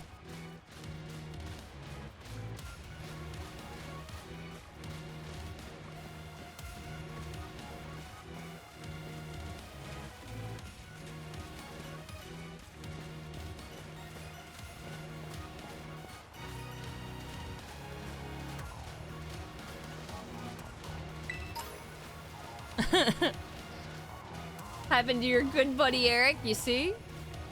It's real. Source, that guy's friend.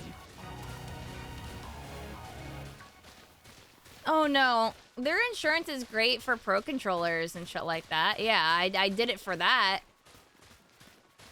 When you know you're gonna go ham on a controller and it's gonna break down in a year, yeah.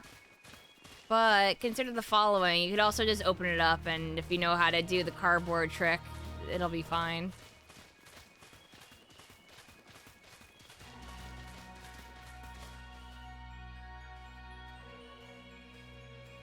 Oh shit, you know Eric too.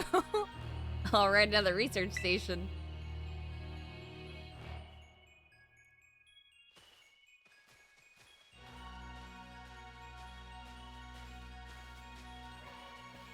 Nice, we get to chill for a minute. Or something's gonna jump out at us again. 100% guaranteed. Oh, Penny, such a worrywart. Huh? Look who it is! See? See? Wait a sec, this is just like that Titan Pokemon we saw. So it was a featured Pokemon all along? Oh, you battled one of these before, Arvin? It looks seriously strong. Well, yeah, Imakuni and I are old pros when it comes to Titans. Leave this to us.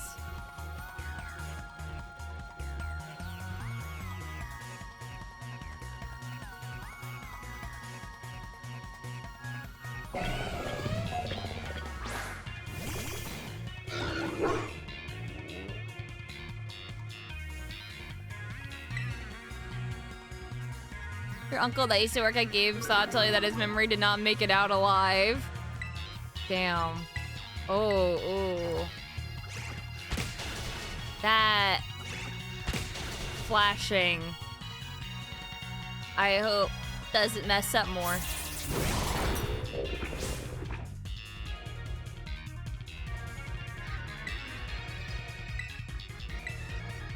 Game, stop doing that.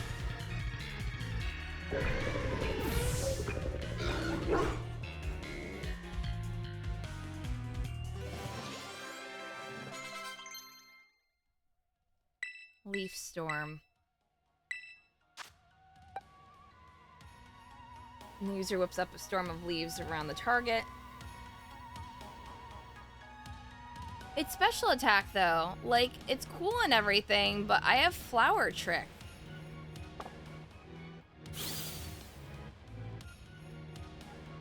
.90 accuracy isn't that bad. See that? Victory's ours. Yeah, it's a grass-type Draco Meteor. Maybe the one we saw when we were searching out the Herba Mystica came from down here. But you got to meet one of those Pokemon before our creator get-together? Jealous! If we've got things from the literal future roaming around Paldea, that's a major problem. Is Professor Turo doing anything to keep them under control? How could he let this happen? Yeah, right, because it's not like, oh, so brilliant Professor Turo ever messes up. Come on, Imakuni, let's get into that research station. Flower Trick is always a critical hit, and it never misses. It is genuinely, like, the best grass move.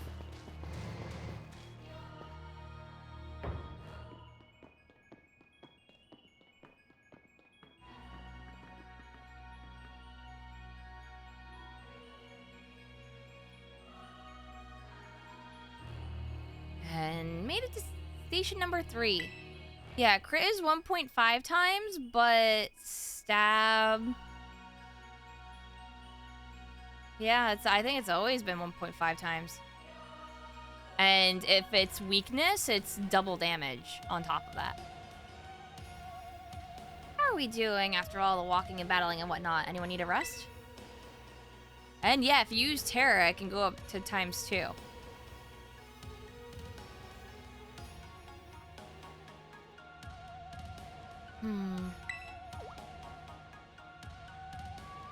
What if it's 4 times weak? It's dead.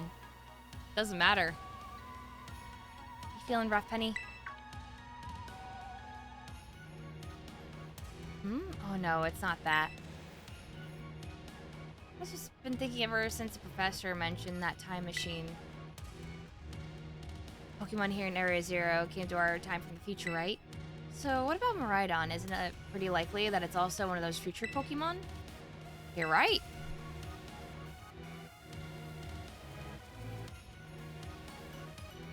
It's okay, yeah. So if you're counting weakness, just a 1 weakness and Terra and crit, 70 times 1.5 times 2 times 2 is 420 damage calculation. Or 420 power, I should say. That's fucking insane. That's not even including how much actual, like, strength it is. Yeah. But that's with Terra. And I would assume Grass Terra. Huh.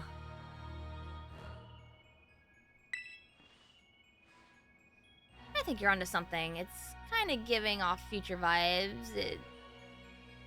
Even its name sounds futury. Wait a sec, I totally forgot. Hey, Arvin. You had Miraidon's ball, and you told us about its forms in the first place. You must know something about it, right? You still remember that from all the way back? No wonder why... no wonder you're everyone's little star pupil. I guess I got no choice then but to tell you what I know. That Pokemon Miraidon. That is... It was found by my dad when he was working on his time machine. I believe it would be best for me to take over the explanations at this point. Professor!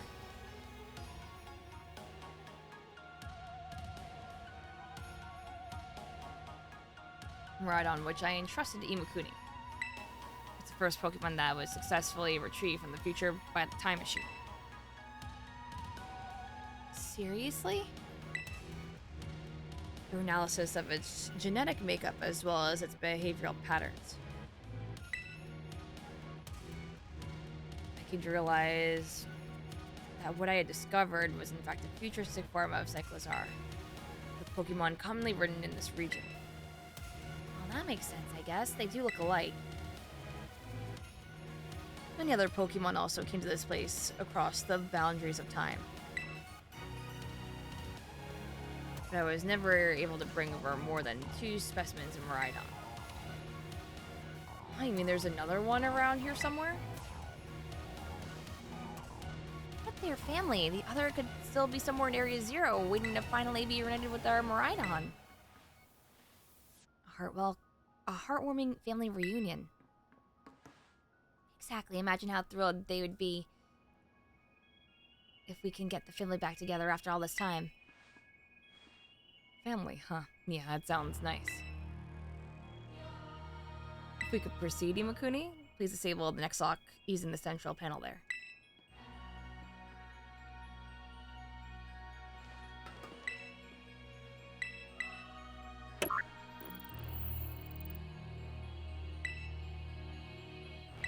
Alright, one's still active. Well done. Only one remains now. Please continue on to the final research station.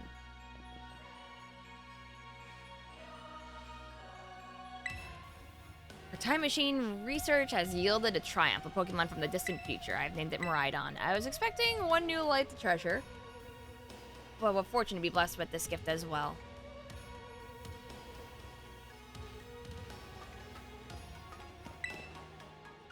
I've successfully brought more and more future Pokemon to our time since the first one. I'm so close to creating a world like the one in the book.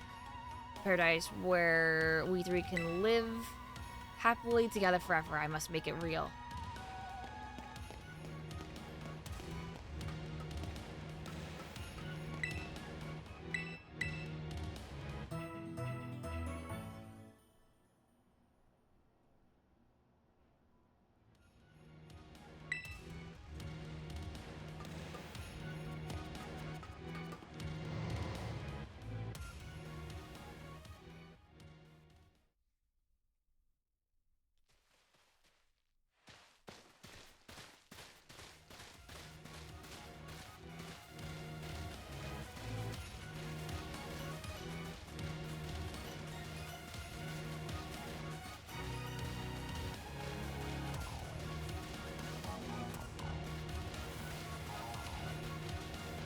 I assume I have to go in this cave.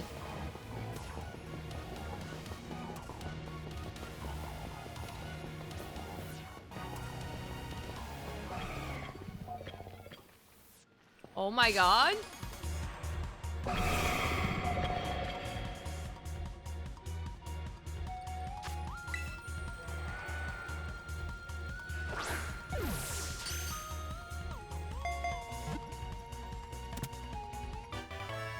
I caught it already.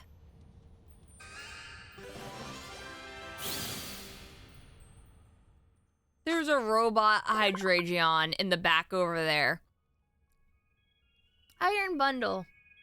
Paradox Pokemon. Ice Water.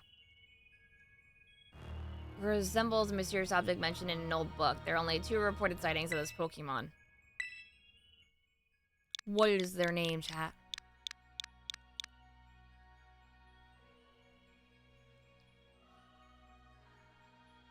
Clockwork. Robo Santa. Delabot. Ooh.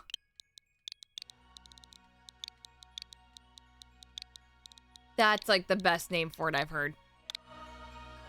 That's it. That's the one.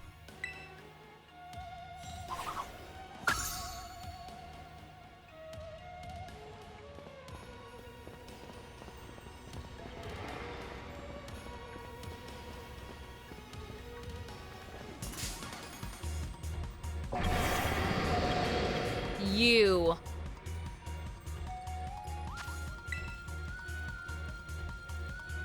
You have to steal that name? Go for it.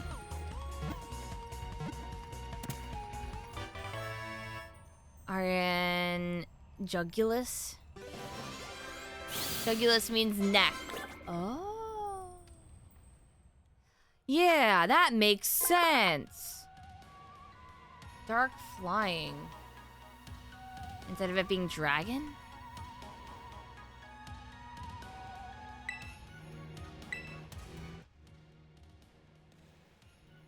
Lucian kept this from me. Because Hydreigon is his favorite Pokemon. He must have been fucking exploding.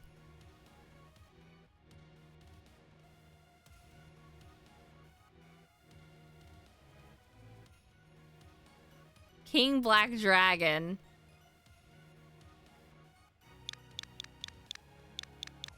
Hydratron?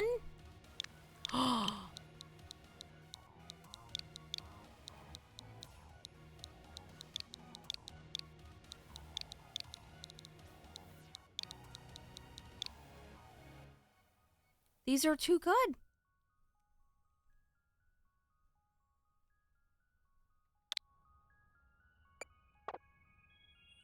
Mecha Ghidorah is also good. Of course it is. Yeah, no dragon type with that, though. Makes sense. No longer any biological parts of a dragon. Yeah, it makes sense. So it's just flying dark, or dark flying, rather. Same difference, but... This is so cool. It's Hydre. We can always rename it back and fix the name. I can tweak it. I literally just said how chat spelt it out.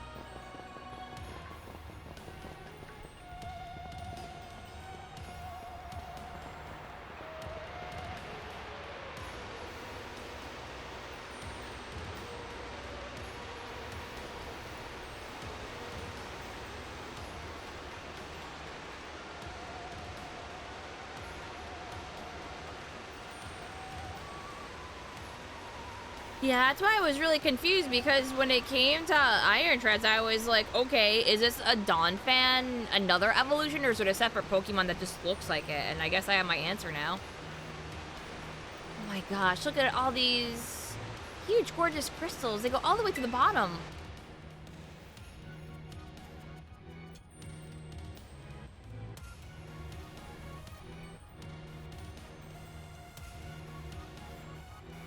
One slip and we can kiss our short lives goodbye.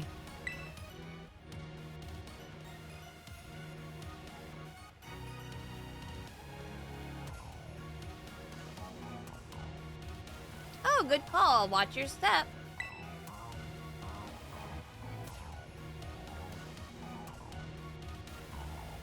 So the professor's down there somewhere waiting for us. And that's fine. Totally fine. Alright, team. Watch yourselves and let's get to the bottom of this thing. This place looks unreal. Maybe there really is treasure down here like the stories say. Yeah, this place is like something from a whole other world. Makes you feel like maybe you already died and went somewhere. Is it just me, or do the crystals here give off the same glow as when Pokemon terrestrialize? There's gotta be some sort of connection.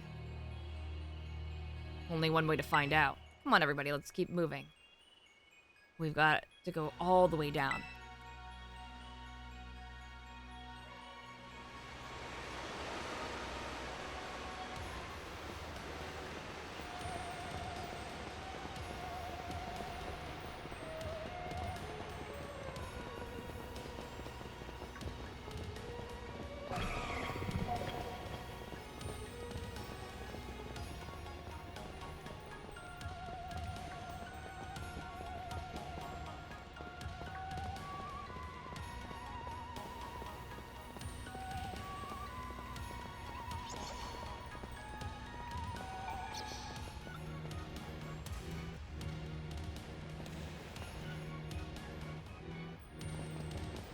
I can get stuck on their models for some reason.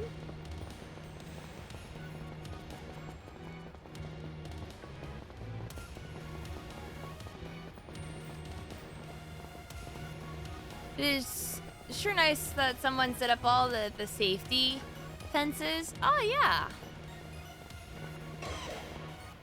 There's just a random gibble down here. Oh? You okay?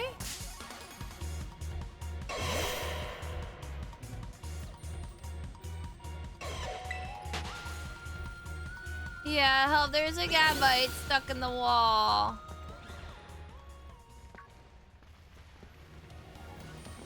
Penny, get the fuck out of the way!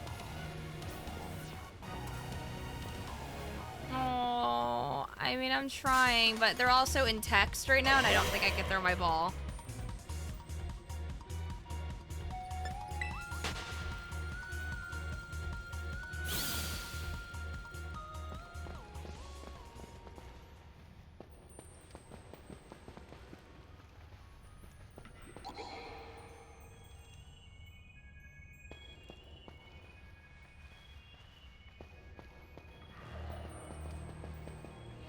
Yeah, it'd be awful if a shiny got stuck in the wall.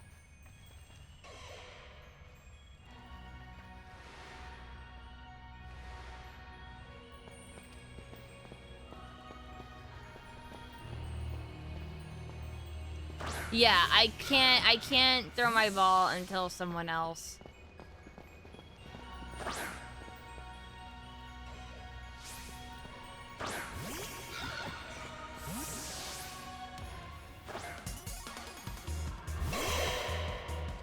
Okay, sure. He's on the rock. Go get him.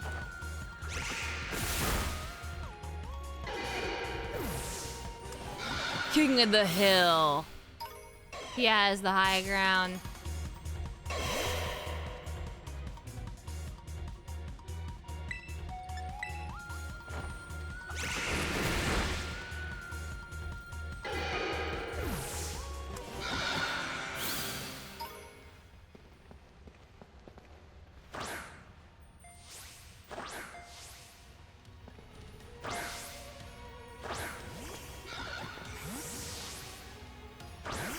I think the others despawned, unfortunately. But there was an attempt.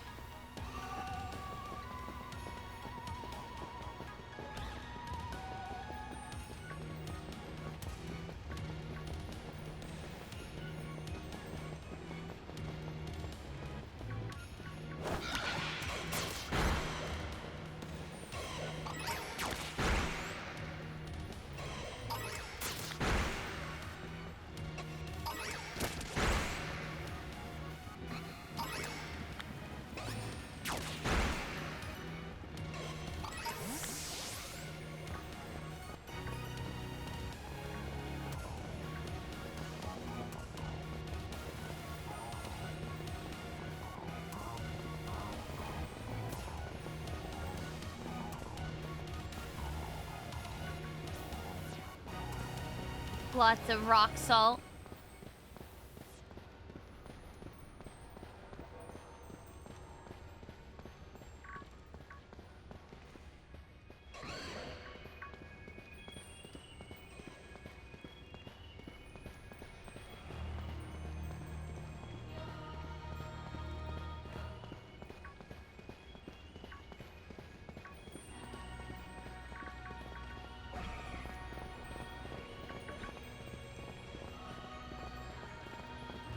I am so happy for all of the gibble down here, though.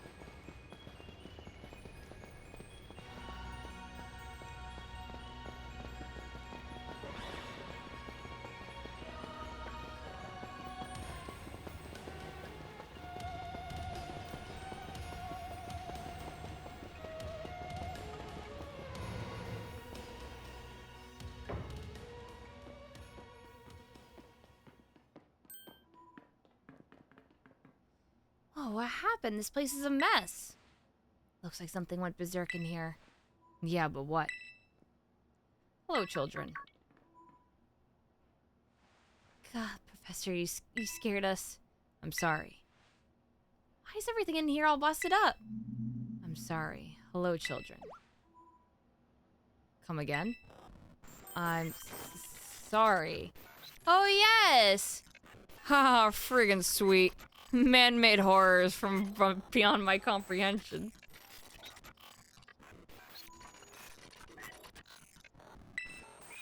Hello, children. Hello. Hello. What the heck? Stop that. You're creeping us out. Hello, child. Children. Children. Children. Children. Initiating restart. He's been roboticized? Professor must be having some weird connection problems or something, huh? Well, it was definitely weird at least. Almost like, I don't know. If you meant it as a joke, it wasn't funny. I still got goosebumps and all.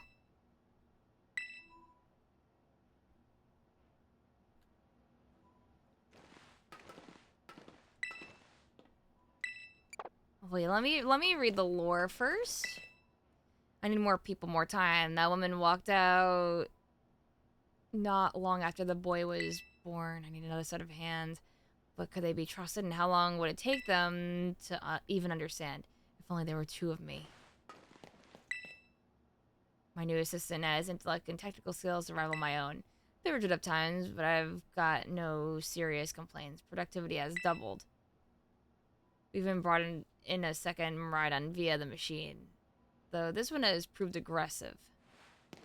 Oh no. Hold on, let me go get chat all situated here. Okay, earlier, let me go on me to do Combo breaker. Children. Chilkin. Children.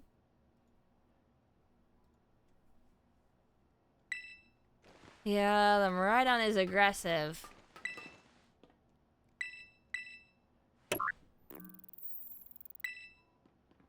All locks disabled. Hello. Can you hear me now? The text is different font and also misaligned. I don't like this, chat.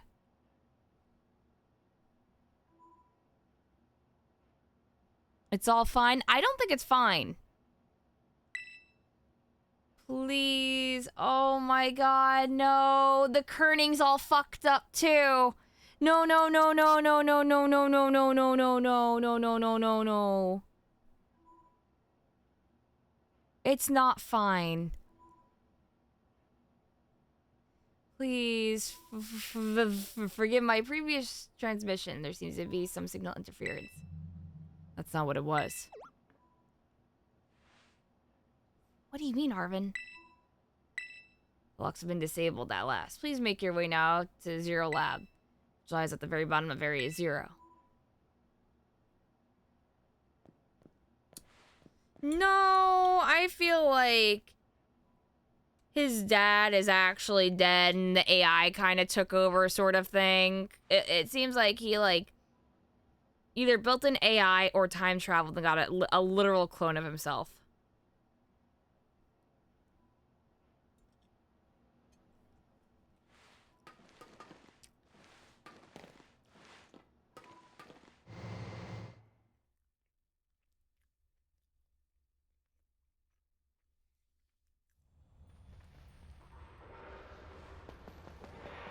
Death in my Pokemon? Yes?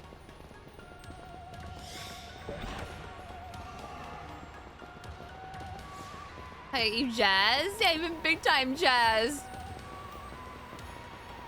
You need to go to the doctor right now. That's not normal.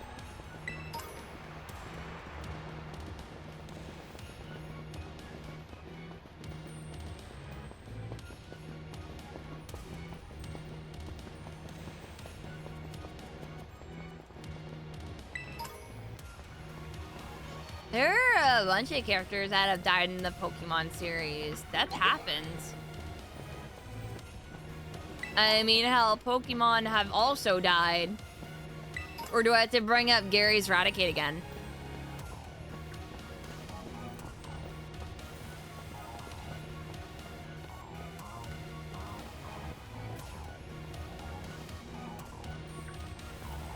You did Gary a favor. I might have.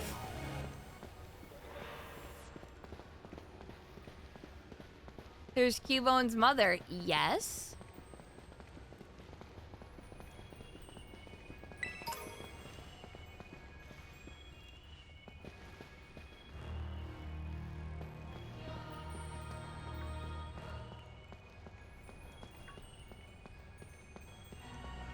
The Dunsparce is the evolution that we all deserved.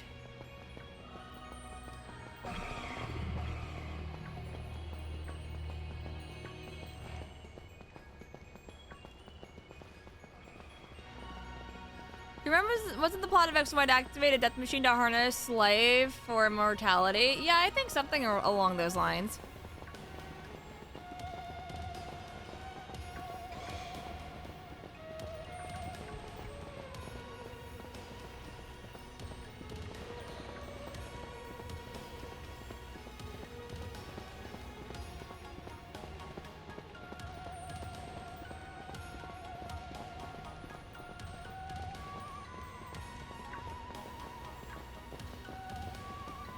If we got another evolution for Dunsparce, such as Dunsparce, I would love it. Just make it more extravagant, but it's literally just Dunsparce but longer and maybe more wings and more adornments on them.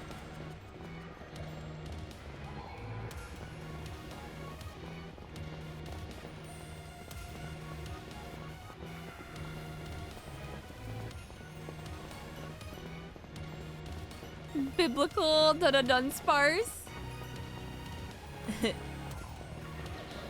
Be not afraid.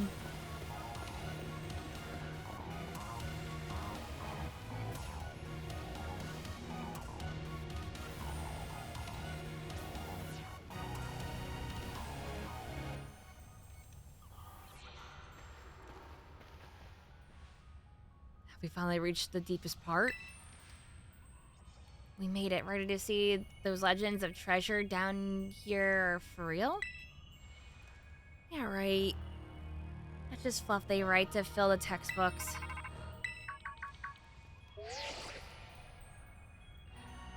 Hello, children. You've done well to make it here. The structure you see before you is the Zero Lab. That's where you are, right, Professor? Oh, wait. Why does this look like this whole place is being swallowed up by crystals? The crystals in here in Area Zero possess a peculiar energy. This energy can alter functions of living things and optimize the performance of machinery. It is the same energy that allows Pokemon to terrestrialize. So this entire building's been terrestrialized? Is that what you're saying? Don't be silly, Arvin. Professor implied something important about Terror Orbs just now. They're made from the crystals down here in Area Zero, aren't they? Indeed. Though not many know it. Since you have a disabled all 4 locks, the gate to Zero Lab should now be open for you. Once you open the gate, you will quickly be confronted with the dangerous Pokemon inside. They will likely make a break for freedom. Dangerous Pokemon? The 4 of you working together, you should be able to best them. Prepare yourselves well, then open the gate. You got me and Imakuni here. Doesn't matter what we're up against, we'll be fine. Huh, well then, that puts all my worries to rest.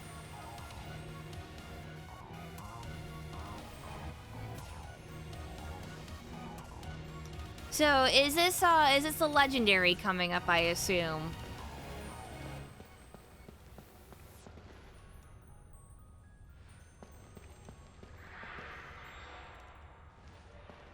Nope. I don't know.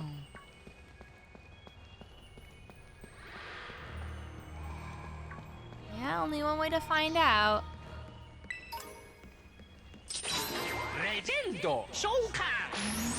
Hi, Hadjo.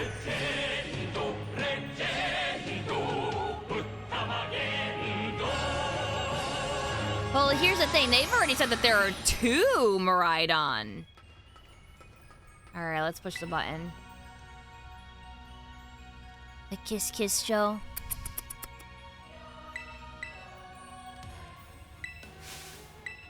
Oh, hold it. Oh, wow, we're finally on the cusp of getting into the lab. Look, if it's true that a bunch of really dangerous Pokemon might come at us, then should we have Miraidon to help? Yeah, if Miraidon were like how we first saw in Inlet Grotto, that'd be a huge help. I want to see it in battle. But it hasn't even wanted to let us ride it ever since we came down to Area 0. And it can't until its battle form in the first place. It's really strong, I know it is. It ain't all those Urban Mystical we found too. When it really matters, I'm sure it'll fight. And Area 0 is where it used to live. If you could bring it out of its ball now, maybe it'll be able to find its family too, right? That's pretty sensible by your standards, Arvin. I don't know. Come on, Imakuni, let him ride on out. Okay.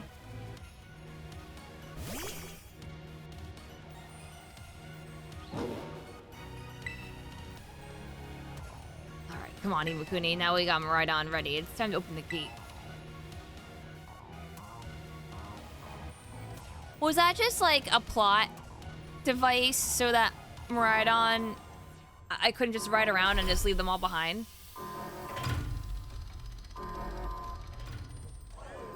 Because that's what it seemed like. Yesin. Oh, hello.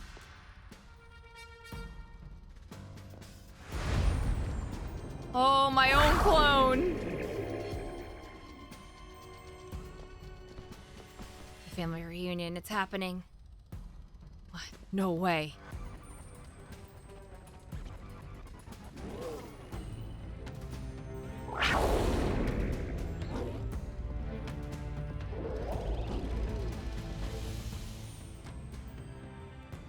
Oh, something's not quite right? Oh.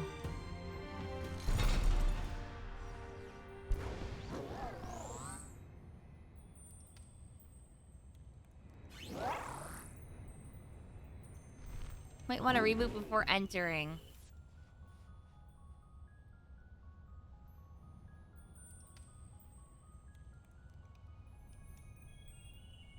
Is there a particular reason why?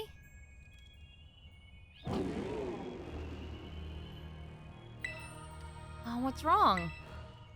You bummed that your heartwarming family reunion got cut off so quickly? Are you joking? There's nothing heartwarming about it. We're this close to getting caught up in a nasty brawl. Wait, for real? Just look at Miraidon. Poor thing's terrified. Guess the other one isn't exactly its pal. Yeah, the other Pokemon was giving off some real bad vibes.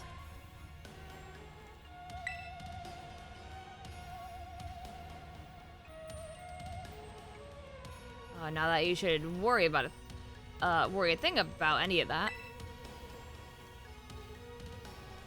Once you get back into your battle form, I'm sure you'll be going toe-to-toe against that jerk. If, you know, you want to. Aww. Sorry, I guess it doesn't really help, huh? Do you think that other Miraidon was one of the dangerous Pokemon the professor warned us to watch out for? Didn't the professor say that the dangerous Pokemon would come out from inside? I mean, from inside the gate we just... Oh my god.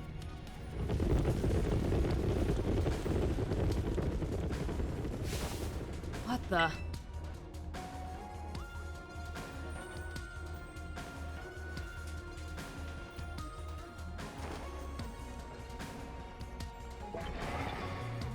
We're surrounded. It's pretty obvious that they're not here to roll out a friendly welcome mat. There's no way we can handle this many. Don't tell me they're all future Pokemon. We got a little disaster on our hands here. Look, even that fellow is ready to bail. I guess it's my turn. I've been waiting. Come on, Imakuni, let's do this together.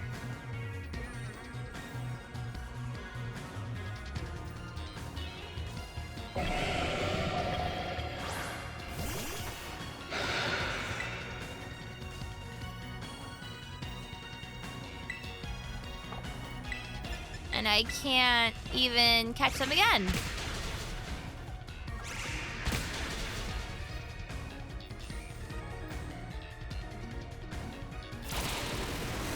Yeah, I feel like it's a missed opportunity for the game to throw double enemies here as well.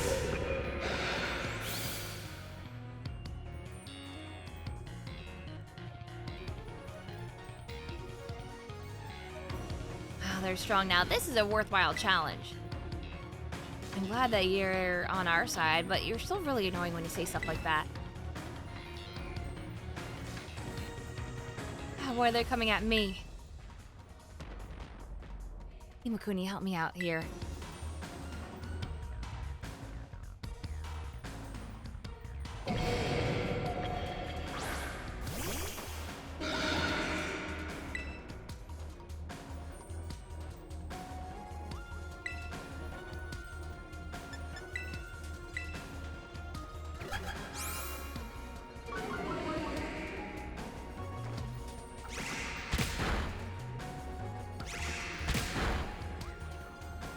Hey, Penny, can you do me a favor, girl, and then, like, actually use, proper attacks?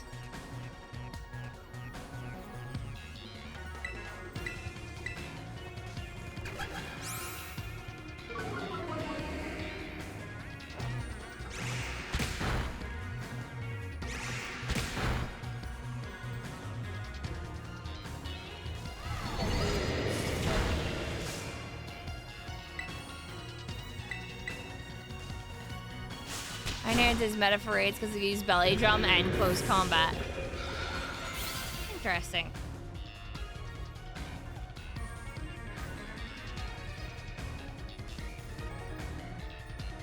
Ah, the future must be terrifying.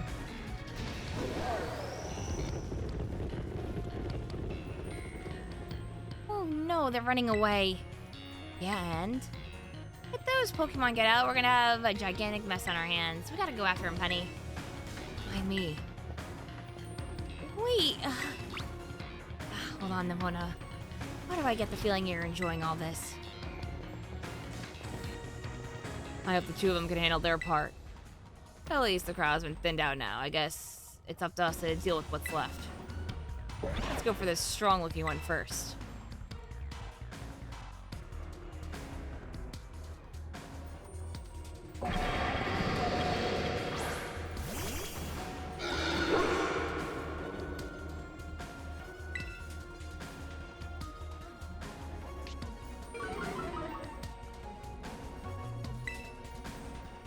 I might as well just double kick.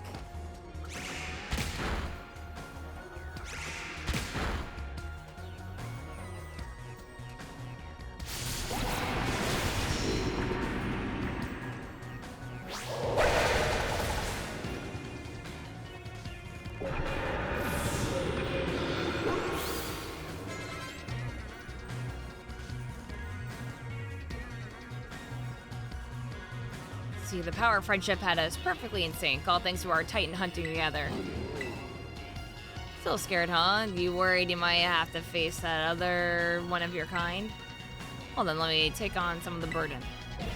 Some of the stragglers should be nothing. Me and Mabostif here can handle them.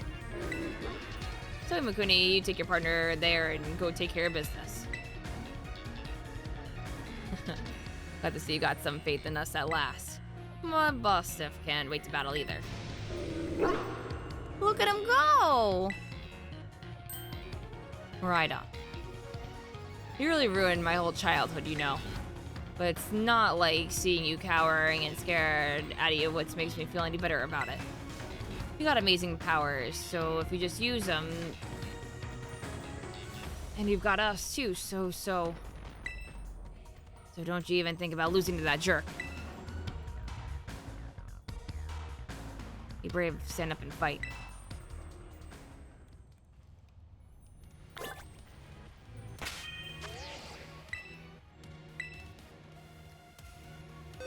Alrighty.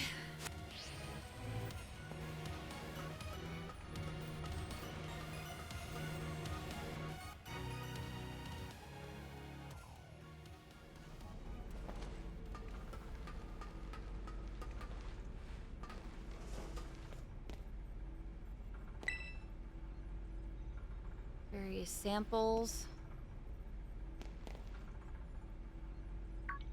Human presence detected within the Zero Lab.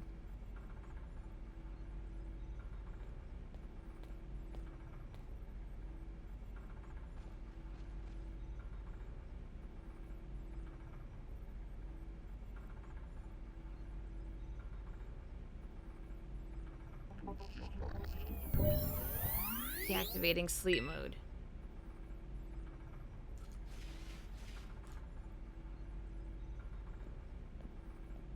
Hello, Imakuni, and thank you for coming.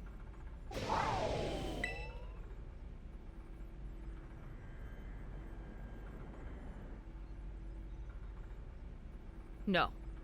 Back to your ball. He has a master ball. That one is far less tractable and far more aggressive than the one that you've traveled with. Your Miraidon fled Area Zero because it lost the other one in a territorial struggle. I'm afraid that there is something for which I must apologize. I am not the true Professor Turo. Yeah, who are you? I am an artificial intelligence the professor created, imbued with his memories and knowledge. In short, I am an AI-powered robot. The real professor passed away during the incident that destroyed Research Station number 4.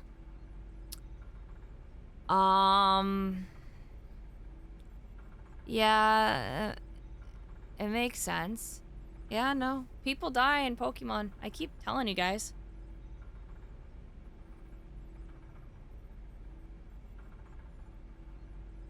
Yeah, Arvin is really suffering right now. Wow, holy shit. Passed away? The Pokemon was not to be blamed. It was the original professor who failed to accurately judge its full power. I believe the professor wanted nothing more than for the Miraidon to survive and thrive. That's why he threw himself in front of your Miraidon in an attempt to protect it. From the first time I reached out to Director Clavel and asked to be put in contact with you, I was never more than an AI. Imakuni, the reason I asked you to come to me is because I have one last thing to do here at Zero Lab, and I desire your help. In short, I wish for you to put a stop to the time machine the original professor created. Any questions can be addressed as we make our descent. Follow me.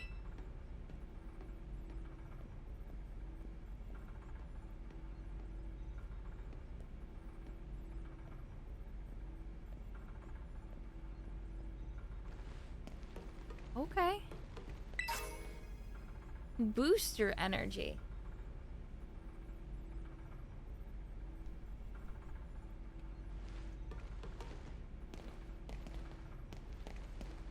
Just looking at all of these like incubator looking things.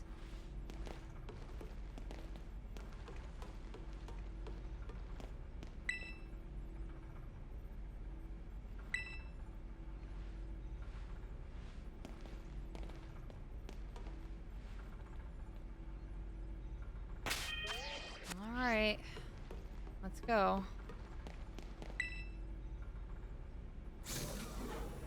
This elevator will take us down to the lower level. Step inside. Considering that this professor isn't named after a tree, it must have been foreshadowing.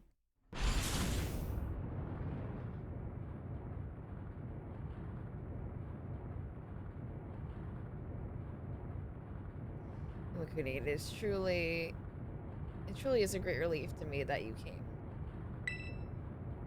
I'll answer any questions you may have. Is there anything you wish to know?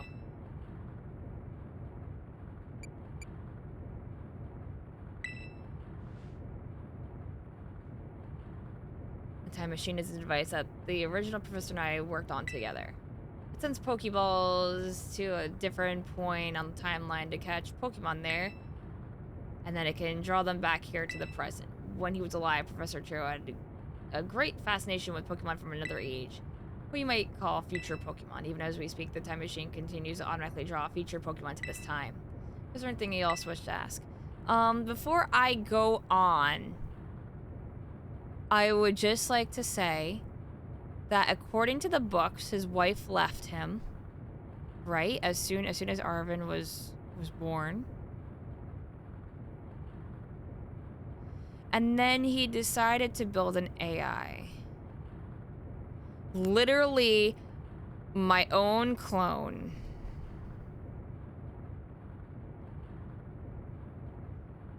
So that's the same but with the past, yeah.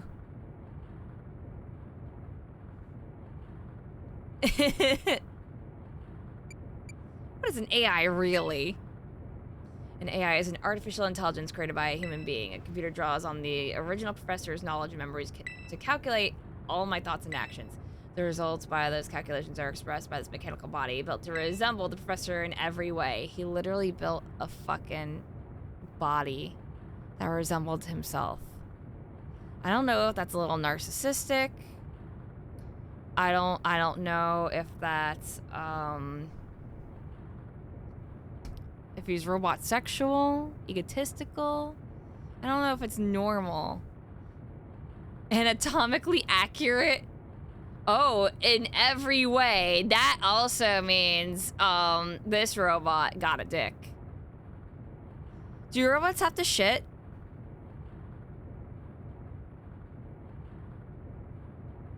Maybe this robot poops.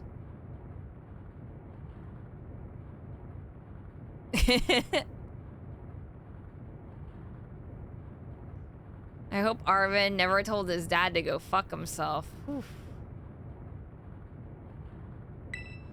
Humanity does not, in fact, possess the knowledge to develop such a sophisticated AI at present. The crystals that make up the Zero Lab have made such a thing possible here. They're also why I cannot leave this place. Is there anything else you wish to ask? What happened to the real professor? As I explained to you before, the original professor no longer exists. During the destruction of the research station, his physical body received grievous injuries that left it unable to sustain life.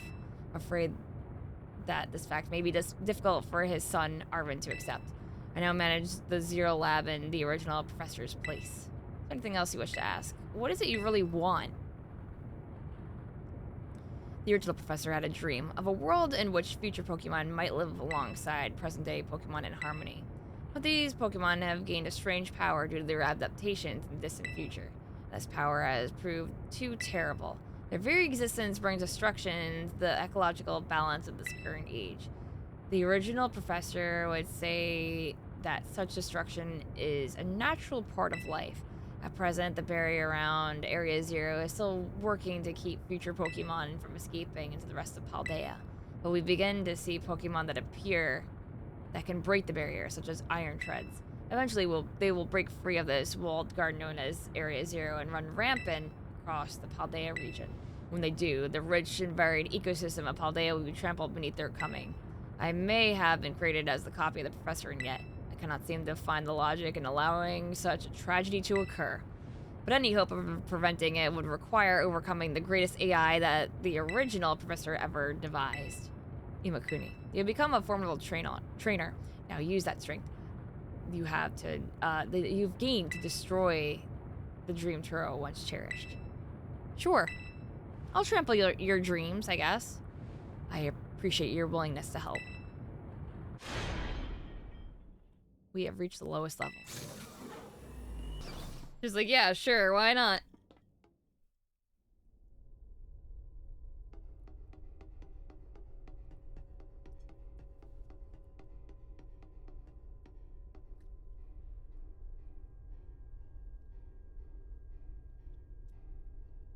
I don't like this. Oh, is this the epilepsy warning for people?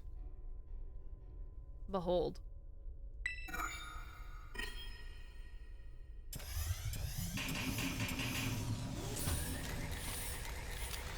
This is a time machine that we perfected using the power of the terrestrial phenomenon.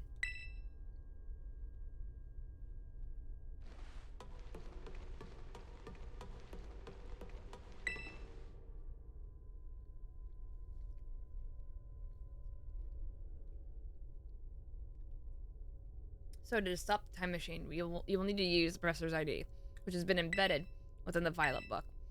It was very likely the professor to put the final key that we would need in that book of all places. Love that volume since childhood. If you place the violet book upon the pedestal here, you'll be able to stop the time machine. There's just one issue. If you try to stop the machine, I will most likely attack you. Artificial being that I am, my own desires can be overridden by the system's programming. Once that happens, I'm afraid I will become no more than a battle machine bound to defeat anyone identified as an obstacle by my code. My battling abilities are peerless, and they are built upon analysis of all the battles carried out by the various champions of the Paldea region. Having seen the bond between you and your Pokemon, however, I believe that you can prevail. Once you have readied yourself for this fight, please place the violet book upon the pedestal.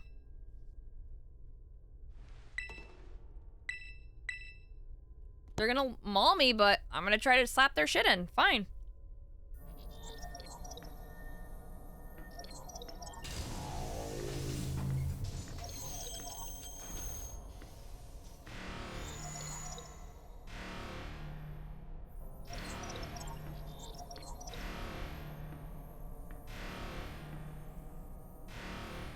It's up to you now, Imakuni.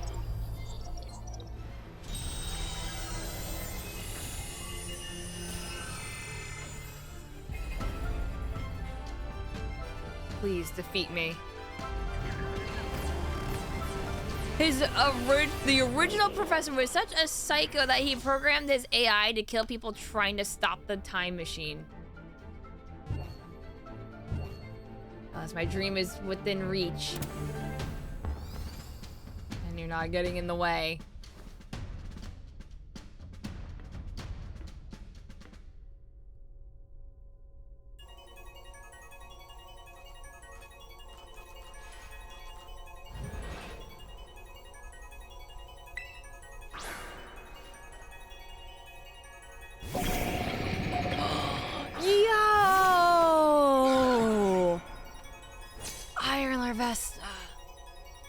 Fucking Volcarola.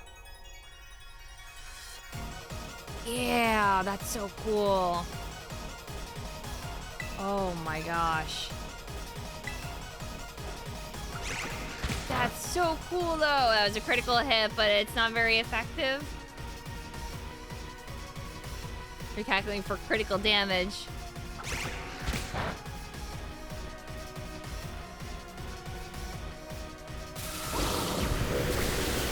Oh, it's electric.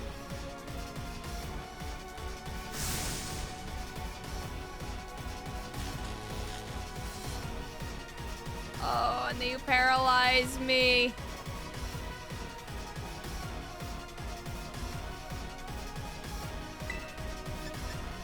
Electric flying.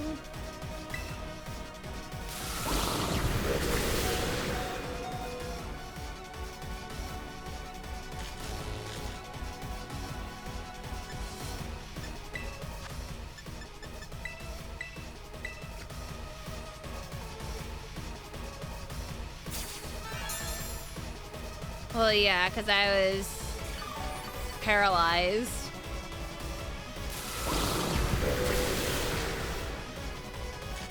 Are you kidding me?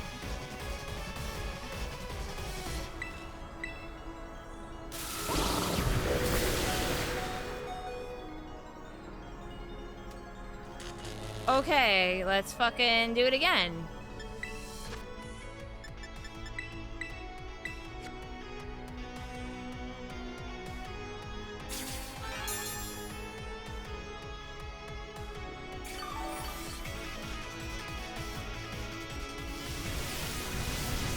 Fiery dance. I was expecting it to fucking burn me there.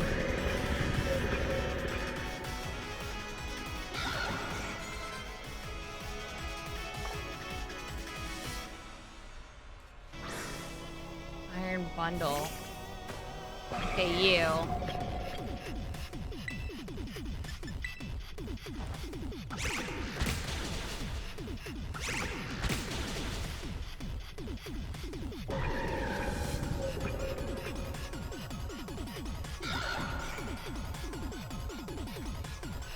This is interesting, child. Do you actually understand future Pokemon's weaknesses? Yeah?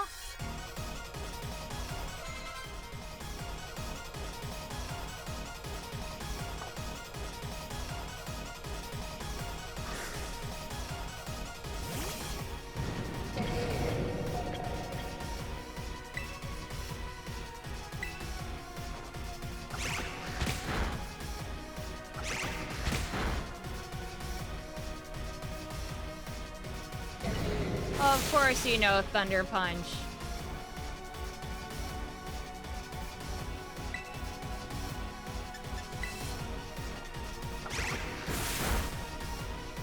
You're gonna do it again, and you're gonna kill. I don't have a choice.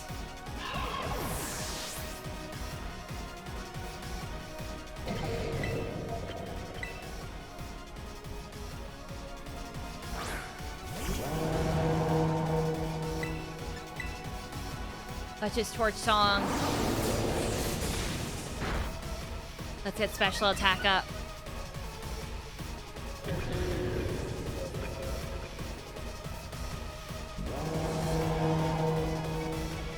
Iron Thorns.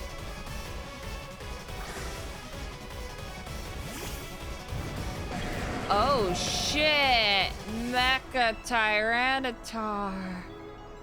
Oh.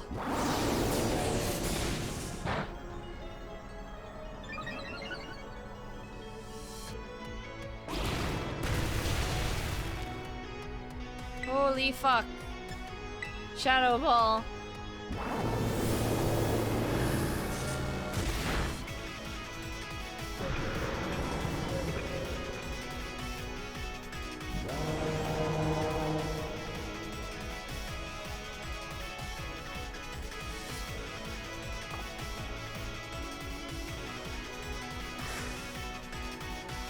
Dark.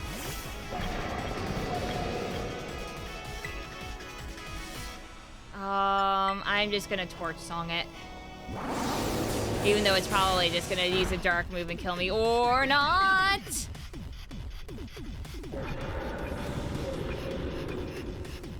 Yeah, they're all in Master Balls. Iron Valiant.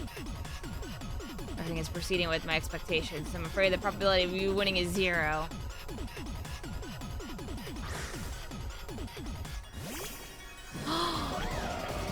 Yo!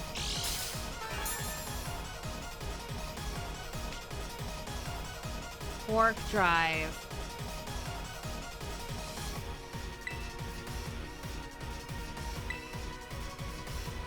Oh no, it was Psycho Cut. Okay.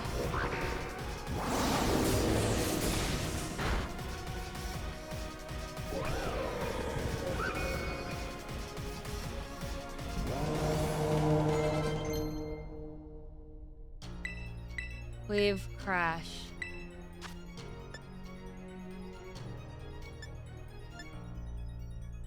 I don't know if I want that.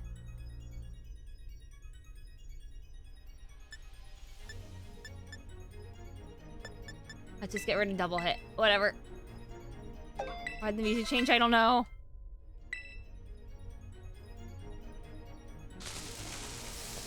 Impossible.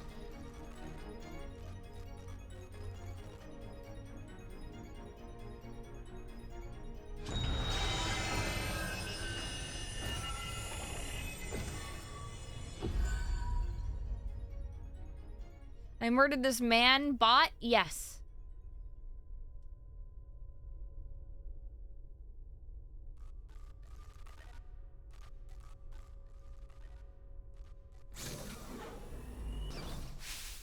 Imakuni.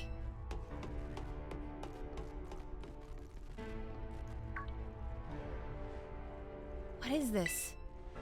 Did you already beat all the baddies without me? Okay, out with you. Who are you, really?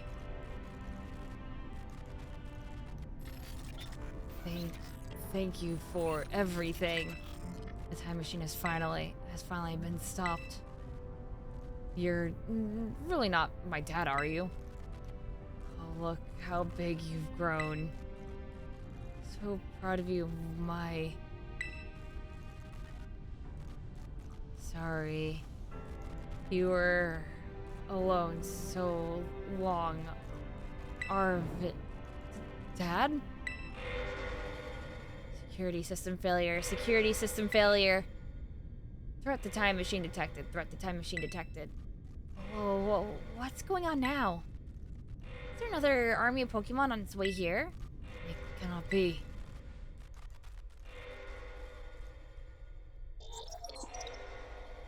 An obstacle is preventing the time machine from performing as intended. Activating Paradise Protection Protocol to remove the offending obstacle. What was keeping the time machine running truly all the professor cared about? Locking all Pokeballs except for those registered with Turo's ID? What the fuck? I'm sorry, children. This is too much for you. Oh, his eye textures. You must run. Oh, this is nightmare fuel shit. I love it.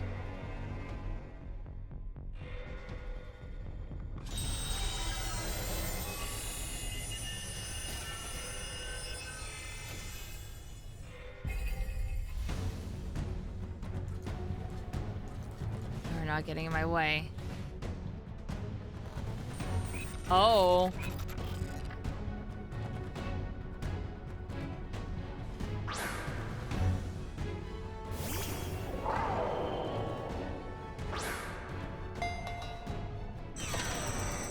Oh.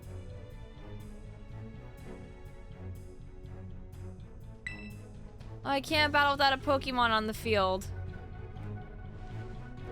Sure, our Pokeballs won't work. How are we even supposed to battle?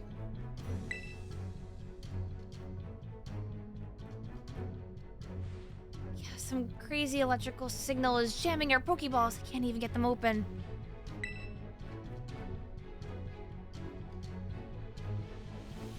That's totally cheating, and you call yourself an adult. Use a gun.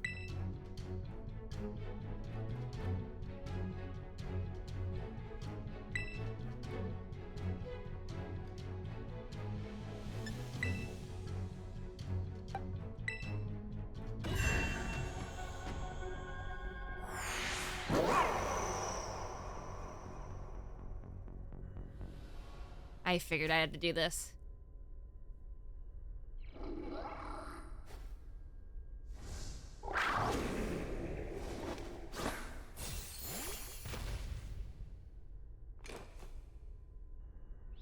Right on his one of Turo's balls, correct. I remembered.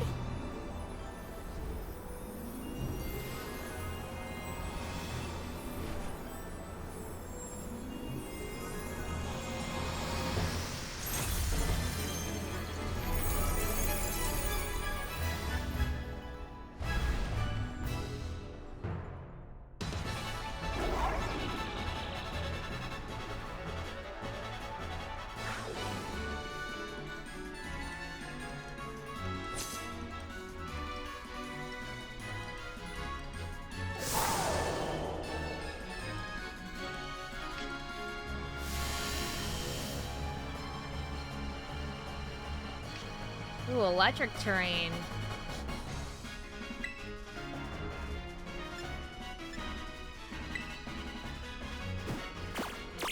Oh, you're taunting me?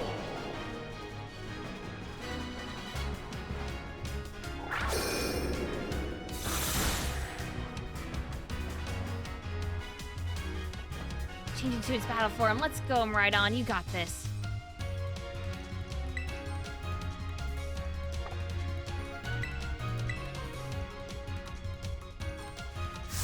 Fall here within this garden paradise and achieve nothing in the end.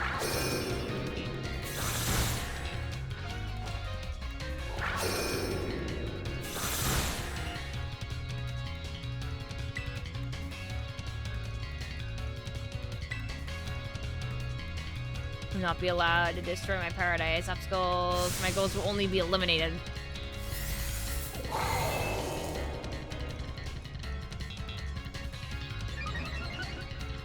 Check Miraidon's stat screen.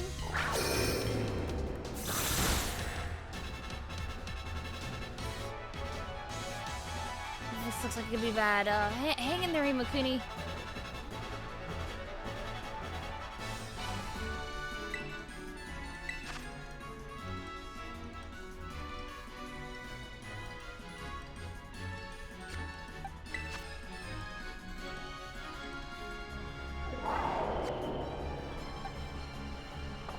In the Pokemon menu?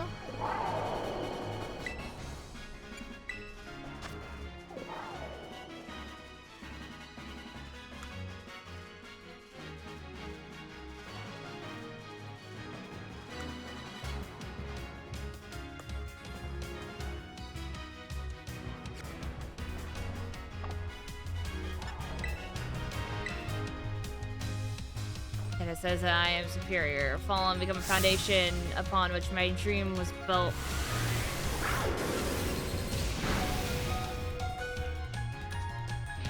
Cut it out so I wouldn't feel sad.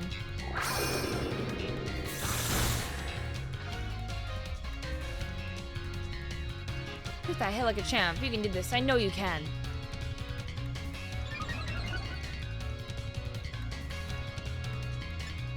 I assume I'm supposed to heal.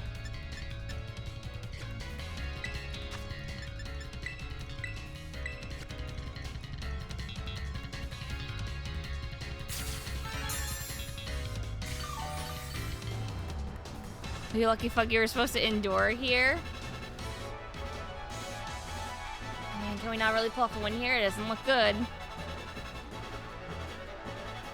Hey, Imakuni, your terror orb is glowing. Imakuni, Maridon, Thrustwise, finish us off.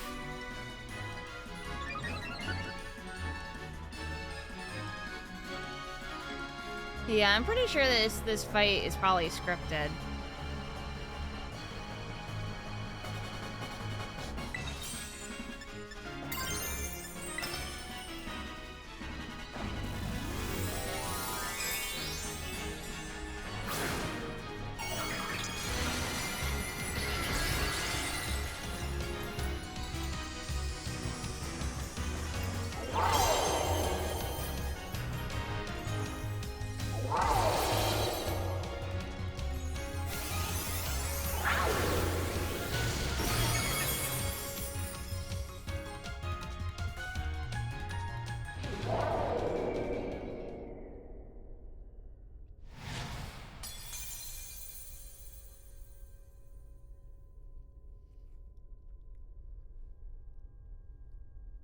I defeated it.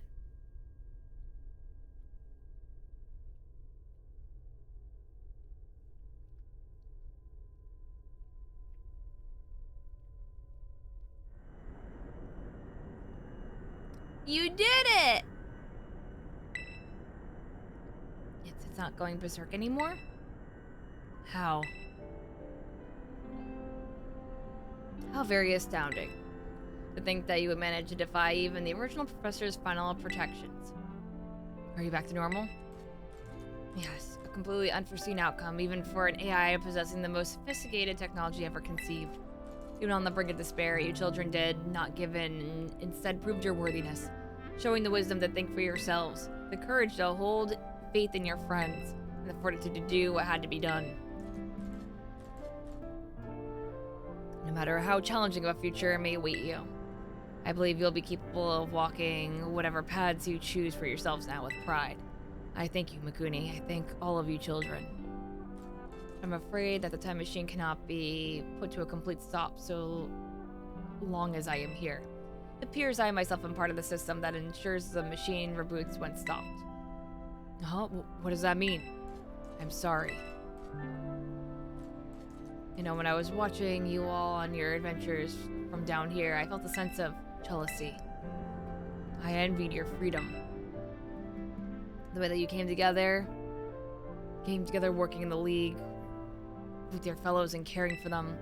The way that you sought your strength and to better yourself, throwing all that you are into your battles. The way that you would face down even the greatest enemies to save that which you loved. The way you never ceased to seek, nor to fight for treasure all your own. And the way that you soared free through the very skies on those wings of yours. I wish that I too might be as free as you all, free to seek out that which I might treasure above all else not found. Your own treasure. As long as I remain here, the time machine will not stop, for I am inextricably connected to it. So I made a decision. I will use the time machine to journey to the world of the future that I have dreamed of. What? You just can't leave now, right when we finally reached you? I am not going only so that the time machine can be stopped. I also cannot deny my desire to see that future world for myself. So what it feels like to have your heart race with the thrill of adventure. Harvard, I'm sorry that I kept the truth from you for so long. I inherited all the thoughts and wishes of the professor, and I understand better than any. Your father truly loved you. You can't. You can't just go and say a thing like that now. No, I suppose you're right. I am sorry. I don't believe it. That's bullshit. Arvin, Miraidon, Imakuni, it is a little sad, but I'm afraid this is goodbye. Dad. Farewell, my free adventurers. I bid you adieu.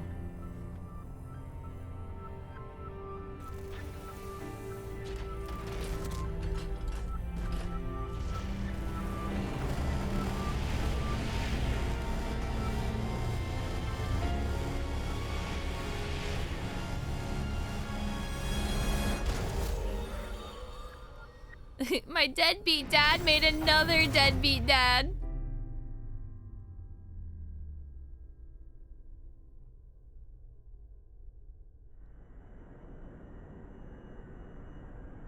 Yeah, that was terrible closure for Arvin. Jesus Christ.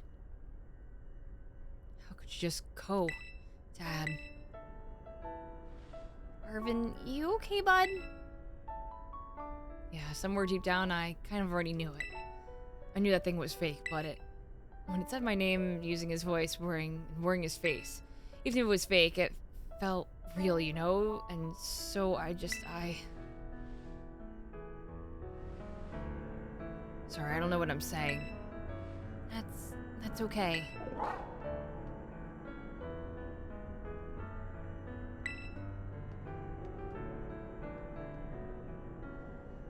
I guess Miraidon is sad too. Well, that battle form, how cool is that? It's so strong. It tries to nudge at me for a belly rub while it's huge like this. I seriously think I'm gonna die.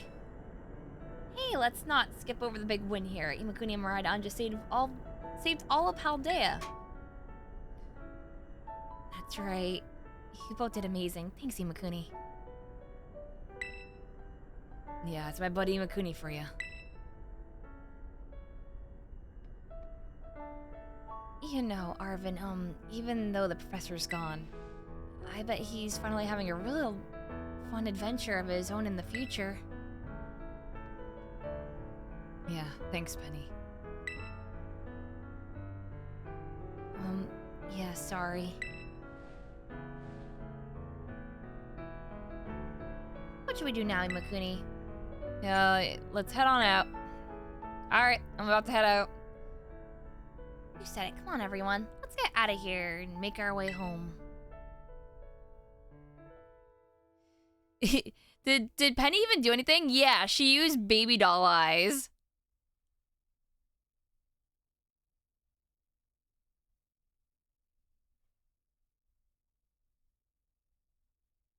Okay, now I think she deserves to be bullied.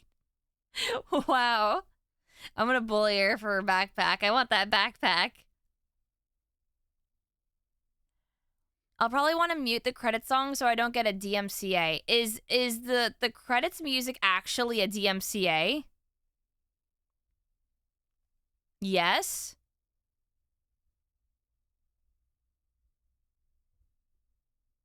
It is 100%. It's Ed Sheeran. Okay. Or Ed Sheeran, whatever. Okay. Well, when it happens, I'm just gonna mute my desktop audio. You would think that it wouldn't be DMCA if he made it for this game, right? Let's take the long road home. But if it's DMCable, okay. Sounds great if we can load up on snacks first time in. Yeah. DMCA doesn't make sense. Technically licensed for this game? Yeah.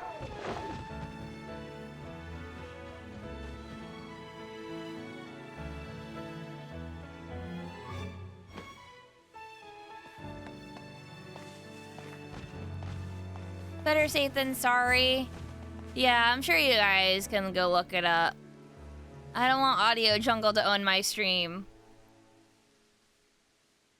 Alright. And muted it. That's fine. I can still hear it.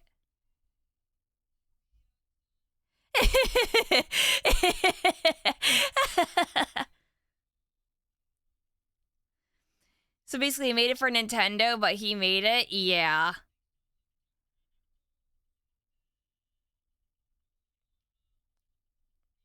It's getting claimed on YouTube? Yeah, so fuck that. I'm just gonna mute it. I don't care. Thank you, Roni.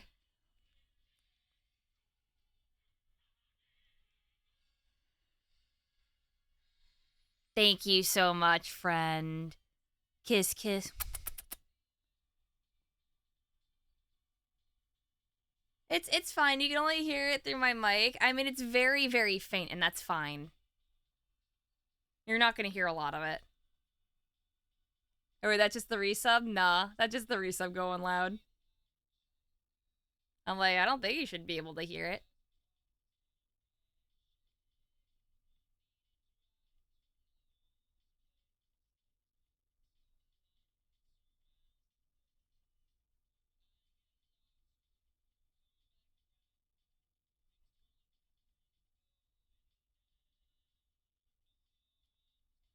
I don't know. Overall, I think that the story that they did is pretty good. I think I enjoyed this definitely more than Sun and Moon. This beats the fuck out of X and Y. I don't know if this story exactly is black and white tier, because I would say that that's still one of the best fucking stories.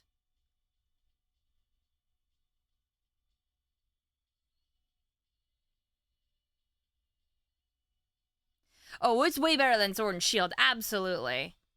No, I don't think it's gonna reach Black 1, 2.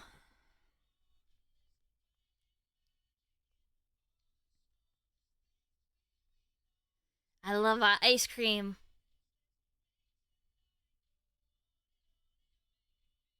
Sword and Shield had a story. It wasn't that great, but I liked the environment of Sword and Shield. I loved it. And the DLC for Sword and Shield, fantastic. Both of them.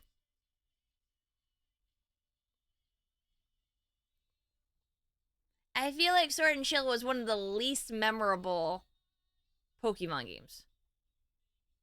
But I still say that X and Y is even worse. I say that X and Y is probably like the bottom bar.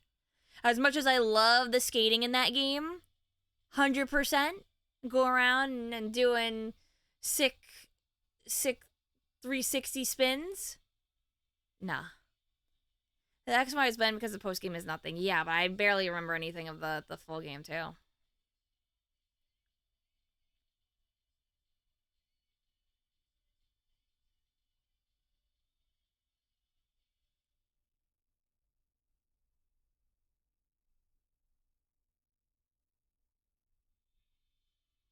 I think it's safe now to turn it back on. Because now it's just Pokemon music. Okay. No, not yet? Yeah, no.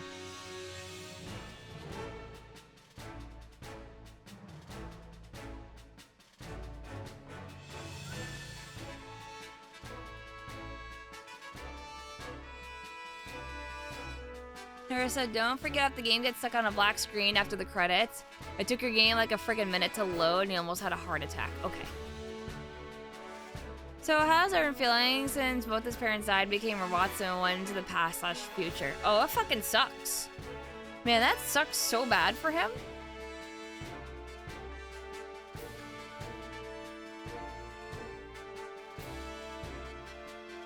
Technically, his mom is still alive and Violet. Technically, yes. Oh, yeah, I need to see Scarlet's ending of this, too.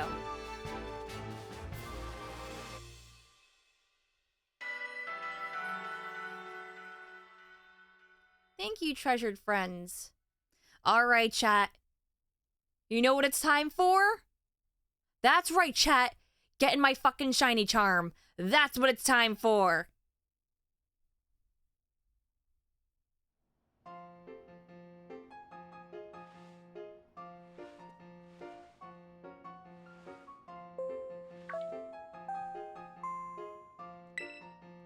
Calling all students of the director's office, Miss Imakuni, Miss Nimona, Master Arvin, and Miss Penny. Director Clavel would like to see you in his office. Well, I'm on a physical cart, so maybe that's why I don't have a black screen.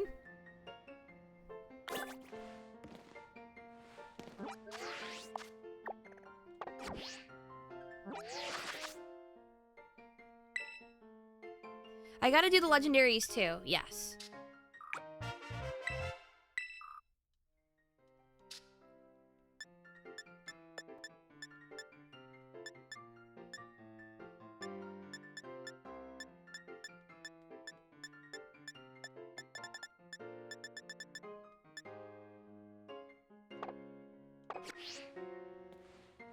I know, it's such a cute little area.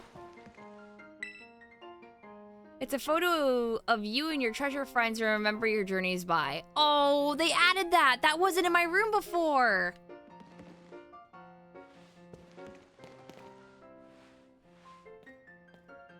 I want to customize this area.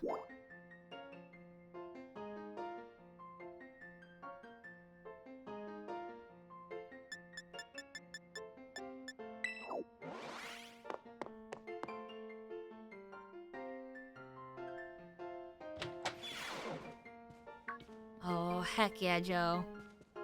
Huh, looks like the hero is finally here. Would you join us, Miss Imakuni? Come to the office and explain to me what bussin' means. We're in for an earful, aren't we? Guess we'll find out soon enough. No need for concern, you two. I'm not angry in the slightest. I merely called you all here to discuss your fine achievements in this year's treasure hunt. You shut down the professor's time machine and thus prevented Pokémon from the future from running rampant and across Paldea.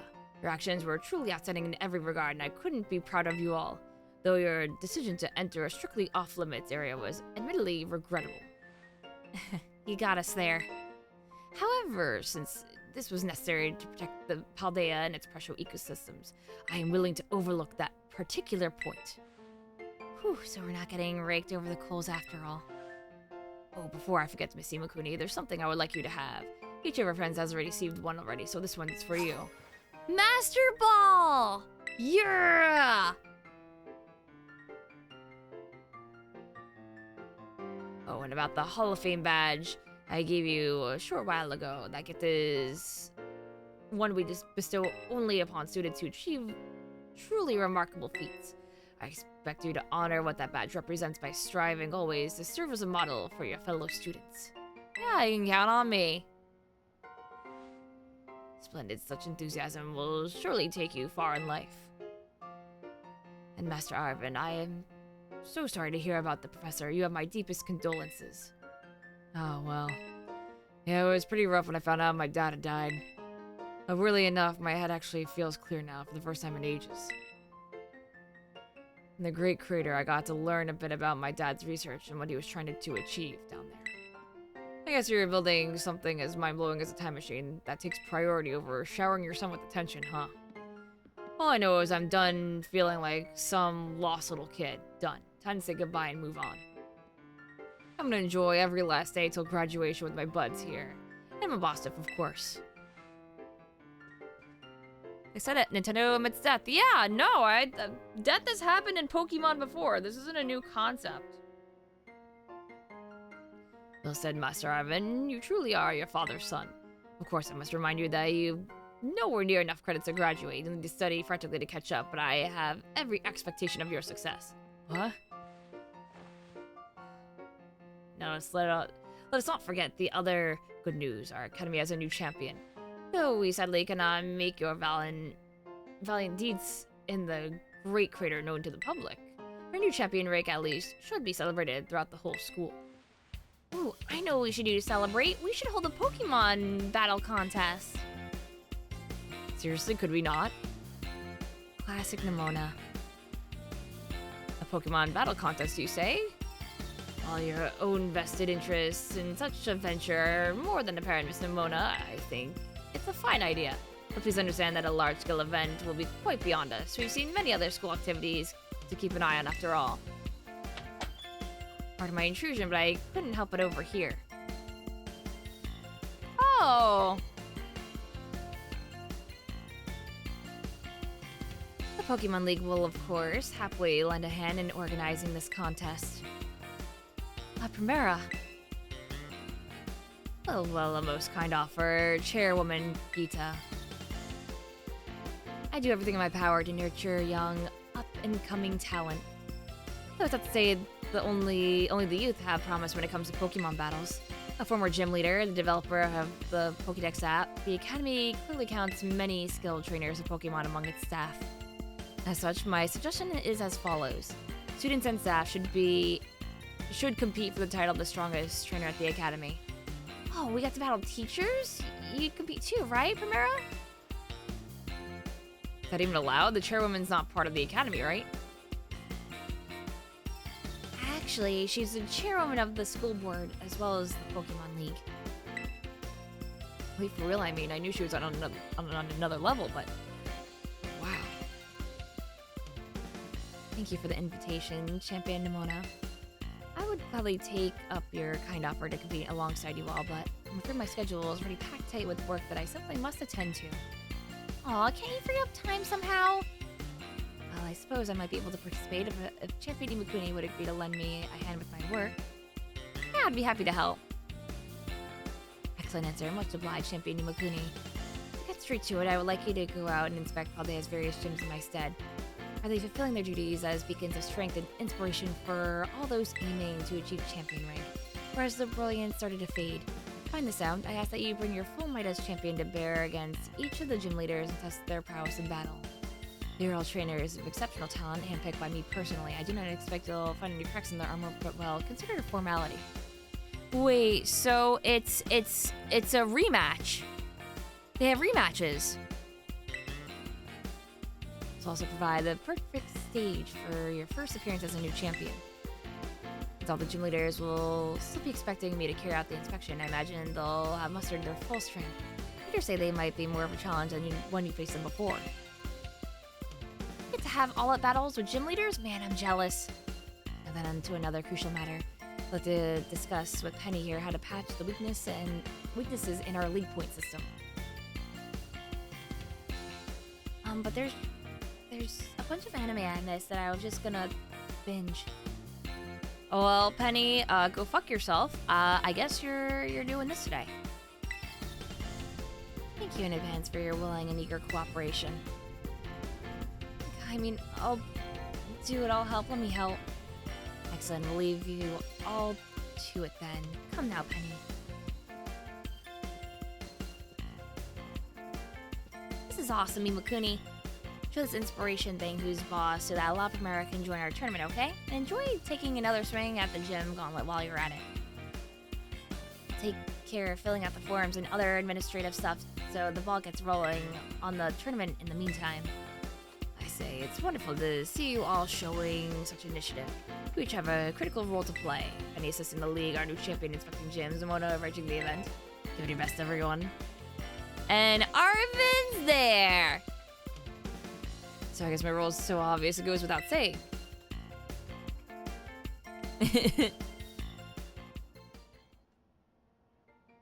He's the sandwich maker.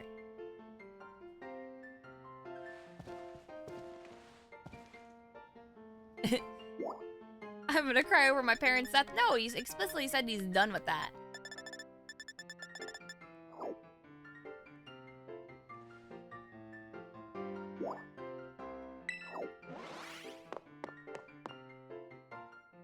Who do I like better, Arvin or Larry? That's hard. I like Larry a lot.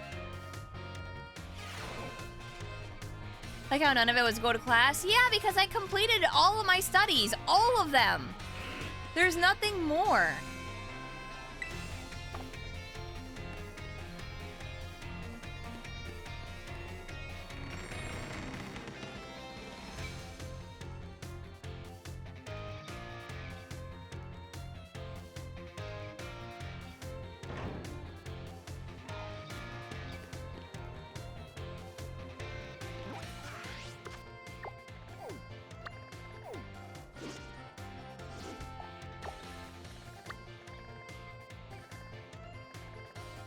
So all the refights, that's great. Yeah, so if you complete their class, you can do their social links, and their social links actually give you stuff. For example, I got a Galar Meowth for one of them. So I get to raise that actually.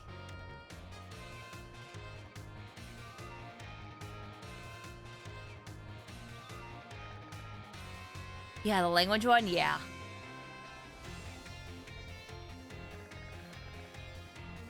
So there's a reason to sit through all that. Yeah, they give you rewards.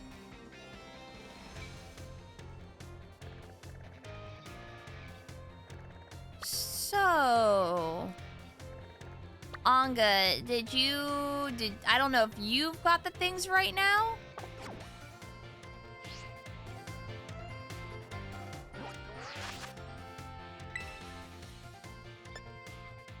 Have I tried going to the Titan spots? Not really.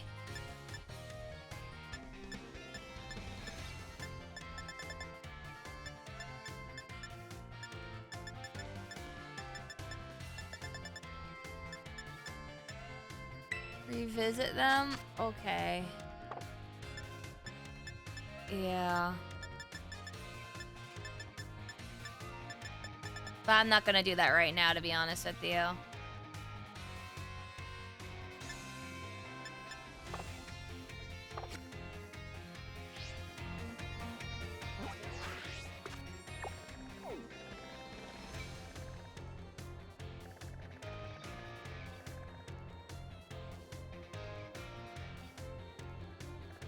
You can find all of them in the crater.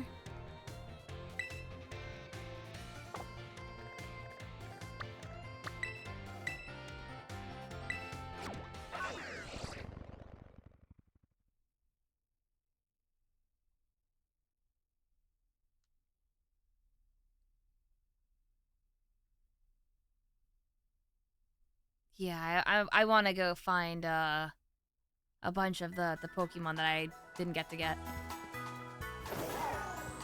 That were clearly in the crater.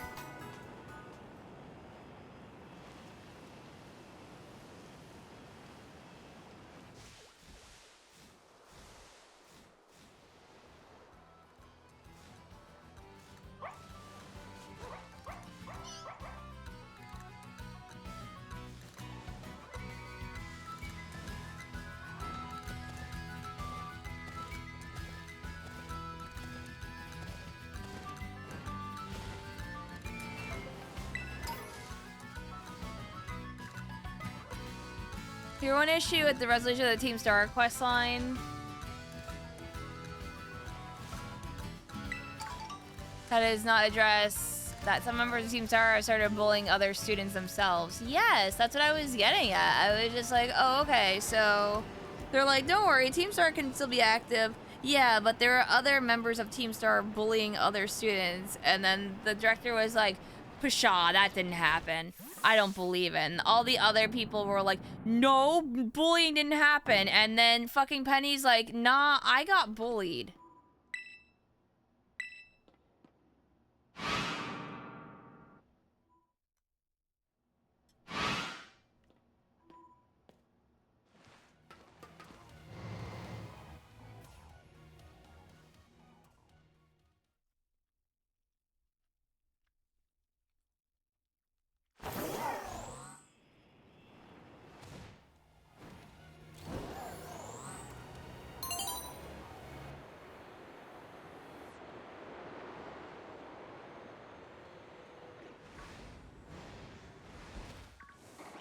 At least I can use this now.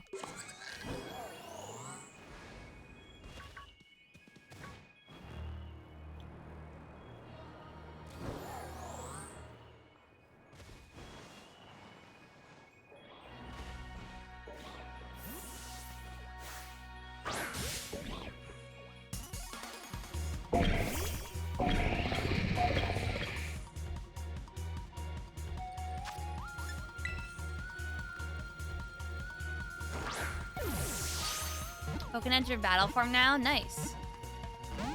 Ooh.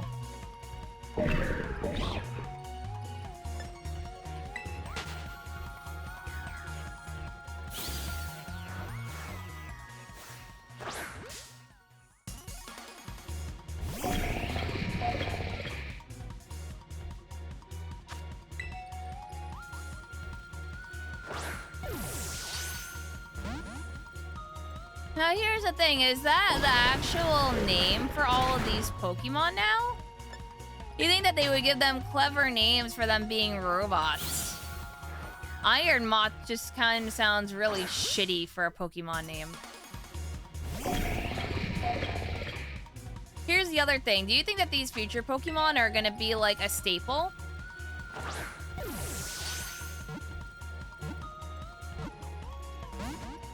I think they're gonna get rid of them.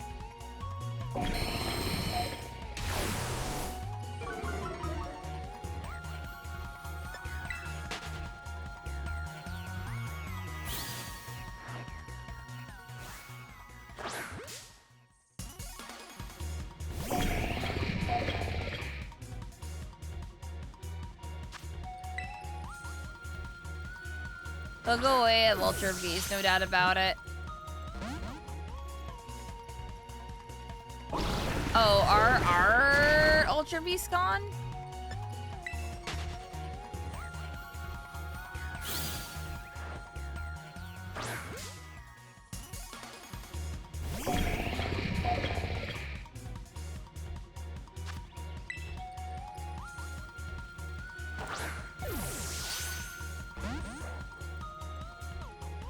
Wow, this sucks.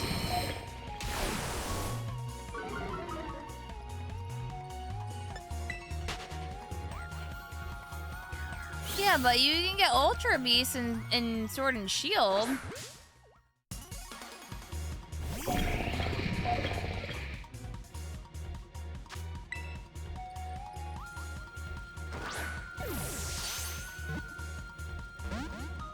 Wow, this sucks.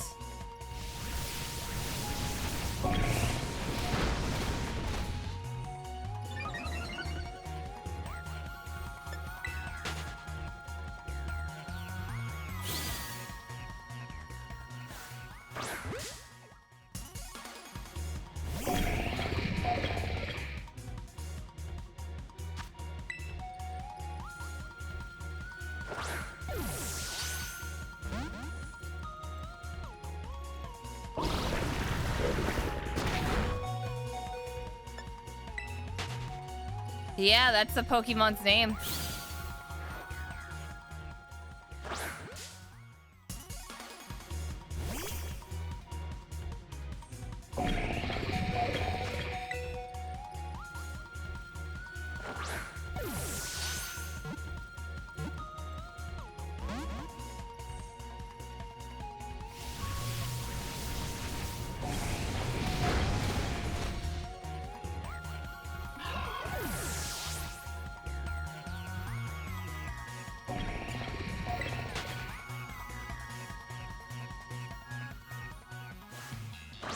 You.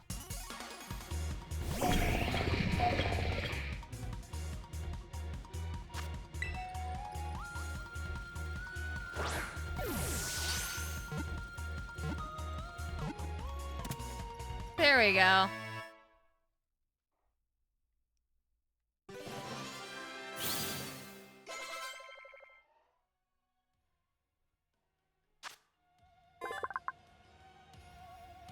It's fire poison. Huh. I would have never guessed that.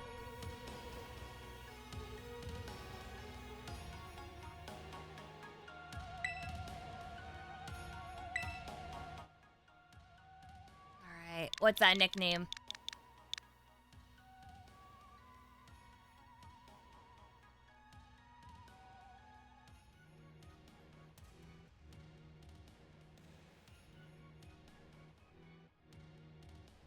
I already have Mothman. Mothra is not a creative name.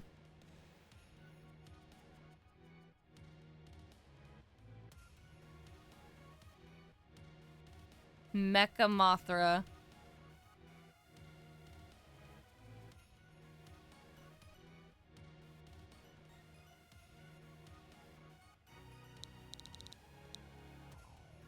Volcatron. We already have a Tron.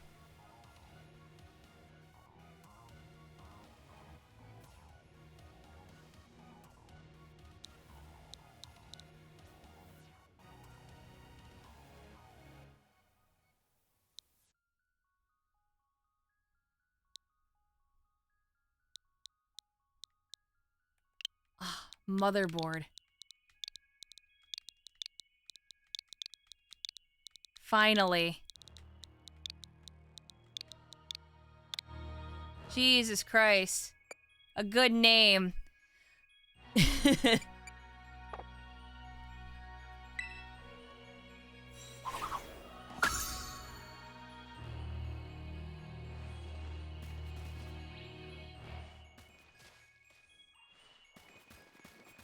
Oh, look, here's another.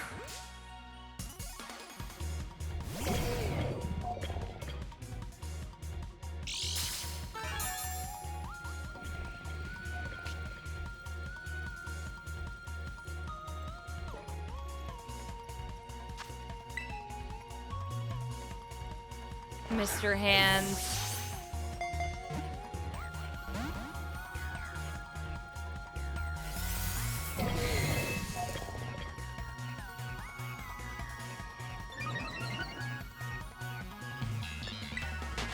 Alright, let's try for the quick catch again.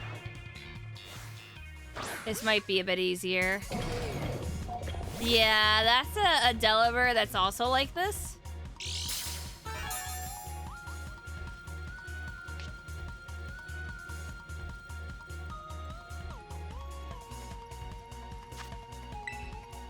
Robo Santa? Yeah, we named it Delabot.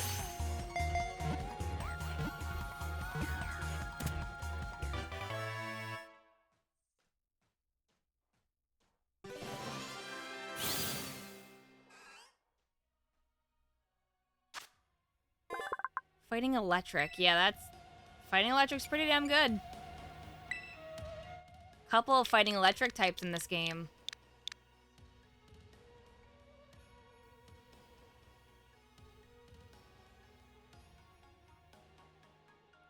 Hans.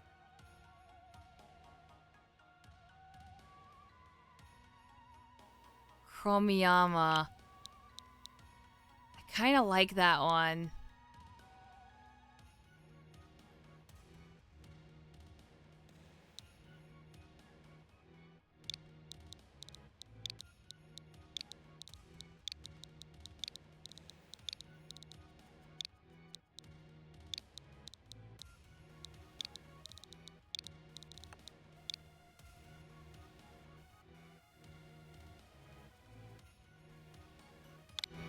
I'm gonna go with it.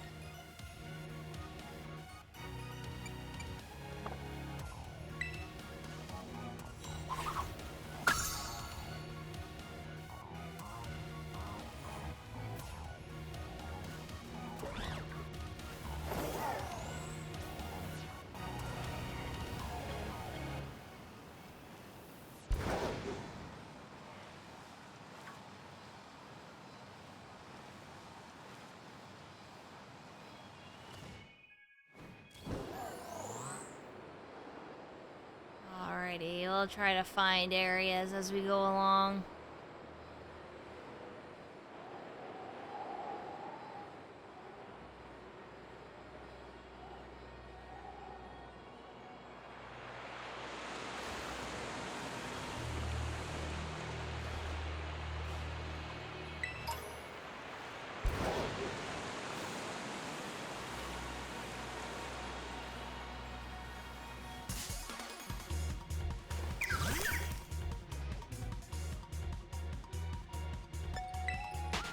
Yeah, the lighting here really, really, really sucks.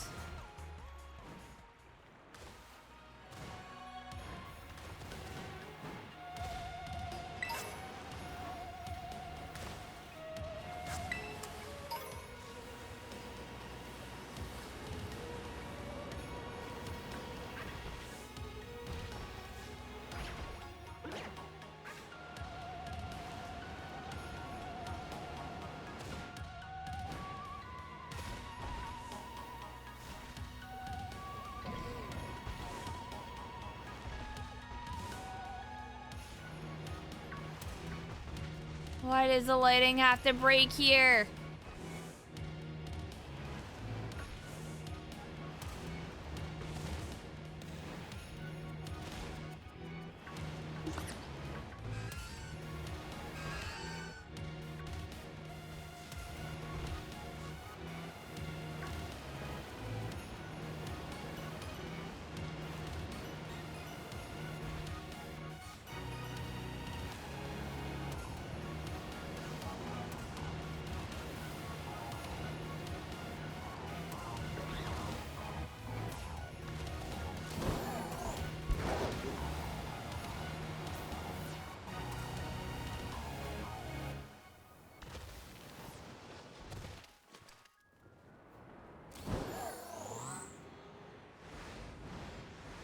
Nothing is really cubby looking area.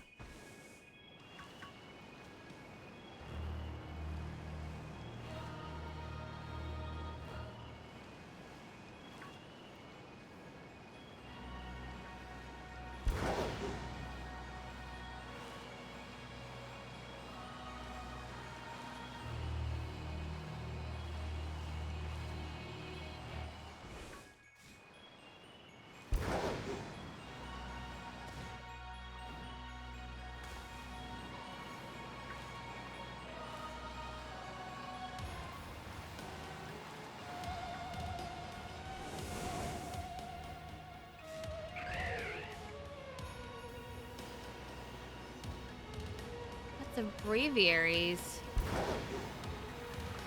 Oh, look what I can get now.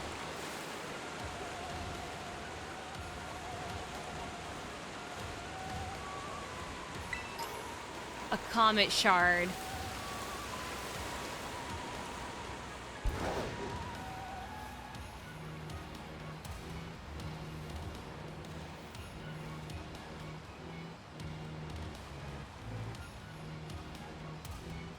I mean, it was worth it. It's money.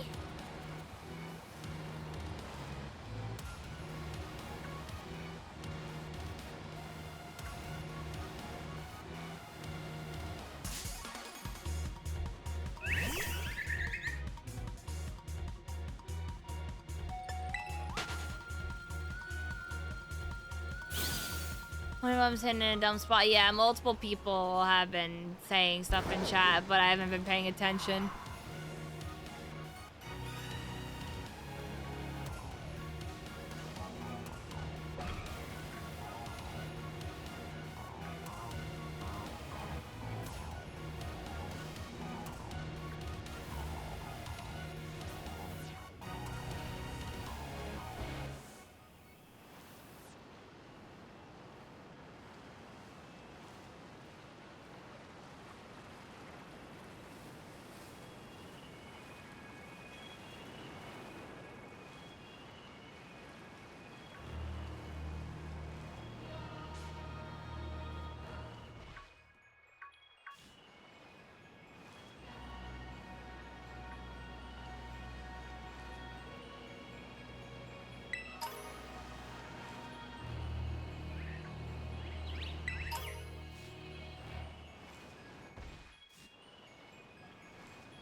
I probably have to go lower.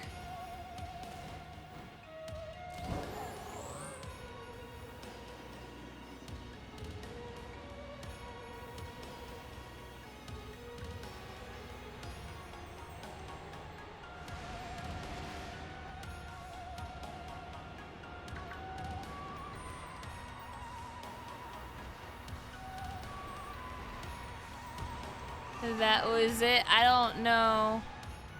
I don't know what that means. I don't know if it's a good or bad thing that I'm going this way.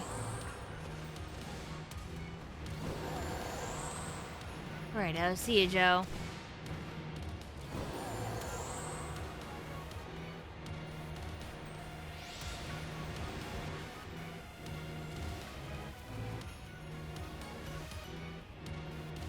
Who are you looking for? No one in particular. People just keep talking about the hidden area. And I don't know what that fucking means.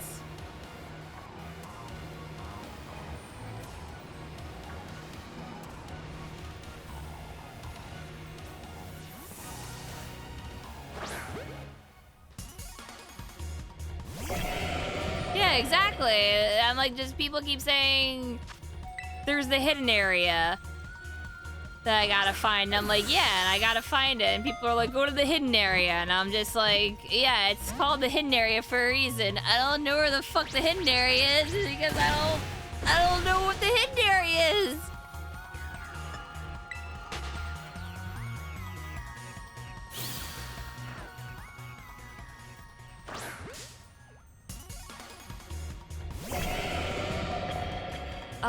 No, I haven't done any of the legendaries yet.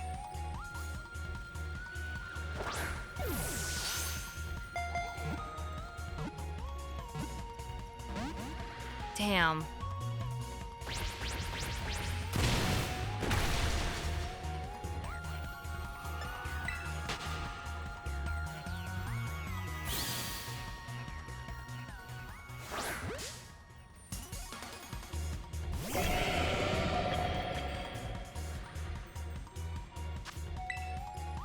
Yeah, I'm not asking for help to find it though.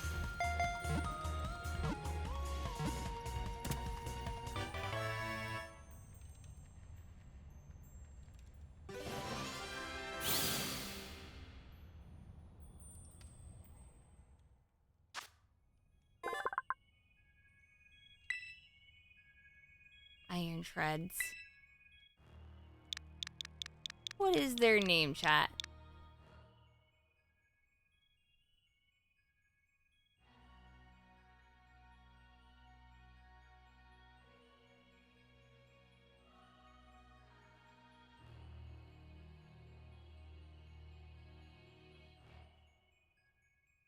Hot Wheels, Tank, Optimus Prime. Bot Fan. No, we already have Delabot.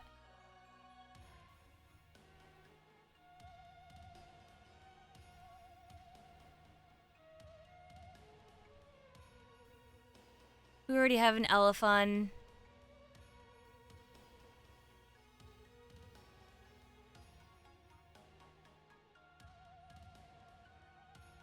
There we go. Here's a good name. Instead of Donphan, we have Datafun.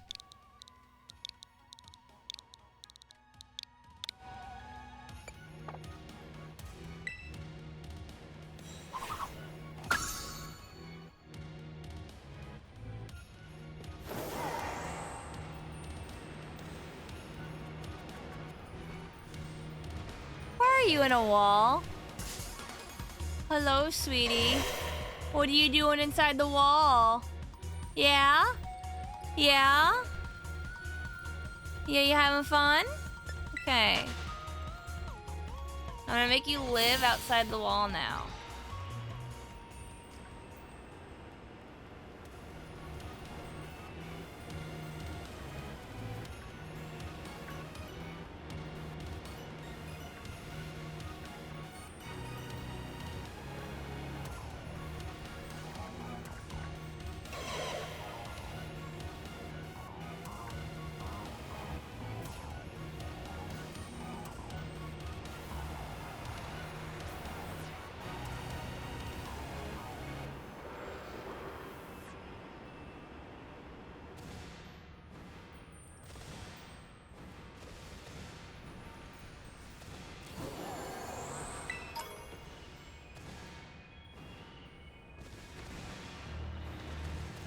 What's up here?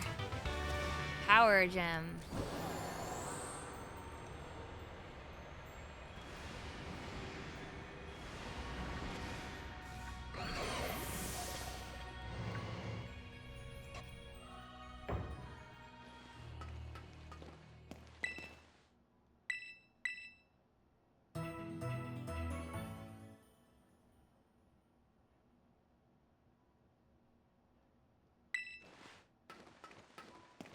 Now, with as much people spouting about the hidden area, maybe it's not so fucking hidden.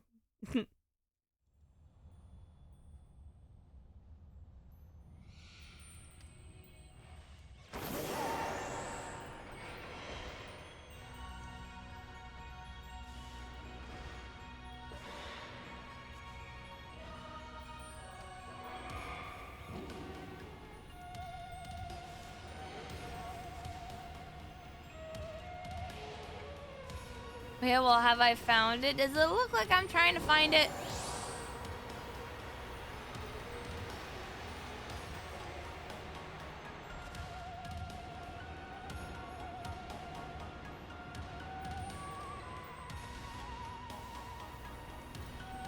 You don't know. I'm just looking for Pokemon right now.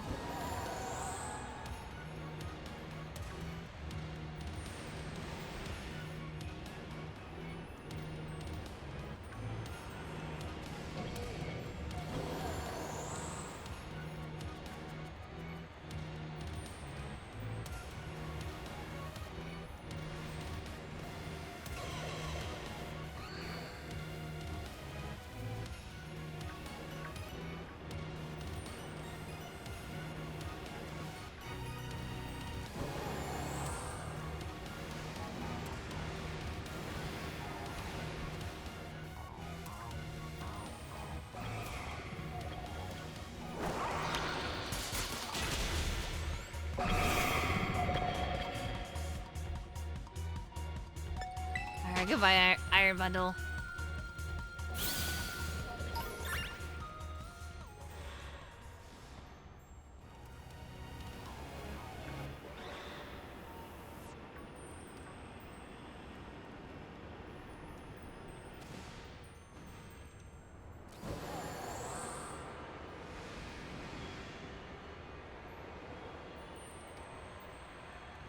There's gotta be something on the bottom.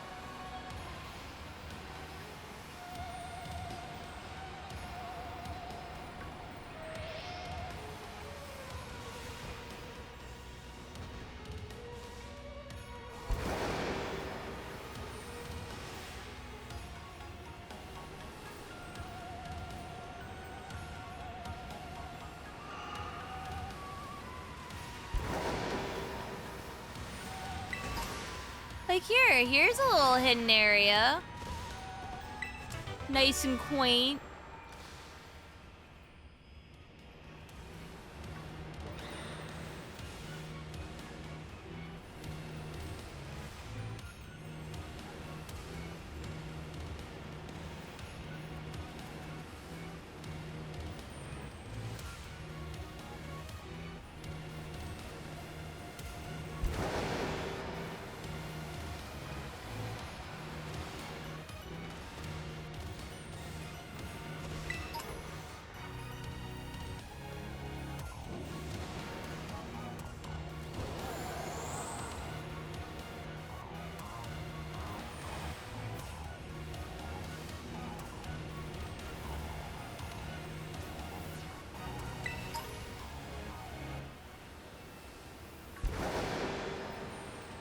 Alright.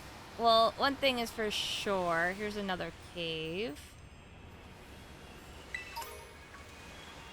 And that is, I am definitely getting tired. So, I might wrap up stream very shortly. But Rissa, what? I've been streaming for nearly 10 hours. What do you want from me?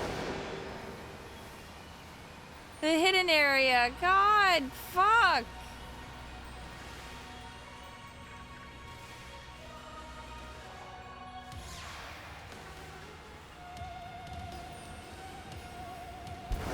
surely means in like 3 hours. No, I mean like within the next 5 minutes.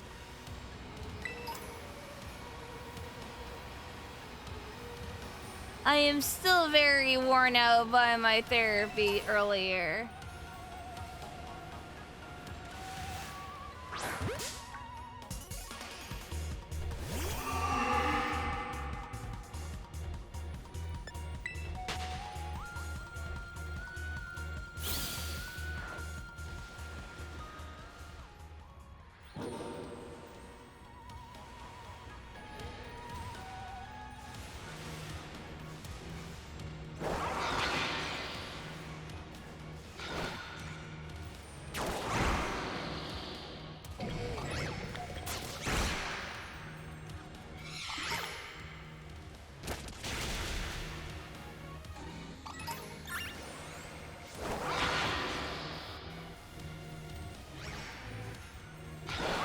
Go get him.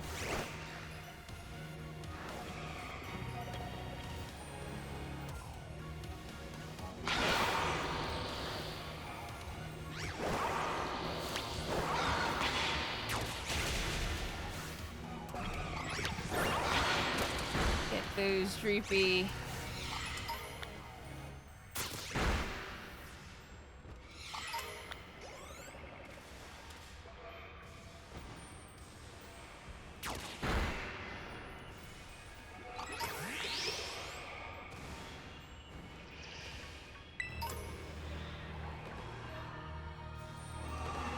Hidden area. Yeah, I don't know where the hidden area is.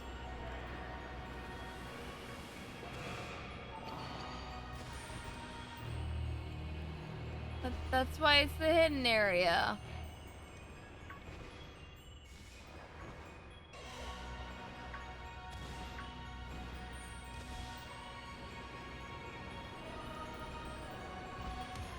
The hidden area is hidden.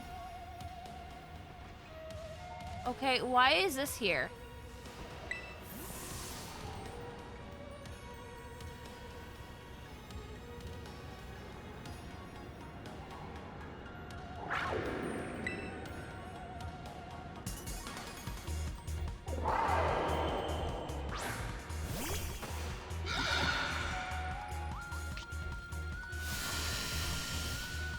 It's Maridon 2? You can get another?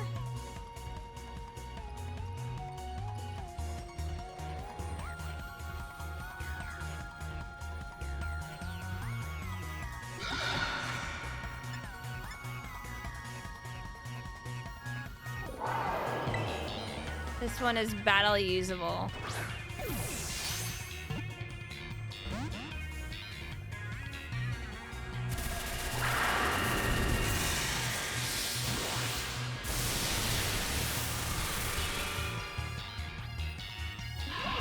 Your one is battle usable too, but this is tradable.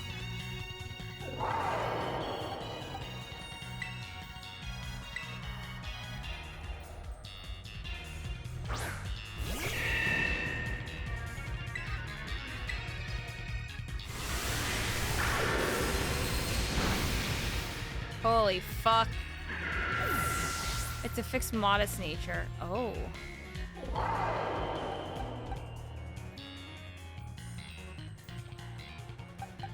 I don't want to kill it. Like, can I just escape?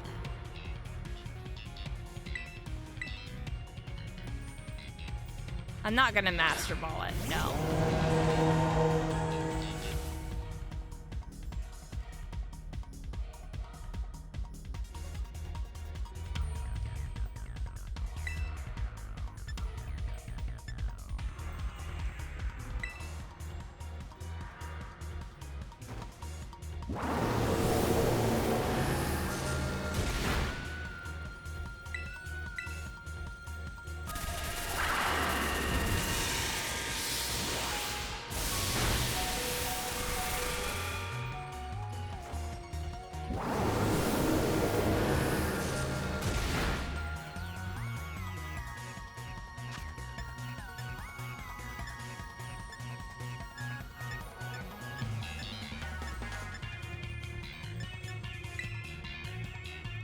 Use the Premier Ball.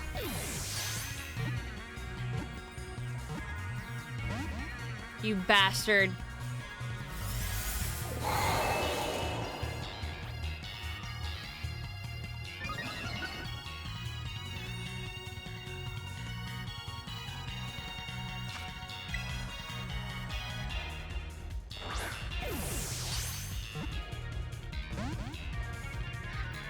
I will get you.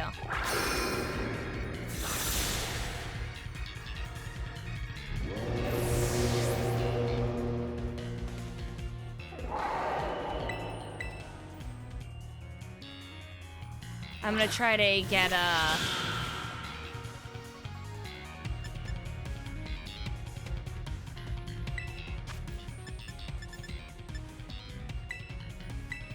Max revive for Breloom.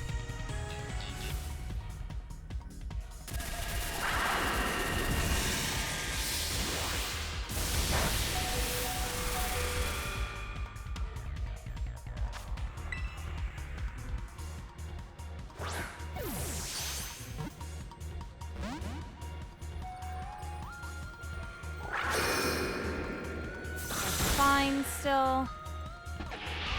I am just afraid of him using Hyper Beam again. With this. I feel like he's gonna do it.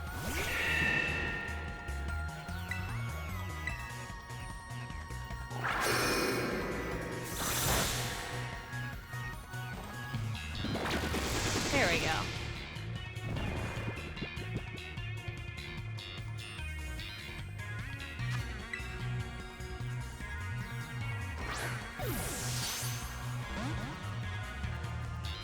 Sleepy time, and now my balls aren't working.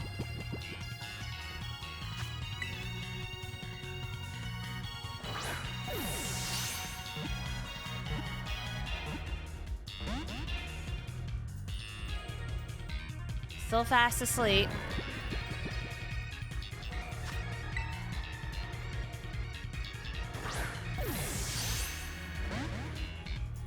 Broke again. Woke up. And Hyper Beam.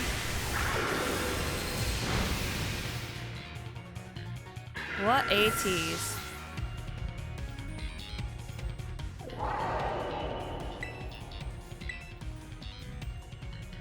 Yeah, so...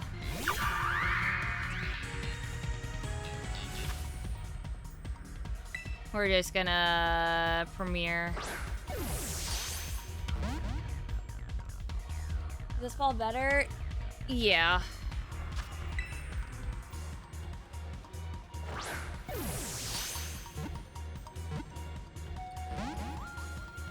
It keeps almost going there.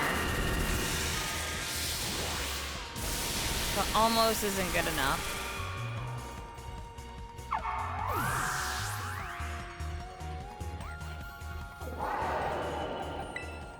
So now I actually have to,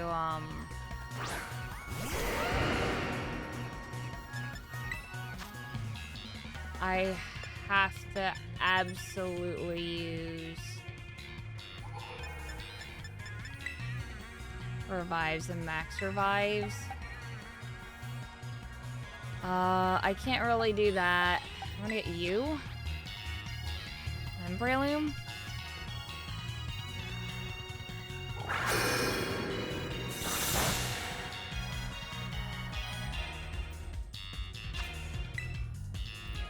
Is that 5 electro drifts? I don't remember. And then critical catches, sure.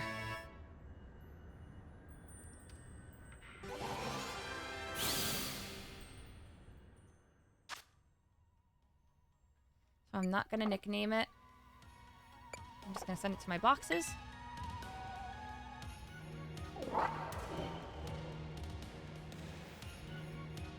Hooray! I think the idea is that you trade this one for a Koraidon, yeah.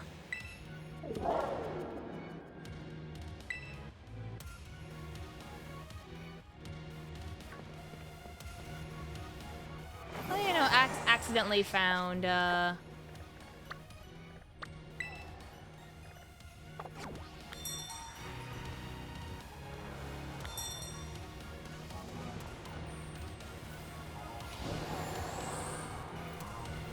Now I need to go heal really bad, actually.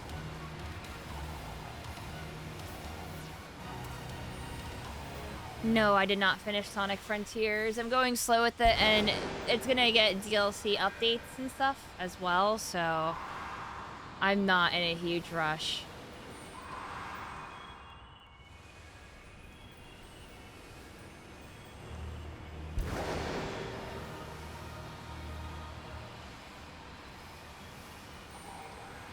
I mean, I can go look for a hidden area, but I need to go and legitimately just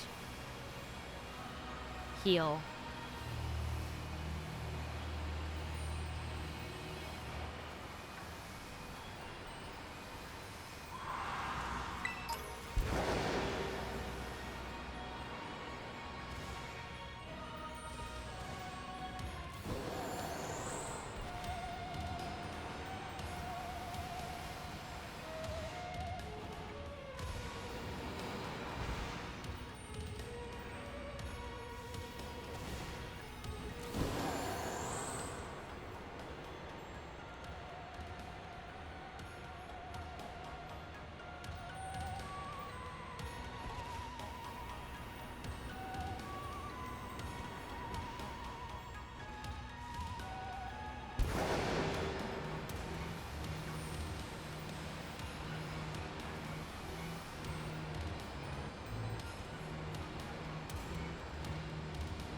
Can I go in here?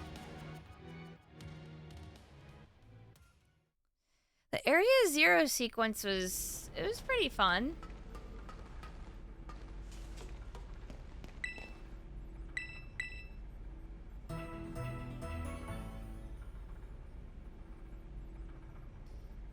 Yeah, I was talking about how it's really fucked up that he built a one-to-one, basically carbon copy of himself.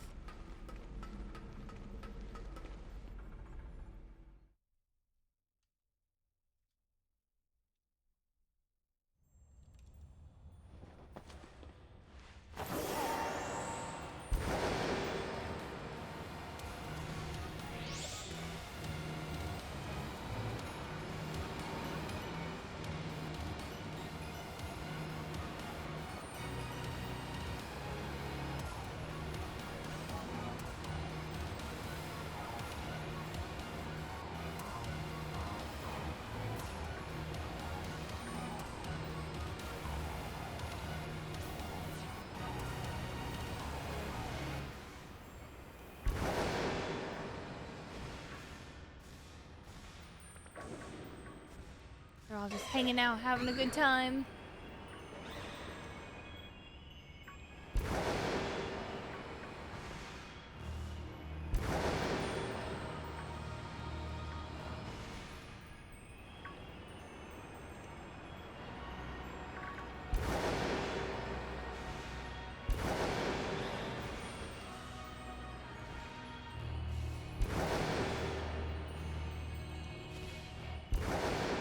Right, and this is Area 4.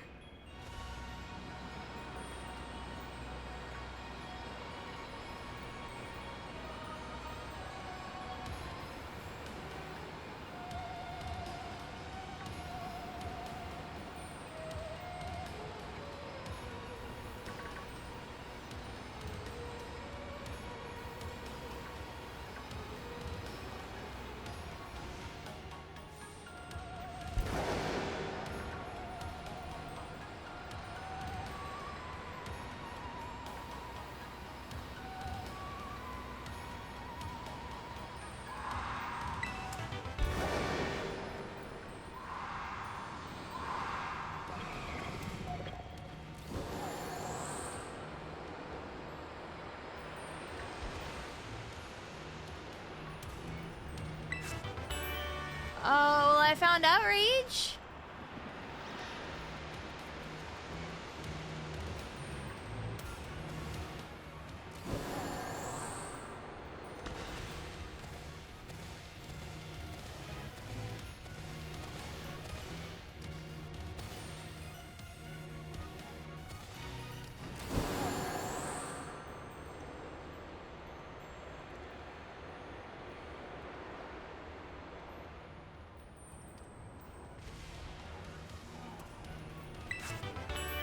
And Stone Edge.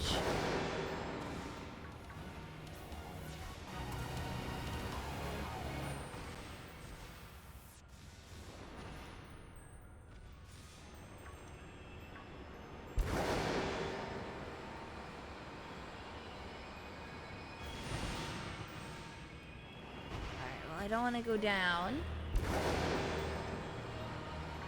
So clearly what I have learned, it is up and it's not in this cave part yet, I believe.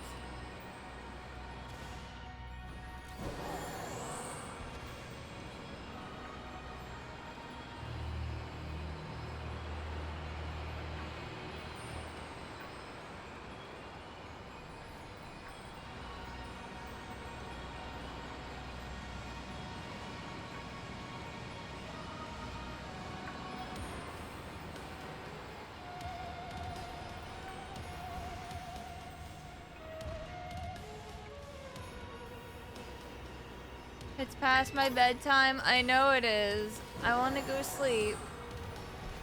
But instead, chat wants me to... Oh my god, Dunsparce, you're inside the wall. Chat wants me to go find the secret area. But I'm tired.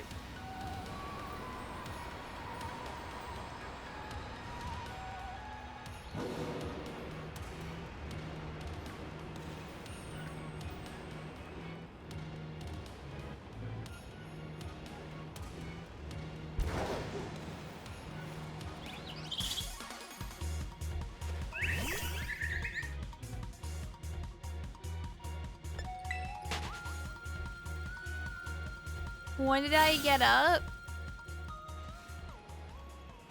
Around 10 p.m. yesterday.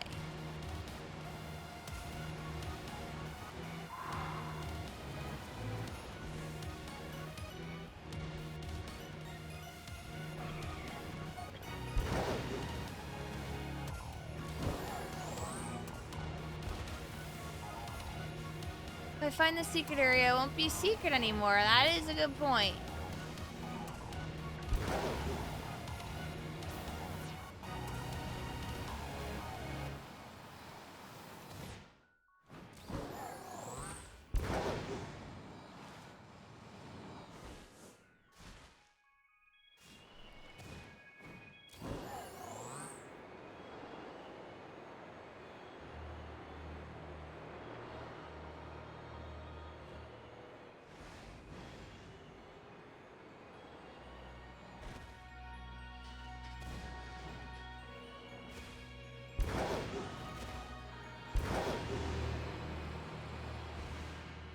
Secret?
I'm on the correct level for it. Yeah, I figure this is the correct level.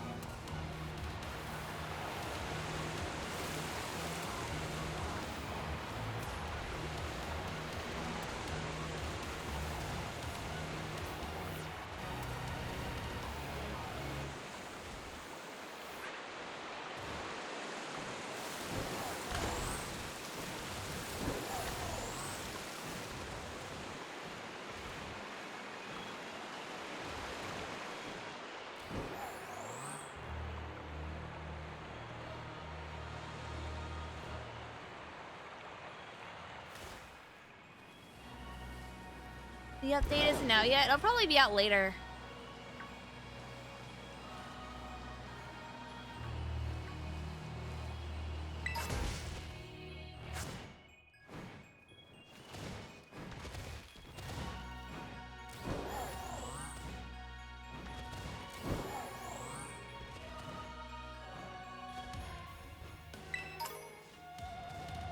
Another comet shard.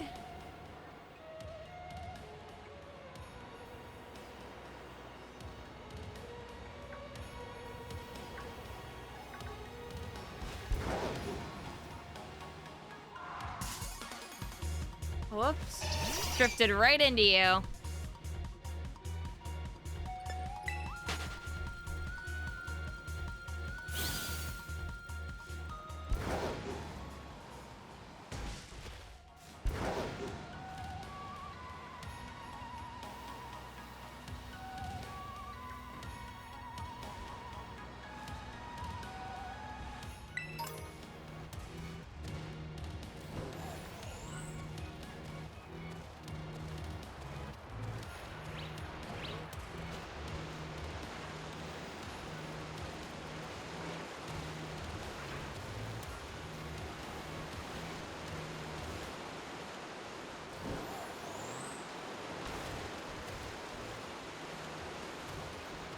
Do the waterfall.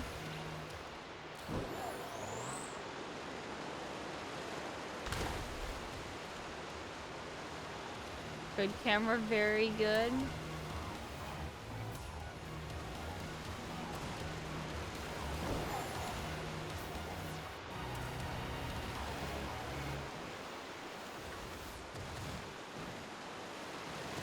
There's not a single thing hidden behind a waterfall in this game. What are they thinking?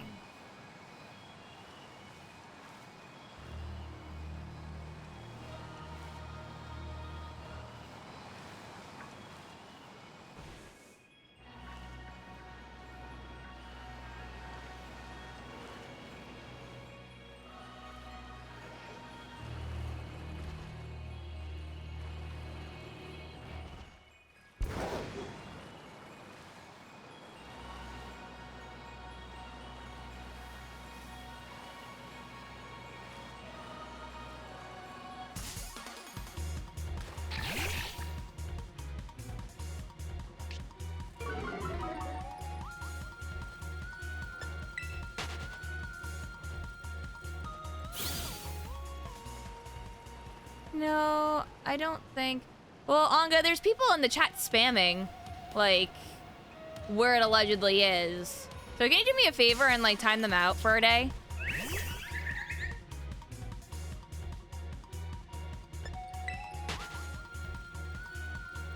I'm sorry, but I have to be strict. I'm not pussyfooting people anymore. I've had too many people spoil shit with me, and if people can't shut up and close their mouth when just trying to experience the game and have fun with it, then why are you here? Just to ruin my fun? The ones who already posted hints, correct. Without any consent.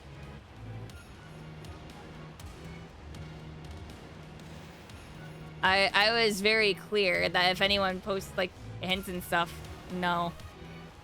I'm like, please, no backseating, no spoilers.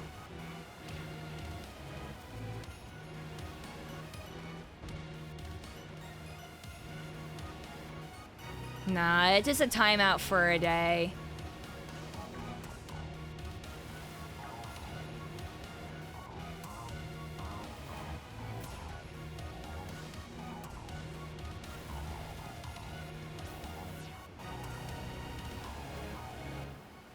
People are too eager to try and help me. And by helping me, in quotation marks, they're spoiling shit. By like, oh, what you're looking for? Oh, it's in this location. Oh, it's here. Oh, it's there. Oh, yeah, I always do a double take because I'm like, I don't know what the shinies look like. So I'm just like,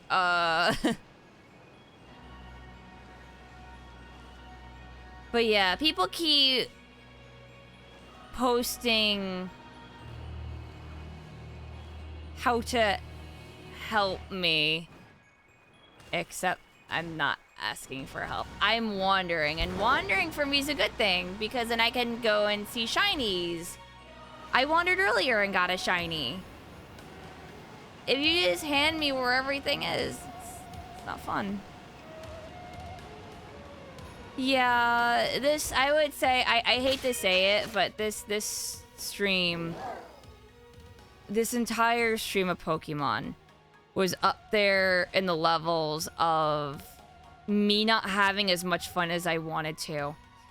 Being very honest, I collected most of the Pokemon off stream because people were spoiling so much for me that I wasn't having a good time. So I just played with friends mostly off stream. So, you know, and I have to like waggle my finger and say, you guys did this. I kind of have to for this game. It's not all of you. And I'm not gonna blame all of you. But those who did and said what they said, you know who you are.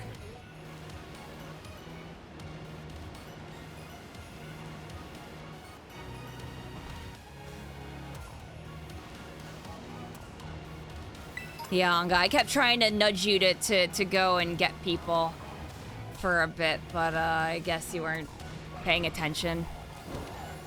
Because it was like blatant, like, go here sort of stuff. This is the same cave, I think.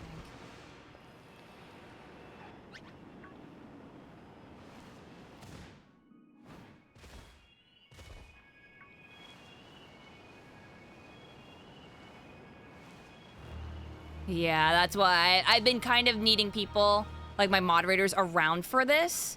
Not to shit on you, Anga, either. But I've just been like, Pokemon for me, I'm trying so hard to finish it that at this rate, people spoiling things, I'm gonna be honest with you, chat, I might not do the legendaries on stream. I might just say fuck it and do it myself because so many people have spoiled things. Now I'm afraid that people are gonna try to spoil where all of the stakes are. So I might not allow chat to see that. Yeah, exactly. So that is my stance on the game. Because you guys spoiled so much, I am not letting you see the legendaries. Or if I do it, I'm turning emo only on. You know, those are your stipulations, you know? I don't know why people can't respect. It's in my title, it's in my tags. And people just keep coming in and they spoiled every single stream. It's ridiculous. Honestly, half of these people I should have banned. Even if it's like their first time here and they're like, oh, sorry, I didn't know. It's like, well, you didn't read, so is that an excuse? That's why I kept having chat be like, you guys can decide whether people get a permaban or not. And most people said no. It's to the point where I put it pretty flashing in the title. Sub-only mode, I've also thought about that, but then that excludes people that are new to the channel.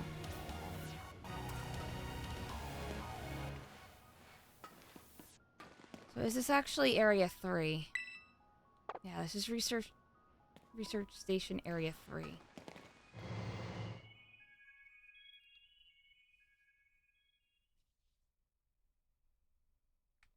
Yeah. So I think that's what I'll do then for next stream. Like I said, if I don't just go ahead and decide to do all of this off stream, then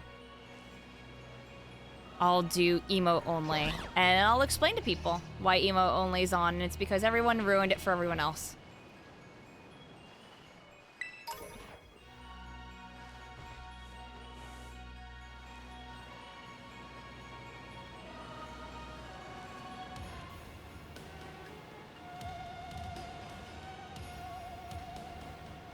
I understand. It's just the fact that I'm so frustrated now, you know? I thought that people could behave. This is probably the secret area.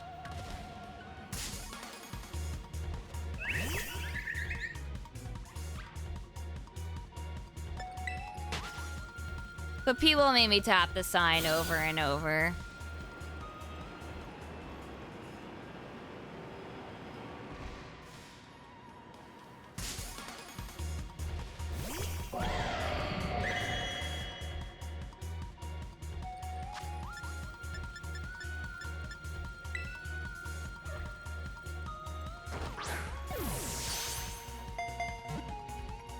Has anyone spoiled anything for you during your stream a couple days ago?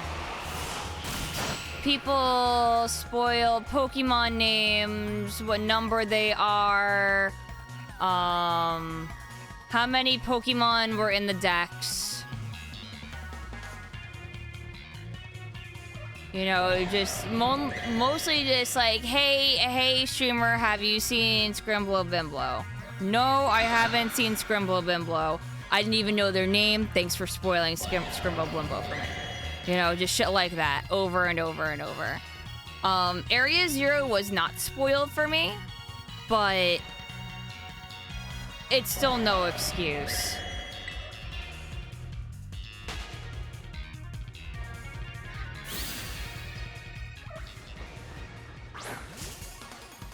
Yeah, I'm glad. I'm very proud of you guys that you kept Area Zero a secret.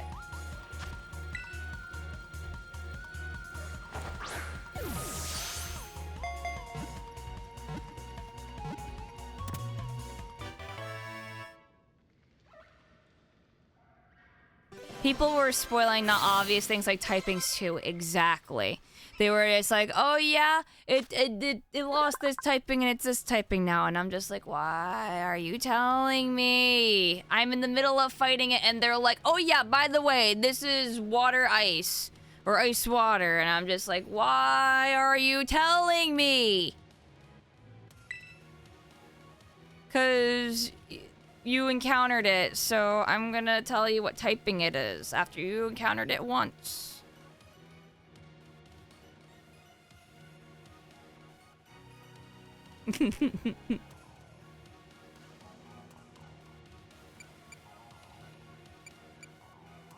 Need more mods? The thing is that not all of my mods are done with Pokemon, so they wouldn't be able to help. And the one that I did add isn't around right now.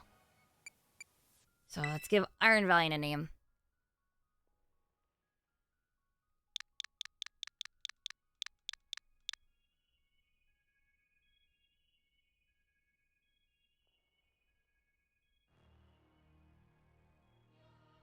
This Pokemon is this type, that Pokemon is that type. Bro, why don't you just type up an apology? Yeah, exactly.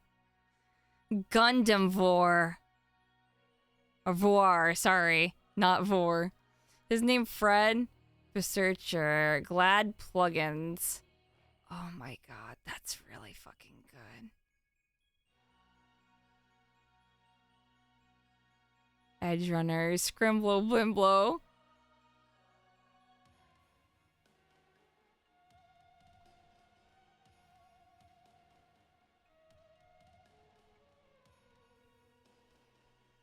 Yeah, and then when you were around and not paying attention is when people would post spoilers, and I'm just like, Anga, mods, can you do this?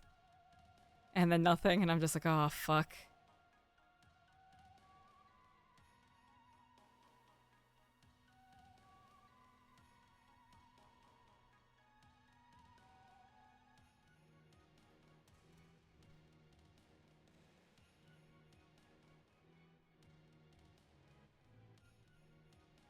That reminds me, on a Desert Peace stream, people were spoiling Xenoblade 3 while he was in the middle of Xenoblade 2. That's incredibly shitty. That's ban-worthy for me.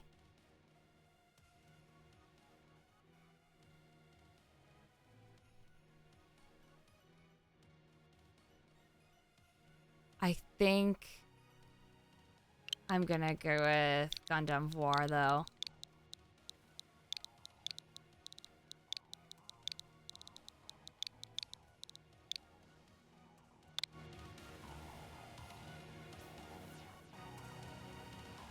Even though it's a Gallade.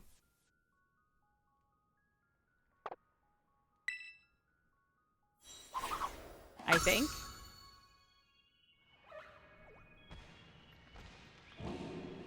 It's both, is it not? Is it? It's both?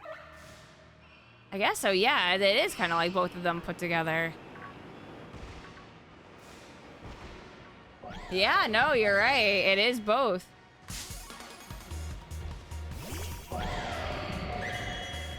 Holy shit. Because I noticed that it has the thing, but no, it has the hair as well.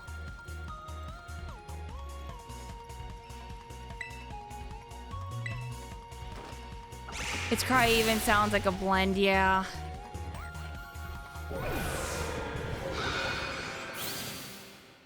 I think I have all of the future ones.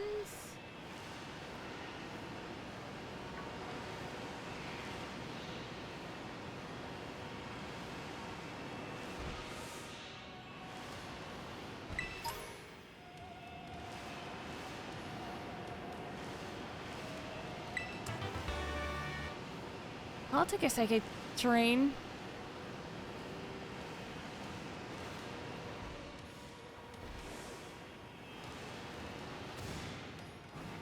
Oh yeah. Non-binary would have been a really good name for it.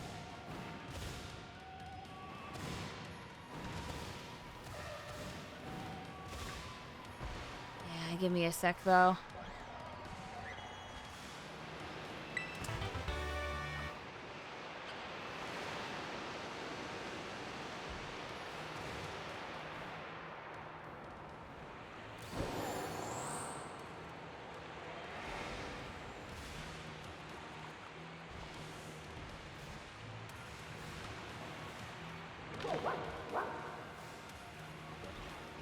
Doggos.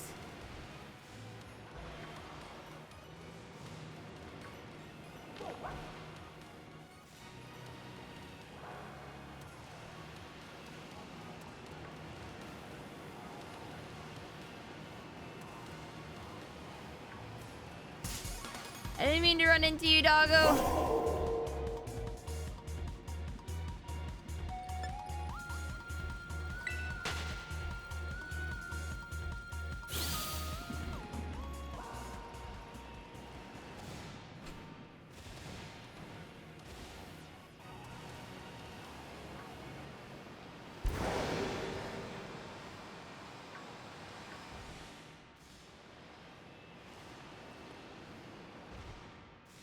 Only we can get like one more shiny or something to close it out.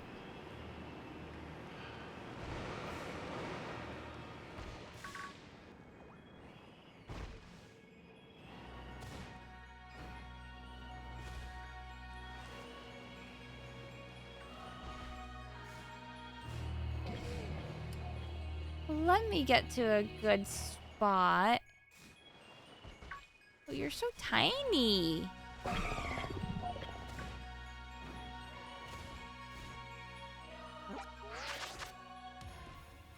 $378.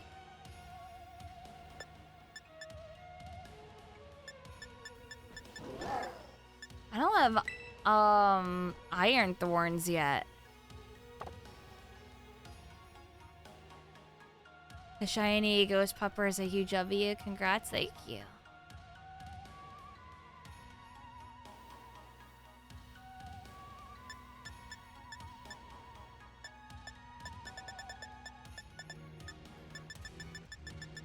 Are they robots or future Pokemon? Can be cool. It's literally in like a chest. They're like hidden in towers and stuff like that.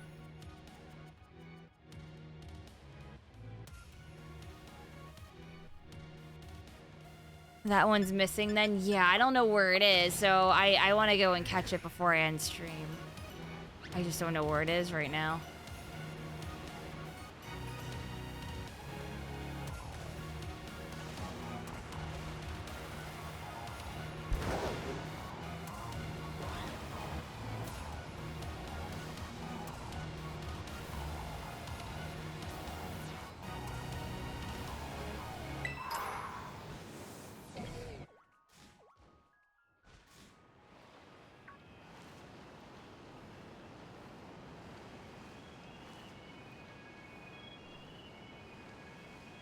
Future must be fucked. Probably.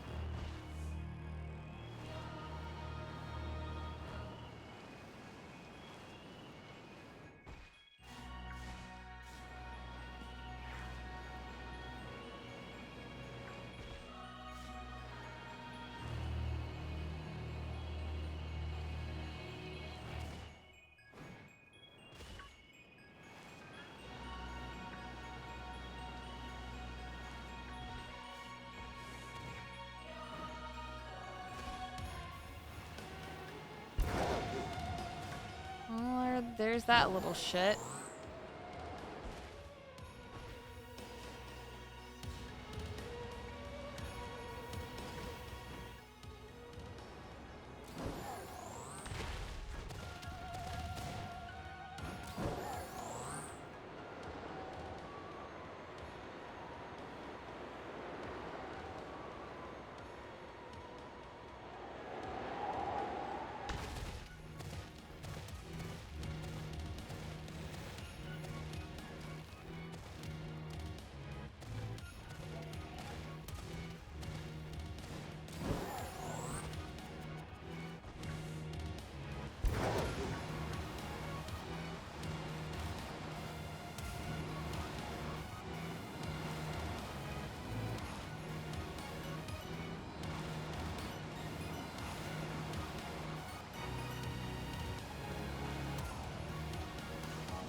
Crap, it's up here somewhere. I mean, I didn't see it down below. And I was there pretty extensively for down below.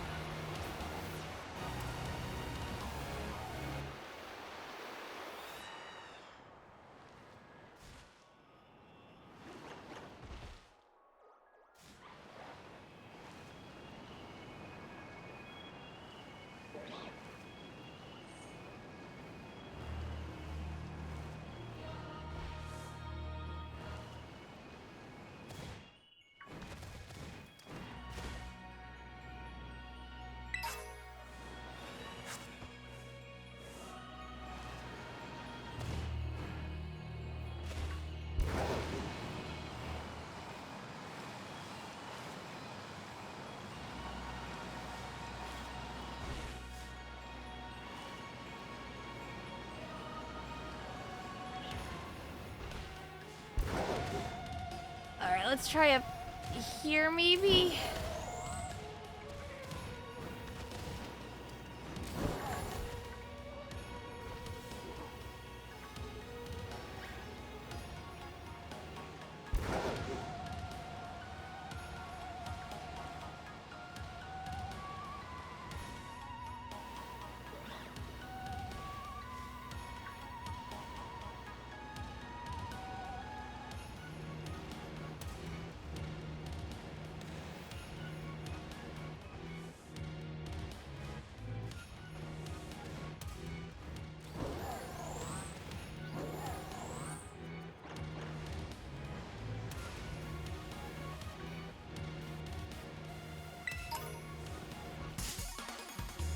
Yeah, it's chugging a little bit, but, you know, what can I do?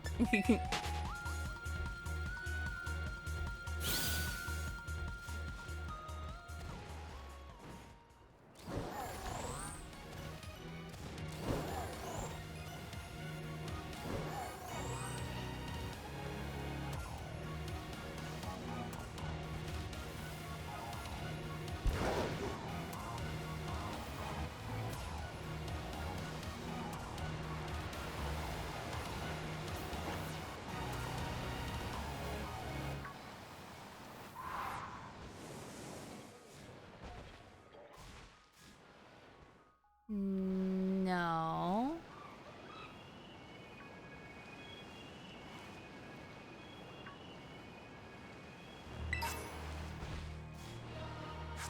Another mint, though. I'm enjoying all the mints I'm getting. Yeah, thank you, Bagzud.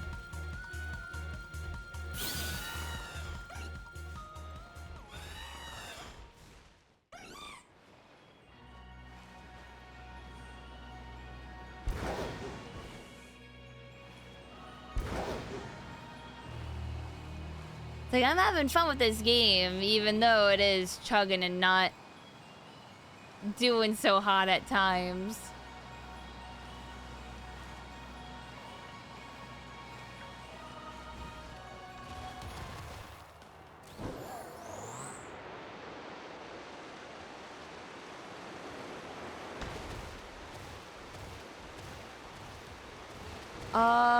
I feel bad for Arvin.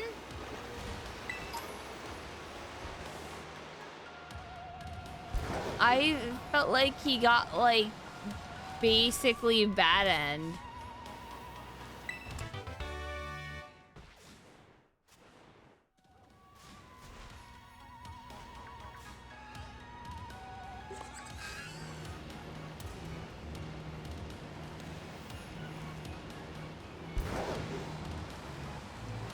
Think about Larry. Larry's got the life, though. He's making money. He's fully salaried ×2.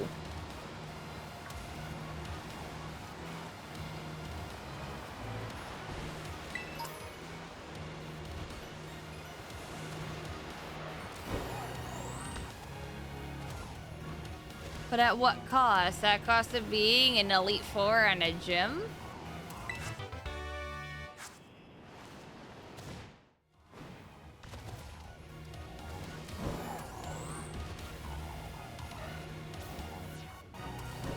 Arvin's entire thing is that he's like, yo, dog, I just want to grill and make sandwiches. And I'm like, that's pretty cool.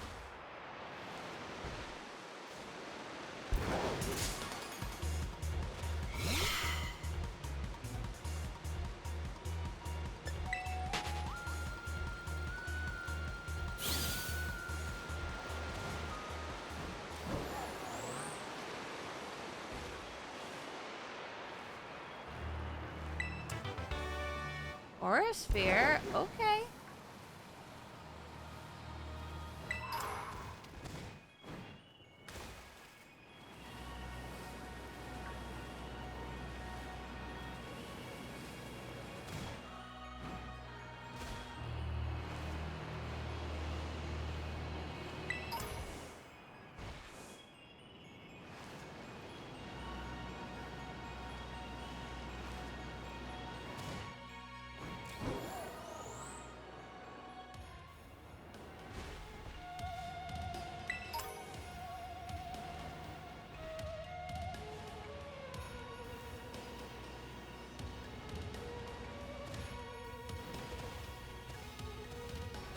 That's a good point. Do you think Larry was in an E4? No, he had to have been a...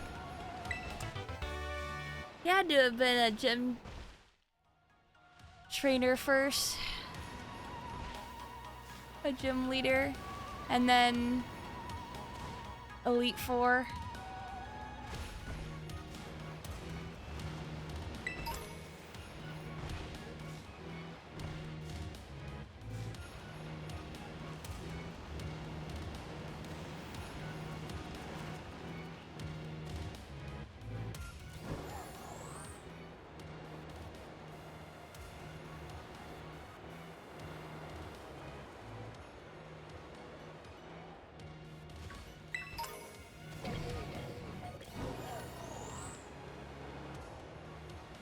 Oh, I'm extremely exhausted.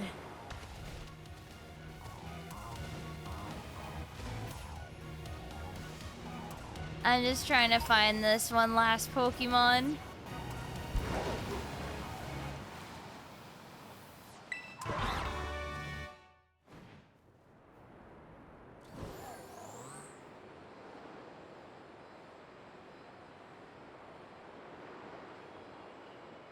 Do sleep? I'll do sleep soon.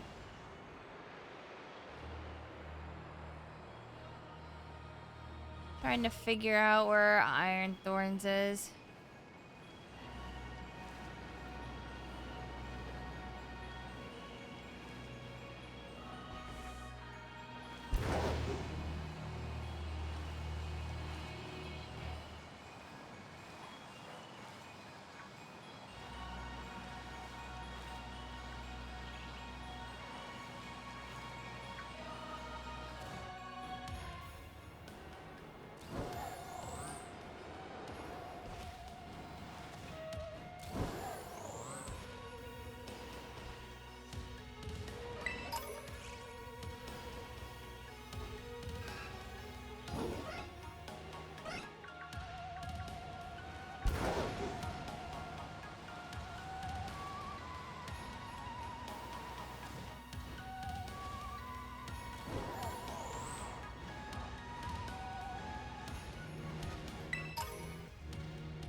Okay, yeah, I'm gonna try the more rocky areas.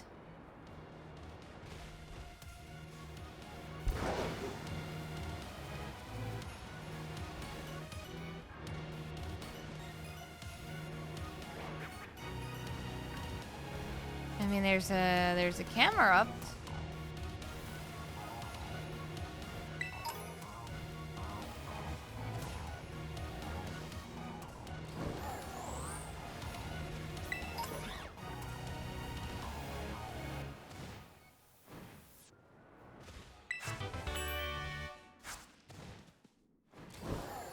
The positives of this is that I'm getting all these new TMs. No, I found the hidden area. I'm looking for, iron thorns?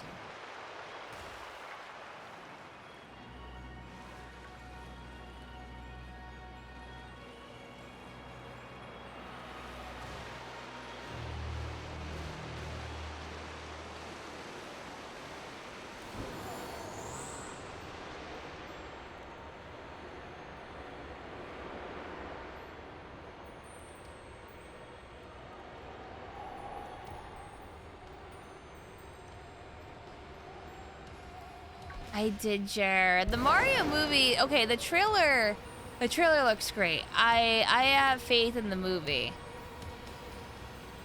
I still don't like how Chris Pratt is delivering his lines. They feel extremely flat. It legitimately feels like he's doing like, "It's a me, Mario. Wahoo." When it's like, it could be more, you know, upbeat. Everyone else seems to be like legitimately carrying the movie. Yeah, it's fucking...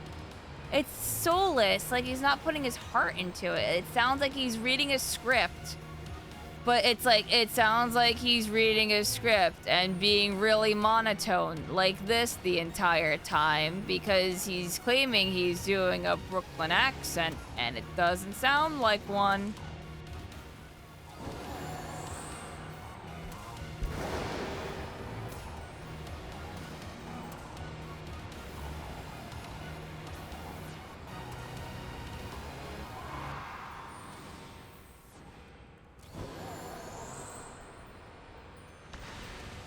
I don't know.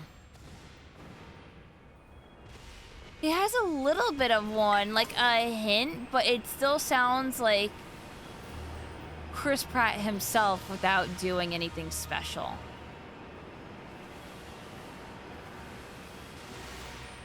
Like, maybe it'll be like an evolution of his voice becomes more and more Mario-like throughout the film. I don't know. I honestly don't know. But like even the scene where the Cheep Cheep is on him, I don't know if it's directly from that scene, but it felt, his acting felt like, ah, no, stop, get it off. And it's just like, wow, that sounds like you're not worried at all. Do you know what emotions are?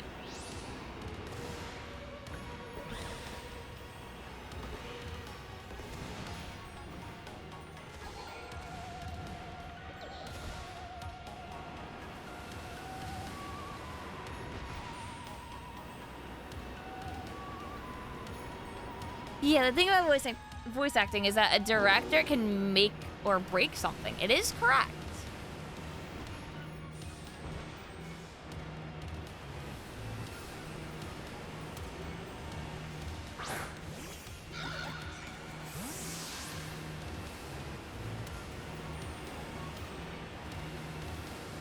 I feel like wherever this is, it's down here somewhere.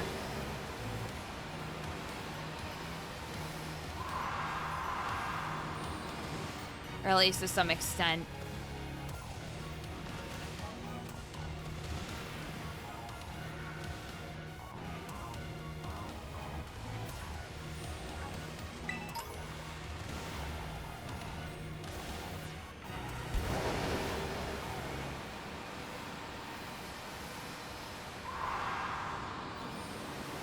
It's not how reflections work. Yeah, that's how this game does reflections.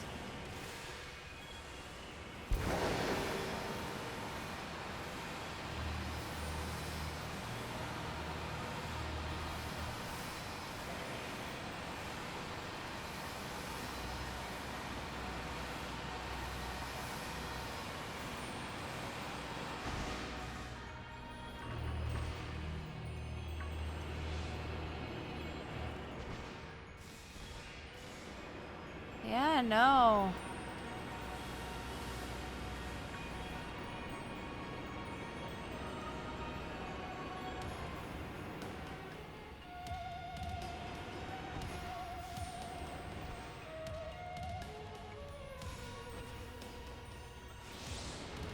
I don't know if I can find this thing right now.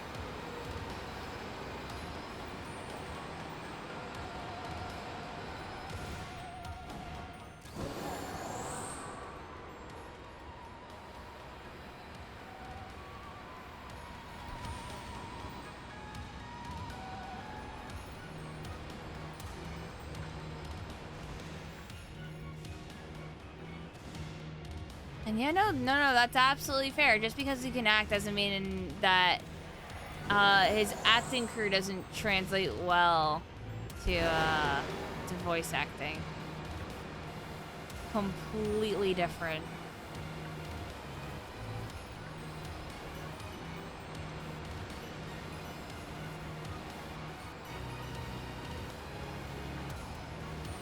I mean, I liked him in Parks and Recs.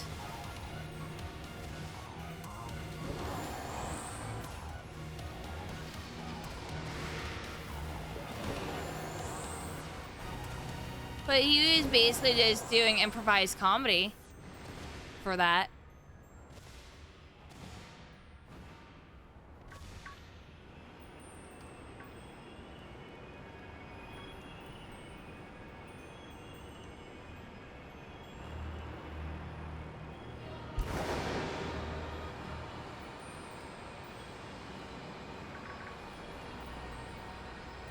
You know, you think I'd be able to spot a giant green dinosaur Robo-Mecha version. But apparently that's very difficult.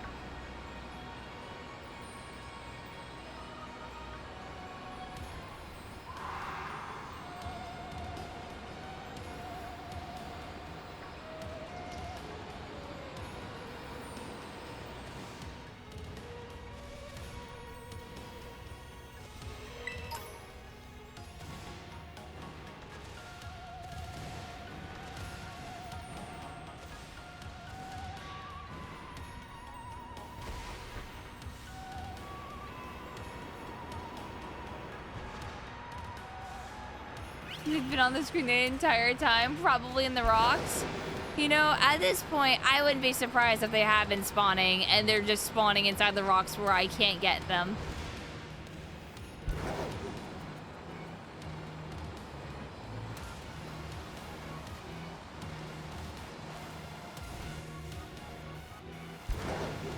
So yeah, even though I'm not a fan of the Mario voice stuff, I think the rest of the movie is gonna be fine.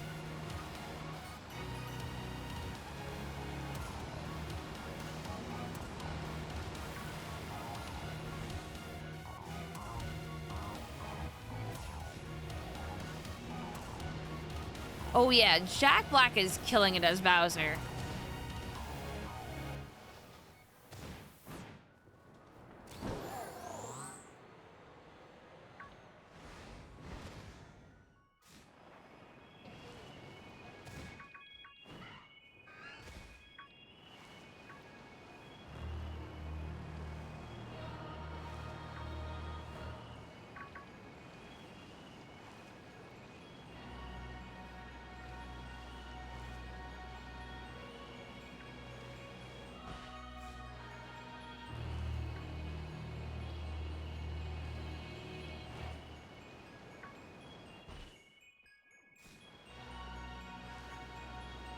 Alrighty, chat. I tried really hard, but I couldn't find him.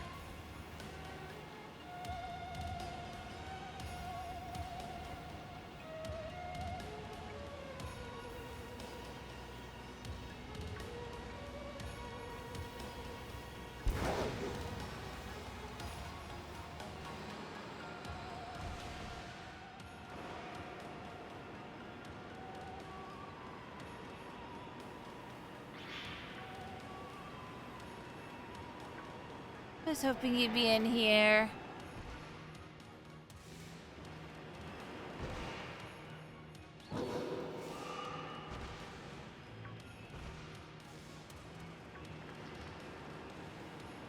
Yeah, knowing my luck, they're probably actually inside the walls. That's what I'm getting at. I've caught a couple of them inside the walls.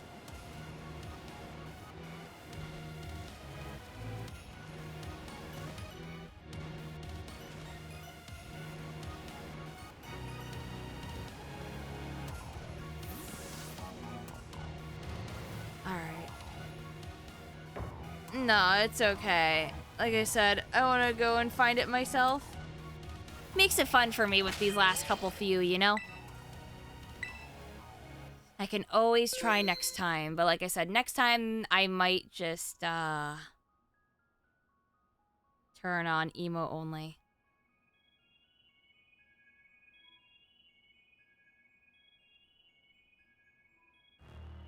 Or just having the title, spoil / backseating equals 1 day ban.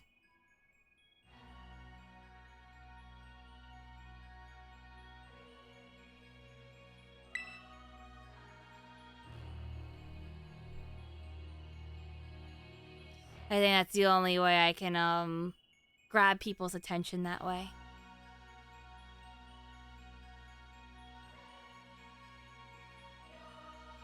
Anyway.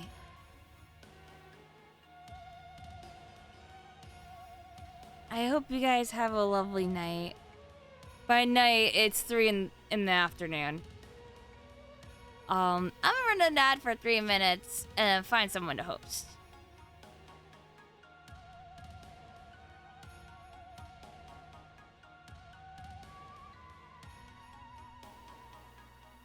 Oh yeah, I'm gonna like instantly just pass out.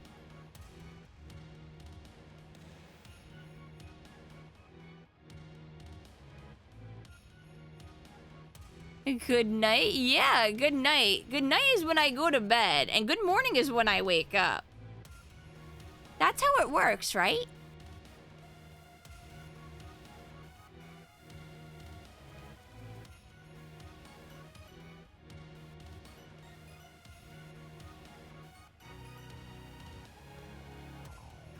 Yeah, you guess so.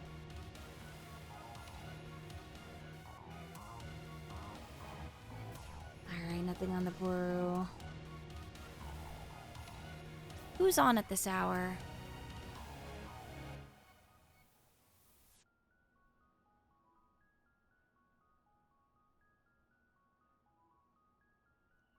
Rev's on.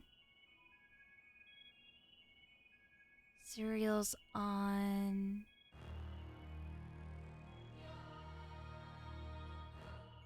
Gotcha. We'll be rating Rev then.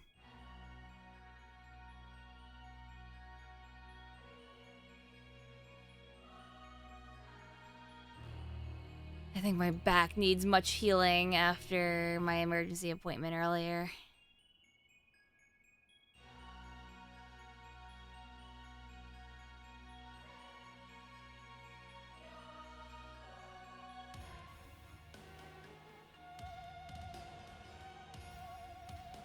Yes, I keep telling people I want to find it by myself. I don't know how to make that more clear to people.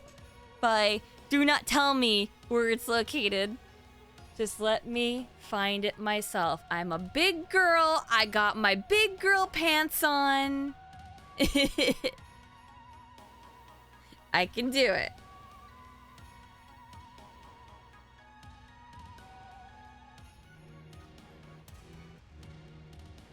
You just got here. I do have no spoilers right in the title.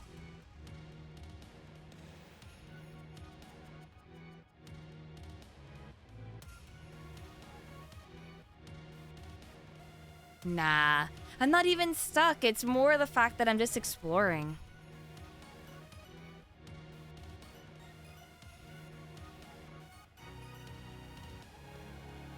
Picking up bunches of items, storing them, getting TMs. rolling around at the speed of sound, gliding around, having a good time.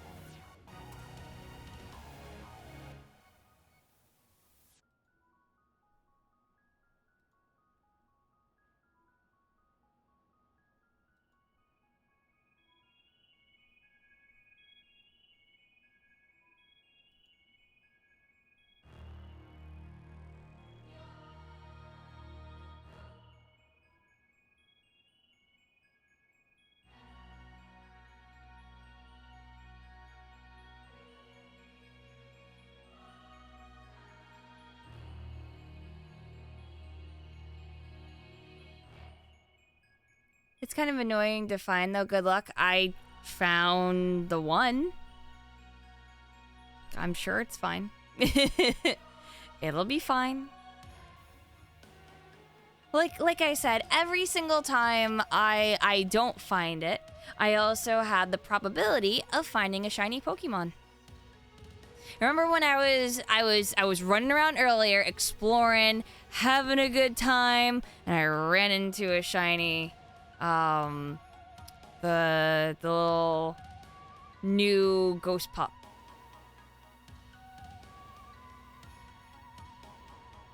Yeah, and I'm getting mints. Mints are expensive.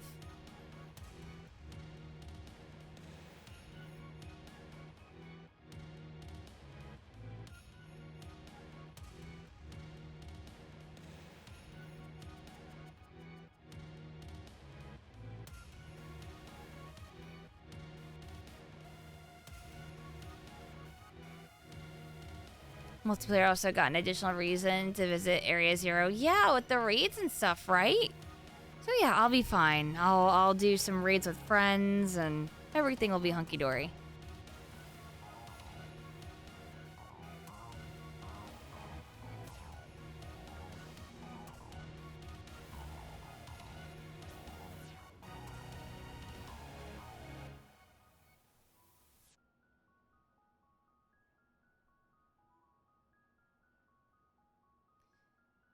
Do you have any tips for spotting shinies in the wild? So you either have to just throw your Pokemon and try to attack everything, and when you try to attack a shiny, allegedly, it doesn't kill it. But there's some that are really similar. People that are colorblind, I'm so upset for because they're gonna have a struggle. If you're colorblind, you're just gonna have to try to our encounter throw things. It's bullshit. If this new update that's supposed to drop later literally doesn't have the ability to see them sparkle and maybe play the sound in the wild, then I don't know. Exactly. You have to be paying attention constantly for shinies.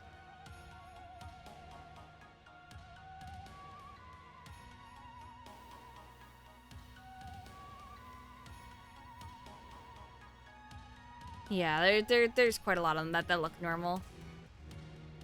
Anyway. Give your love to Rev.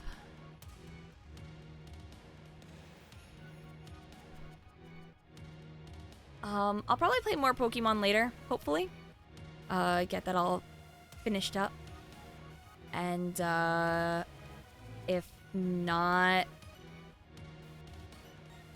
then probably on Friday.